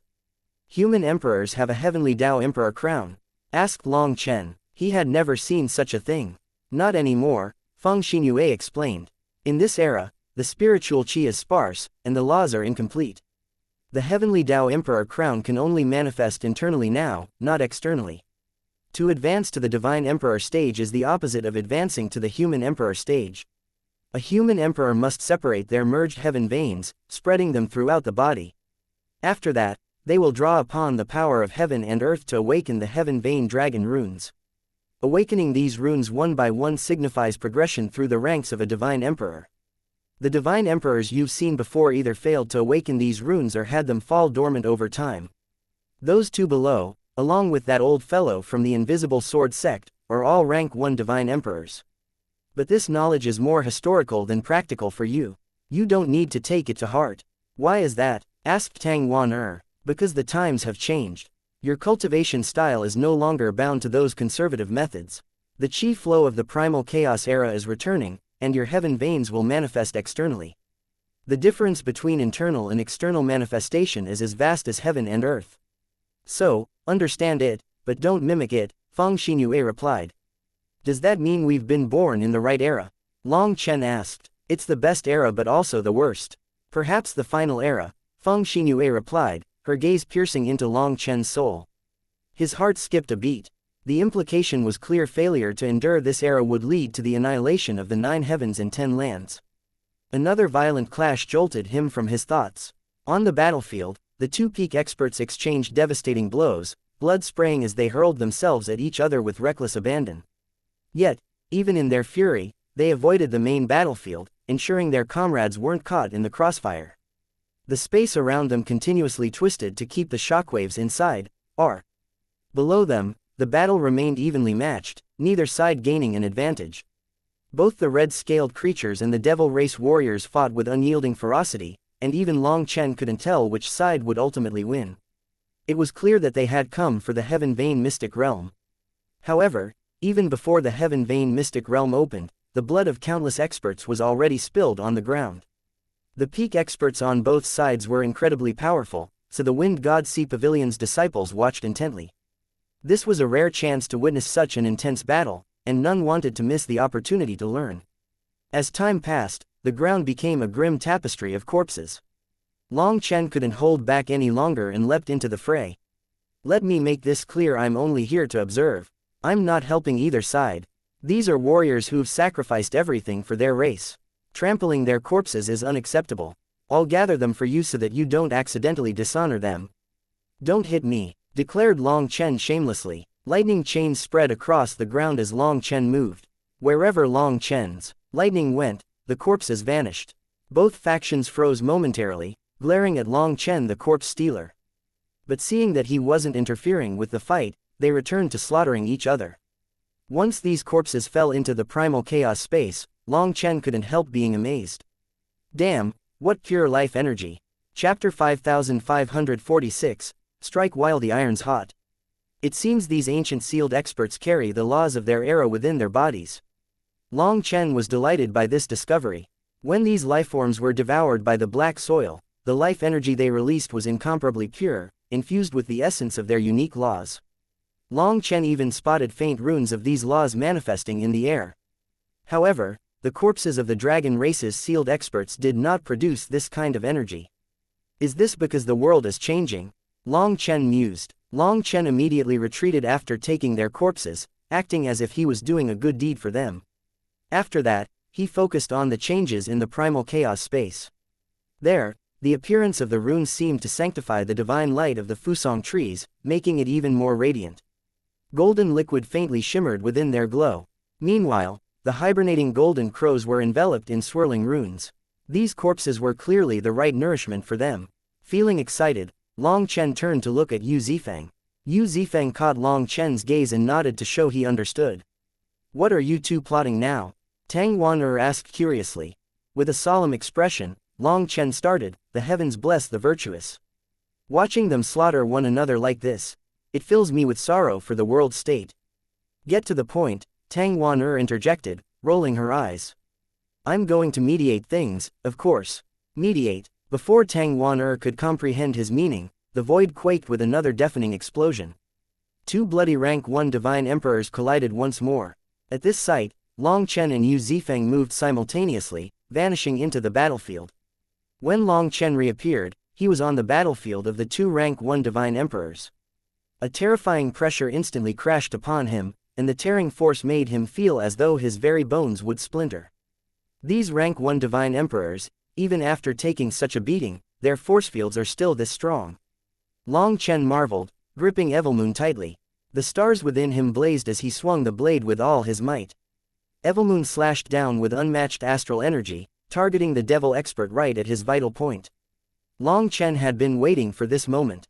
"Ignorant brat, die," shouted the rank 1 devil emperor, enraged that a little heaven saint would take this chance to sneak attack him. No matter how much the devil emperor was weakened, he wasn't an existence that a heaven saint could challenge. He swung the white heavy bone sword in his hand toward Long Chen. When Evilmoon collided with the devil's blade, the impact sent a shockwave through the void, tearing it apart. Long Chen grunted as the recoil struck him like a divine hammer, propelling him backward. The devil emperor spat blood, his already grave injuries worsening. Just then, sword chi sliced through the ripple of shockwave, striking the devil emperor's head. The devil emperor screamed as his devil horn exploded, deflecting Yu Zifang's strike. He missed. Long Chen was startled. Yu Zifang's attacks were always precise, aimed for the kill. For the sword to strike the devil's horn instead meant that even in his weakened state, the devil had reacted in time to parry it. "How terrifying, even on the brink of death, he can counter our killing blows," Long Chen muttered. Driven into madness, the devil emperor infused his sword with blood-red energy and swung it at Yu Zifang. Not good. Long Chen rushed over, forming a series of hand seals with his left hand. There was no way Yu Zifang could withstand such a powerful attack, even its astral winds could wipe him out. But before the attack could land, an elegant figure materialized before Yu Zifang. Tang Wan'er raised her hands, conjuring a colossal shield of swirling light. The devil expert's strike crashed into the shield, but instead of shattering, 2 whirlpools spun next to the shield, absorbing the immense force. Tang Wan'er stood unscathed, her calm defiance leaving even Long Chen in awe. Just as the devil expert was distracted, Long Chen swung Evilmoon once more. This time, the devil expert's head flew into the air. Even a rank 1 devil emperor, after suffering repeated injuries, couldn't withstand Long Chen's final blow. Without hesitation, Long Chen pulled the corpse into the primal chaos space, its value far too great to waste. Tossing it onto the black soil, he noted with satisfaction the immediate ripple of energy it released. The remaining devil experts scattered in panic. Fearless as they were in battle, they weren't suicidal. With their leader slain, staying behind meant certain death. "Humans, how dare you attack the great devil race? Just you wait, the devil race will avenge this blood debt." One of the fleeing devils shouted, his voice trembling with fury and fear. However, no one took this threat seriously. The devil race had always been the human race's mortal enemy, so what was there to say? Long Chen just ignored it. Right now, Long Chen was more interested in Tang Wan'er. He asked, "Was that the wind god incantation?" Tang Wan'er smirked. "What do you think?" Long Chen exhaled sharply. Ever since mastering the wind god incantation, Tang Wan'er had grown so much stronger, her strength skyrocketing beyond his expectations. "Since you have this power, you can't show it recklessly. You're our ace now," Long Chen said in a low voice. As the heavenly geniuses of the Wind God Sea Pavilion grew stronger, so too would Tang Wan'er's power. Moreover, as long as she didn't use the Wind God's power, no one would notice it. It was just like having a hidden killer trump card. Keeping it secret would be the best strategy.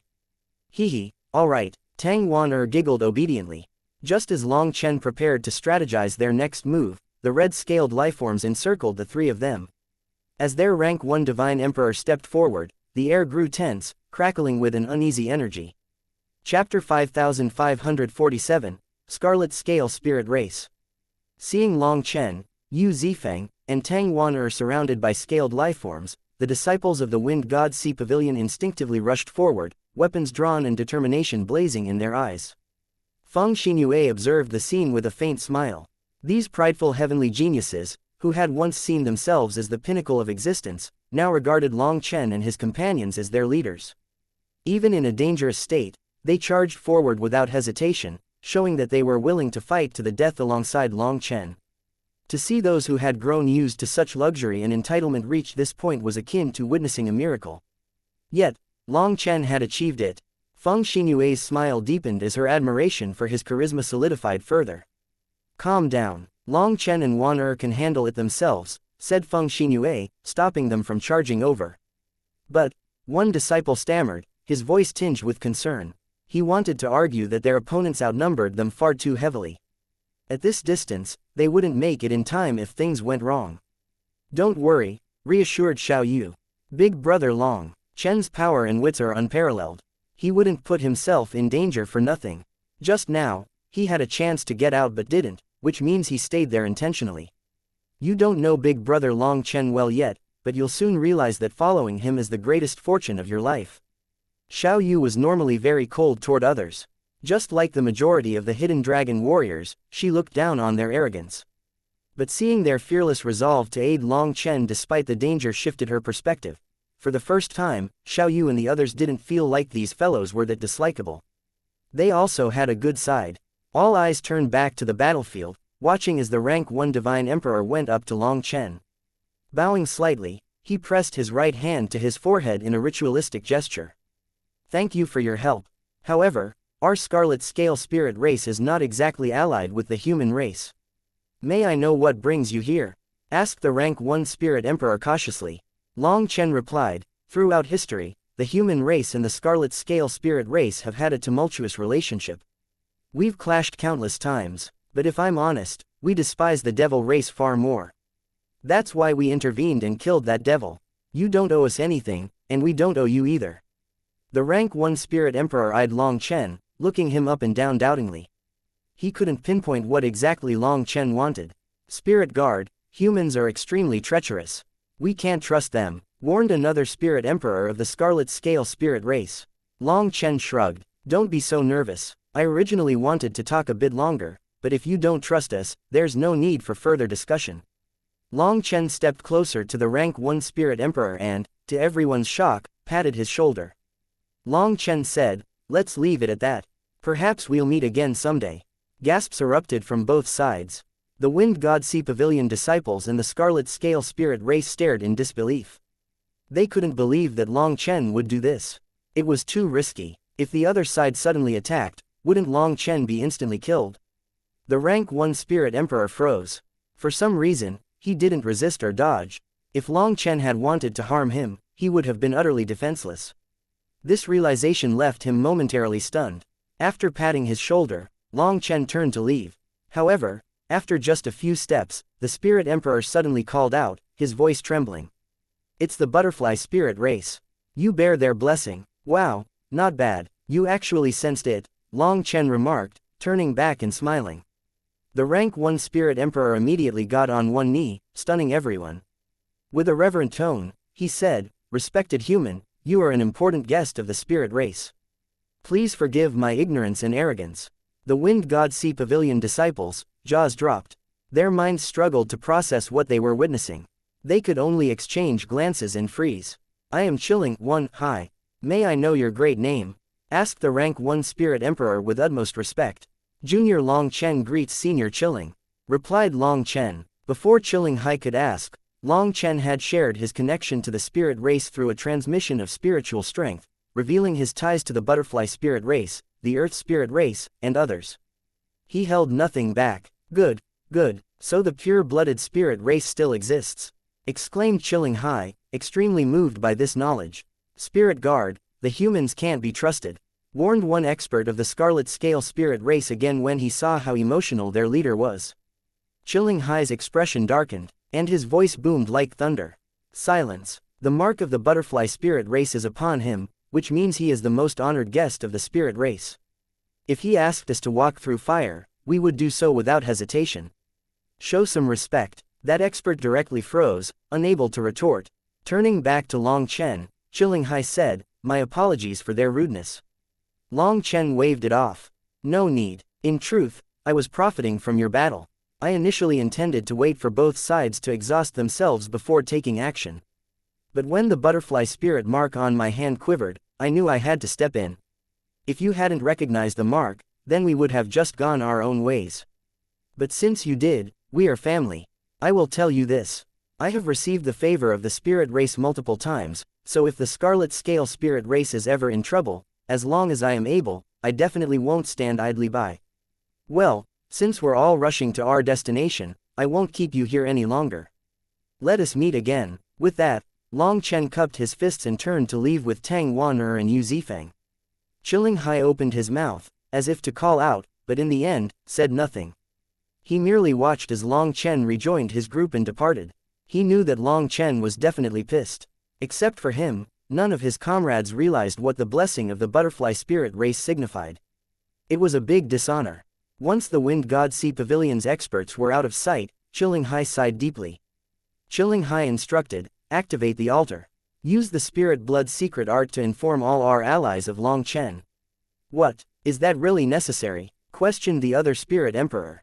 Shut your mouth. Just do as I say. Roared Xianxia, his voice echoing through the air. 1. All the Scarlet Scale Spirit Race's experts are surnamed Xianxia, Scarlet Spirit. While the spirit race has many branches, those with scarlet blood, scales, hair, and other similar features use the Xianxia surname. Chapter 5548, Arriving at the Heaven Vein Mystic Realm. Boss, were they really from the spirit race? They seemed so ferocious and savage. Yu Zifeng finally asked Long Chen after they had all left. Other than Feng Xinyue, everyone focused on hearing his answer. They were also curious about this. How could such savage lifeforms be part of the spirit race?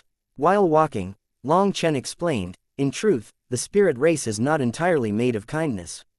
They have many branches. We've encountered the kind members of the spirit race before, but there are also the fiend spirit race, the evil spirit race, the monster spirit race, and the blood spirit race. The scarlet scale spirit race we encountered is a member of the monster spirit race.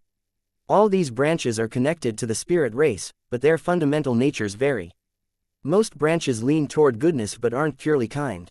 If treated kindly, they will respond in kind. If mistreated, they will repay with blood. The monster spirit race, in particular, is ferocious. Once a battle starts, they'll fight to the last person. They never run or surrender. Their bodies bear the grudges of many races, so I didn't sense their good side initially. I only decided to help because the butterfly spirit mark on my hand reacted. You also saw their bias against humans. Only Xianxia showed any gratitude. But even that small response means our efforts weren't entirely in vain, hehe. There was a game that Long Chen didn't mention the corpse of a rank 1 devil emperor. It was lying on the black soil. However, the body wasn't easily digestible.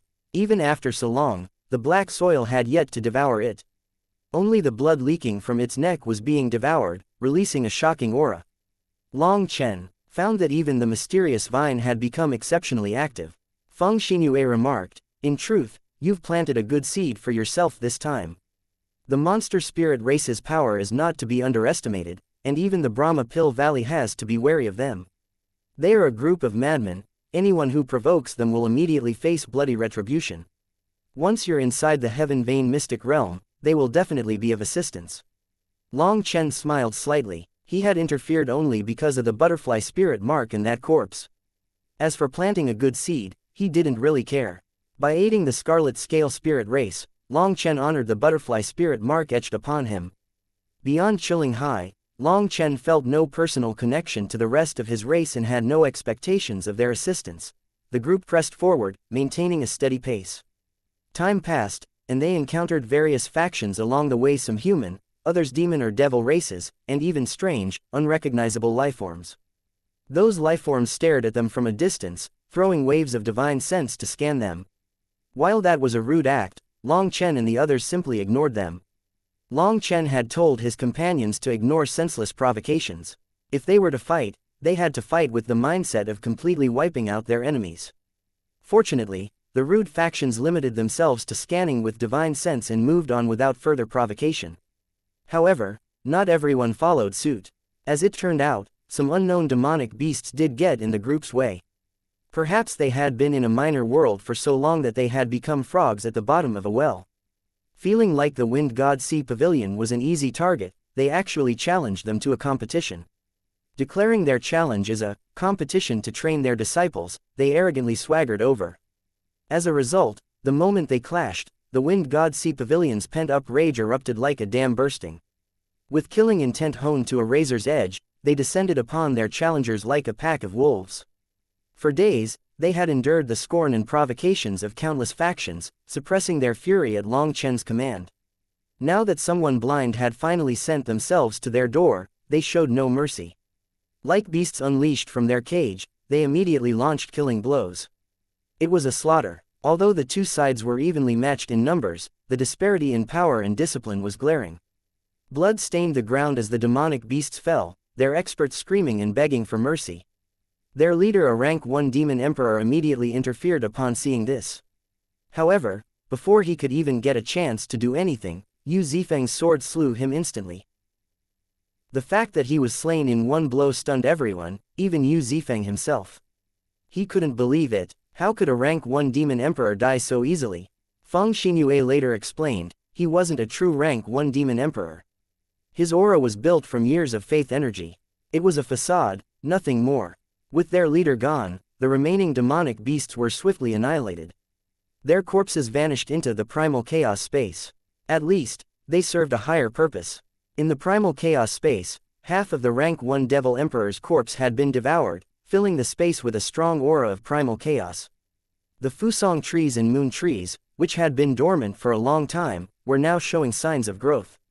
Even the 7 treasure-colored glass tree and the heavenly Dao tree were changing. However, the most remarkable transformation was in the mysterious vine beneath the heavenly Dao tree.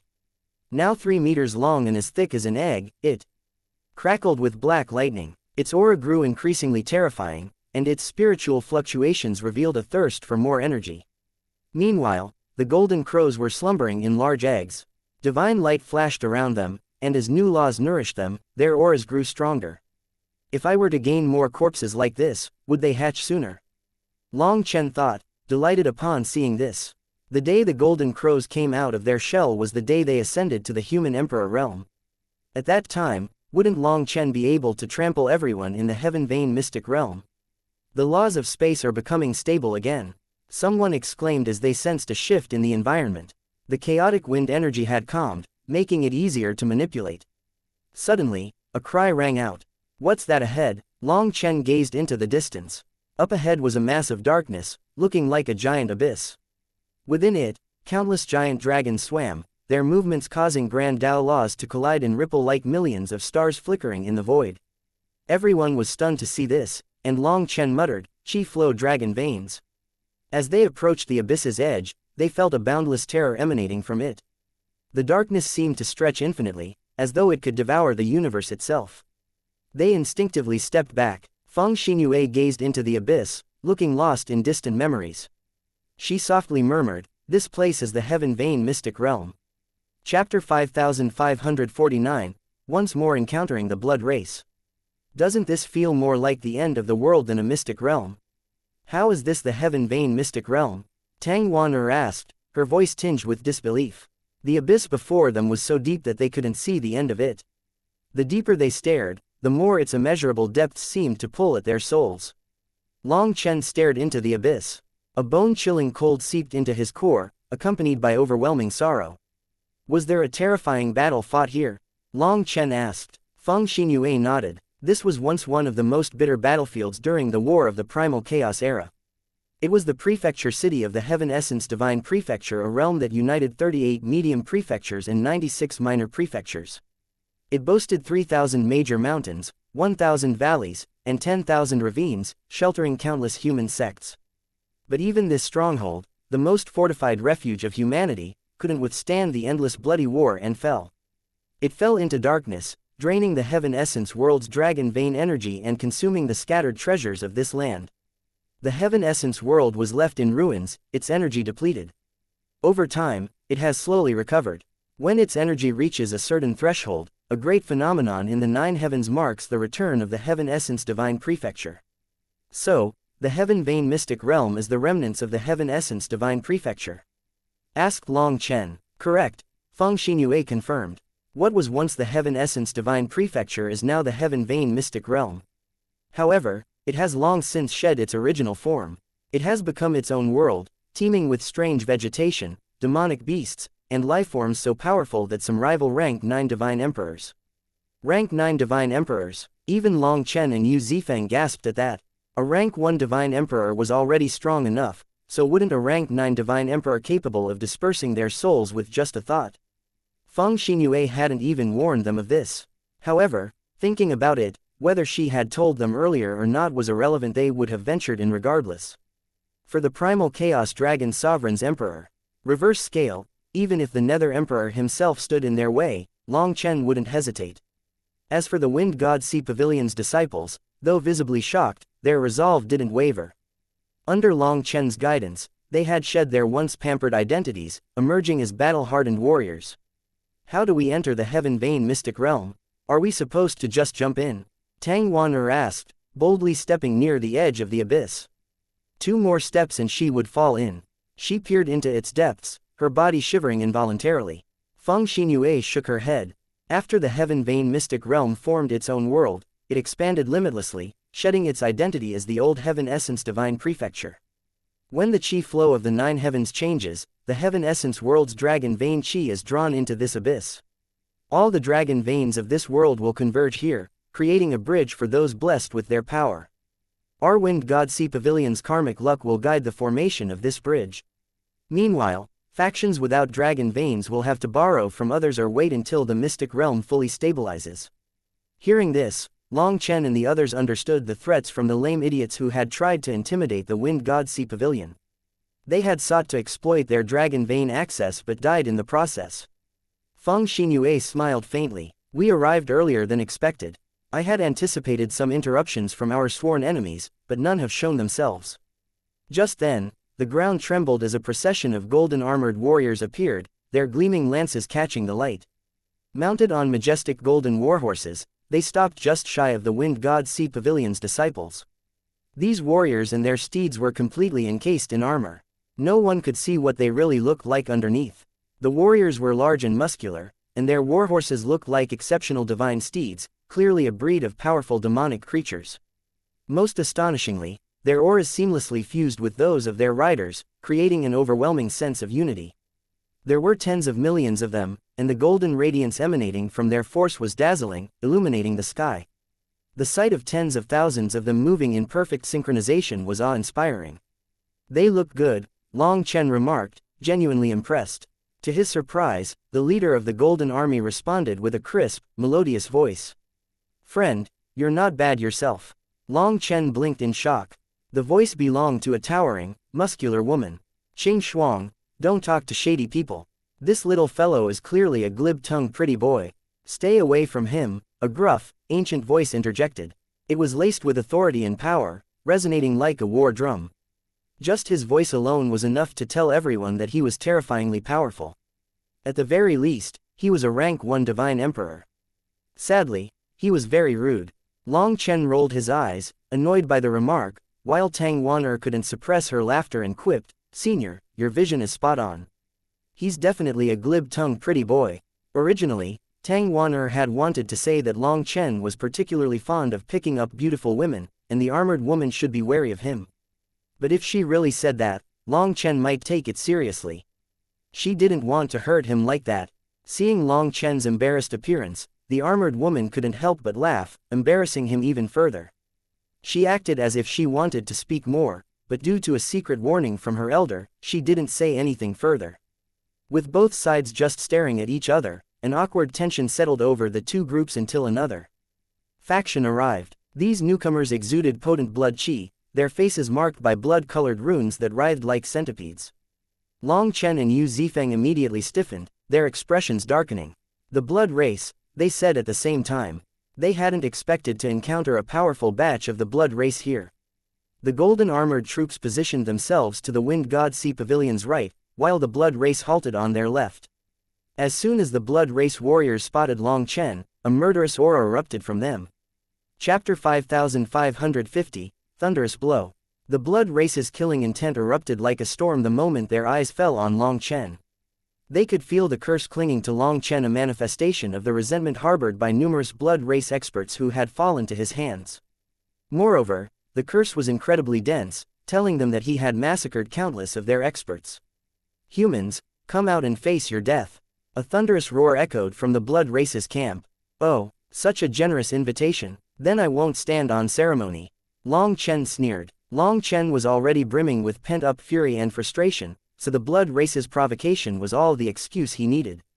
Without hesitation, he stomped the ground, vanishing in a flash of lightning. When he reappeared, he was right in the midst of their army. Long Chen was as quick as lightning. No one had expected him to dare to charge right into the center of their army. Just as they were confused, a sphere of lightning appeared in Long Chen's hand and exploded. A deafening roar tore through the air as lightning swallowed the tens of millions of blood race experts. Many didn't even catch a glimpse of their attacker before being obliterated in the storm. The blood race was Long Chen's sworn nemesis. Whether in the mortal or immortal realms, the two sides had been locked in a cycle of clashes, like fire and water. Hence, the minute he attacked, he unleashed Lei Linger's strongest thunder force. Having absorbed the remnants of tribulation lightning from the rank 1 Devil Emperor's corpse, Lei Linger unleashed a power far beyond what these enemies could withstand. As the lightning surged, nearly half of the blood race's forces were annihilated in an instant.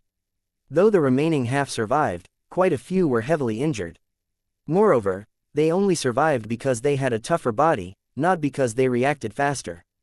None had expected Long Chen to unleash such an attack. Die! Roared the remaining blood race experts, their fury boiling over as they charged at Long Chen with weapons raised.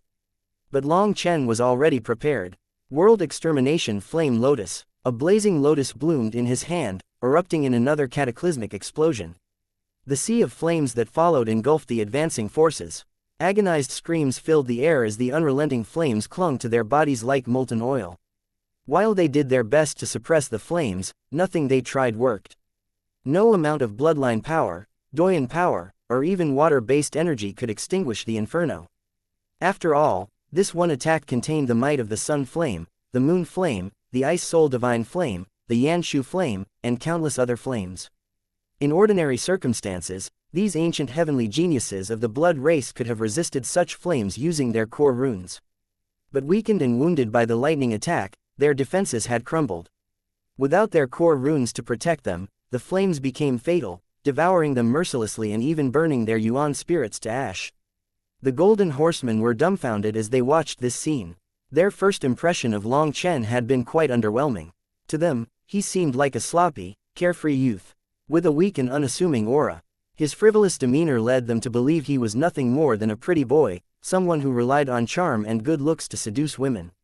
However, when Long Chen acted, he was ruthless.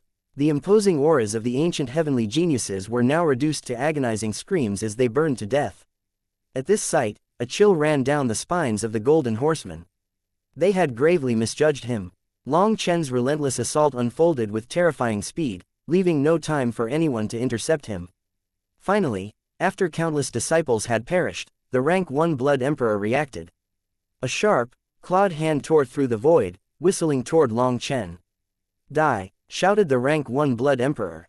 In response, Long Chen stepped within the sea of flames and seemed to teleport, reappearing at the edge of the flame sea. The rank 1 Blood Emperor's claw pierced through the void, forming a giant black hole. The power of this attack was shocking. However, no matter how shocking it was, Long Chen seemed entirely unfazed. In a single, fluid movement, he returned to his original position, as though nothing had happened. In mere moments, over 70% of the blood race's experts lay dead, while the survivors were all black and burned. After returning to his position, Long Chen simply clasped his hands behind his back and looked at the rank 1 Blood Emperor. "Damn humans, I'll kill you all," roared the rank 1 Blood Emperor. "Come on, then," Long Chen taunted, his tone laced with disdain. "If you don't, I'll think even less of you." Long Chen gestured mockingly, beckoning the rank 1 Blood Emperor to attack. The rank 1 Blood Emperor waved his hand, and a blood-colored compass appeared above his head. It was an exceedingly ancient divine weapon. As the compass spun faster, the stench of blood saturated the battlefield. The oppressive power it exuded shook the souls of all who stood nearby. Sensing the escalating danger, the golden armored horsemen started retreating. They were mere spectators in this conflict and didn't want to get drawn into a battle on this level. However, they found that Long Chen and the others remained eerily calm. It was as if they had no intention of retaliating at all. Just as the rank 1 Blood Emperor pushed the compass's power to its peak, an icy, commanding voice shattered the silence. "Put away your weapon. With your power, you aren't qualified to challenge me. If you try anyway, all that awaits you is complete annihilation." Feng Xinyue stepped forward, looking like a goddess standing at the peak of all divinities in existence that others couldn't even look directly at. Her voice wasn't particularly loud, but the 10,000 daos boomed when she spoke. In an instant, the pressure caused by the mighty compass vanished without a trace. The rank 1 Blood Emperor's expression completely changed. The compass slowed its rotation, its deadly aura dissipating as if cowed by her words. Seeing this, Long Chen realized that things weren't going as he planned. He hastily shouted, "Hey, brother, don't be a coward. Come on, stand up for your principles. Chapter 5551, Evil Stone Spirit. In Long Chen's mind, Feng Xinyue was a supreme being. Her power was utterly unfathomable, far beyond anything he could comprehend. Among all the people Long Chen had ever encountered, only a select few were truly immeasurable. The High Firmament Academy's sweeping elder, Aunt Gong, the one who gave him the golden lotus seed, and, of course, Feng Xinyue herself. As Long Chen's cultivation advanced, so did his realization of Feng Xinyue's immeasurable strength. Moreover, Feng Xinyue had hinted, time and again, that she would support him. Although it was not explicit, it gave him a feeling that no matter what kind of calamity he caused, she would be able to handle it. When the rank 1 Blood Emperor was about to attack, Long Chen's excitement grew. This was a rare chance to witness Feng Xinyue's power firsthand. But instead of attacking, the Blood Emperor froze. Feng Xinyue's cold gaze was enough to paralyze him with fear. Seeing this, Long Chen immediately tried to stoke his fury. Unfortunately, no matter how much oil Long Chen added, the fire had gone out. The Blood Emperor's resolve crumbled under Feng Xinyue's oppressive aura. Sweat streamed down his face as he hesitated, visibly shaken. In the end, he withdrew his blood-colored compass and backed down amidst countless stunned gazes. What the hell, are you really going to back off? Don't be such a coward. Long Chen cursed in frustration. Long Chen had been counting on the Blood Emperor's attack. If Feng Xinyue attacked and slew this forward, Long Chen could have a peek at her abilities. Moreover, he would also get some spoils of war, a rank 1 Blood Emperor's corpse, brimming with unimaginable energy. Such a prize would have been an incredible boon for him. The energy released by the rank 1 Devil Emperor's corpse had been nothing short of extraordinary, not just in sheer quantity but also in its quality. During his recent attack, Long Chen had only tapped into a fraction of the power held by Huo Linger and Lei Linger. Lei Linger had unleashed 50% of her full strength, while Huo Linger, preoccupied with nurturing the Golden Crows and aiding their advancement, had contributed just 30%. Even so, their energy was clearly different from before. For the first time, it carried a faint trace of the Emperor level's power. Although subtle, this little addition significantly elevated their overall strength. Long Chen calculated that if Lei Linger were to fully unleash her power, not even 10 experts of the blood race including the rank 1 Blood Emperor would survive. As for Huo Linger, her strength eclipsed even Lei Linger's. Even without the might of the Golden Crows, she still had the support of the Fusong trees and Moon trees, making her devastatingly strong. If a single corpse could provide Long Chen with such immense benefits, he wanted more of them. Unfortunately, this cowardly Blood Emperor refused to fight, leaving Long Chen disappointed and unable to capitalize on the opportunity. Long Chen wasn't stupid enough to challenge such an expert on his own. Seeing Long Chen's taunts, the rank 1 Blood Emperor could only grit his teeth furiously. After all, the look that Feng Xinyue gave him was too frightening, letting him know the vast difference between them. If they were to fight, he would likely die. After that, Long Chen and the others would annihilate the Blood Race's army. Hence, despite his fury, he had to endure. He gritted his teeth as his charred and battered disciples started healing, their hatred for Long Chen evident in their venomous glares. Unfazed, Long Chen rubbed his chin, his gaze roving around. As if sensing his mischievousness, Feng Xinyue said, "Give it up. This is only one branch of the Blood Race. Killing them serves no purpose. Don't waste your strength or expose your trump cards." Long Chen sighed. He had been toying with the idea of provoking the Blood Emperor further, perhaps slapping him again. However, Feng Xinyue's warning made him reconsider, and he could only leave things there for now. Sigh, acquiring a good corpse is hard. Long Chen also knew that exposing their overall power was not a good idea. The more he exposed it, the more dangerous it would be for them in the Heaven Vein mystic realm. The Blood Race's failed provocation had left them devastated. Still, they could only swallow their rage. Meanwhile, the Golden Armored Horsemen and Wind God Sea Pavilion's disciples watched in stunned silence. The horsemen hadn't expected this frail-looking boy to be so vicious, annihilating so many powerful experts instantly. His sloppy appearance had tricked them all. In an instant, he had wiped out countless experts without breaking a sweat.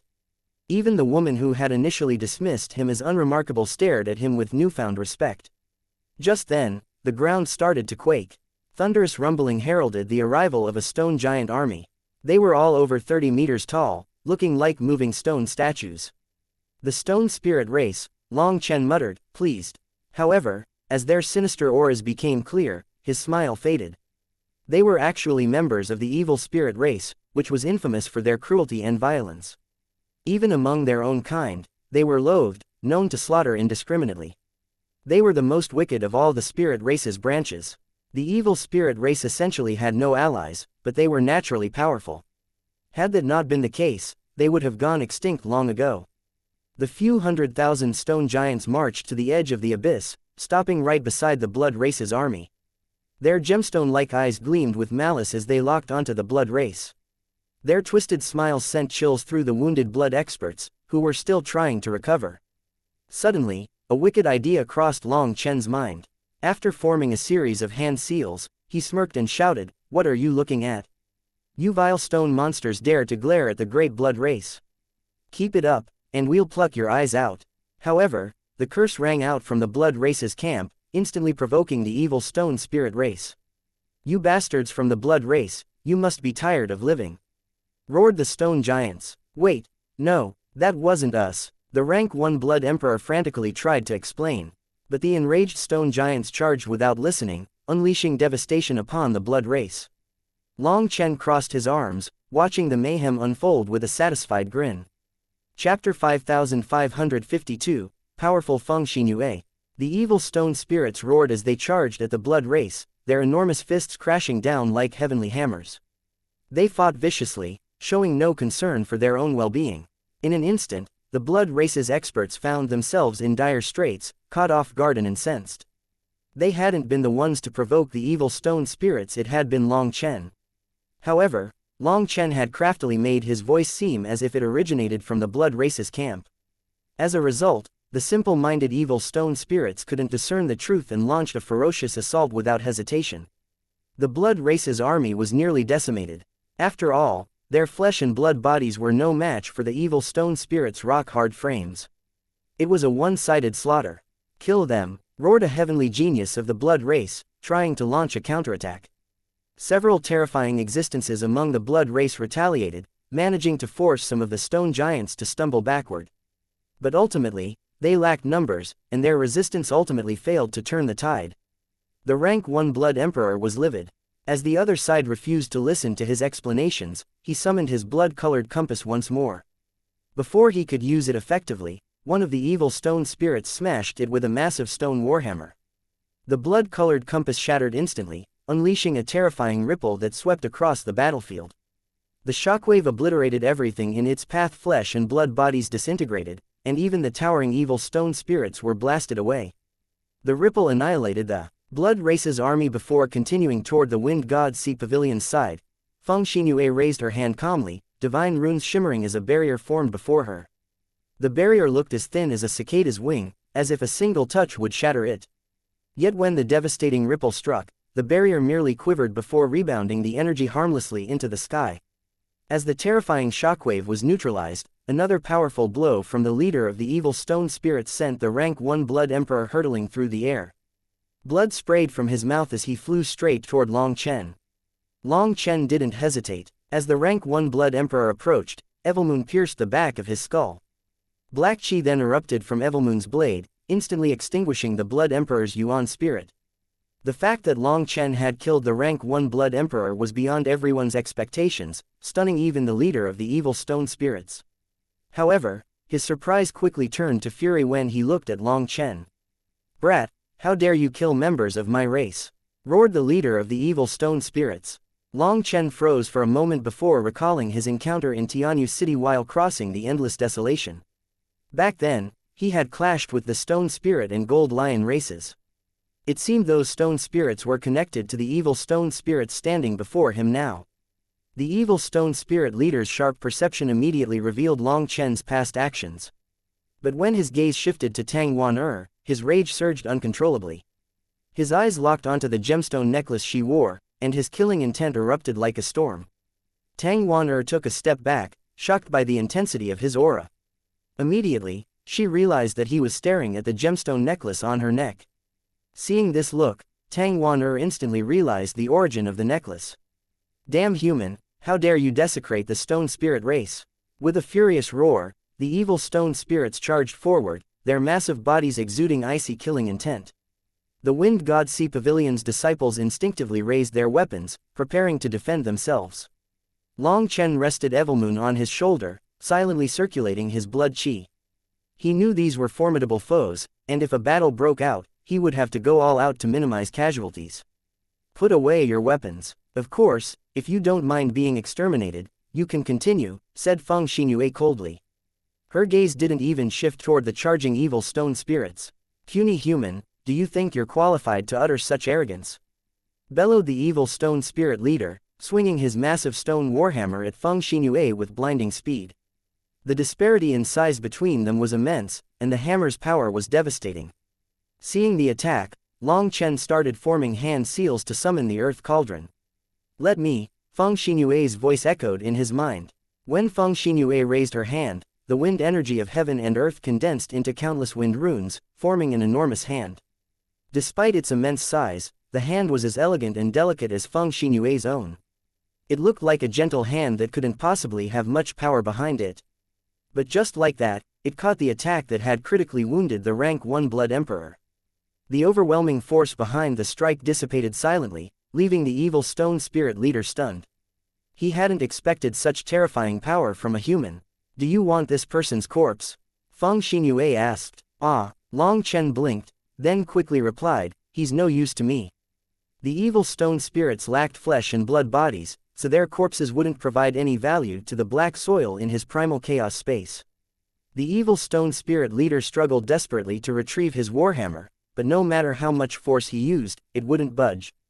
The ground beneath him shattered under his exertion, yet the hammer remained firmly trapped. A little rank 2 spirit emperor dares to act so arrogantly. Consider yourself lucky this time. If you provoke me again, I'll end your life, Feng Xinyue said icily. She suddenly clenched her hand, and the massive wind-formed hand followed suit. The enormous stone warhammer shattered into countless fragments. Chapter 5553, Having Support. The giant stone warhammer shattered instantly, along with the arm of the rank 2 spirit emperor from the evil stone spirit race. Terror filled his eyes as he realized how terrifying of an existence he had just provoked. Despite his power, he lacked the ability to perceive danger.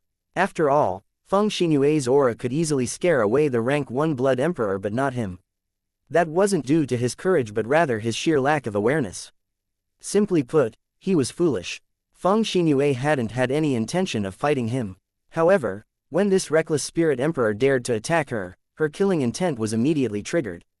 This attack instantly scared away all the experts surrounding the Wind God Sea Pavilion.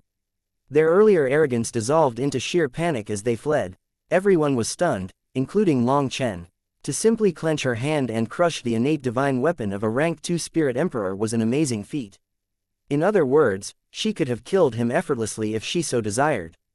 The enemy's power was so immense that even Long Chen felt suffocated by it, but Feng Xinyue could kill someone of this caliber with a wave of her hand. Just how strong was she? Was she a rank 6 divine emperor? Rank 7, or perhaps a supreme rank 9 divine emperor? Long Chen had always known she was a formidable figure, but the reality was beyond his imagination. Long Chen had been thinking of using the earth cauldron to block the attack aimed at Feng Xinyue. Clearly, his worries were unfounded. Remember this, Feng Xinyue's voice resonated with cold authority. No matter how far the human race has fallen, we were once an existence that stood at the peak of the 10,000 races. Though the human race suffered a calamity, our inheritance endures. We are not an existence that you can insult. Scram. All the evil stone spirits had ugly expressions but were too frightened to argue, so they hastily fled. Even with their reputation for ferocity, they knew better than to challenge an invincible foe. They could only endure. Wow, Master, you're actually this strong. Tang Wan'er exclaimed, excitedly grabbing Feng Xinyue's hand after the evil stone spirits left. Although Tang Wan'er had known Feng Xinyue the longest, she had never fathomed her master's true strength. Reflecting on the suffering she had endured to protect the Wind God Sea Pavilion, Tang Wan'er felt really foolish now. Her efforts had been unnecessary. With such a powerful master, why had she ever worried? I've told you countless times, no one can bully you. Only you can bully others. But even now, you still don't fully understand what I mean, Feng Xinyue said with a helpless shake of her head. Hee, but you know I'm not too smart. You should have said it more clearly, Tang Wan'er replied with a playful laugh. Oh, So you're saying it's my fault? Feng Xinyue raised an eyebrow. Tang Wan'er laughed again, unfazed. With such a powerful master, she felt invincible and fearless. Who would dare to offend her?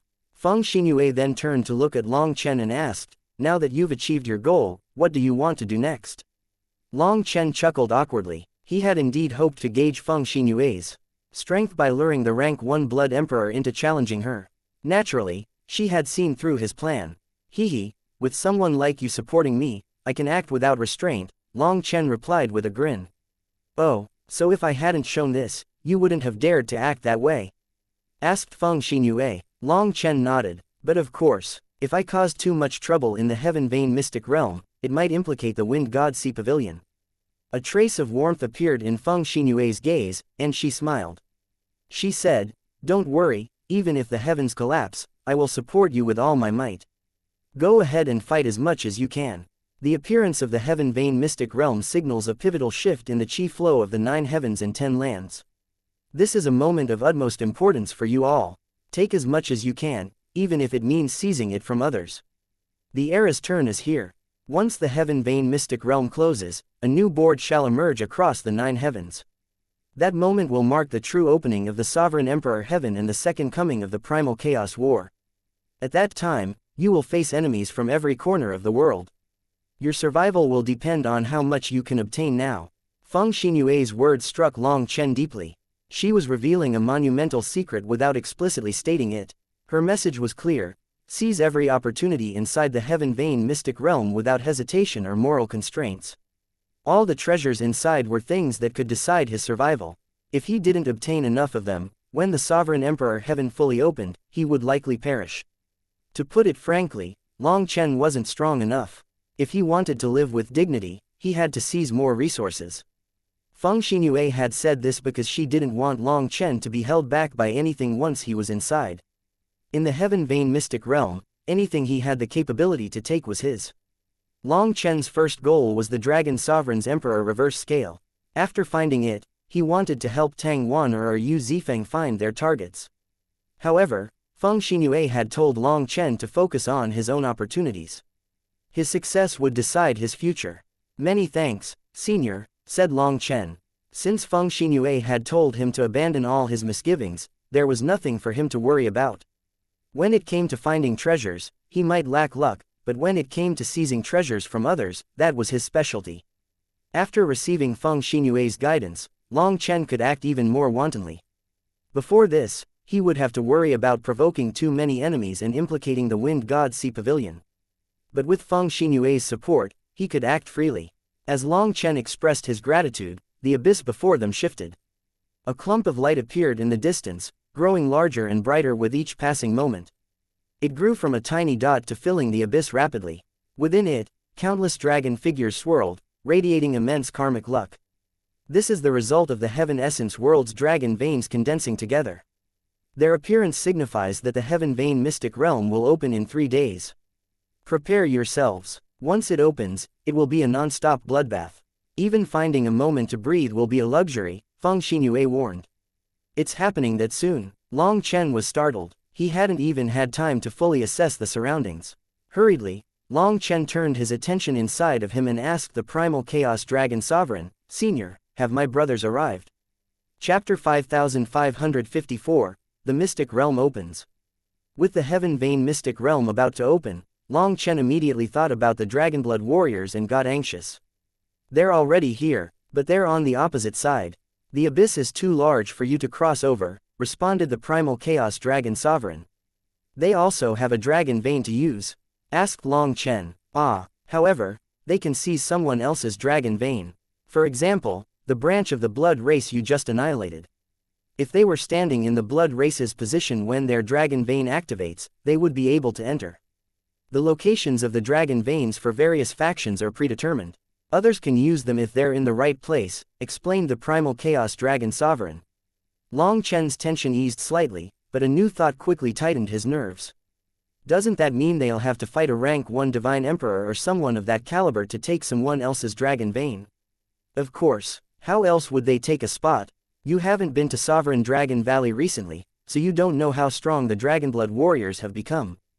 They've undergone countless trials in the 10,000 dragon nest, obtaining the legacies and treasures of the sovereign dragon race. Their power has completely transformed.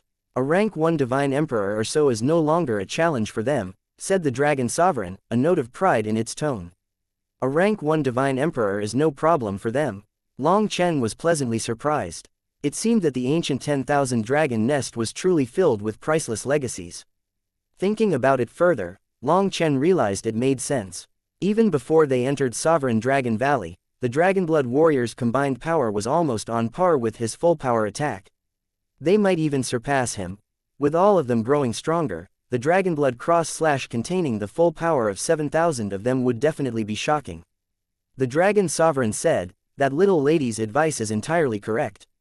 In truth, if she hadn't said anything, I would have reminded you myself. Once you're inside the Heaven Vein Mystic Realm, you must show no mercy. Be ruthless. Use any means necessary to obtain all the treasures and legacies inside. This place will decide your future. Don't get sloppy. Once inside, if you see enemies, kill them. If you see treasures, take them. Mercy at this time will only cause a calamity." Understood. Long Chen nodded. If even the Dragon Sovereign had said such a thing, the Heaven Vein Mystic Realm had to be of the utmost importance for Long Chen. If he wanted to live, he had to steel his heart. The light coming from the abyss continued to grow. Dragons formed from the heaven and earth's chi churned within, seemingly guided by a mysterious force along set paths. Their auras intensified until a blinding light suddenly erupted, and an enormous dragon charged toward Long Chen and the others. Everyone from the Wind God Sea Pavilion, including Feng Xinyue, became covered in a sacred light. Wind energy automatically swirled around them, and a mark appeared on every single one of their foreheads. This was a blessing. Long Chen instantly knew that this dragon was a condensation of the Wind God Sea Pavilion's dragon veins. Suddenly, the dragon chi transformed into drops of light that fell on the disciples. They were reinvigorated, feeling immense power welling up within them. In a flash, their eyes grew sharper and more confident. However, Long Chen and Yu Zifeng didn't feel anything. The drops of light seemed to notice that the two weren't disciples of the Wind God Sea Pavilion, and so it avoided them. Just then, an enormous staircase appeared beneath their feet, stretching into the abyss. Similar staircases appeared for the Golden Armored Horsemen, the Evil Stone Spirit race, and even where the Slain Blood race had been. "Move out," Feng Xinyue commanded, and her disciples stepped onto the staircase. At first, there was only one stair. But once they stood upon it, another appeared. This pattern repeated as they descended into the abyss. Meanwhile, Feng Xinyue remained at the starting point, her gaze lingering as she watched them go. She could only send them off to this spot. With each step, the ancient, primal aura grew denser, enveloping them in a mysterious pressure. The abyss itself remained a dark, bottomless void, but it felt as though they were drawing closer to an immense, hidden world. 3 days passed, and they had descended so deeply that darkness enveloped everything.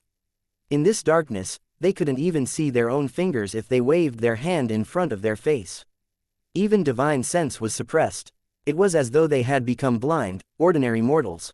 Tang Wan was nervously holding Long Chen's hand. Seeing this, Long Chen smiled and patted her hand. For some reason, he felt exceptionally at ease within the darkness. It gave him a sense of comfort, as though it were an old friend. Suddenly, the tiniest glimmer of light appeared in the darkness, like the glow of a firefly in the night. But it rapidly grew, causing startled cries to erupt among the group. It soon became clear that this light was an entire world. As it got closer, they realized that its size was completely incalculable. This enormous world seemed to be being drawn closer by some mysterious force. As it drew closer, the darkness around them receded. They realized that the abyss they had been traversing was merely a small tube leading to this immense world.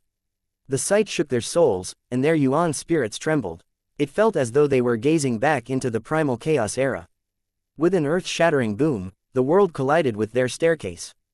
The stairs disintegrated instantly, and an irresistible suction force dragged them in. As they were pulled into the unknown, Long Chen's voice rang out. "Heaven Vein Mystic Realm, Boss Long San has come." Chapter 5555, Wild's Roar. As they were drawn into the mysterious world, Long Chen felt as if he was floating in the heavens.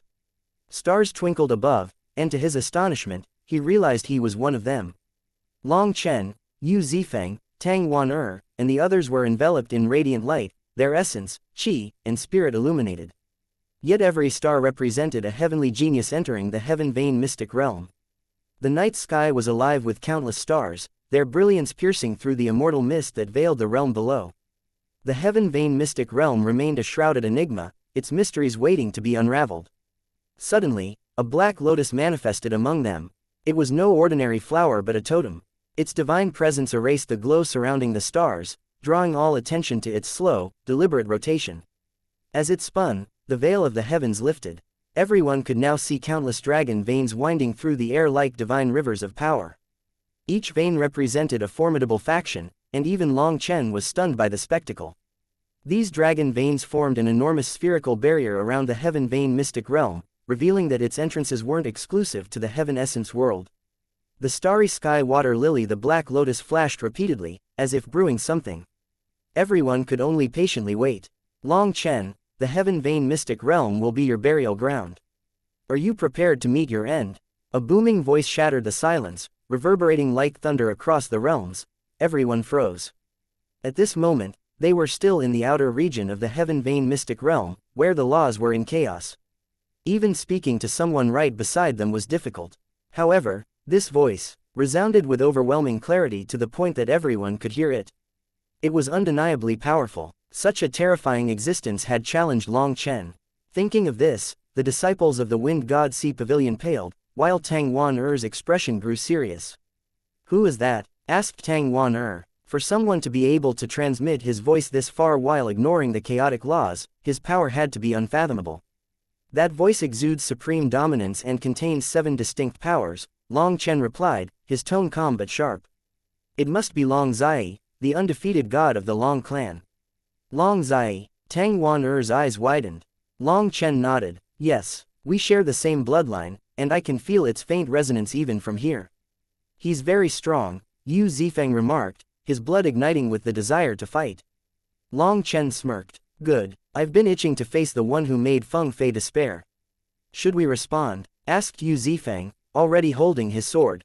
As a sword cultivator, if he were to respond, it wouldn't be with a shout but with his sword cry. He was confident he could make the voice of his sword reverberate throughout every corner of this world. "There's no need," Long Chen replied, shaking his head. "He's just a random person shouting into the void. If we replied, others would laugh at us. We'll show him who Boss Long San is when the time comes."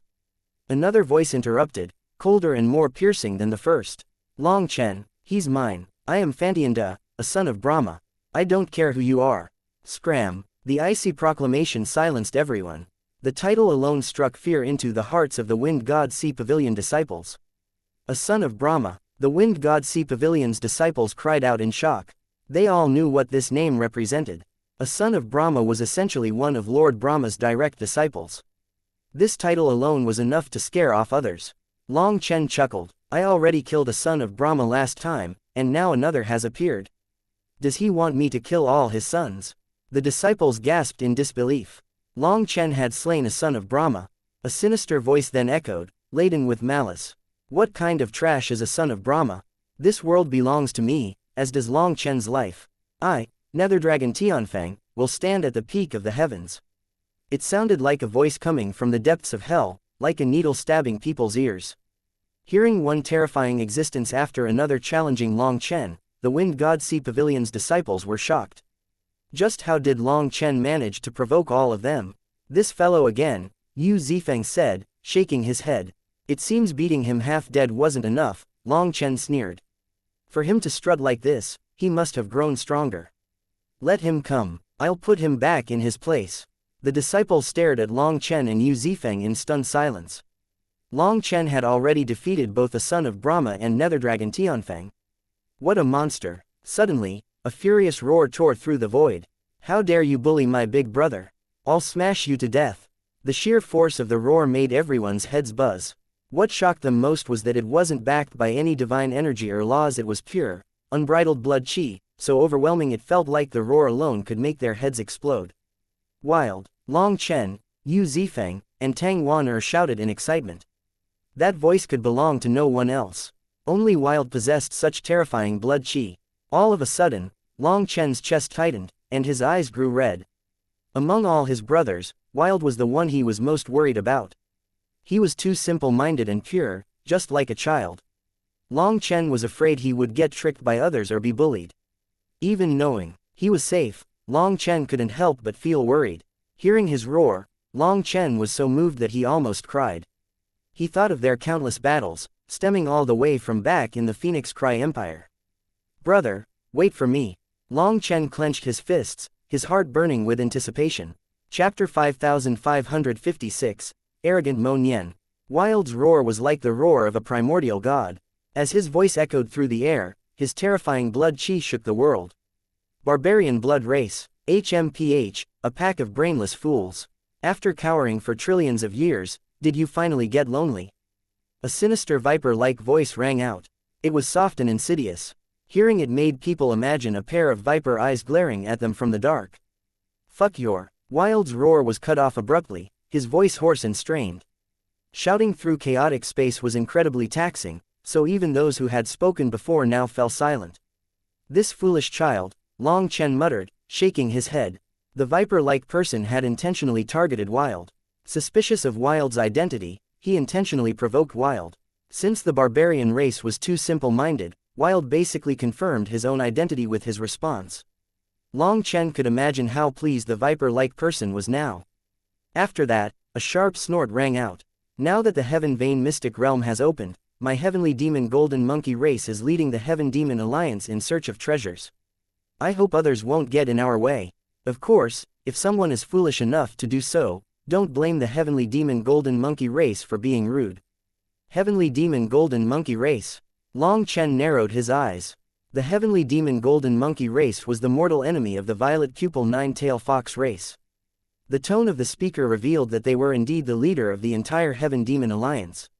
A mountain is ruled by a tiger, not some random monkey. Hearing this voice, Long Chen, Yu Zifeng, and Tang Wan'er froze, startled. The voice wasn't loud, but it carried with an unmistakable clarity, as if it had been planted in their minds. The disdain, the tone. Immediately, the image of a wretched face appeared in their minds. Mo Nian. Long Chen hadn't expected this troublemaker to show up here. Moreover, the ease with which Mo Nian transmitted his voice suggested that his power had grown significantly since their last encounter. Who are you? Do you dare to reveal yourself? A furious roar rang out, crackling with demonic energy. This voice came from another powerful expert within the Heaven Demon Alliance, likely irritated by Mo Nian's arrogance. Mo Nian's chant followed, as expected. This fool never passed up a chance to boast, and even when there was no chance, he would create one. Long Chen could practically imagine Mo Nian's wretched face with a smirk. Amazing. He's able to speak through space effortlessly. His cultivation base must be shocking, praised Yu Zifeng. Other people had not been able to continue shouting after a brief statement, but Mo Nian could chant so long easily. Smiling, Long Chen said, not necessarily. Who knows whether or not he has some treasure that allows him to do this? Mo Nian, you bastard PFFT. Another furious roar split the air, but the speaker's power was insufficient. His voice faltered, and he coughed up blood before being silenced midway. Ha ha ha. When Mo Nian arrives, the earth roars and the heavens cry. When Mo Nian leaves, ghosts sob and gods weep. The heavenly Taos lie beneath my feet, the world lies within my mind. Only I, Mo Nian, shall rise to glory. Anyone who doesn't agree, come find me in the Heaven Vein Mystic Realm. Long Chen laughed, his voice full of arrogance. After all, he was the only one who had shouted through this space with such ease. Are you part of the human race? When I get in, I'll break that mouth of yours. A cold snort followed, filled with deadly intent. Another expert from the Heaven Demon Alliance had spoken, their patience clearly at its limit. However, Mo Nian didn't respond, and the world descended into silence. Elsewhere in the Heaven Vein Mystic Realm, Mo Nian was desperately striking a large conch in his hand. However, no matter what he did, the runes on this conch continued to dim. No way, how can you be out of juice already? Let me shout a bit longer. I'm not done showing off. Mo Nian begged the conch, frustration bubbling in his voice. Despite his efforts, the conch's runes refused to light up. His last strike cracked the conch, creating a large hole. Fuck, Mo Nian growled, furiously tossing the conch aside. All the trash I get from underground is useless. Whatever, I'll just stop responding. No point in it if my voice doesn't come out as smoothly as before, Mo Nian muttered, glancing at a giant starry sky water lily. With a confident smile curling his lips, Mo Nian said, "Brother, sorry, but this time, it's my turn to take the spotlight." Back with Long Chen, a slight smile tugged at his lips as he gazed at the giant starry sky water lily as well. He could almost see Mo Nian's antics in his mind. If you want to show off, you can't just rely on your mouth. You have to back it up with power. Long Chen muttered, reaching out his hand and clenching it. Now that Mo Nian had come, Long Chen felt even more confident. Why hasn't the Dragonblood Legion responded yet? Have they not arrived? Tang Wan'er asked, her voice tinged with worry. Don't worry, they're already here. The Dragonblood Legion doesn't rely on their mouths to fight. They'll let their actions speak, Long Chen replied with a smile, his pride evident. The hidden dragon warriors' eyes lit up with curiosity at the mention of the Dragonblood Legion. They could barely contain their anticipation, eager to witness the legendary warriors who had earned Long Chen's respect. Whether it was Long Chen or Tang Wan'er, whenever they spoke of the Dragonblood Legion, they were full of pride. As a result, all the hidden dragon warriors were curious, even more so after meeting Yu Zifeng. Suddenly, the giant starry sky water lily started to spin rapidly, revealing the full scope of the Heaven Vein mystic realm. The first thing that struck them was its size, unimaginably enormous. Even though they could see its full form, it still stunned them. However, before Long Chen could even memorize what it looked like, the dragon veins beneath their feet reappeared, transforming into beams of light entering the Heaven Vein mystic realm. Chapter 5557, Gold Armor Soul Devouring Bug. Space quivered, and the laws of the world flowed around them. Long Chen and his group found themselves in a mountain valley finally within the Heaven Vein mystic realm. Previously, they had sensed the aura and spatial laws of this place vaguely, but now that they were inside, they were stunned. The spiritual chi here was thousands of times denser than the outside world, and the spatial laws were even more condensed. It felt as if they were submerged in water. Every movement met with resistance, even the simple act of raising an arm. At the same time, Long Chen felt the spiritual chi of heaven and earth constantly pouring into his body. His essence, chi, and spirit were rising and condensing on their own. He could almost feel an invisible dragon coiling around him. Shocked, Long Chen marveled at this. He had just entered the Heaven Vein mystic realm, yet he was already beginning to condense Heaven Vein dragon chi. That was far too easy, wasn't it? Suddenly, Tang Wan'er's body radiated a brilliant glow. A 3-foot-long dragon appeared behind her, marking the moment she condensed her own Heaven Vein dragon chi. The little dragon spiraled around her, growing stronger with every revolution. Its aura intensified, and milky white energy flowed into it. With another revolution, thin scales started to form on its body. Then a dragon claw and dragon horns appeared. Apart from lacking eyes, it resembled a real dragon. As the transformation continued, Tang Wan'er's aura changed. It became denser, and a powerful pressure radiated from her, causing the wind energy of the world to pour toward her. Even Tang Wan'er was shocked by this. Everyone had always said that condensing Heaven Vein dragon chi was an arduous task. Yet here she was, achieving it effortlessly. Careful, Yu Zifeng's voice rang out, sharp and urgent as he drew his sword. A burst of golden light erupted, followed by the sickening smell of blood. At this sight, Long Chen's expression darkened. He waved his hand, conjuring a flame sphere to incinerate the blood. However, as the smoke dissipated, a wave of dizziness hit them all. "The blood is toxic," exclaimed one of them. They were all elite experts, but just the faintest trace of it made their heads spin. Its toxicity was alarmingly high. Suddenly, more golden light flashed. Countless fist-sized golden bugs swarmed through the air like a torrential downpour of rain. "Run! Don't attack them. They are gold armor soul devouring bugs. They have poison sacs and sharp teeth. It's better to avoid them," Long Chen shouted. Long Chen directly summoned a flame wall that blocked the bugs, but more kept coming, forming a vast sea of gold. These bugs were shockingly fast. To make things worse, the Wind God Sea Pavilion's disciples were still struggling to adapt to the spatial energy of the Heaven Vein mystic realm. They felt like they were moving underwater. The more they tried to move, the greater the resistance. Seeing the sea of gold growing larger, they shuddered. Running like this was no solution. Long-distance attacks, Long Chen commanded urgently. The group reacted instantly, forming hand seals, and unleashed a storm of wind blades. The attacks of 30 million experts rained down, crushing the sea of gold. The gold armor soul-devouring bugs exploded into golden blood mist, which quickly incinerated the surrounding void. "Run," Long Chen ordered, not daring to waste any time. According to legend, the gold armor soul-devouring bugs were extremely bothersome, and their leader the massive mother bug was far more dangerous.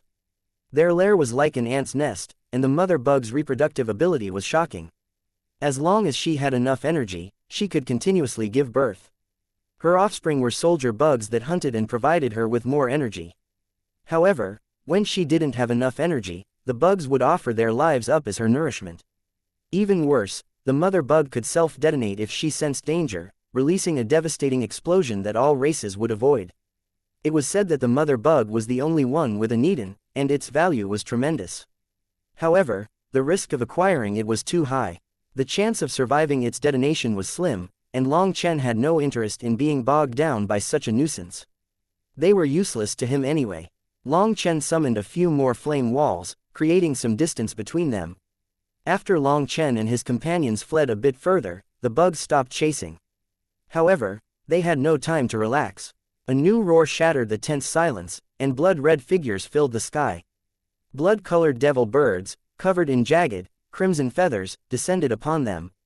Long Chen had never seen such a lifeform. They emitted beastly roars that sent shivers down his spine. Even more terrifying were their auras. Most were at the human emperor realm and some even stronger. Just as Long Chen was grateful that there was no stronger bird in their ranks, he spotted one particular devil bird. Its starry eyes locked onto them. Fuck. Seeing its enormous body, Long Chen felt a chill. This realm really refused to give them a chance to breathe. It was a terrifying devil bird, one whose aura was even stronger than that of the rank 1 blood emperor. It was capable of challenging even the leader of the evil stone spirit race. The huge devil bird opened its mouth, and a blood-colored vortex started to form. Heaven and earth twisted as Long Chen felt the pull of its insidious power, as if his very soul would be drawn into its maw. "I'll deal with it," Tang Wan exclaimed. With her manifestation on, Tang Wan stepped forward. As she formed a series of hand seals, the heaven vein dragon chi she had just condensed swirled around her rapidly. The devil bird spat out a 300-meter wide blood-colored sphere at them. Tang Wan-er's hand seals completed in time, and a translucent shield appeared before her. To her surprise, the heaven vein dragon chi she had just condensed automatically merged with the shield, transforming into a dragon vein totem. Just then, the blood-colored sphere collided with the shield. Long Chen's heart clenched as he prepared for the impact. Chapter 5558, A Trick. Tang Wan-er's shield was enormous, but it was only 3 feet thick. Compared to its enormous size, it was practically as thin as paper. Yet, when the blood-colored sphere struck it, the shield bent, sending a jolt through Long Chen. Just as Long Chen readied himself to assist, the shield bounced the sphere back, sending it hurtling like a cannonball. Long Chen watched in shock. Bolstered by her wind energy and the newly condensed heaven vein dragon chi, Tang Wan-er's shield was no longer rigid. It had gained a unique flexibility, absorbing the sphere's momentum without triggering an explosion from its internal power. What shocked Long Chen the most was that the sphere was now sent flying back at its owner with even greater speed. The sphere collided with the devil bird's chest. Its feathers exploded in all directions, leaving the beast's body a bloodied mess as it was sent crashing backward. Seeing that it was heavily injured by its own attack, Yu Zifeng immediately followed up. Yu Zifeng didn't dare to hold back, unleashing his sword chi like a bolt of lightning toward the devil bird's throat. Feathers burst apart as the sword chi met its target, but Yu Zifeng was taken aback. The feathers were as tough as steel, shockingly resilient. Most of the force from his attack was absorbed by the feathers, leaving only a gash in the bird's throat. Waning moon heaven shaking slash. Long Chen roared, his voice carrying the weight of his power. He swung Evilmoon with devastating force, targeting the gash Yu Zifeng had just inflicted. The sound of bone cracking echoed as Long Chen's blade struck deep. Yet, even as the bones splintered, the bird's neck held firm. It was incredibly tough, more than Long Chen had expected. What the fuck? Long Chen cursed. Actually, the failure to land a lethal blow was due to their lack of coordination. Both Long Chen and Yu Zifeng had been focused on supporting Tang Wan-er and ensuring she was unharmed. But to their surprise, she successfully dealt a heavy blow to the devil bird. Caught unprepared, Yu Zifeng attacked spontaneously. However, he believed that his attack would sever the devil bird's neck. After all, it was already injured. When Yu Zifeng's attack failed to slay the devil bird, it was already too late for Long Chen to summon more energy. He could only rely on Evilmoon's power. The result, a mere wound on the devil bird, not a fatal blow. Long Chen's heart sank with regret. Had he been storing up power for this strike, he was certain he could have severed the beast's head. But the opportunity was lost. With a furious roar, the huge devil bird rallied its kin. Like blood-red shooting stars, the smaller devil bird surged forward in a wave of terror. Maintain formations, Long Chen shouted, his voice cutting through the chaos. Don't rush to kill, focus on stability. While these heavenly geniuses might have experienced a great deal in the Seven Treasure space, they were still inexperienced in group battles. Even now, they weren't very orderly. If anyone rushed forward on their own, it would likely cause the entire formation to collapse, which could easily cause casualties. Before this, Long Chen wouldn't have cared about the fates of these arrogant individuals. But he knew better now. These people were the foundation that supported Tang Wan-er. Their strength was Tang Wan-er's strength. If they fell, she would be left vulnerable. Although he knew that it was impossible to protect all of them, he had to do his best. At first, these heavenly geniuses had wanted to rely on their own power to fight these devil birds. After all, they were all competitive by nature. But Long Chen's roar made them obediently return to their position to fight alongside everyone else. Though the devil birds were formidable, the disciples of the Wind God Sea Pavilion were elite experts. As they settled into a rhythm and worked together, the devil birds posed no real lethal threat to them. They finally realized how strong they were as a group. Now, they were not that arrogant anymore unless they were as strong as Long Chen, Yu Zifeng, or Tang Wan-er. They had to work together to survive this place. Boss, do you have a plan? Yu Zifeng shouted as he fought on. However, Long Chen was already charging back at the huge devil bird. Having failed once, he knew that they had to kill it this time. After all, this huge devil bird was on par with the evil stone spirit race's leader. Although it was heavily injured, they couldn't guarantee that it didn't have some kind of regenerative secret art. Hence, they had to kill it quickly. Who needs a strategy? I've got a trick up my sleeve, shouted Long Chen. He was already face to face with the huge devil bird, which was still flying back. Seeing Long Chen charge forward, the huge devil bird's massive claws lashed out, ripping a gaping hole into the void. But Long Chen didn't flinch. Instead, he sheathed Evilmoon with a fluid motion, narrowly dodging the deadly strike. Long Chen, slow down. Don't take unnecessary risks, Tang Wan-er shouted, alarmed by his reckless advance. Long Chen seemed intent on fighting it head-on, but neither she nor Yu Zifeng were suited for that kind of fight. If Long Chen engaged the beast at such close quarters, they'd risk attacking him by accident. What risks? I already said that I had a trick up my sleeve, declared Long Chen. In an instant, a black pill materialized in his hand. With a casual flick, he sent dozens of them flying into the wound on the huge devil bird's neck. The moment the pills made contact with its flesh, they began to emit thick, acrid smoke. The huge devil bird let out a deafening, blood-curdling cry as the poison coursed through its body. Chapter 5559, Poison to Death. The huge devil bird's neck emitted thick black smoke as its flesh rapidly decayed. It twisted and thrashed wildly in agony, but no amount of struggle could save it. Its mind was already messy as it smashed into the ground with a thunderous crash. The earth erupted violently, and space itself fractured under its desperate struggle. Boss, did you use poison? Yu Zifeng asked. He couldn't help but shiver at the sight. What kind of poison could reduce such a terrifying creature to this state? Long Chen chuckled but didn't respond. Even he was shocked. Inside the primal chaos space, beneath the heavenly Dao tree, the mysterious vine appeared slightly listless, missing a single leaf. The black pills he had thrown into the devil bird's wound were made from that leaf. However, calling them pills was an exaggeration. They were simply condensed extracts of the leaf's essence. This plan was something the Earth Cauldron had suggested. Upon learning that Long Chen wanted a leaf, that mysterious vine directly offered him one. After that, the Demon Moon Cauldron refined the leaf, turning it into those pills. However, Long Chen had not expected them to possess such a terrifying level of toxicity. With one final, explosive crash, the giant devil bird stilled. Its life force dissipated entirely. It had been poisoned to death. Long Chen drew a sharp breath. At first, he had planned to work with Yu Zifeng and Tang Wan'er to finish it off after weakening it. But instead, the black pills had killed the giant devil bird outright. To ensure it was truly dead, Long Chen swung Evilmoon at its neck. A large chunk of flesh flew off, but the bird didn't even twitch.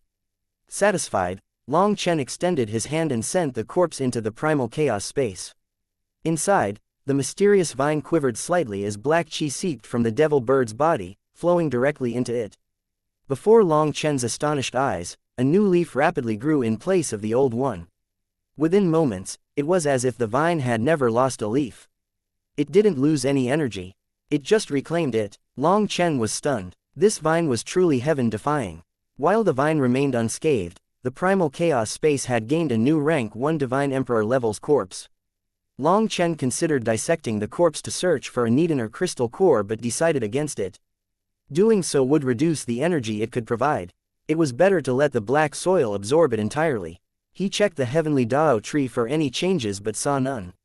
There was no such thing as a heavenly Dao fruit corresponding to a rank 1 Divine Emperor. The battle wasn't over yet. Long Chen quickly exited the primal chaos space, ready to rejoin the fight. However, he found that most of the devil birds had already been killed. Tang Wan'er stood amidst the chaos, her hands releasing thin, razor-sharp wind blades that tore through the devil birds' defenses with ease, cutting them down one after another. Meanwhile, Yu Zifeng's sword chi was unstoppable, slicing through any devil bird that dared to approach them. Under normal circumstances, neither Tang Wan'er nor Yu Zifeng would join such a fight, preferring to let the others gain combat experience. But this wasn't a normal situation. They were in the Heaven Vein mystic realm, an unpredictable and dangerous place. Hence, they had to end this battle as quickly as possible. They couldn't afford to attract any more powerful monsters. Fortunately, the Wind God Sea Pavilion's heavenly geniuses had adapted well.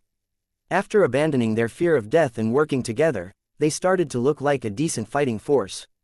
Seeing their progress, even Long Chen nodded in approval. For a newly formed group of 30 million experts to maintain formations and fight cohesively was no small feat. Their potential was undeniable. Finally, the final devil bird fell. From start to finish, the battle had lasted only half an incense stick's time. This victory was a milestone for the Wind God Sea Pavilion's heavenly geniuses. Facing human emperor and divine emperor level opponents had pushed them to their limits. Under that immense pressure, they rapidly grew and improved. The air around them had massively changed from when they first came to the Wind God Sea Pavilion. Even without Tang Wan'er and Yu Zifeng, they still would have won, though it would have cost more time and energy. In any case, this battle had been completed without a single casualty. This was a remarkable achievement for them. Finally, they knew the sweet taste of working together in combat. After all, they had never worked with anyone else before because of their ego. This realization solidified their confidence and camaraderie. Long Chen waved his hand, collecting all the corpses into his primal chaos space. Looking into the distance, he spotted a towering mountain. He led the group toward it, hoping to use it to scout their surroundings. After all, they were still not used to the spatial laws here. Their spiritual strength was heavily restricted, making it difficult to sense anything far away. Even if they used their divine sense to look around, everything would simply seem blurry. Worse, it risked provoking dormant monsters. Right now, their eyes were the safest way to navigate. A high vantage point would give them a clearer view and help them locate their target. As they ascended the mountain, Long Chen transmitted to Tang Wan'er, "Wan'er, you've condensed a heaven vein, so your wind energy is now strong enough to be both hard and soft. You can fight a rank 1 Divine Emperor on your own. But you've grown too reliant on Senior Xinyue's protection. Your instincts and perception have dulled since our time on the Martial Heaven continent. Next time you face a powerful enemy, don't hesitate. Analyze their weak points and strike decisively. Even if you're wrong, you'll regain that sharpness you've lost. You can't afford to test your opponents slowly anymore. You need to find that old edge again." Tang Wan'er nodded obediently, acknowledging the truth in Long Chen's words. She knew this was her greatest weakness and that it had to be corrected. Back then, life and death battles had honed her instincts to a razor's edge. But years of peace had softened her. Against the devil bird, she had felt capable of defeating it alone but couldn't pinpoint how to end the fight quickly. In the Martial Heaven continent, despite being at a massive disadvantage, she had been able to think of a strategy to kill her opponents in a few moves. However, she couldn't do so right now. Long Chen, are you planning on leaving now? Should we go with you to the Emperor reverse scale first? Asked Tang Wan, suddenly realizing that something was off with Long Chen's tone. They were halfway up the mountain when Long Chen turned to her. He shook his head, preparing to reply, but before he could, the ground beneath them trembled violently. Chapter 5560, Fantianda. There's demonic chi on the mountain. Long Chen and the others were startled as the entire mountain trembled violently. Suddenly, a chilling wave of demonic chi erupted, filling the air with suffocating pressure. The source became clear as a massive surge of energy radiated from the mountain's peak. It had been concealing a greater demon. The mountain exploded, and its rubbles flew in every direction. Be suppressed, you little animal. A powerful shout echoed through the heavens. After that, a crimson divine light ignited the sky as colossal flame swords descended like judgment itself. The massive swords pierced into the shattered mountain, forming a blazing prison of fire that surrounded the peak. What terrifying flame energy! Exclaimed Tang Wan. Doesn't that voice sound familiar? Yu Zifeng interjected, his brows furrowing. Long Chen slapped his leg, realizing something. Isn't that the voice of the fellow who called himself a son of Brahma? Something. Fantianda 1. Tang Wan immediately recalled. Yes, it's him. Damn, enemies really are destined to cross paths over and over again, Long Chen said. Brothers and sisters of the Wind God Sea Pavilion, retreat and maintain formations. Don't draw this fellow's attention. Zifeng, Wan let's go give him a beating. Hearing that Long Chen was planning on targeting a son of Brahma, they were both excited and frustrated. However, they understood that Long Chen was looking out for their safety. A battle against a son of Brahma was beyond their capabilities, and they would only hinder him. Xiao Yu and the other hidden dragon warriors also felt a bit sad but accepted the reality. After all, they knew Long Chen well. If they were strong enough, he wouldn't let them miss out on a battle on this level. Hence, they swore to get stronger so they could stand beside Long Chen in the future. With discipline, they maintained their formations and descended from the mountain. Meanwhile, Long Chen, Yu Zifeng, and Tang Wan used the chaotic spatial fluctuations to mask their movements as they approached the peak. The mountain continued to quake violently. Spatial ripples spread outward, distorting the air and collapsing fragments of the Grand Dao runes embedded within the terrain. This blood chi, it's at a level only a rank 2 divine emperor or so could possess. Long Chen exclaimed, startled by the sheer power radiating from the peak. He's actually fighting a rank 2 divine emperor. That's no joke, muttered Tang Wan. As they reached the summit, the scene before them left them momentarily speechless. 36 massive flame swords stood like towering pillars, forming a blazing prison that trapped a vile dragon within. The creature was monstrous, possessing 3 heads and 2 wings while exuding an overwhelming demonic aura. This vile dragon's aura dwarfed the devil bird they had fought earlier. With one look, they could see that this was an exceptionally powerful monster. However, the vile dragon seemed to be a hybrid, a fusion of demonic beast and devil beast. Its 3 heads unleashed waves of fire, lightning, and ice as it struck at the flame prison, yet it was unable to break free. Millions of flame runes were shining on the ground, forming a complicated formation. No matter how this vile dragon struggled, it couldn't break this flame cage. Above the prison floated a white-robed man with long, billowing black hair. A divine statue stood behind him, emanating faith energy that surged into his body as he formed complex hand seals. The man's face was dark and covered with pockmarks that oozed black sludge. Moreover, his face was not symmetrical, it was frighteningly ugly. On closer inspection, Long Chen realized these weren't pockmarks at all, they were runes, etched into his flesh. He's mimicking the runes of the demon race, transforming his core energy into runes across his body, Long Chen said, his voice low. He's taken an unconventional path, a dangerous one. With disdain, the ugly man sneered, becoming my mount is an honor for you. How dare you resist? As he spoke, the runes on his face squirmed like maggots writhing beneath his skin, a sight that made Tang Wan shudder. I've seen some ugly things in my time, she muttered, visibly uncomfortable, but this guy is something else. It looks like he has set up a trap in advance. He wants to capture this vile dragon, Yu Zifeng noted, analyzing the situation. Long Chen nodded. From the runic formation on the ground, it was possible to tell that it was a trap. This fellow had set his sights on the vile dragon and didn't have the luxury of keeping an eye on the surroundings. However, if he succeeded in subduing the vile dragon, he would be invincible. Still, the vile dragon was not easy to subdue. It roared in defiance. The next moment, its body swelled, and the runes on its wings blazed with energy as it thrashed against the prison. The flame cage started to warp under the strain. This vile dragon's temper really is explosive, Yu Zifeng exclaimed. It's ready to self-destruct if it means breaking free. Either the cage shatters, or it takes itself out. You insolent beast, Fantianda roared, his expression darkening.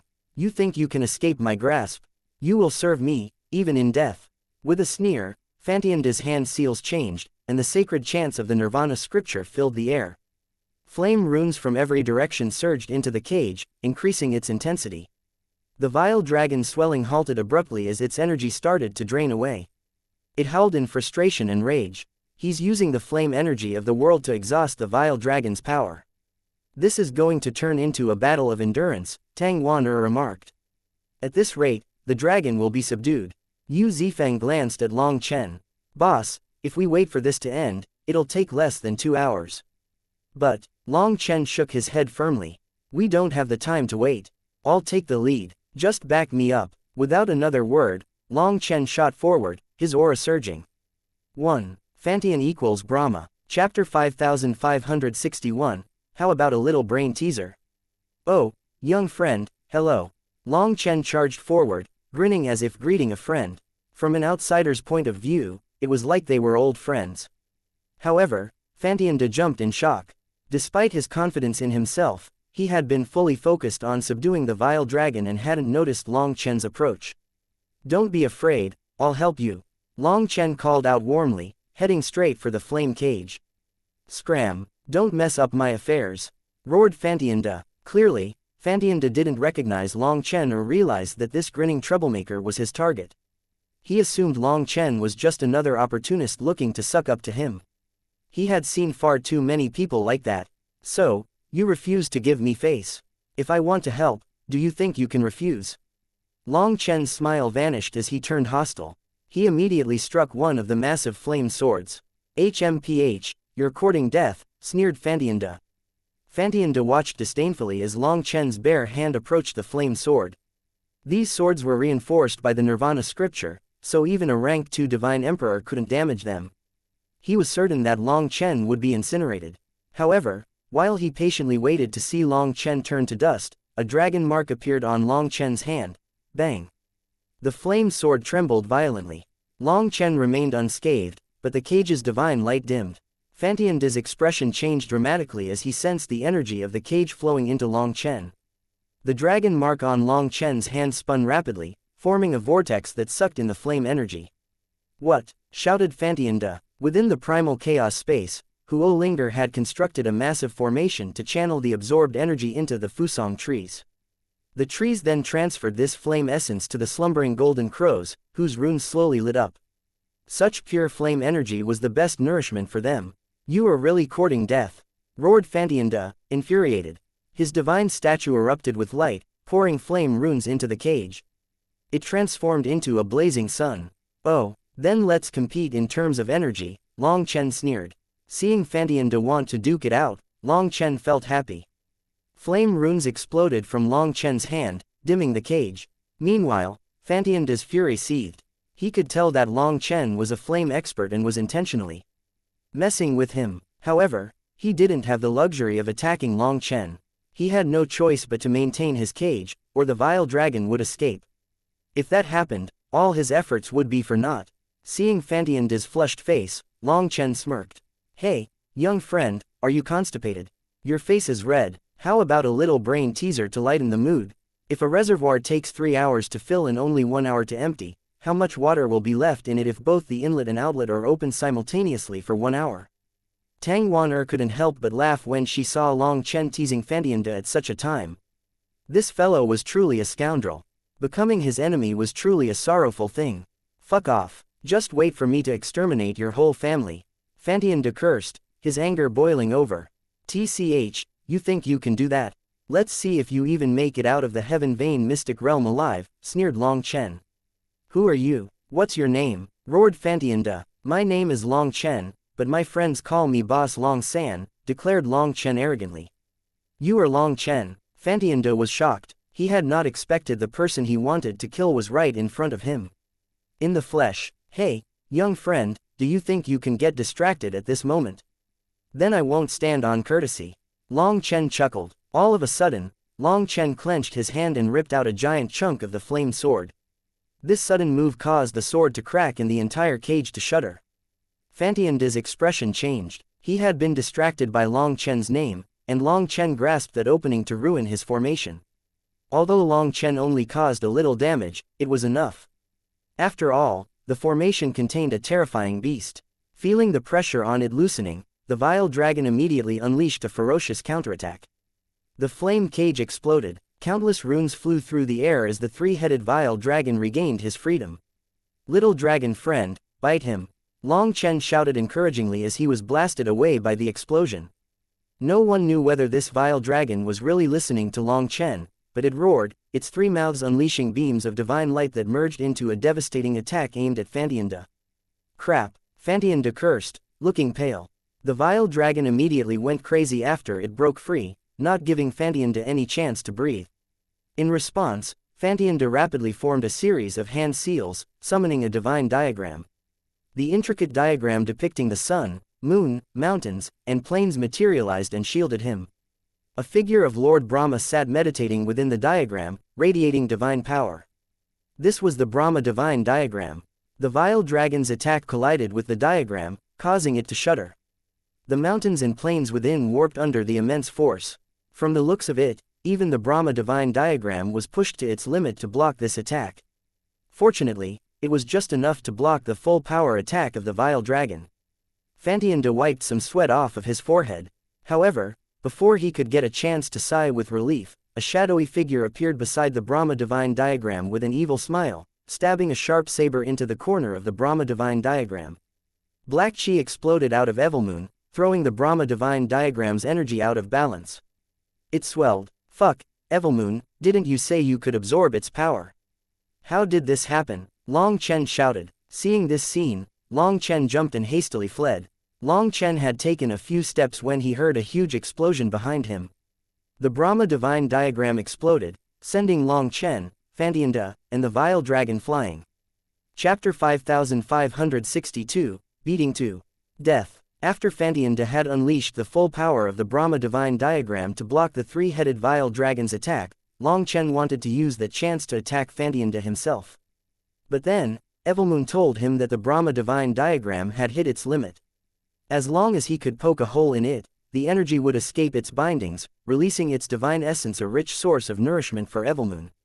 However, Evilmoon hadn't expected the vile dragon's attack to be so powerful that the Brahma divine diagram was like a balloon inflated to its limit. A single puncture caused it to explode catastrophically. This unleashed power was enough to destroy heaven and earth, forcing Long Chen to retreat and summon the demon moon cauldron for protection. Long Chen managed to escape this calamity inside the demon moon cauldron.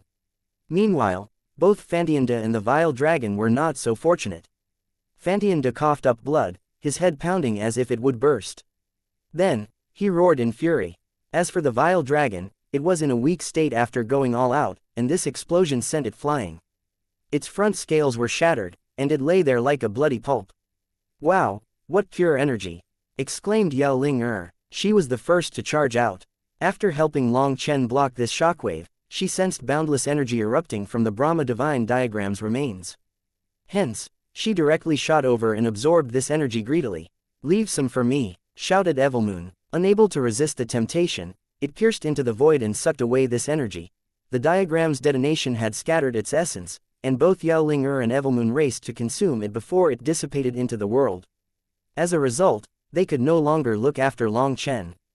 If they didn't absorb it as fast as they could, this energy would be gone in no time. The destruction of the Brahma divine diagram struck a devastating blow to Fantianda. As his core divine weapon, it had been nurtured and cultivated alongside him for countless years. Once he condensed his heaven vein dragon chi, it was destined to ascend into a supreme divine weapon. Yet, in an instant, all those years of effort and investment were obliterated by Long Chen. Thinking about it, Fantianda almost went insane. Letting out a thunderous roar, he waved his hand and summoned a silvery white sword that radiated immense divine might. Just as Fantianda took out this weapon, the world darkened. While Long Chen was flying back, the unconscious vile dragon's massive tail swung toward him. He caught it and, with a powerful pull, flung its enormous body into the air. Stars swirled around Long Chen's arms as he swung the colossal creature like a weapon, slamming it down on Fantianda. "Bite him," Long Chen shouted, swinging the vile dragon's body like a meteor toward Fantianda. Fantianda was caught unprepared as the enormous vile dragon smashed toward him like a shooting star. Caught off guard, Fantianda barely managed to block. The impact created a massive explosion, forming a mushroom cloud that engulfed the mountain. As the vile dragon's body crushed Fantianda into the ground, it stirred awake. The first thing that it saw was Fantianda crawling out of the ground. In an instant, its eyes turned bloodshot, and all three heads lit up at the same time, attacking Fantianda from three directions. Fantianda turned green upon seeing 6 bloodshot eyes. "You brute!" Fantianda cursed furiously, though it was unclear whether his ire was directed at the vile dragon or Long Chen, who watched from the sidelines with a sinister grin. Putting away his sword, Fantianda instead formed hand seals. His divine statue then appeared in front of him, and a giant shield burst into existence around it.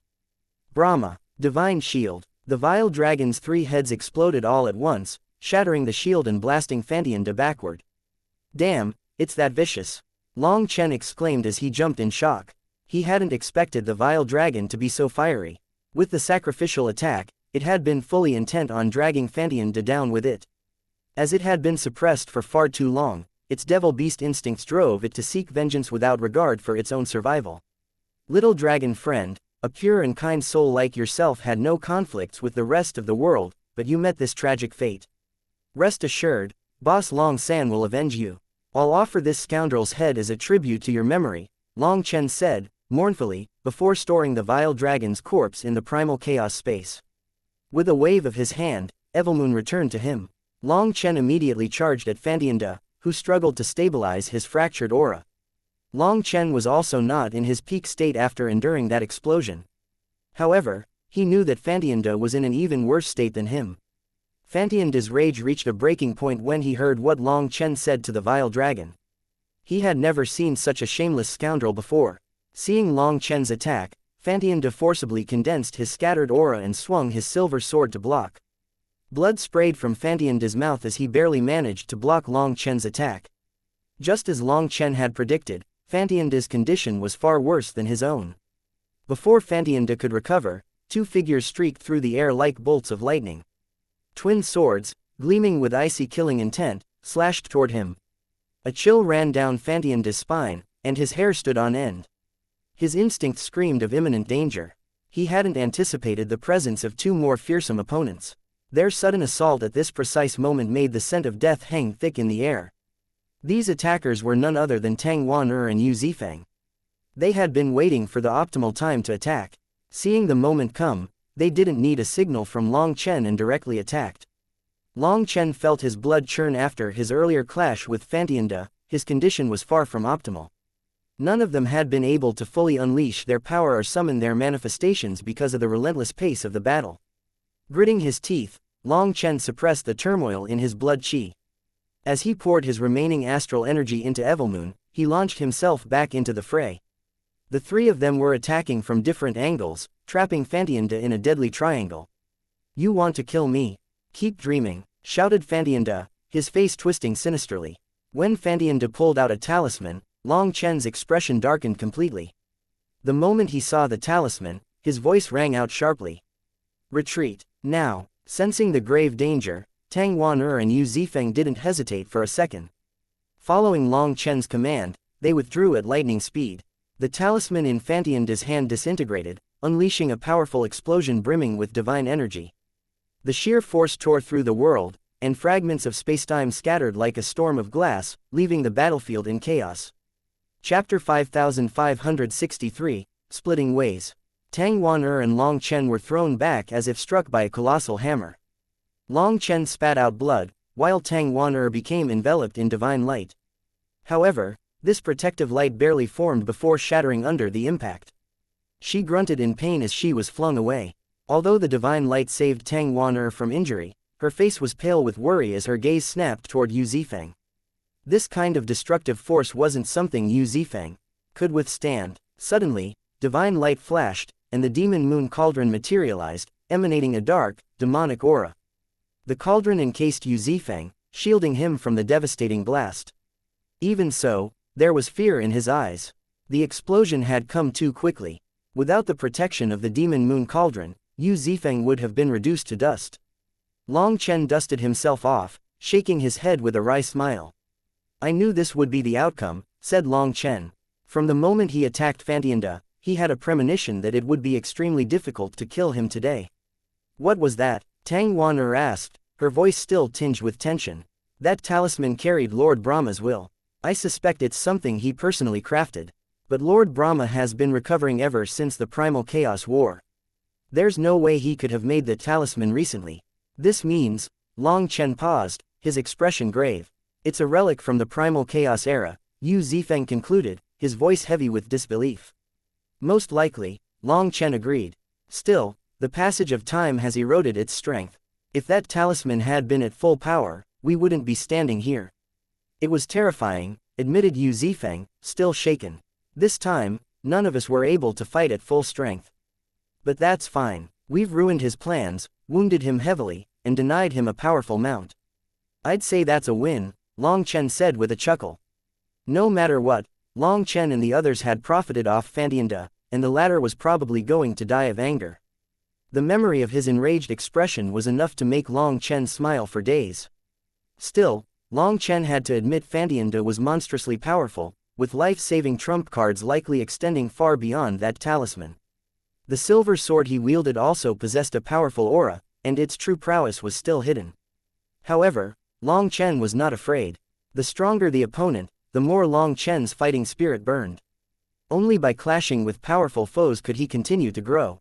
At this moment, the Hidden Dragon Legion and the heavenly geniuses from the Wind God Sea Pavilion arrived, their eyes wide with awe. Though Long Chen and Fantianda had exchanged only a handful of blows, the sheer intensity of their confrontation had ignited the blood of these onlookers. They were now looking at Long Chen and the others fervently. To be able to fight alongside peerless experts like this, there was no way they wouldn't get stronger.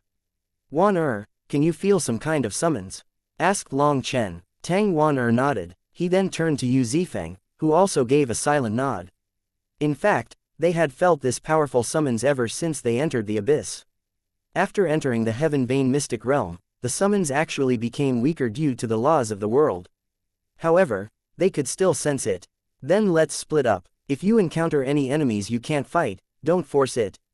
We can always regroup, said Long Chen. Boss, don't worry, Yu Zifeng assured. I won't act recklessly either, Tang Wan'er added. I'm not on my own anymore. With a final nod, the three exchanged glances and went their separate ways. Tang Wan'er led the Wind God Sea Pavilion's army, while Yu Zifeng veered off in a different direction. Long Chen stood atop the broken mountain, watching them disappear into the distance. After a moment, he exhaled deeply and muttered, "Senior, are you sleeping?" He had been waiting for guidance from the Primal Chaos Dragon Sovereign, but it hadn't said anything yet. Sleeping. There's more in the Heaven Vein Mystic Realm than just my dragon scale. Why would I give you directions? If I guided you directly to my scale, you might miss other treasures along the way.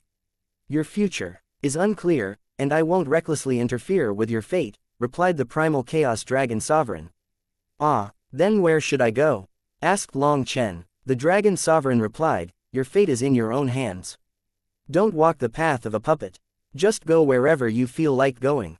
If you really go off target, I will guide you to my scale's location. But doing so will invoke karma. Finding it yourself invokes no karma, unlike my interference. Do you understand? Long Chen nodded. It would be best if he found the scale himself. But even if he didn't, he would be brought to it anyway. Knowing this, Long Chen relaxed. Taking a deep breath, Long Chen cast his distracting thoughts aside and focused on the summons. However, he found that the Heaven Vein Mystic Realm was filled with raucous noises. It overwhelmed his senses, leaving him unable to pinpoint a clear direction. Fine, then I'll just wander around. Long Chen muttered, taking off in a direction different from Tang Wan'er and Yu Zifeng's. Meanwhile, in a distant mountain valley, a bloodied Fantianda roared like a wounded beast. Long Chen, you fucker. Absolute bastard, my only divine venerate talisman gone. In my divine diagram, even as a son of Brahma, Fantianda only possessed one divine venerate talisman. It was something made by Lord Brahma in his youth, and its power and potential for growth were unparalleled. However, he had been forced to sacrifice it to save his life. Hopefully, you won't die to others. I will tear you to pieces myself. Fantianda snarled, his voice dripping with venom. Achoo! Long Chen suddenly sneezed. Fuck, which bastard is cursing me now? He grumbled. Long Chen couldn't even guess. After all, he had too many enemies, so guessing it was pointless. Suddenly, blood chi erupted in the distance, and a pillar of light soared into the sky. A treasure has appeared. Long Chen's eyes lit up, and without hesitation, he transformed into a streak of light, speeding toward the divine glow. Chapter 5564, Bizarre Brick. Long Chen quickly rushed forward, his heart pounding quickly. After crossing a mountain, he came upon a deep valley filled with countless figures surrounding a colossal skull. The skull stretched miles across, with two massive horns protruding from it. Its decayed skin made it impossible for people to determine its origin, but the terrifying aura it emanated revealed its ancient lineage, a life form from the primal chaos era. This meant that the skull had been preserved over countless years. Its background had to be astonishing. A blood-red, perfectly square rock was embedded in the skull's forehead, swirling with countless blood-colored runes. A pillar of light radiated from it, piercing the sky. That's something good, murmured Long Chen, his eyes gleaming. Even the earth cauldron stirred with excitement at the sight of the mysterious rock. Countless lifeforms were surrounding the skull with their hands extended. Blood-colored streams flowed out of their hands and into this stone. It seemed that they were trying to pull the stone out of the skull. Long Chen eyed those lifeforms. They had wings and dark red hair. Though humanoid, they neither resembled the human race nor the devil race. Long Chen had never seen anything like them.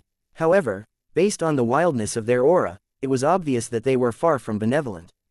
Their number reached into the millions, with over 10 exceptionally powerful figures overseeing the scene from above. The rest were doing their best to pull the stone out of the skull.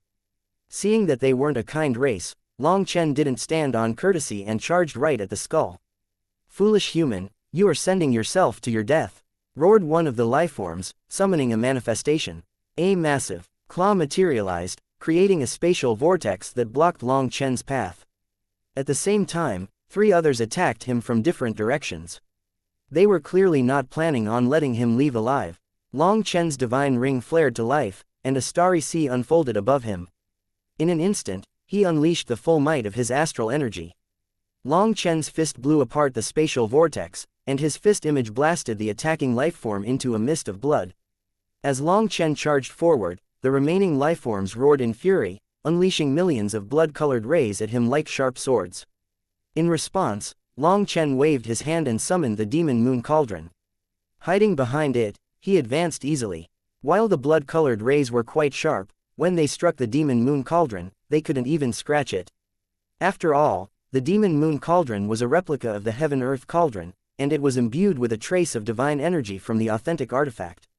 With Yao Ling commanding it, its power was nothing short of astonishing. The blood-colored rays of light shattered harmlessly against the demon moon cauldron, unable to hinder its advance. Hence, the demon moon cauldron hurtled forward like a blazing comet toward the skull. Recognizing the threat, the strongest lifeforms in the sky swiftly joined the fray. They formed complex hand seals, conjuring blood-colored chains that wove into an enormous net to block Long Chen's path. So, it's the blood race's aura, Long Chen muttered, his eyes narrowing. No wonder I felt such hostility. They're a branch of the blood race. When their bloodline power erupted, its distinct fluctuations confirmed Long Chen's suspicions. Meanwhile, the demon moon cauldron struck the net. Seeing the demon moon cauldron charging forward ferociously, they chose to restrain it with a soft force. As the cauldron plunged into the net, its energy was steadily drained, and its advance slowed until it came to a halt. Believing they had subdued the cauldron, the lifeforms started retracting the net to capture it. But just as triumph flickered in their eyes, Yao Ling voice echoed powerfully. The demon moon cauldron's runes flared to life, forming a radiant ring around it. In an instant, the cauldron spun violently, its force tearing a gaping hole through the net. Once the demon moon cauldron broke free, Long Chen appeared above it. Somehow, Long Chen couldn't help but stare at the rock oddly. This piece of rock was perfectly square, like a brick embedded into the skull's forehead. But there was no time for idle speculation. If the earth cauldron had deemed it valuable, then it was worth claiming. Without hesitation, Long Chen extended his hand, and countless lightning chains wrapped tightly around the skull. "Rise!" Long Chen shouted. With a tremendous pull, the skull lifted from the ground. The valley shook, and the blood race lifeforms cried out in pain as the chains connecting them to the stone shattered. Blood spurted from their mouths. The lifeforms panicked as they saw Long Chen trying to claim the skull. With a unified roar, they charged at him. The skull was exceptionally heavy. Though Long Chen had managed to lift it into the air, pulling it into the primal chaos space was proving far more difficult. The lightning chains strained with all their might, but the skull barely budged. When the blood race lifeforms reached him, he had no choice but to temporarily put down this enormous skull. The enormous skull crashed back to the ground, sending tremors through the earth. With a flick of his wrist, Long Chen dismissed the demon moon cauldron and summoned Evilmoon instead. These lifeforms might have strength in numbers, but their weapons were no match for the legendary blade. Evilmoon sliced through them effortlessly, as though their bodies were made of paper. A rain of blood painted the skies. Each swing of Evilmoon cleared a wide swath of space in front of Long Chen. In mere moments, the surrounding experts were reduced to lifeless corpses. The rest fled in terror upon seeing his power. However, Long Chen didn't bother chasing them.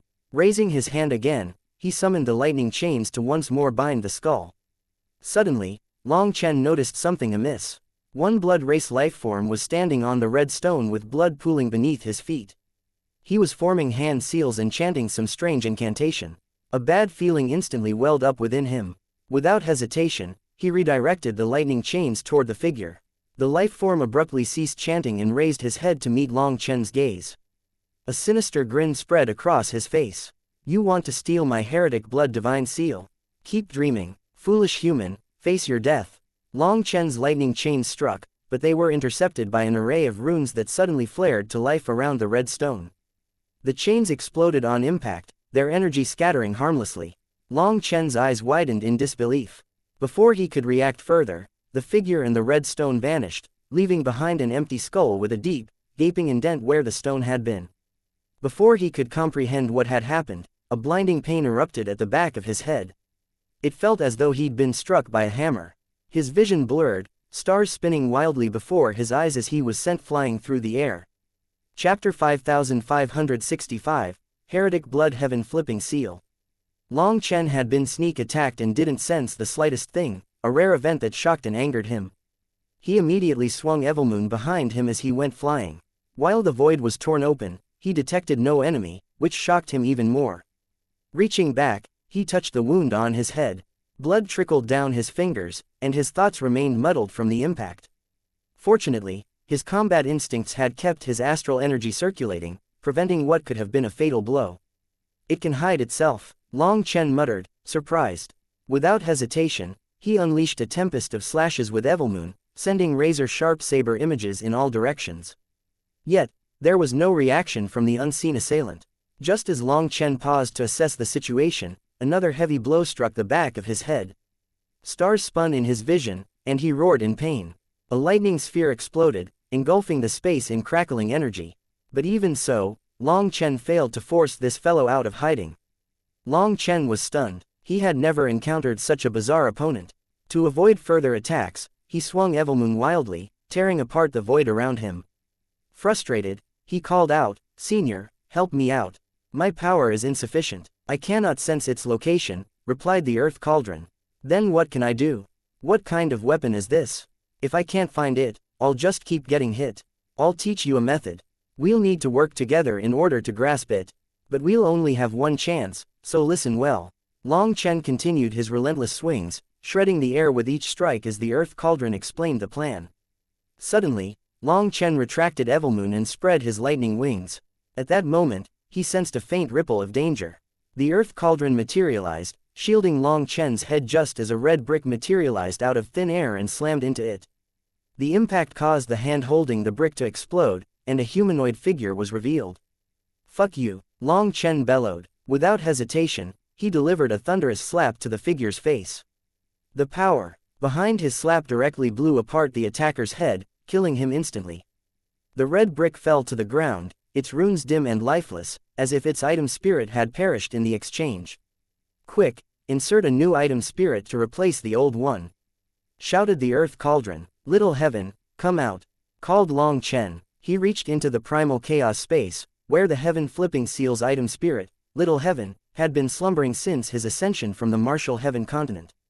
Long Chen had never found a suitable receptacle for it in the immortal world, but now its chance had come.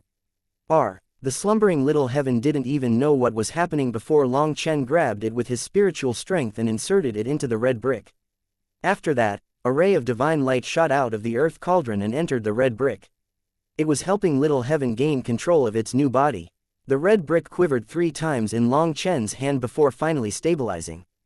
After that, he felt Little Heaven's spiritual fluctuations and knew the fusion was complete. Let it rest. Avoid using its power for now. That will aid its growth. But don't worry, in a few hours, you'll have full control of this weapon, advised the earth cauldron. After Long Chen asked, the earth cauldron explained that this red brick was a notorious weapon from the primal chaos era, infamous for its heretical nature. This weapon's killing power wasn't very high, but it possessed an extremely hateful ability. It contained its own hidden space. As long as it was hiding within that space, the attacks of the outside world couldn't reach it. Its various names throughout history were curses, as if mocking the creator who had forged such a shameless weapon. As the ancestors of these lifeforms had once controlled this weapon, they knew how to use it.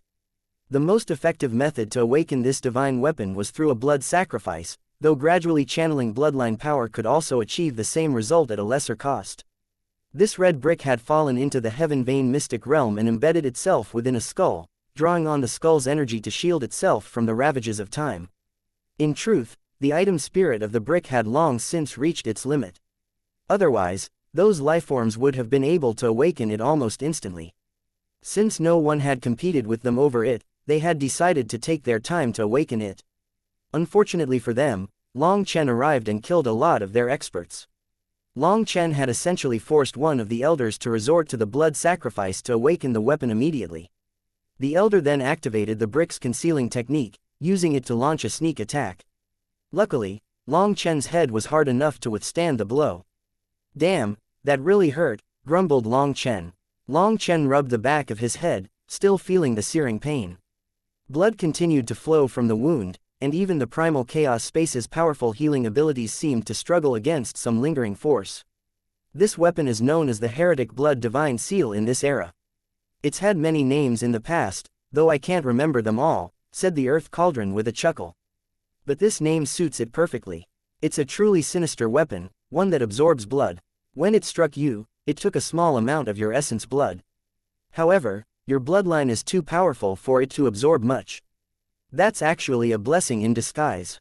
Because it already contains some of your blood, it won't be long before you will also be able to use its unique abilities. Imagine being able to hide within it and ambush enemies without warning.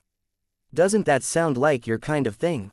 Hee, when you put it that way, getting hit twice was worth it, said Long Chen, a mischievous grin spreading across his face. The thought of using this shameless technique on others transformed Long Chen's anger into joy. Perhaps the idea of smashing unsuspecting foes with a brick was even more satisfying than slapping them in the face. Haha, alright, then starting today, your name is the Heretic Blood Heaven Flipping Seal, declared Long Chen, laughing as he formally renamed the weapon.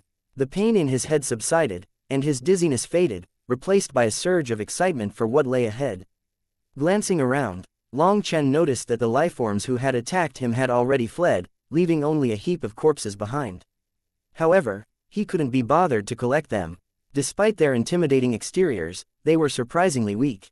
Perhaps they had relied entirely on the Heretic Blood Divine Seal to survive back then. Without it, they were nothing. Even if Long Chen threw their bodies into the black soil, they wouldn't yield much energy. Deciding it wasn't worth the effort, he left the corpses as they were. Long Chen rubbed the back of his head, feeling the wound rapidly heal. With the Heretic Blood Heaven Flipping Seal now recognizing him as its master, its residual laws were no longer able to harm him. Ha ha ha, let's see what you can do. With a burst of laughter, Long Chen dashed off, eager to test his newly acquired weapon. Chapter 5566, Golden Armor Earth Dragon. Ha ha ha, our ancestral weapon has appeared. It is fated that our race will rise once more. This new era definitely has a place for us, said a mysterious figure. This figure stood tall, holding a divine ring that radiated dazzling light, illuminating the heavens. Dense primal chaos chi swirled around the ring, unmistakably marking it as a divine treasure. There were countless lifeforms around it, cheering crazily. Some of them were so moved that they were crying. Just as the crowd's excitement reached its peak, a hand materialized out of thin air, clutching a red brick. With ruthless precision, the brick smashed into the back of this figure's head. Blood sprayed out, and the impact rattled the heaven vein dragon chi protecting the figure, causing it to nearly dissipate. With this brick in hand, everyone beneath the heavens belongs to me, exclaimed someone. Another hand stretched out of the void and grabbed the divine ring before vanishing. These lifeforms went crazy, and countless magical arts and divine weapons flew through the air. Yet, despite their frantic attacks, the thief remained invisible. The divine ring had vanished without a trace. Ellipsis. Long Chen's figure appeared in the sky, already miles away from the frenzied mob. Ha ha ha, the heretic blood heaven flipping seal really is unmatched. Long Chen laughed heartily. In his right hand was the heaven flipping seal, while his left clutched the stolen divine ring. At this moment, Little Heaven had fully adapted to its new body. It had two primary abilities, one to hide within its own spatial dimension and another for spatial transportation. These capabilities were the easiest to control, and without them, the previous owner would never have managed to ambush Long Chen with the heretic blood divine seal. However, Little Heaven was still weak and unable to fully access the divine item's other abilities and runes. It would need more time to grow stronger. This thing is useless to you. Toss it in, said the earth cauldron. Long Chen examined the divine ring. Its energy required a specific bloodline to activate, rendering it useless to him. Without hesitation, he tossed it into the primal chaos space, where Evilmoon shattered it with a single slash. The divine ring exploded, releasing a wave of divine light. The earth cauldron, demon moon cauldron, and Evilmoon immediately surrounded the light, devouring it ravenously. This divine light contained the energy unique to the primal chaos era, so it was of great nourishment to them. Let's leave a bit for Little Heaven, said the earth cauldron, sending a ray of divine light into the heretic blood heaven flipping seal. Long Chen could feel Little Heaven's aura grow more robust as it absorbed the energy. Its dry and withered appearance also smoothed out slightly. Having gotten a taste of fresh primal chaos energy, Evilmoon urged, that was good. Time is treasure, Long Chen. Let's move on to the next. Long Chen noted the significant change in the auras of his treasures after absorbing the divine energy. Although Yao Linger remained silent, her excited spiritual fluctuations revealed her joy. Let's go, Long Chen grinned. Seeing them so excited, Long Chen couldn't be happier. After all, they were his strongest trump cards. Upgrading them was also upgrading himself. In the distance, heaven-shaking roars echoed as a group of winged lifeforms were attacking a golden armor earth dragon with their divine bows. Their bows glowed as they unleashed a torrent of arrows that tore through the air with dazzling light. These winged lifeforms were tall and lean, numbering in the millions. Every single one of them was an expert amongst experts, emanating suffocating demonic chi that caused heaven and earth to change color. Most terrifying of all, a tenth of them had condensed heaven vein dragon chi and were one vein heaven saints. Leading them were 3 individuals, 1 man and 2 women. Each of them exuded immense power with 2 heaven veins swirling around them. The arrows struck the golden armor earth dragon, producing sparks but failing to penetrate its thick armor. The earth dragon roared furiously, its massive body imposing, yet it remained rooted to its position as if guarding something. Oh, someone familiar. Long Chen peered out from a dense forest, his eyes gleaming with mischief as he recognized one of the female leaders. She was a member of the Heaven Demon Divine Phoenix race, someone he had encountered with Yu Zifeng on their journey back to the Wind God Sea Pavilion. But now, her aura was far more terrifying. 2 heaven vein dragon chi swirled around her, and the 2 radiant feathers on her head shone brilliantly. Even Long Chen felt an oppressive pressure from her presence. Beside her stood a man adorned in a golden crown and belt, his bow also glimmering gold. Although he attacked casually without summoning his manifestation, his 2 vein heaven saint aura was overwhelming. How are they condensing heaven veins so quickly? Long Chen muttered, astonished. Of course they're fast. They are chosen by the heavens, fate, explained the earth cauldron. Half of their race's karmic luck is concentrated in the 3 of them. Long Chen's eyes widened in realization. He said, no wonder, Tang Wan also condensed her heaven veins so quickly. It must be the same principle. If the 3 of them had condensed 2 heaven veins, Then Long Chen estimated that Tang Wan had probably condensed 3.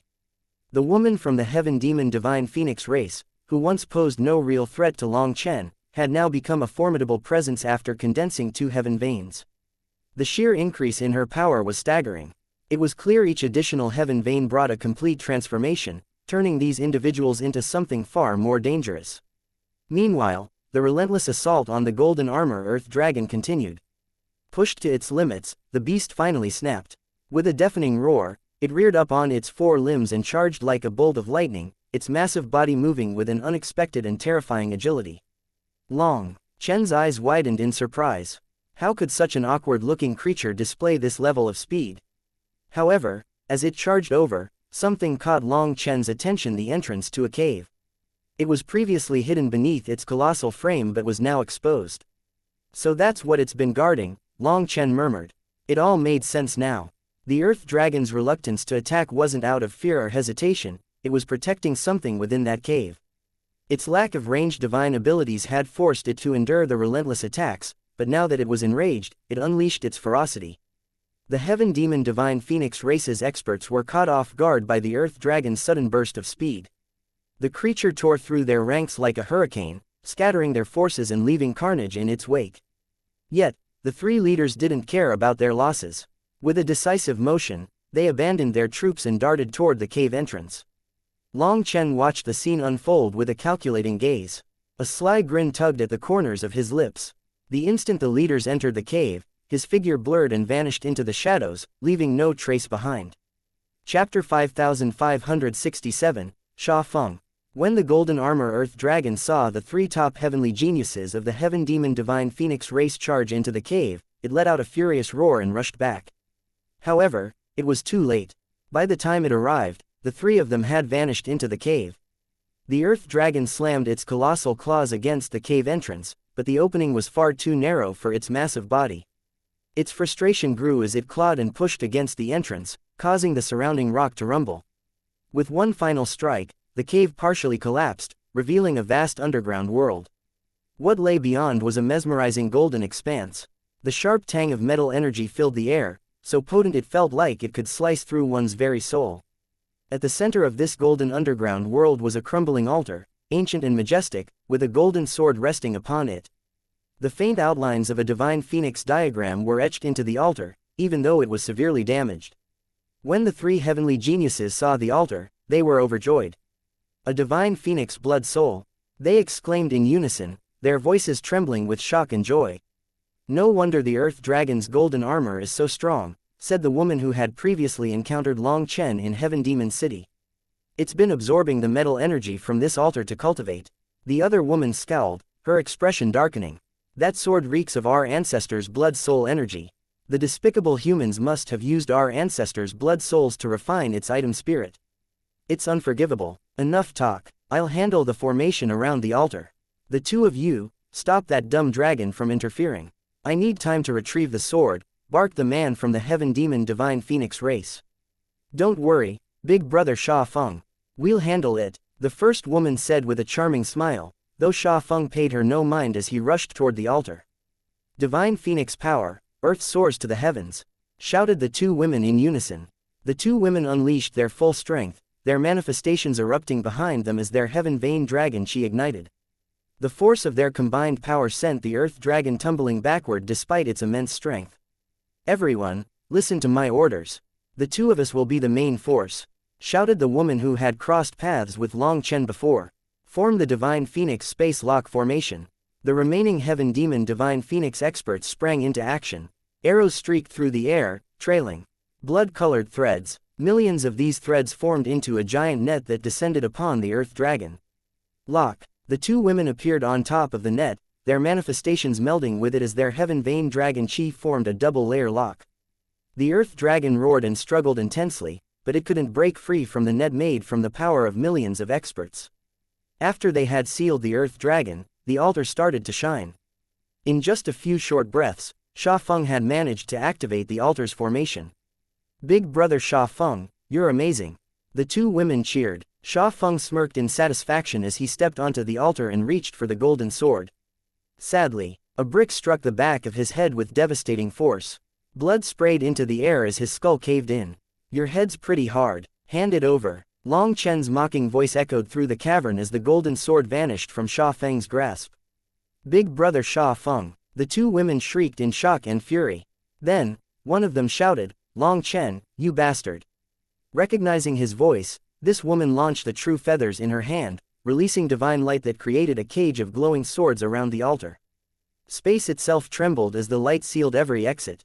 The void was continuously torn open, but Long Chen's figure never appeared.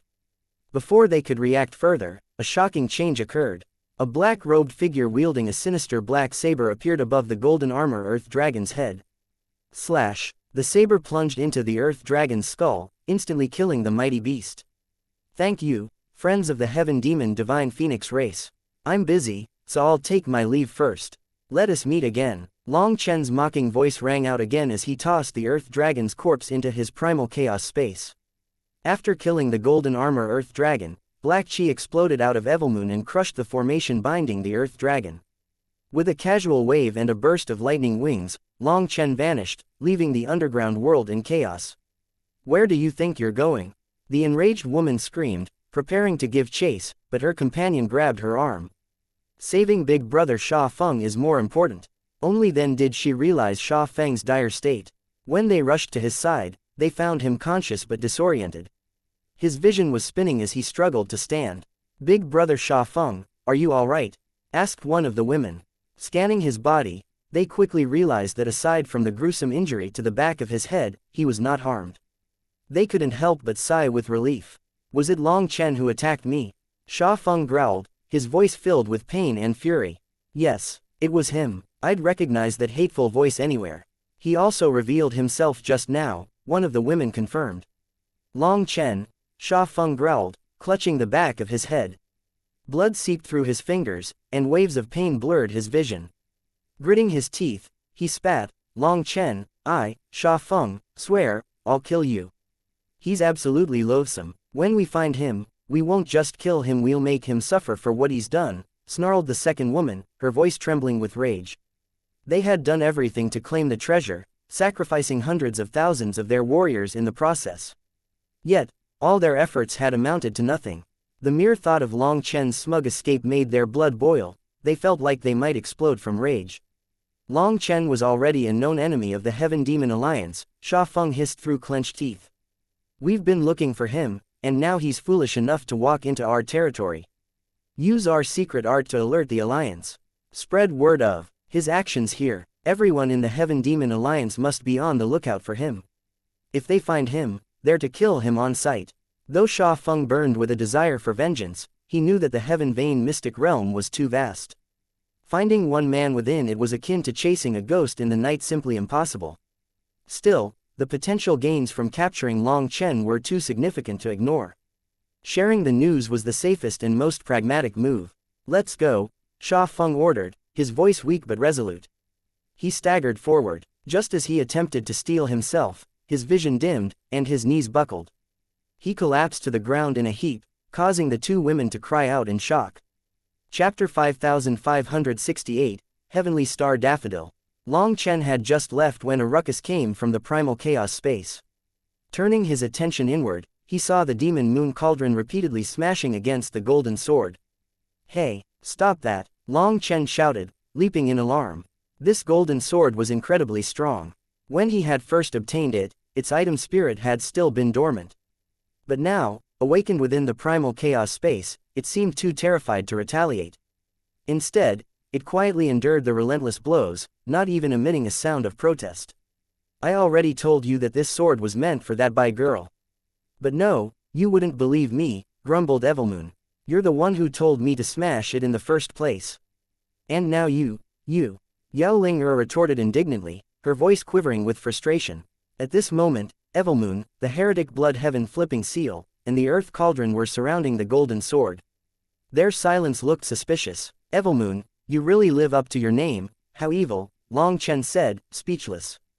The heretic blood heaven flipping seal was like a child who wouldn't do anything without Long Chen's orders.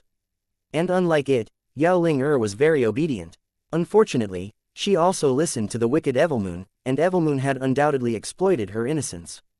It was clear that Evilmoon had instigated this attack, hoping to break the sword apart and absorb its core energy. Evilmoon had guessed that Long Chen wasn't planning on destroying the sword. But in the face of this enticement, it couldn't resist. Then, when its plan failed, Evilmoon cunningly shifted the blame onto Yao Ling. They hadn't expected this golden sword to be this powerful. Its background was definitely extraordinary. Who wouldn't drool in front of a big piece of meat? Evilmoon retorted unapologetically. Even that old cauldron didn't utter a word. It's just waiting for its share of the spoils. Cough, what? I was distracted just now. What's going on? Interjected the earth cauldron, feigning ignorance. You old cauldron, stop playing dumb. Evilmoon snapped, clearly exasperated. Enough, Long Chen interjected firmly. This sword isn't ordinary. Shishi's current sword can't keep up with her power. I'm planning to give her this one, so stop bullying it. Actually, Long Chen understood their behavior. The allure of the golden sword's core energy was lethal, and it could significantly enhance any of them. Hence, Long Chen couldn't really blame them. Hearing Long Chen say this, the golden sword flew toward him, and he caught it. The golden sword was shaking, seemingly terrified. At this moment, its runes lit up as it awaited his blood to solidify their bond. Long Chen rubbed it gently. Sensing its immense metal energy, he said, "Don't worry, just stay here. I'll find you a new master soon, one that you'll definitely be satisfied with." "You should keep it in your spiritual space," Evilmoon said. "Leaving it here is like dangling a fish in front of a group of starving cats." Long Chen almost laughed aloud. At the apt comparison, despite its antics, Evilmoon's humor was oddly refreshing. "Hurry up, and go look for more treasures. If you can use them, throw them into your spiritual space. But leave the rest for us. We have to get stronger if we're going to help you dominate the Heaven Vein mystic realm. This place is a land of opportunity to you, but it's also the same to us," said Evilmoon firmly. Long Chen nodded in agreement. Evilmoon was absolutely right. Their strength was his strength, and this was a rare chance to enhance all of them. He had to make the most of this opportunity. Before going, Long Chen checked on the black soil. At this moment, the giant golden armor earth dragon had been partially devoured. The black soil was amazing. After consuming 3 rank 1 divine emperor level experts, its power had grown significantly. It wouldn't be long, perhaps just a few more hours, before the earth dragon was completely absorbed. Thanks to the black soil, life energy coursed through the primal chaos space, rich and boundless. Moreover, the laws of the world within it were robust and stable. Long Chen glanced upward, where the golden lotus seed radiated a dazzling light, akin to a miniature sun illuminating the primal chaos space. Everything within the space thrived. The moon trees had surpassed the Fusong trees in height. After all, the Fusong trees had diverted much of their energy to nourish the golden crows, so it had stopped growing as large. However, their power had undergone a qualitative transformation. The runes cocooning the golden crows grew denser by the moment, and their auras became more imposing. It was a promising sign. With an unending supply of energy, the golden crows would soon hatch. Huo Linger had mentioned that once they emerged, they would enter the Emperor realm. A single golden crow in the human Emperor realm was already a force to be reckoned with. If so many appeared at once, Long Chen couldn't imagine just how terrifying they would be. Most exciting of all, Huo Linger would be able to unify their immense power. If she unleashed the world extermination flame lotus with their combined might, it could annihilate worlds. Next, Long Chen checked on the vine. It had grown significantly, with denser black lightning crackling around it. Several new leaves had sprouted as well. Noticing Long Chen's gaze, the vine waved its leaves at him and sent him a burst of spiritual energy. Long Chen smiled warmly. "No need. If I need you, I'll let you know." This little fellow actually thought that Long Chen wanted more of its leaves, so it took the initiative to offer them up. It was adorable in its own way. Everything thriving within the primal chaos space filled Long Chen with renewed confidence. When he left the Heaven Vein mystic realm, he would be transformed. Never again would he need to tuck his tail between his feet. Leaving the primal chaos space, Long Chen flew aimlessly until the earth cauldron's voice echoed in his mind. "Go to your right." Long Chen immediately followed the earth cauldron's direction. However, after flying for half an incense stick's time, he saw nothing: no treasure, no battles, and no signs of life. Just as doubt began to creep in, the earth cauldron spoke again. "Up ahead, there are 2 mountains around a ravine with a waterfall. Beneath that waterfall lies a treasure you need. Hurry, others are heading there as well. Long Chen passed a mountain and saw an enormous waterfall. Simultaneously, several figures appeared, all racing toward the same destination. In an instant, lightning wings spread on Long Chen's back, and he tore his way toward the waterfall. The other figures noticed him and shouted in alarm, quickening their pace in response. Long Chen dove through the waterfall and saw that it was paradise. A crystalline pool shrouded in immortal mist stretched before him, and at its heart grew a single divine plant. The sight of it made Long Chen's heart race. He surged forward without hesitation. Heavenly Star Daffodil, Chapter 5569, Success. The daffodil stood majestically at 3 meters tall, its expansive leaves stretching far and wide to dominate the heart of the lake. At its center bloomed 9 large, bowl-sized flowers, each radiating an ethereal beauty. Starry spots covered its petals and leaves, resembling countless twinkling stars scattered across the night sky. Their radiant glow reflected off the cave walls, transforming the surroundings into a breathtaking wonderland. It was incredibly beautiful. Now that's a treasure. Long Chen's eyes nearly popped out of their sockets. The Earth Cauldron had told him about a unique treasure that existed in the 9 heavens called the Heavenly Star Daffodil. It was a priceless treasure coveted by 9 star heirs because of its capability to produce its own astral energy. For the past few years, Long Chen had always been looking for it. However, even the Wuxian trading company had never even heard of its name, let alone seen it. Yet here it was, radiating vast astral energy. Long Chen immediately recognized it as the treasure the Earth Cauldron had described. Just as Long Chen reached for it, loud sounds rang out behind him. One figure after another flew through the waterfall with weapons drawn, killing intent radiating from their bodies. Long Chen's expression darkened. The Heavenly Star Daffodil's starlight started to fade rapidly, its once radiant form withering under the oppressive aura. Shit, Long Chen cursed. These idiots were holding weapons and unleashing massive killing intent, forcing the spiritual plant into a state of slumber. With a flash, Long Chen appeared on top of the Heavenly Star Daffodil and cast his Starry Sky manifestation, protecting the daffodil with its light. When Long Chen's astral energy erupted, the Heavenly Star Daffodil quivered slightly. It seemed to resonate with Long Chen's astral energy and stopped withering. The Heavenly Star Daffodil was a companion plant that every 9 star heir would dream of obtaining. With it, 9 star heirs could cultivate twice as fast with half the effort. As for the Heavenly Star Daffodil, it was like it existed solely for the 9 star heirs. It rejected all other lifeforms, resonating only with astral energy akin to Long Chen's. Kill him, seize that treasure. A tall, thin man at the forefront roared. He clutched a compass, the tool he had used to locate the surrounding treasure. Unfortunately, he was ignorant of the daffodil's true nature. He didn't know that other than Long Chen, no one else here could obtain it. Without Long Chen's astral energy, the plant would have already withered and transformed into a seed, tearing through space in search of a safer place to grow. Fuck off. If you dare ruin this for me, none of you will leave here alive. Long Chen's thunderous roar reverberated through the cave, shaking the walls and halting the attackers momentarily. However, his roar startled the Heavenly Star Daffodil, causing it to shudder and start withering again. Seeing this, Long Chen jumped and hastily circulated his astral energy to soothe it. The Heavenly Star Daffodil was a cowardly plant, so it would be troublesome if he let it wither. Once turned into a seed, it would activate its astral formation and break through space. As it could tear through the wall between worlds, there was nowhere in the 9 heavens it couldn't go. In other words, tracking it down would be nearly impossible. Long Chen's roar shook their eardrums, causing blood to trickle down their ears. However, the hundreds of intruders hesitated only briefly before resuming their assault. Their robes indicated they were from the same sect, though whether they represented the entirety of their group or just a branch was unclear. We have numbers. He's just one person. Kill him, the man with the compass bellowed, swapping his tool for a sword and unleashing a streak of sword chi. Fuck, Long Chen muttered angrily but suppressed his killing intent. Otherwise, it would scare the Heavenly Star Daffodil. The sword chi struck Long Chen's astral barrier with a resounding explosion, shattering upon impact but causing the barrier to tremble. Seeing that Long Chen could shatter his sword chi with this barrier, this man was stunned. But he quickly noticed Long Chen's weakness. He doesn't dare to counterattack.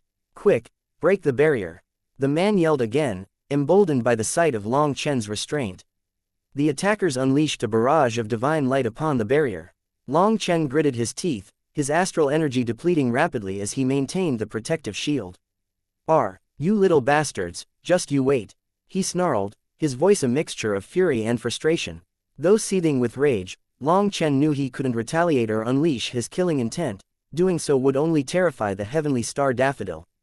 With this many attackers launching such ferocious assaults, his astral energy was draining at an alarming rate. At this moment, Long Chen could only use his astral energy. If he used any other power, it would scare the heavenly star daffodil. Then all his efforts would be for nothing. Hundreds of thousands of strikes hammered against his barrier, causing it to flicker and dim. The once radiant astral shield now appeared fragile, as if on the verge of collapse. Spotting this weakness, the attackers redoubled their efforts. To them, it was only a matter of time before the barrier shattered. Once it did, they could kill Long Chen. Long Chen's hands trembled. Even as his astral energy was nearly drained, he pushed his spiritual strength to its limits, desperately trying to commune with the heavenly star daffodil. Gaining its trust was the only way to move it into the primal chaos space. Suddenly, a sharp pain racked his body, and Long Chen spat out a mouthful of blood. His astral energy was on the brink of exhaustion. Left with no other choice, he tapped into his violet blood power to sustain the barrier. Burning his violet blood was a dangerous gamble. If the heavenly star daffodil sensed even the slightest anomaly, it would flee. However, Long Chen had no other choice. Fortunately, the plant didn't seem to react negatively to the violet blood. A wave of relief washed over Long Chen as he fully ignited its power, bolstering the failing barrier. However, time was running out, and the relentless assault showed no signs of letting up. Still, the attackers were relentless. Hundreds of thousands of experts, including dozens of sealed experts with immense power, hammered the barrier. Fortunately, fewer than 20 of them had condensed a heaven vein, so Long Chen could still persevere. If they had 50, he wouldn't have been able to hold on this long. Seeing Long Chen ignite his essence blood, these people started to realize that Long Chen's power was beyond their expectations. However, there was no stopping now, so they went all out. Just as Long Chen's violet blood power reached its limit, the heavenly star daffodil lit up. It floated gracefully out of the pool, its radiant energy signaling its readiness. At this sight, Long Chen was overjoyed. His astral energy flowed around it, sending it into the primal chaos space. The moment the heavenly star daffodil vanished, Long Chen's suppressed killing intent erupted like a volcano. Evilmoon appeared in his hand, its dark blade thirsting for blood. "All of you can die now," Long Chen roared. He swung Evilmoon, unleashing a black crescent moon that sliced through the air. Chapter 5570, Great Hero, Spare Our Lives. Long Chen had bitterly endured this whole time, his anger building up. These motherfuckers had nearly ruined everything for him. With the heavenly star daffodil out of danger, Long Chen could no longer control himself. These people's frantic attacks were unable to shake this cave. But in the next instant, the entire cave was obliterated, along with the attackers who had dared to provoke Long Chen. In truth, these people's strength was only average. It was baffling where they had found the courage to challenge Long Chen in the first place. More infuriatingly, even after witnessing his overwhelming power, instead of putting away their weapons and running while they could, they continued their relentless assault. With this one attack, the ravine was filled with a bloody mist. Only those who had condensed heaven veins managed to survive, but their weapons were broken, and they were gravely injured. "Die!" Long Chen roared, his killing intent like a suffocating storm as he chased after the survivors. Terrified, their leader stumbled and cried out, "Great hero, spare our lives." This was the very person who had led the group to this place using a compass. Now, his earlier arrogance was no more, replaced with the cry of terror. "Spare your lives, why should I?" Long Chen bellowed, his fury only growing stronger. He had no intention of letting any of them escape. No matter what reason this man gave, it wouldn't stop his saber. However, midway through his slash, Long Chen froze and stopped Evilmoon midair. The man had dropped to his knees, hands raised high.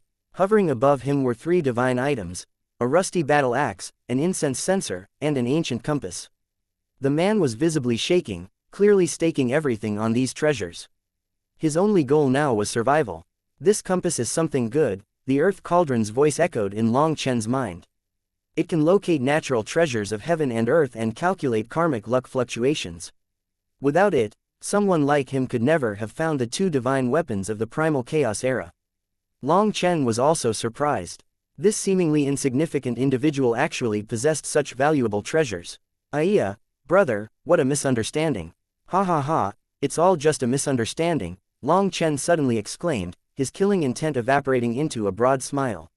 With a wave of his hand, Long Chen seized the compass and tossed the other two divine items into the primal chaos space. The moment they entered, Yao Linger and the heretic blood heaven flipping seal dismantled them with ruthless efficiency. At this moment, Evilmoon vanished from Long Chen's grip. It was time to eat. Since Long Chen had accepted his treasures, the man seized the opportunity to beg. That's right, we were blind, provoking you for no reason. Please, great hero, spare us. The others quickly followed suit, kowtowing repeatedly, their heads smashing against the ground in desperation. All right, since it's a misunderstanding, there's no need for this. You can go, Long Chen said, waving his hand at them. Seeing this, those people were overjoyed and repeatedly thanked him before leaving. However, even as they left, they didn't dare to turn their backs on Long Chen. They walked backward and bowed repeatedly. Long Chen watched them as they went away, his expression indifferent. Such people weren't worth pitying. If he hadn't been strong enough, they would have killed him without hesitation. Still, since they had offered up their treasures, he decided to spare their lives. Seeing that Long Chen really wasn't killing them, they vanished without a trace, fleeing for their lives. Once they were gone, Long Chen turned his attention to the primal chaos space. The two divine weapons had already been dismantled, their energies eagerly absorbed by the Earth Cauldron, Dragonbone Evilmoon, the Demon Moon Cauldron, and the heretic blood heaven flipping seal. Long Chen could almost sense their satisfaction, like gluttons smacking their lips and wishing there was more. Checking on the heavenly star daffodil, he found it peacefully growing on the edge of the primal chaos space. Specks of starlight surrounded it, resonating with the celestial glow of the starry sky above. After the battle in the primal chaos era's battlefield, the primal chaos space had undergone a massive transformation. Astral energy illuminated the sky, and the starry sky called out to these stars. Senior, can I use the flower to strengthen my astral energy? Asked Long Chen. Not yet, the Earth Cauldron replied. It has just bloomed. What we need is the heavenly star fruit. Once it matures, you'll be able to use it as a conduit to draw upon the astral energy of the heavens in the primal chaos space. With that buffer, you can condense your own 8-star battle armor, significantly reducing your risk of death. Long Chen's 9-star hegemon body art had long since deviated from the original path. Right now, his 8-star diagram was in its most basic form. To strengthen it, Long Chen would need to figure out how to transform it. Changing the formation of the 8 stars was incredibly dangerous, but he had long since wanted to do this. Based on his inferences, he felt like there were countless ways to strengthen the basic 8-star diagram. But the Earth Cauldron told him not to try it for now.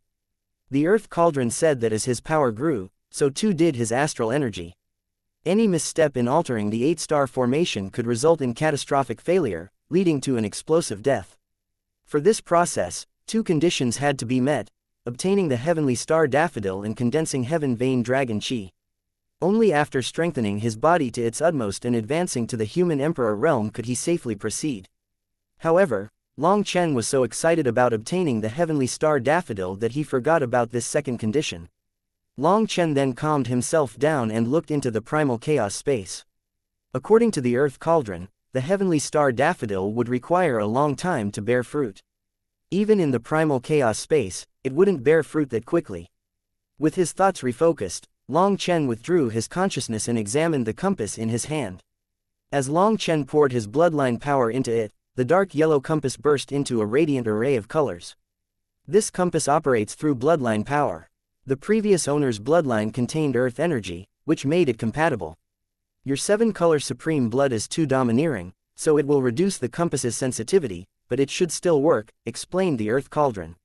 What are these spots? Long Chen asked, eyeing the flickering points on the compass.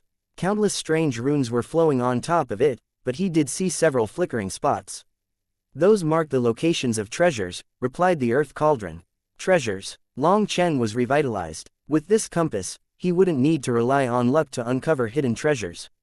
Laughing exuberantly, he vanished without a trace, already racing toward the next adventure. Chapter 5571, Mad Plundering. A man holding a rusty spear raised his head and laughed maniacally. Ha ha ha, this treasure is mine.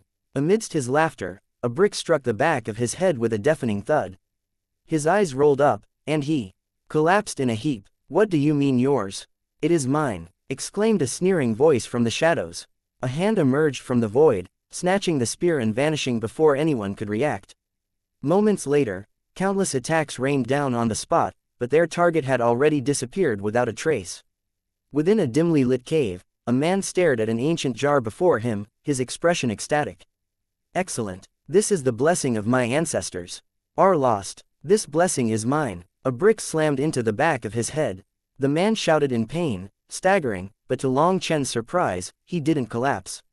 3 heaven vein dragon chi swirled around him, partially blocking the heaven flipping seal's power. You dare attack me? The man roared, his clawed hand striking behind him. But his grasp met only empty air. The jar was gone. The man's furious roar echoed through the cave as Long Chen moved on, his figure already vanishing into the distance. Ha ha ha, shut it, your laughter grates on my ears.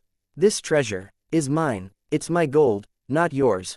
With a treasure compass guiding him and the heretic blood heaven flipping seal in hand, Long Chen became an emissary of the darkness, the plunderer of all treasures. Now, Long Chen became more adept at using the compass. The compass's sensitivity to treasures increased exponentially when infused with his violet blood, allowing him to locate hidden items even buried deep underground. Meanwhile, the heaven flipping seal granted him unparalleled stealth, concealing him in its unique space. However, its offensive power was limited in this state, making it best suited for surprise attacks, smacking people in the back of their heads. Long Chen quickly mastered the art of thievery, snatching treasures with seamless precision. His targets rarely saw him coming, and by the time they realized what had happened, he was long gone. Despite his success, Long Chen felt the growing pressure of his surroundings. Many of the heavenly geniuses he encountered had already condensed a heaven vein dragon chi, with some reaching 3 veins. Long Chen himself hadn't condensed a single heaven vein. If they were to actually fight, he would be at an immense disadvantage. In fact, Long Chen started to panic a bit. Long Chen wanted to condense heaven veins as well. Still, the Earth Cauldron had explained that due to his cultivation of the 9-star hegemon body art, the conventional method would take him months to condense just 1 heaven vein, with each subsequent vein becoming even harder. To progress, he needed an alternative path. The Earth Cauldron told him that the heaven vein mystic realm was filled with countless opportunities, and these treasures were merely the easiest to obtain. These treasures were searching for the right people, and they would hide themselves if they could not sense someone with the right destiny. They would rather wait for the next opening of the heaven vein mystic realm. The stronger legacies, such as the Dragon Sovereign's reverse scale, the fragment of the divine sword, or the Julie divine steel, would not appear now. They would require not just luck but immense power to claim. Thus, the Dragon Sovereign was in no rush to lead Long Chen there. Even if Long Chen reached the right location earlier, it would be meaningless. These treasures needed time to manifest, and claiming them would require both timing and strength. The Earth Cauldron had advised Long Chen to focus on seizing as many treasures as possible and collecting more corpses, as he had gained the Heavenly Star Daffodil. Trusting the Earth Cauldron's guidance, Long Chen remained composed. Acquiring these treasures not only bolstered the power of the Earth Cauldron, Evilmoon, the Demon Moon Cauldron, and the Heaven Flipping Seal, but also prepared him for the challenges ahead. Knowing that these treasures would soon begin concealing themselves, Long Chen wasted no time and tirelessly scoured the realm for opportunities. As Long Chen crazily snatched these treasures from various experts, his infamy gradually drew the wrath of countless experts. Yet, none could identify him. Those who were robbed dared not speak out, fearing ridicule for their humiliation. They could only clench their teeth and feel outraged inside. Many treasures were in possession of powerful existences, so Long Chen often executed swift ambushes, snatching treasures and claiming corpses in one decisive move. As Long Chen's mastery of the heretic blood heaven flipping seal grew, he could act with smooth precision. His targets didn't even know what had happened until it was too late. A month of ceaseless plundering passed in the blink of an eye. During this time, Long Chen acquired over 1,000 divine weapons, with all but the golden sword consumed by Evilmoon and his other companions. Long Chen also collected 573 corpses, the majority being rank 2 divine emperors or so. This bounty brought dramatic changes to the primal chaos space. The eggs encasing the golden crows thinned, glowing with divine radiance. They gradually became translucent, revealing the nascent golden crows within. The moon trees, due to not having to nourish anything like the golden crows, surpassed the fusong trees in size. Their moon flames roared like rivers of wildfire, radiating immense energy. Meanwhile, the mysterious vine had grown over 10 meters long, as thick as a human arm. Covered in black, scale-like spots, it exuded a fearsome aura of destruction. What thrilled Long Chen most, however, was the heavenly star daffodil. It had borne fruit, a translucent, foot-long marvel with specks of astral light swirling within. The fruit seemed to encapsulate an entire cosmos. The earth cauldron said that when the fruit was fully transparent, it would be ready to use. The heaven-flipping seal struck another target, but this time, it rebounded with a shocking force. Long Chen's arm went numb as he nearly lost his grip on the weapon. Shit, Long Chen cursed under his breath. He had finally encountered a tough opponent. Seated atop an ancient altar, this figure gripped a black sword embedded deep into the heart of the platform. It appeared as though he was in the midst of conducting a complex and mysterious ceremony.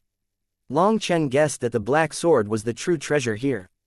Unwilling to waste time, he launched a decisive attack, intending to claim the sword and leave without delay. However, to his shock, the figure's seemingly unremarkable cloak turned out to be an immensely powerful divine weapon, one so well concealed that even Long Chen's compass had failed to detect it. Long Chen had previously discovered the compass's limitations. It couldn't sense the earth cauldron or evil moon.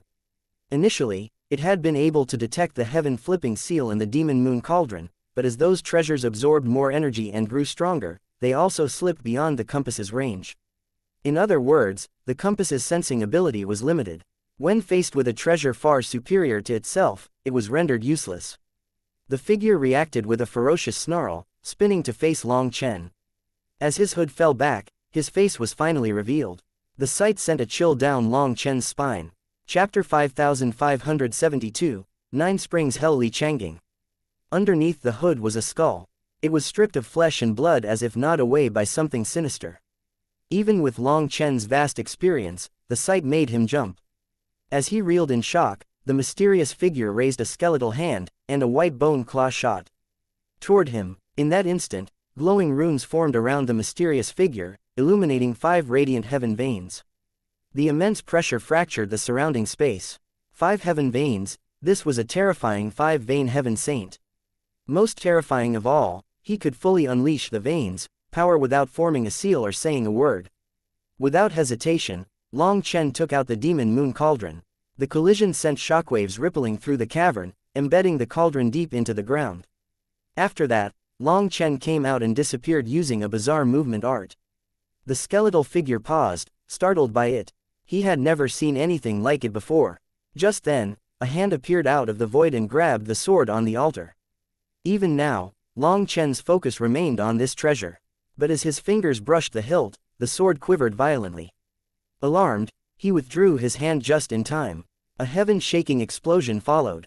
A radiant beam shot from the sword, piercing the underground world and tearing into the sky. Both Long Chen and the skeletal expert were thrown back by the shockwave. At this moment, the underground world started to collapse. From the rubble, something enormous emerged, a giant egg emanating a primordial, oppressive energy that made Long Chen's soul tremble.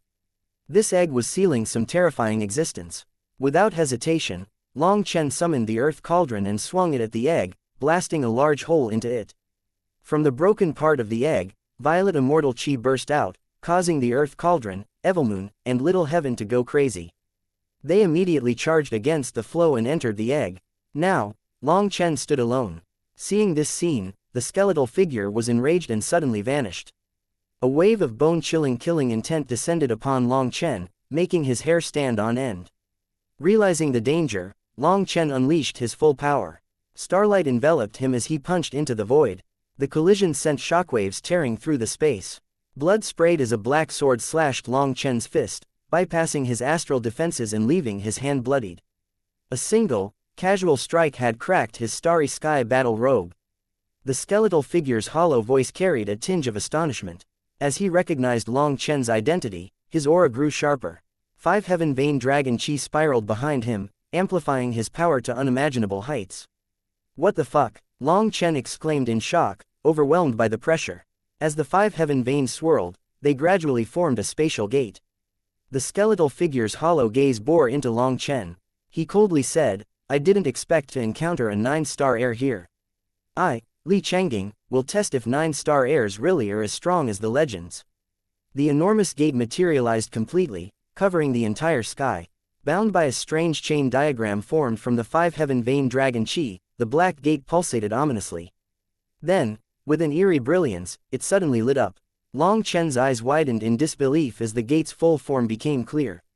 "The gates of hell," Long Chen exclaimed. Long Chen was extremely familiar with the gates of hell. After all, he had stolen their door knockers and door bolts, inadvertently releasing Wu Tian in the process.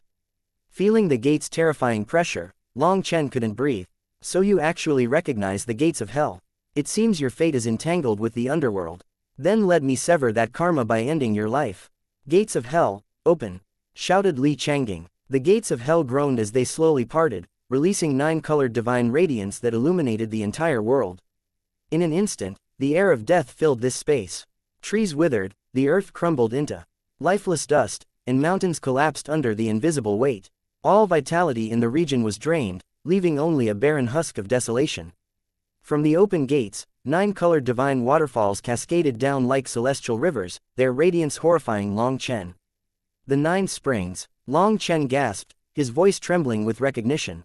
It was also a sight he'd encountered before, yet it felt surreal to witness it again. The gates of hell had summoned the 9 springs, a manifestation of unmatched dread and awe. The 10,000 Daos wailed, and the very fabric of the world trembled. At this moment, Li Changging was no longer a mere opponent, he was the embodiment of the underworld's dominion. In front of this enormous manifestation, Long Chen felt as tiny as an ant. He had never seen such a terrifying manifestation before. It was like he was facing the full force of hell. The raging 9-colored waterfalls roared with the force of endless cycles of reincarnation, an unbroken stream of life and death that would crush the resolve of any lesser being. Long Chen was shaking not from fear, but excitement. This immense pressure was suffocating, but it also stimulated every nerve and every drop of blood in his body. The overwhelming force did not extinguish his spirit, it ignited it. The sea of stars within him stirred, quivering in resonance. Starlight coursed through his body, amplifying his power with each heartbeat. Both of them roared in unison, their voices shaking the heavens. Like twin meteors, Long Chen and Li Changging hurtled toward each other, their clash reverberating through the void. Long Chen spat out a mouthful of blood as his body was sent flying like a ragdoll. Meanwhile, Li Changging staggered slightly but stood firm, unyielding. "This is a 9-star heir. You're nothing much," Li Changging sneered, his tone dripping with disdain. In a blink, he vanished, merging into the 9-colored radiance that dominated the world. Within the domain of the 9 springs, he was omnipresent, invincible. "Fuck, he is really strong," Long Chen cursed, his blood chi flipping inside of him. The 9 springs manifestation filled the world and suppressed Long Chen's astral manifestation, sharply reducing the power of his astral energy. Moreover, the 5 heaven veins gave Li Changging a big advantage in energy reserve. As Long Chen had no heaven vein, their disparity in power widened with every moment. If Li Changging were an ordinary heavenly genius, Long Chen could still fight back despite this gap. However, Li Changging's origins were still a mystery, and he was incredibly powerful. With the difference of 5 heaven veins, even Long Chen couldn't keep up. But it wasn't despair that filled Long Chen, it was resolve. The more hopeless the battle, the more his desire for strength burned. Gritting his teeth, Long Chen swiftly formed seals with his left hand. The stars within him buzzed to life, responding to his unshakable will. After that, 36 astral shields materialized before him in rapid succession, gleaming with their divine light. The shields were obliterated in an instant as Li Changging's fist crashed through them like a wrecking ball, shredding them as if they were made of paper. But in the split-second gap created by the destruction of his shields, Long Chen's right hand lashed out like a whip. Crack! The void trembled, and with a resounding slap, Long Chen's palm connected with Li Changging's skeletal face. For a brief moment, silence descended. Li Changging froze, stunned by the audacity of the strike. Though he had no real face and the slap did no real damage, it ignited the killing intent within him. "Die!" Li Changging roared. He formed a series of blinding hand seals, and the 9-colored waterfalls transformed into millions of luminous chains snaking toward Long Chen. Chapter 5573, the Nether Emperor's skeleton. 9 springs lock heaven and earth. Li Changying roared, shooting out millions of chains from his manifestation. All of a sudden, time seemed to flow sluggishly, and Long Chen discovered he couldn't move. His limbs felt as though they were encased in stone, and even his astral energy failed to counteract the suppression. Long Chen was stunned. No one had ever managed to suppress him to this degree, not even when his manifestation was weakened.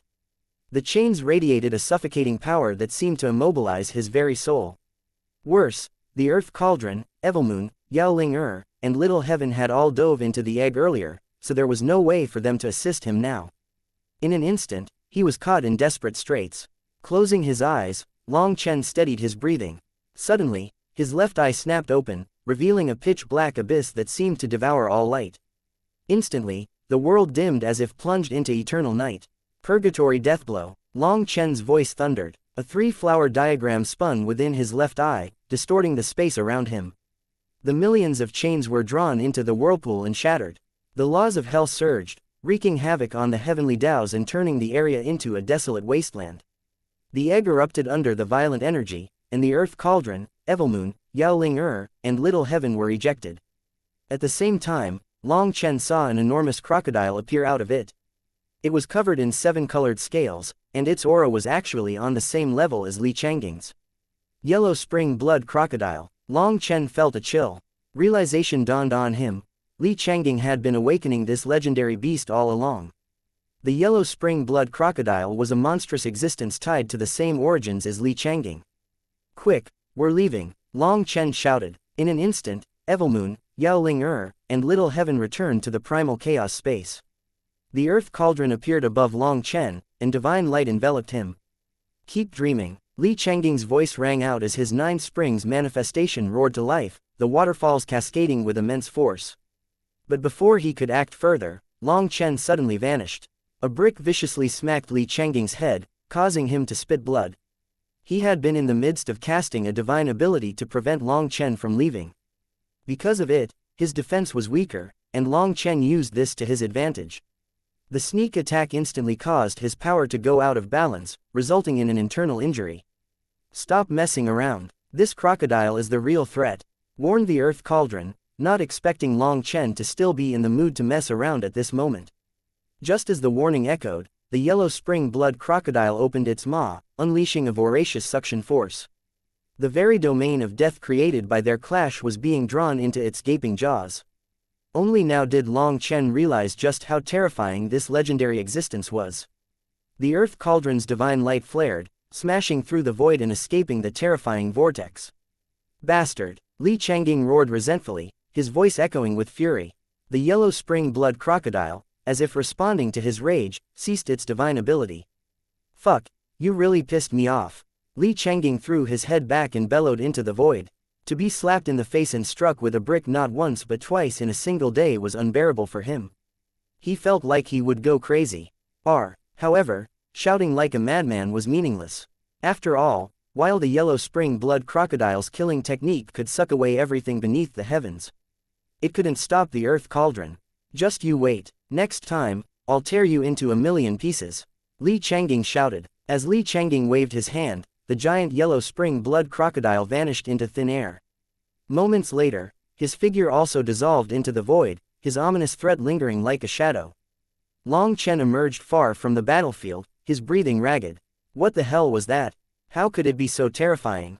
Long Chen muttered, shuddering. While Li Changying was truly powerful, the Yellow Spring Blood Crocodile's overwhelming presence was something else entirely. The Earth Cauldron replied, Li Changying is the son of the Yellow Springs, and his body was none other than the previous vessel of the Nether Emperor. Previous vessel? What do you mean? Long Chen asked. It is exactly as it sounds, the Earth Cauldron began. The Nether Emperor once possessed a physical body, a vessel of immense power. However, after being slain by the 9-star Master, he was forced to abandon it. The will of the 9-star Master lingered, ensuring the body could not be reclaimed by him.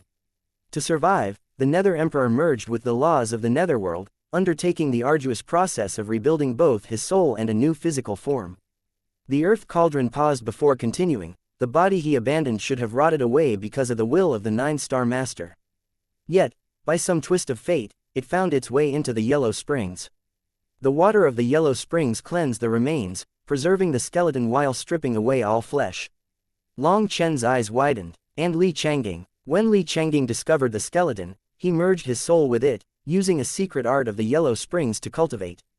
However, such a process was anything but simple. To succeed, he had to sever the Tao itself, cutting ties with his past, present, and future karma.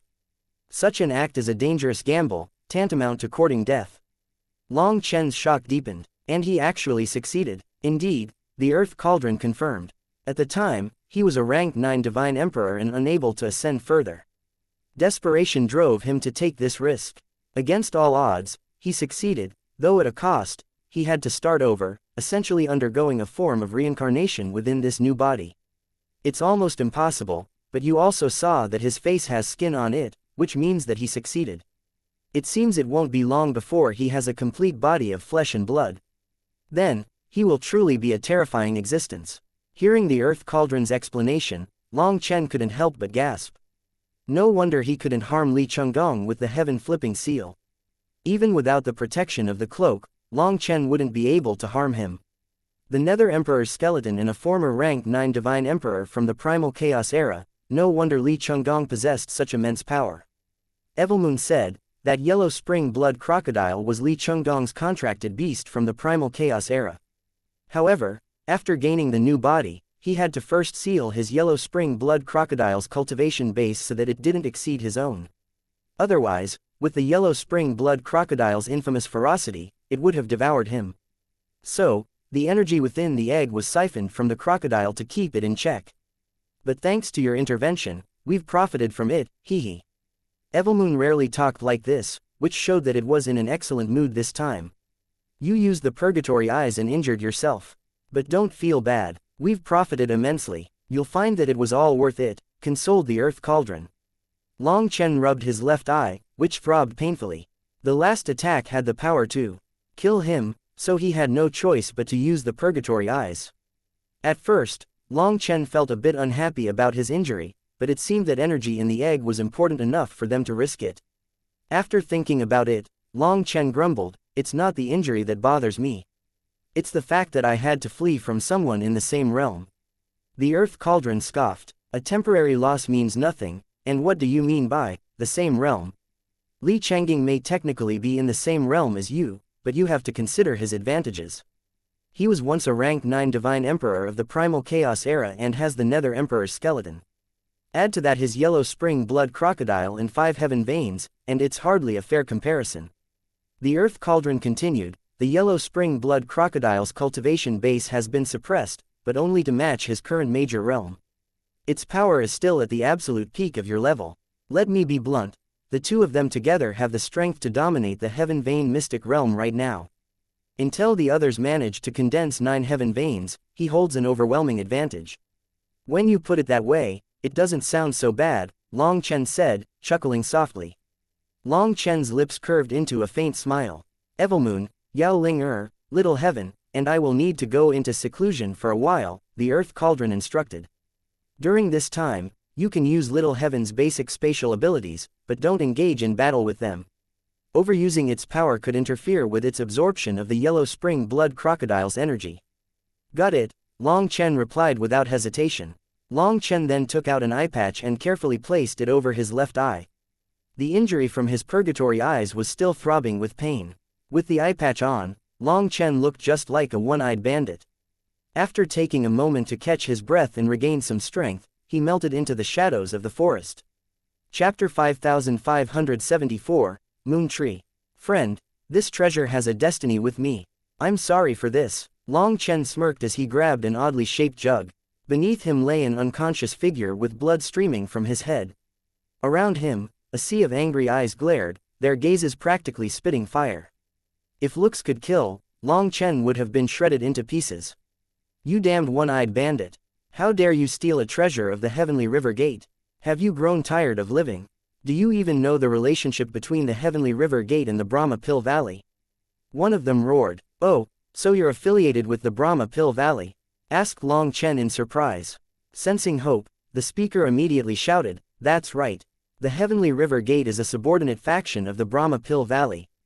Our medicinal pills are provided free of charge by them. By stealing our treasure, you've declared war on the Brahma Pill Valley. I see, Long Chen interrupted casually. Without hesitation, he raised his foot and stamped down on the unconscious man.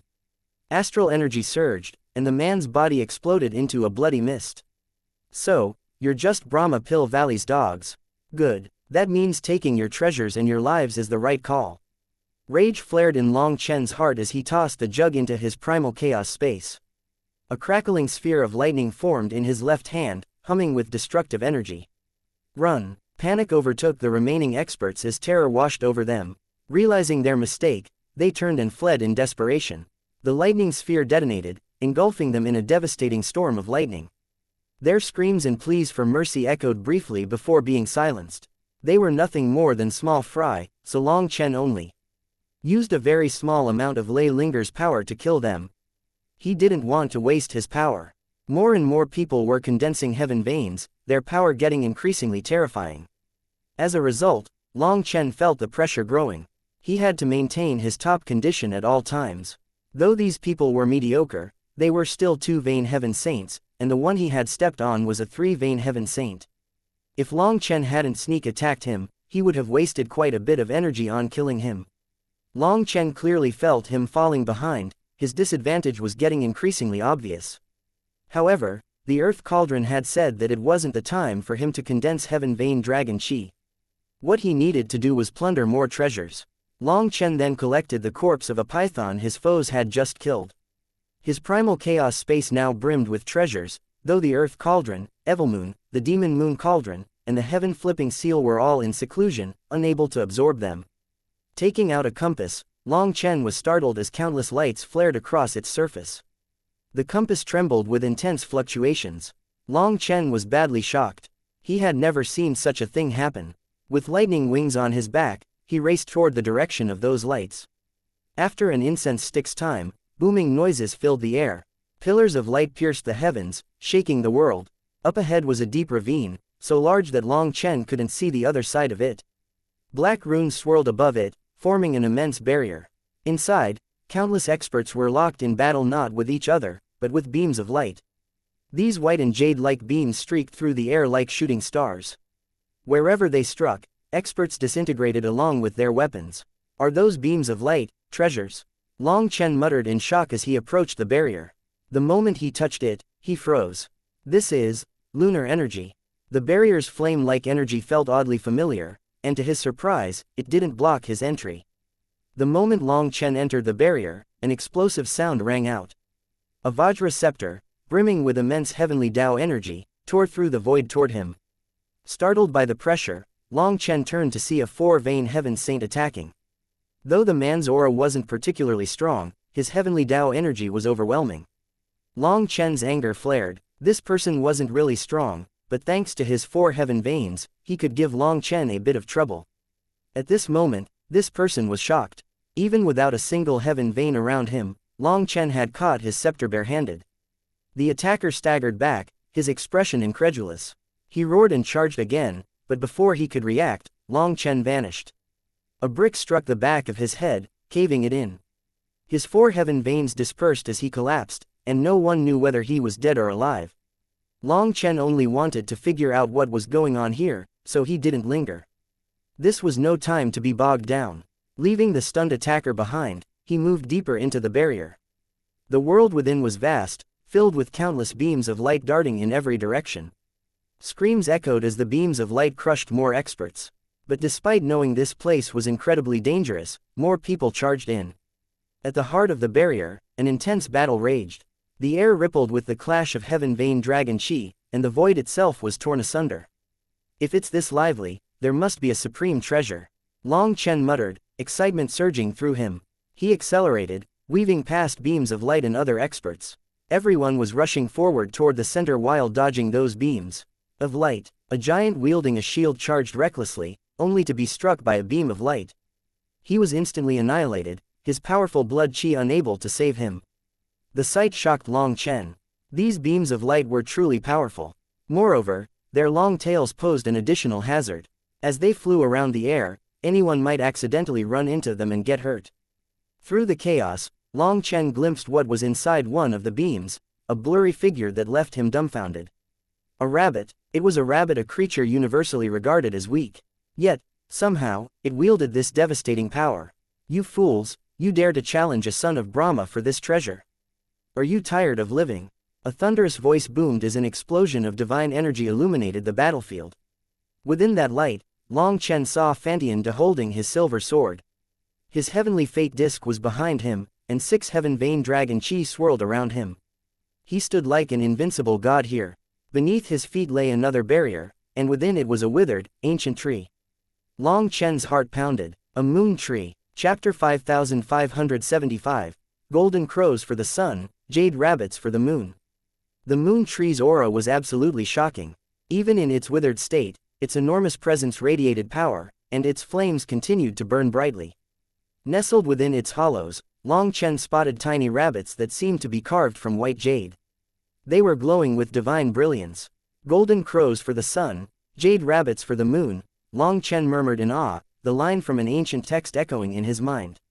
That fragmentary verse hadn't made any sense to Long Chen back then. But when Long Chen saw these rabbits emitting bright divine radiance, the verse resonated within him. If the golden crows were the protector divine beasts of the Fusong trees, then the jade rabbits were the companion spirits of the moon trees. When Long Chen realized this, his heart almost leapt out of his chest. If he could move these jade rabbits into the primal chaos space and raise them on the moon trees, wouldn't he have really struck gold? He'd have a perfect set. However, Long Chen's moment of contemplation was disrupted by the harsh voice of a black-furred creature wielding a jagged saber. This creature sneered at Fantianda, his weapon gleaming menacingly. Who cares if you're a son of Brahma? This priceless treasure is something countless people would risk their lives for. Do you really think you can scare people off with your status? You're too naive. With a feral grin, this creature lunged over, his saber transforming into a streak of light. His blood chi was incredibly intense. Though no one knew his origins, they knew he was a strong opponent. After all, the 5 heaven vein dragon chi coiling around him exuded extraordinary power. Even against Fantianda, a 6 vein powerhouse, he showed no fear. Fantianda met the saber with his silver sword, slicing a radiant arc through the void like a blazing meteor.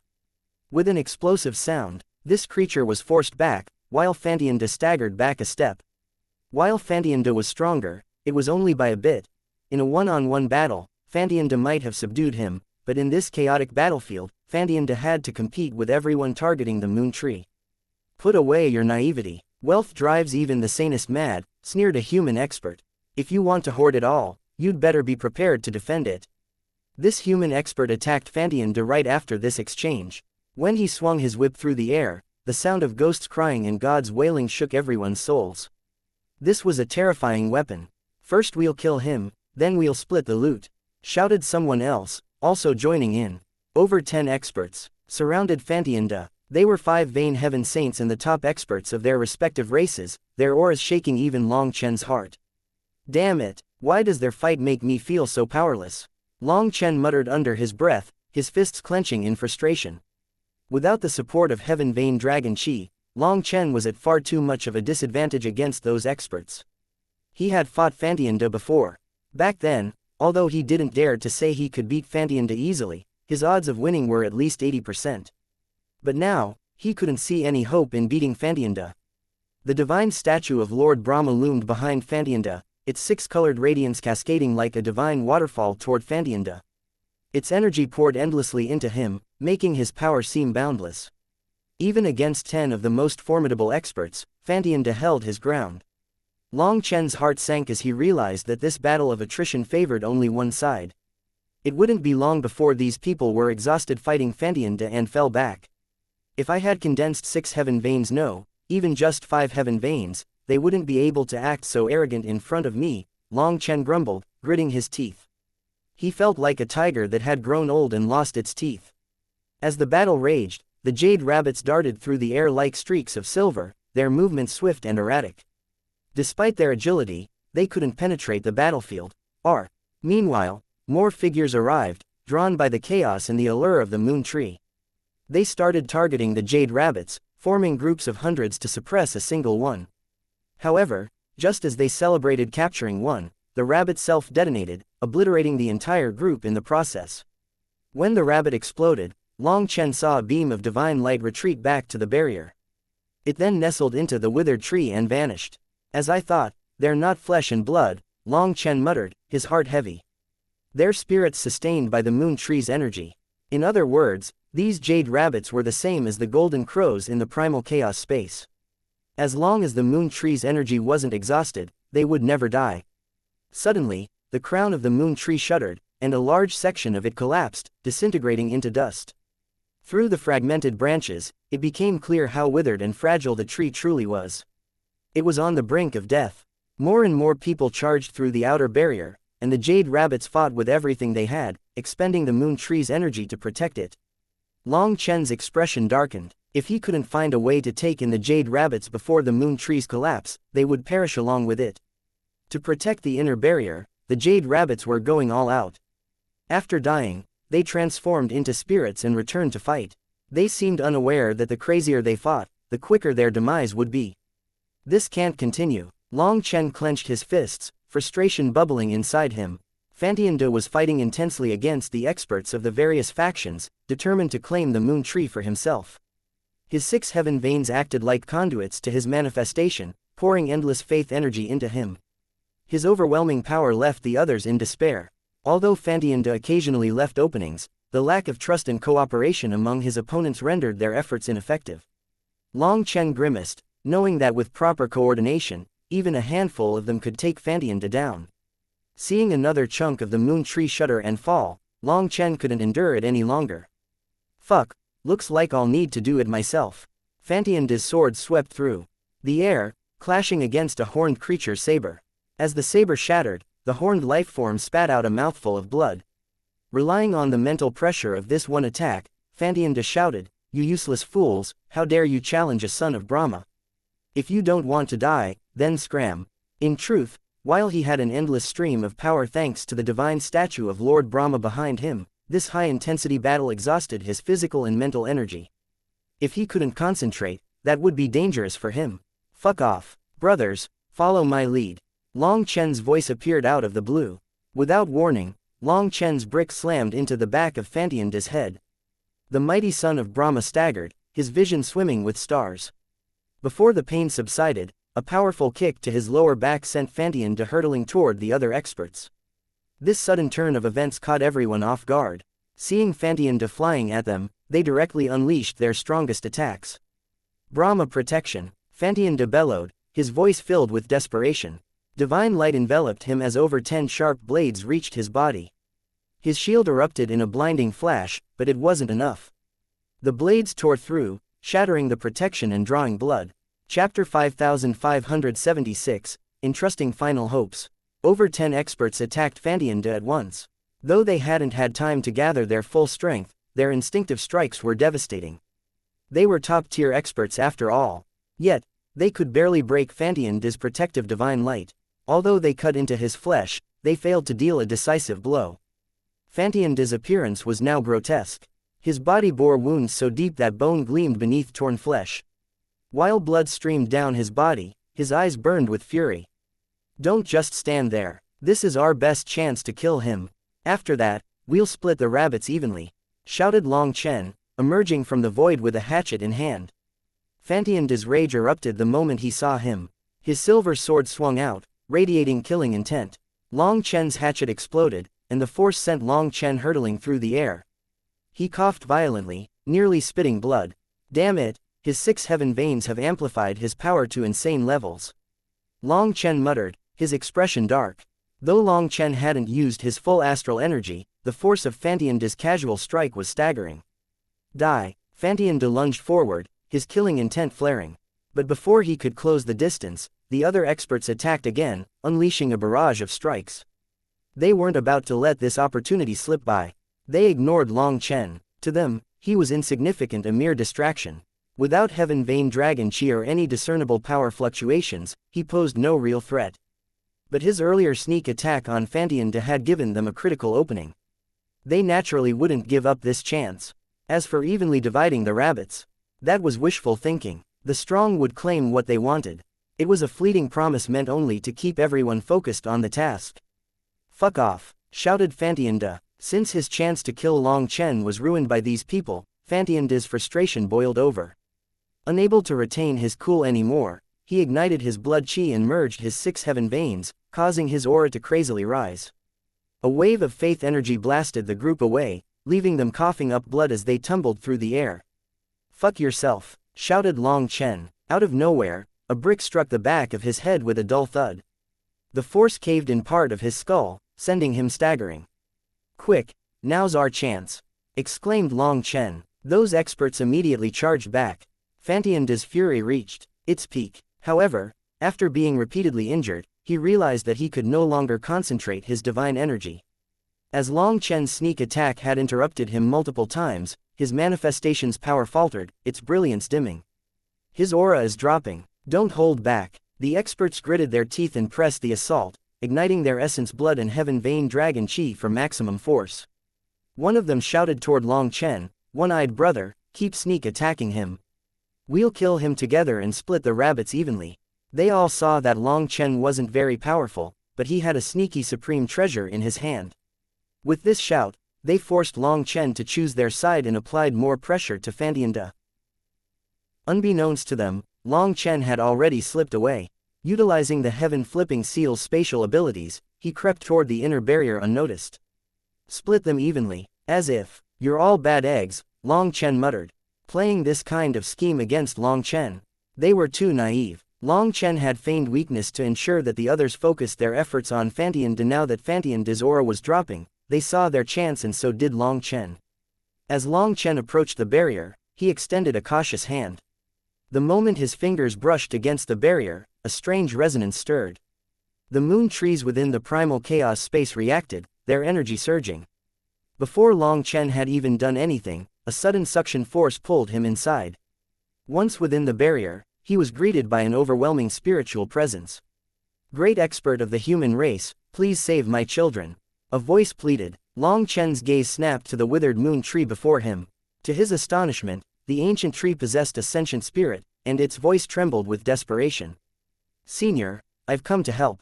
I possess divine soil that can rejuvenate you," Long Chen replied hastily. Although Long Chen was drawn to the jade rabbits, his goal was to make a trade with this moon tree. He wanted to exchange the primal chaos space's soil for some rabbits. It was a win-win solution. He would obtain the rabbits, and the moon tree would recover enough to prevent anyone else from obtaining it. In the end, Long Chen would be the sole benefactor. "I can sense your kind intentions and the lunar energy within you. But it is too late. I've already transferred all my energy to protect these children. I am in the final step of returning to the Tao, and no one can save me," the moon tree said. Refusing to believe it, Long Chen placed a heap of soil on the moon tree's roots. But to his astonishment, there was not even the slightest reaction from the moon tree.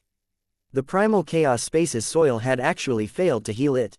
"Don't waste your efforts. Thank you for trying. I only ask that you save my children. That is my final wish," the moon tree pleaded.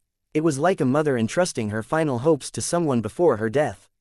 Its sincerity was moving. Seeing that the primal chaos space's soil couldn't save the moon tree, Long Chen helplessly took it back. "Can I see your moon tree? Let me glimpse the new home for my children. Only then can I pass on in peace," the moon tree requested. Long Chen nodded and shared an image of the primal chaos space through his spiritual strength. The withered tree trembled, as if moved by the vision. All of a sudden, the jade rabbits surrounding it suddenly flew toward its branches. The moon tree shattered, releasing a blinding burst of divine light that engulfed Long Chen. "That bastard!" Outside the barrier, Fantianda and the others spotted Long Chen amidst the explosion of light. Fury and desperation consumed them as they charged toward him, ready to fight too. The Death. Chapter 5577, Just You Wait.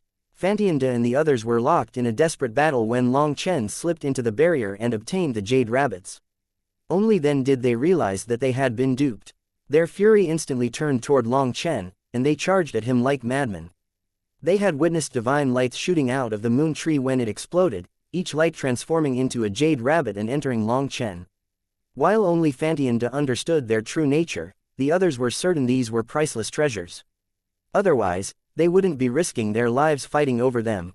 Carried by the withered moon tree's final burst of energy, the jade rabbits were transferred into Long Chen's primal chaos space. Because these little fellows had gained their consciousness yet, they didn't know how to grieve. Once inside, they immediately flocked to the other moon trees, clinging to them as if instinctively seeking comfort.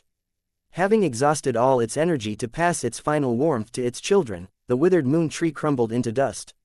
"Senior, don't worry, I will protect them," Long Chen vowed, touched by the moon tree's sacrificial love. However, Long Chen couldn't afford to feel emotional for long. There was a pack of furious experts charging at him like wild bulls. Countless divine abilities rained down upon Long Chen. "Hand over the treasures," one of the furious experts shouted. Long Chen curled his lips in disdain.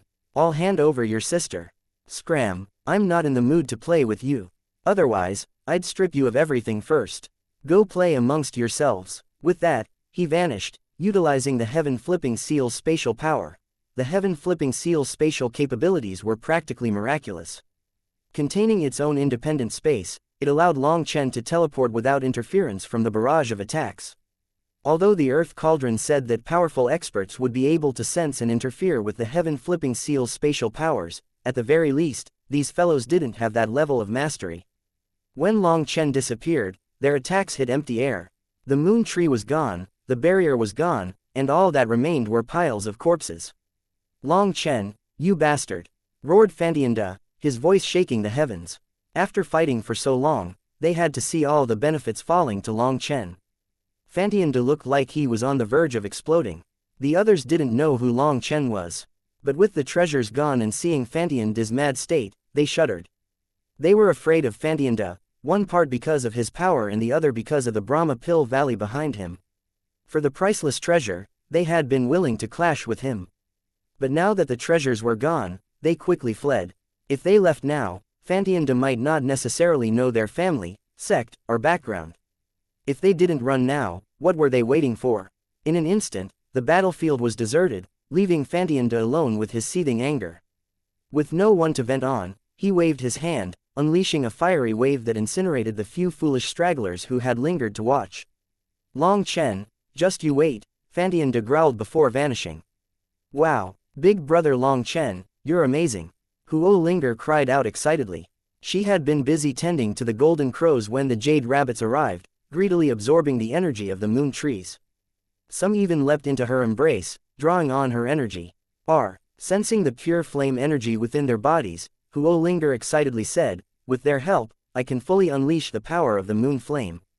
Although Huo Linger had previously used the moon trees, flames, their strength had always been lacking compared to the sun flame. This disparity was due to the presence of the golden crows, whose power had transformed the sun flame. With them, the power of the sun flame was 1,000 times stronger than before. One flame represented supreme yin and the other supreme yang, one soft and the other unyielding. If their powers merged, the result was a force of unimaginable magnitude. Before this, if Long Chen wanted to combine both flames, he had to forsake the power of the golden crows, as their distinct energies made fusion impossible. Yet, without the golden crows, the combined strength of the moon flame and sun flame paled in comparison to the sun flame backed by the golden crows' might. Thus, ever since the golden crows had been added to the primal chaos space, the moon flame had become little more than supplementary nourishment for Huo Linger. But now, with the arrival of the jade rabbits, everything changed. The moon trees and the jade rabbits seemed to resonate with each other, their energies beginning to intertwine in a harmonious dance, much like the bond between the Fusong trees and the golden crows. "Good rabbits, grow up quickly. Big sister needs your power to beat up some bad guys." Huo Linger giggled, gently patting the heads of the jade rabbits nestled in her embrace. Long Chen was also excited. When the full might of the sun flame and moon flame fused seamlessly, the destructive power of the world extermination flame lotus would reach a level that could truly live up to its name, a force capable of obliterating worlds. "Hey, Fantianda must be losing his mind right about now," Long Chen chuckled to himself. Long Chen felt incredibly refreshed just thinking about it. He then took out the compass and continued scanning through the heaven vein mystic realm. Yet, as Long Chen moved, he noticed a strange phenomenon. The treasures that had once dotted the landscape were becoming increasingly few.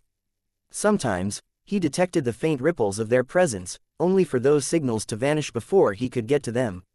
Is this what the Earth Cauldron meant? The treasures are retreating, waiting for someone truly destined to claim them. Long Chen frowned in surprise. If that were the case, wasn't it happening far too soon? It had only been a little over a month since the Heaven Vein Mystic Realm opened. According to Feng Xinue, the Heaven Vein Mystic Realm would be open for half a year to a year. Were the treasures really this impatient? Or was something else at play? Before Long Chen could delve deeper into his thoughts, a low rumbling drew his attention. Flying toward the source of the disturbance, Long Chen found a shocking scene. A group of cultivators had ensnared a mountain-sized tiger with an enormous net. The rank 5 beast emperor thrashed furiously, but the net held firm, restricting its movements. Millions of cultivators were suppressing it, and each of them was a 3-vein heaven saint or above. The 3 leaders in front were 5-vein heaven saints. The tiger's immense power sent ripples of shock through the air, yet it was utterly helpless against the coordinated onslaught of so many cultivators. Have they all grown this strong? At this rate, I'm going to be left behind. Long Chen muttered, his heart sinking slightly. These cultivators couldn't simply be ordinary geniuses. Whether they were sealed monsters from ages past or this era's most favored children of the heavenly Taos, their strength was terrifying. Not long ago, Long Chen could have crushed heaven saints with a single slap, regardless of how many heaven veins they possessed. But now, things were different. The power of these heaven saints eclipsed even the divine emperors he had encountered outside the realm. Once they came out of the Heaven Vein Mystic Realm, the entire world would probably be flipped on its head. For the first time, Long Chen felt the full weight of the heavenly Tao's transformation. This was a new era, and its denizens were chosen by fate. He could no longer measure their power by outdated standards. A single heaven vein had amplified their strength to an almost unimaginable degree, akin to leaping several minor realms at once. However, Long Chen still wasn't sure of the exact details. After all, he had yet to condense his own. As Long Chen grappled with these thoughts, a deafening roar echoed through the air, the tiger's final cry before it fell silent. Its massive body slumped lifelessly within the net.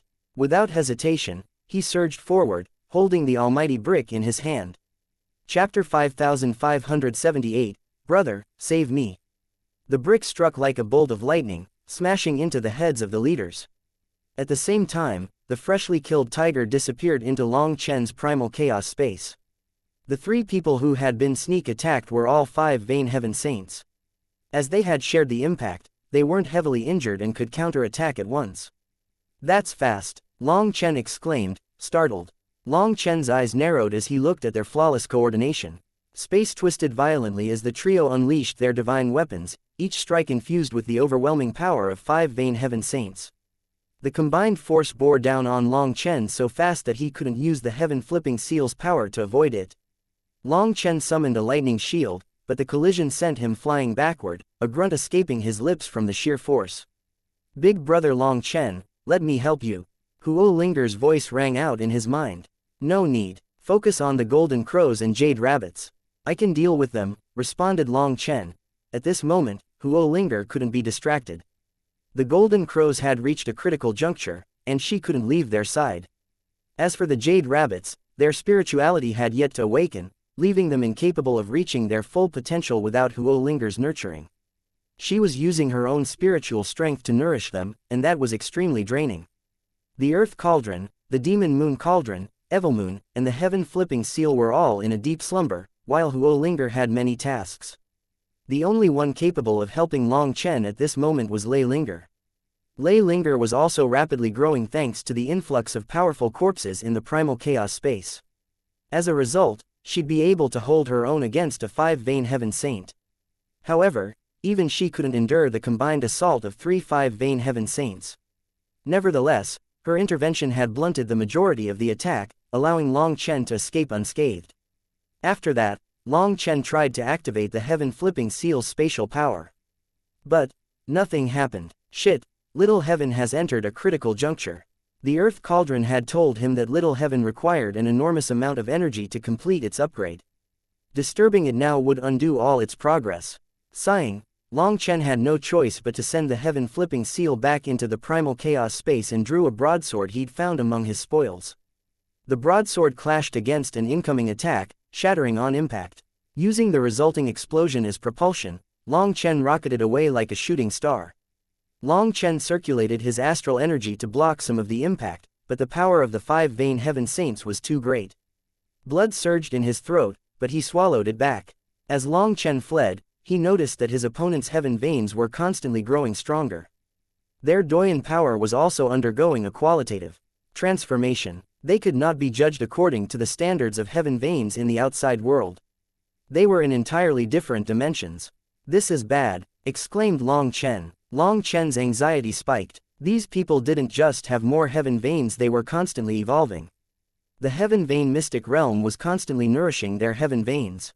At this rate, it wouldn't be long before Long Chen had to go all out even against a 3-vein heaven saint. Long Chen clenched his fists in frustration. He also wanted to condense his own heaven veins, but the earth cauldron still hadn't awakened, and the dragon sovereign remained silent. Long Chen knew it wasn't time yet, but the situation demanded otherwise. "Stop right there," shouted an expert. An entire group of experts was chasing Long Chen furiously, looking like they wanted to tear him apart with their teeth. Without Little Heaven's spatial abilities, Long Chen could only rely on his own power to flee. He was quick, but so were his pursuers. No matter how fast he moved, he couldn't shake them off. "This is troublesome," muttered Long Chen. As Long Chen pushed himself harder, he finally noticed the subtle changes in the laws of heaven and earth. He had been so reliant on Little Heaven's abilities that he hadn't sensed them earlier. Now, the air felt heavy, like a mire of friction. Heavenly Tao runes swirled around him, dragging his steps and severely hampering his speed. Meanwhile, the heaven veins of his pursuers granted them an unnatural advantage, propelling them faster and faster. The speed that Long Chen had always been proud of actually gave him no advantage. "Damn one-eyed bastard, you finally show yourself. Die," shouted an expert from afar. Suddenly, Long Chen spotted another group blocking his path. Recognizing their faces, he instantly understood they were the victims he had robbed earlier. Their eyes burned with fury as they swarmed toward him, their weapons gleaming with murderous intent. Without hesitation, Long Chen picked another direction and fled. It didn't take long for yet another group to emerge in Long Chen's path. Their distinctive robes triggered his sense of danger, and he shifted direction once more, cursing under his breath. "It's that bastard. Stop right there," the newcomers shouted with unrestrained anger, instantly joining the chase. "Fuck, am I cursed? Is everyone around here someone I've scammed?" Long Chen muttered in disbelief. For an entire day, Long Chen fled, and an ever-growing mass of furious experts chased him. By the time dusk fell, dozens of factions were chasing him. Tens of millions of experts from various races, humans, the blood race, the demon race, and those he couldn't even identify joined the hunt. When Long Chen glanced back, his heart skipped a beat at the sight of the monstrous army. Over 105 heaven saints were among them, their eyes bloodshot with rage. They bared their teeth like rabid beasts, ready to devour him alive. If they caught up to him, Long Chen knew he'd be doomed. Every single one of them had been robbed by him, and their hatred ran bone deep. There was no way they'd let him off. Long Chen racked his brain for a solution, but nothing came to mind. His only hope was to wait for the earth cauldron and the others to awaken. He attempted to use the heaven flipping seal again, but swirling runes encased it. It was clearly not in the right state to be disturbed, or all its previous efforts would be for naught. The same was true for the earth cauldron, Evil Moon, and the demon moon cauldron. All of Long Chen's trump cards were out of commission, leaving him with no choice but to keep stalling and hope his pursuers would lose patience and give up. But after an entire day of relentless pursuit, the number of his enemies hadn't decreased. Instead, dozens of factions had joined the chase. Long Chen was starting to sweat. For the first time, he felt like a rat scurrying through a crowded marketplace. Fortunately, Lei Linger was amazing. Her lightning wings constantly got stronger, and his speed steadily increased. Gradually, he started to widen the gap between himself and the furious mob. Long Chen calculated that he'd need another day to finally shake them off, assuming everything went smoothly. But with his luck, he couldn't afford to rule out the possibility of running into yet another blockade. As Long Chen rushed forward, a black dot appeared on the horizon, rapidly approaching. When Long Chen recognized the figure, he was overjoyed. Of all people, Long Chen hadn't expected to bump into Mo Nian here. Mo Nian also spotted Long Chen, and their faces lit up simultaneously. Both of them shouted at the top of their lungs, "Brother, save me." The words echoed, and both their expressions froze. They quickly noticed the mobs of furious experts chasing after each of them and instinctively sensed each other's cultivation bases. Chapter 5579, A Pair of Poor Bastards. Long Chen instantly noticed that Mo Nian was in the same predicament as him. No heaven veins and a furious mob of experts hot on his heels, all looking ready to tear him to pieces. At first, Long Chen had been overjoyed to see Mo Nian, thinking he'd finally found a savior. But when he saw Mo Nian's situation, his excitement evaporated. Similarly, Mo Nian's face also lit up when he spotted Long Chen, thinking salvation had arrived. But his expression soured the moment he saw the massive army chasing Long Chen. Long Chen's pursuers were far larger than his own. Before either of them could process the situation, the two mobs merged into one, encircling them entirely. There was nowhere left to run. Long Chen and Mo Nian shouted in unison. The fact that they asked the same question was enough. They both knew exactly what was going on. Kill our way out, Long Chen roared. His 8-star battle armor flared to life, and his divine ring spun behind him. With a broadsword in hand, he charged toward the weakest point in the encirclement. Mo Nian wasn't far behind. He summoned his manifestation and his bow, attacking in unison with Long Chen. Astral energy erupted in waves. Long Chen's full power left his enemies struggling to hold him back. Block them, they must die today. A furious roar rang out. A group of 5 vain heaven saints immediately collapsed upon them. They seemed to hate Long Chen and Mo Nian to the bone. The two fought ferociously, but the sheer number of enemies made breaking through impossible. Despite their all-out efforts, they couldn't do much. This doesn't look good, Mo Nian muttered grimly. The 5 vain heaven saints were fighting the two actively, while the other experts made such a solid enclosure that not even a drop of water could get through them. After all, they just needed to prevent the two of them from escaping. You two bastards are finally going to die today. One 5 vain heaven saint roared, thrusting a spear. Long Chen met the thrust with his broadsword, and the force of collision sent both sides back. This is no good, we're going to die here, Mo Nian shouted. He was constantly firing arrows, focusing on reducing the pressure on Long Chen. Mo Nian's bow couldn't show its true power in close-range combat. However, he could use the bowstring to reflect some attacks and help Long Chen. Hence, the two of them were uninjured for now. The 5 vain heaven saints pressed closer, their relentless attacks forcing Long Chen and Mo Nian into a tighter and tighter space. Hey, aren't you supposed to be the expert at running away? Think of something, Long Chen shouted as he parried a vicious strike. I'd love to, but I'm kind of in an awkward situation right now. Mo Nian snapped back, dodging a spear thrust and using his bowstring to deflect another attack. It was obvious that Mo Nian was in the same plight as Long Chen. They were trapped in awkward situations. Since that was the case, Long Chen didn't dare to hold back and unleashed his astral energy at full power. Unfortunately, there were too many enemies. Every time Long Chen tried to use his combat skills to charge through, he was repelled. Long Chen had never been afraid of group battles, but this time, the lack of heaven veins put him at too great of a disadvantage. Long Chen's broadsword clashed against a heaven saint's weapon, and to his shock, his blade cracked. A moment later, it shattered entirely. Seeing Long Chen's weapon explode, the surrounding experts immediately pounced on him. Time for you to die, shouted one of the 5 vain heaven saints. Seeing Long Chen's predicament, Mo Nian gritted his teeth and made a reckless decision, igniting his essence of longevity. Don't be rash, Long Chen shouted, realizing what Mo Nian was doing. But before Mo Nian could go any further, a deafening roar shook the battlefield. Countless experts were blown apart as an enormous golden chariot charged onto the battlefield, pulled by 3 colossal, multicolored tigers. Each one radiated an aura of destruction. Those tigers are ranked 6 demon emperors. Long Chen and Mo Nian exclaimed in unison, their eyes wide with disbelief. These terrifying demonic beasts had actually been subdued and tamed by someone. And they were willing to pull a chariot. The chariot was unstoppable. Anyone in its path was trampled or thrown aside like debris. Its weight caused the ground to shatter even though it floated in the air. Chains bound the 3 tigers, binding them to the chariot. This golden chariot was a terrifying divine weapon, its pressure alone could crush a 3 vain heaven saint. Its sudden arrival sent shockwaves through the battlefield. Shocked and awed, the surrounding experts instinctively parted, clearing a path for the chariot as it thundered straight toward Long Chen and Mo Nian. Seeing this, the 5 vain heaven saints attacking Long Chen and Mo Nian hastily retreated. Long Chen and Mo Nian also wanted to run, but it was already too late. Gritting his teeth, Long Chen prepared to make his move, ready to unleash everything he had left. But before he could act, a familiar voice echoed in his ear. "Don't resist. We're here to save you." A golden light suddenly shot out of the chariot and struck Long Chen and Mo Nian. Reacting instinctively, Long Chen grabbed Mo Nian's shoulder. In the blink of an eye, both of them vanished, disappearing from the battlefield.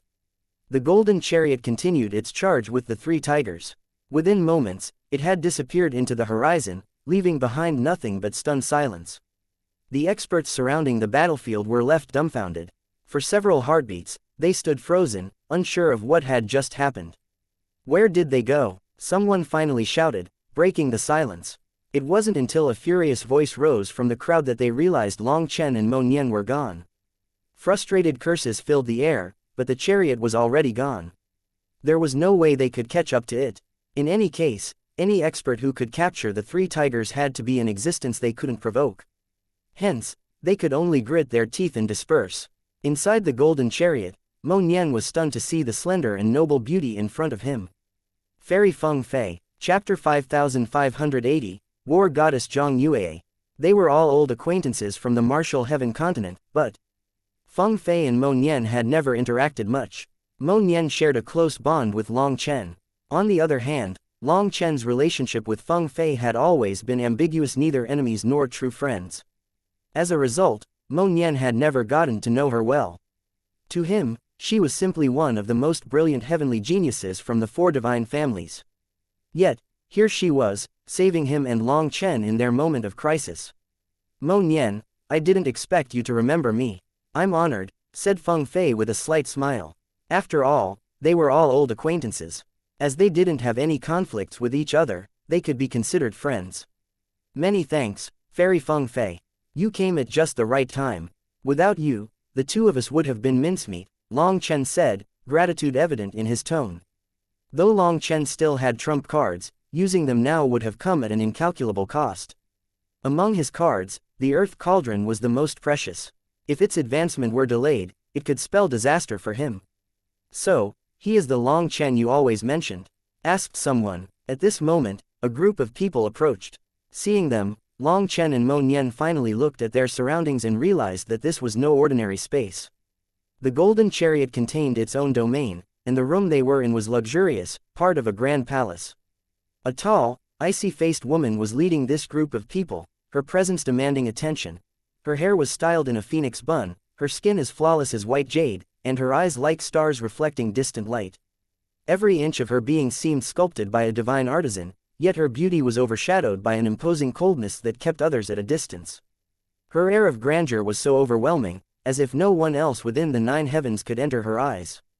What truly shocked Long Chen and Mo Nian wasn't her appearance, but the aura around her. They could faintly discern 7 ethereal dragon figures coiling protectively around her. "A 7-vein heaven saint," exclaimed Mo Nian. This woman was the strongest heaven saint they had encountered in the heaven vein mystic realm. Her power explained her control over the 3 monstrous tigers. She wasn't just powerful, she was a force of nature. The group behind her was equally intimidating, even the weakest among them were 5-vein heaven saints. Their lineup made Long Chen suck in a cold gasp of air. The woman looked at Long Chen and Mo Nian coldly, but the other heavenly geniuses of the Zhang clan were less reserved about showing their disdain. Feng Fei spoke, breaking the silence. "Long Chen, allow me to introduce you. This is our Zhang clan's greatest heavenly genius, known as the war goddess since the primal chaos era, Fairy Zhang Yue." Although they were acting incredibly haughty, in the end, they had saved their lives. So, Long Chen cupped his fists toward her and greeted, "Many thanks for saving our lives, Fairy Yue. I will remember this favor." Zhang Yue didn't return the gesture. Instead, she studied Long Chen and Mo Nian, her gaze sharp and unyielding. After a moment, she remarked, "His looks aren't bad, but his power is completely mediocre. The heaven vein mystic realm has been open for this long, yet he hasn't advanced at all. And as for the other one, not only is his power mediocre, but even his looks are subpar. Feng Fei, you've truly disappointed me." This evaluation left Long Chen speechless. But at the very least, he had gotten some praise for his looks.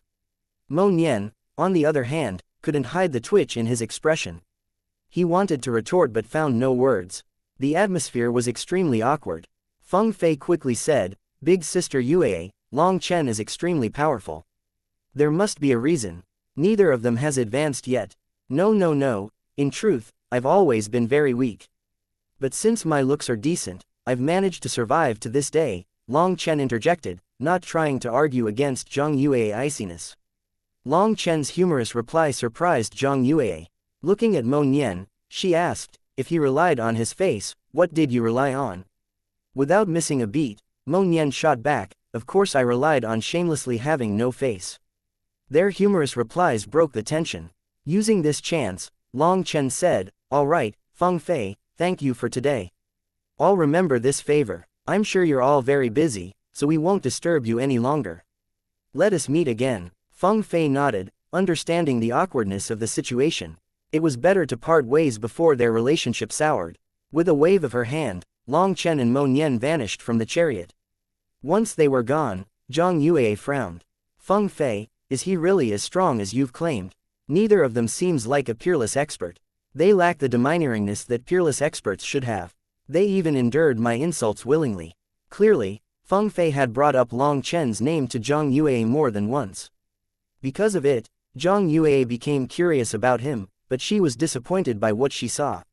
Feng Fei smiled faintly. Big sister Yue, Long Chen is a very unique individual.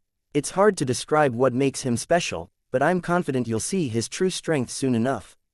TCH, hopefully he won't be this weak next time, snorted one person. Assuming he's not dead, another sneered. The group viewed Long Chen and Mo Nian with disdain, dismissing them as anything but experts. To them, it seemed unlikely that the two would even survive the Heaven Vein mystic realm. Their earlier encounter only reinforced this belief. If not for Feng Fei's intervention, both Long Chen and Mo Nian would have perished. Hearing their mocking, Feng Fei didn't get mad. She indifferently said, as big sister Yue's strategist, I still have enough confidence to back my words. Mock them if you want, but don't complain if your face stings later. Feng Fei had long abandoned the pursuit of competing with the world's peak heavenly geniuses. Instead, she had chosen to become the subordinate of one of these unparalleled figures, and the one she had chosen was Zhang Yue. Despite commanding many followers, Zhang Yue had shown Feng Fei exceptional favor and trust. After all, Feng Fei was intelligent and farsighted. However, Zhang Yue's other followers, sealed heavenly geniuses from the primal chaos era, were less welcoming.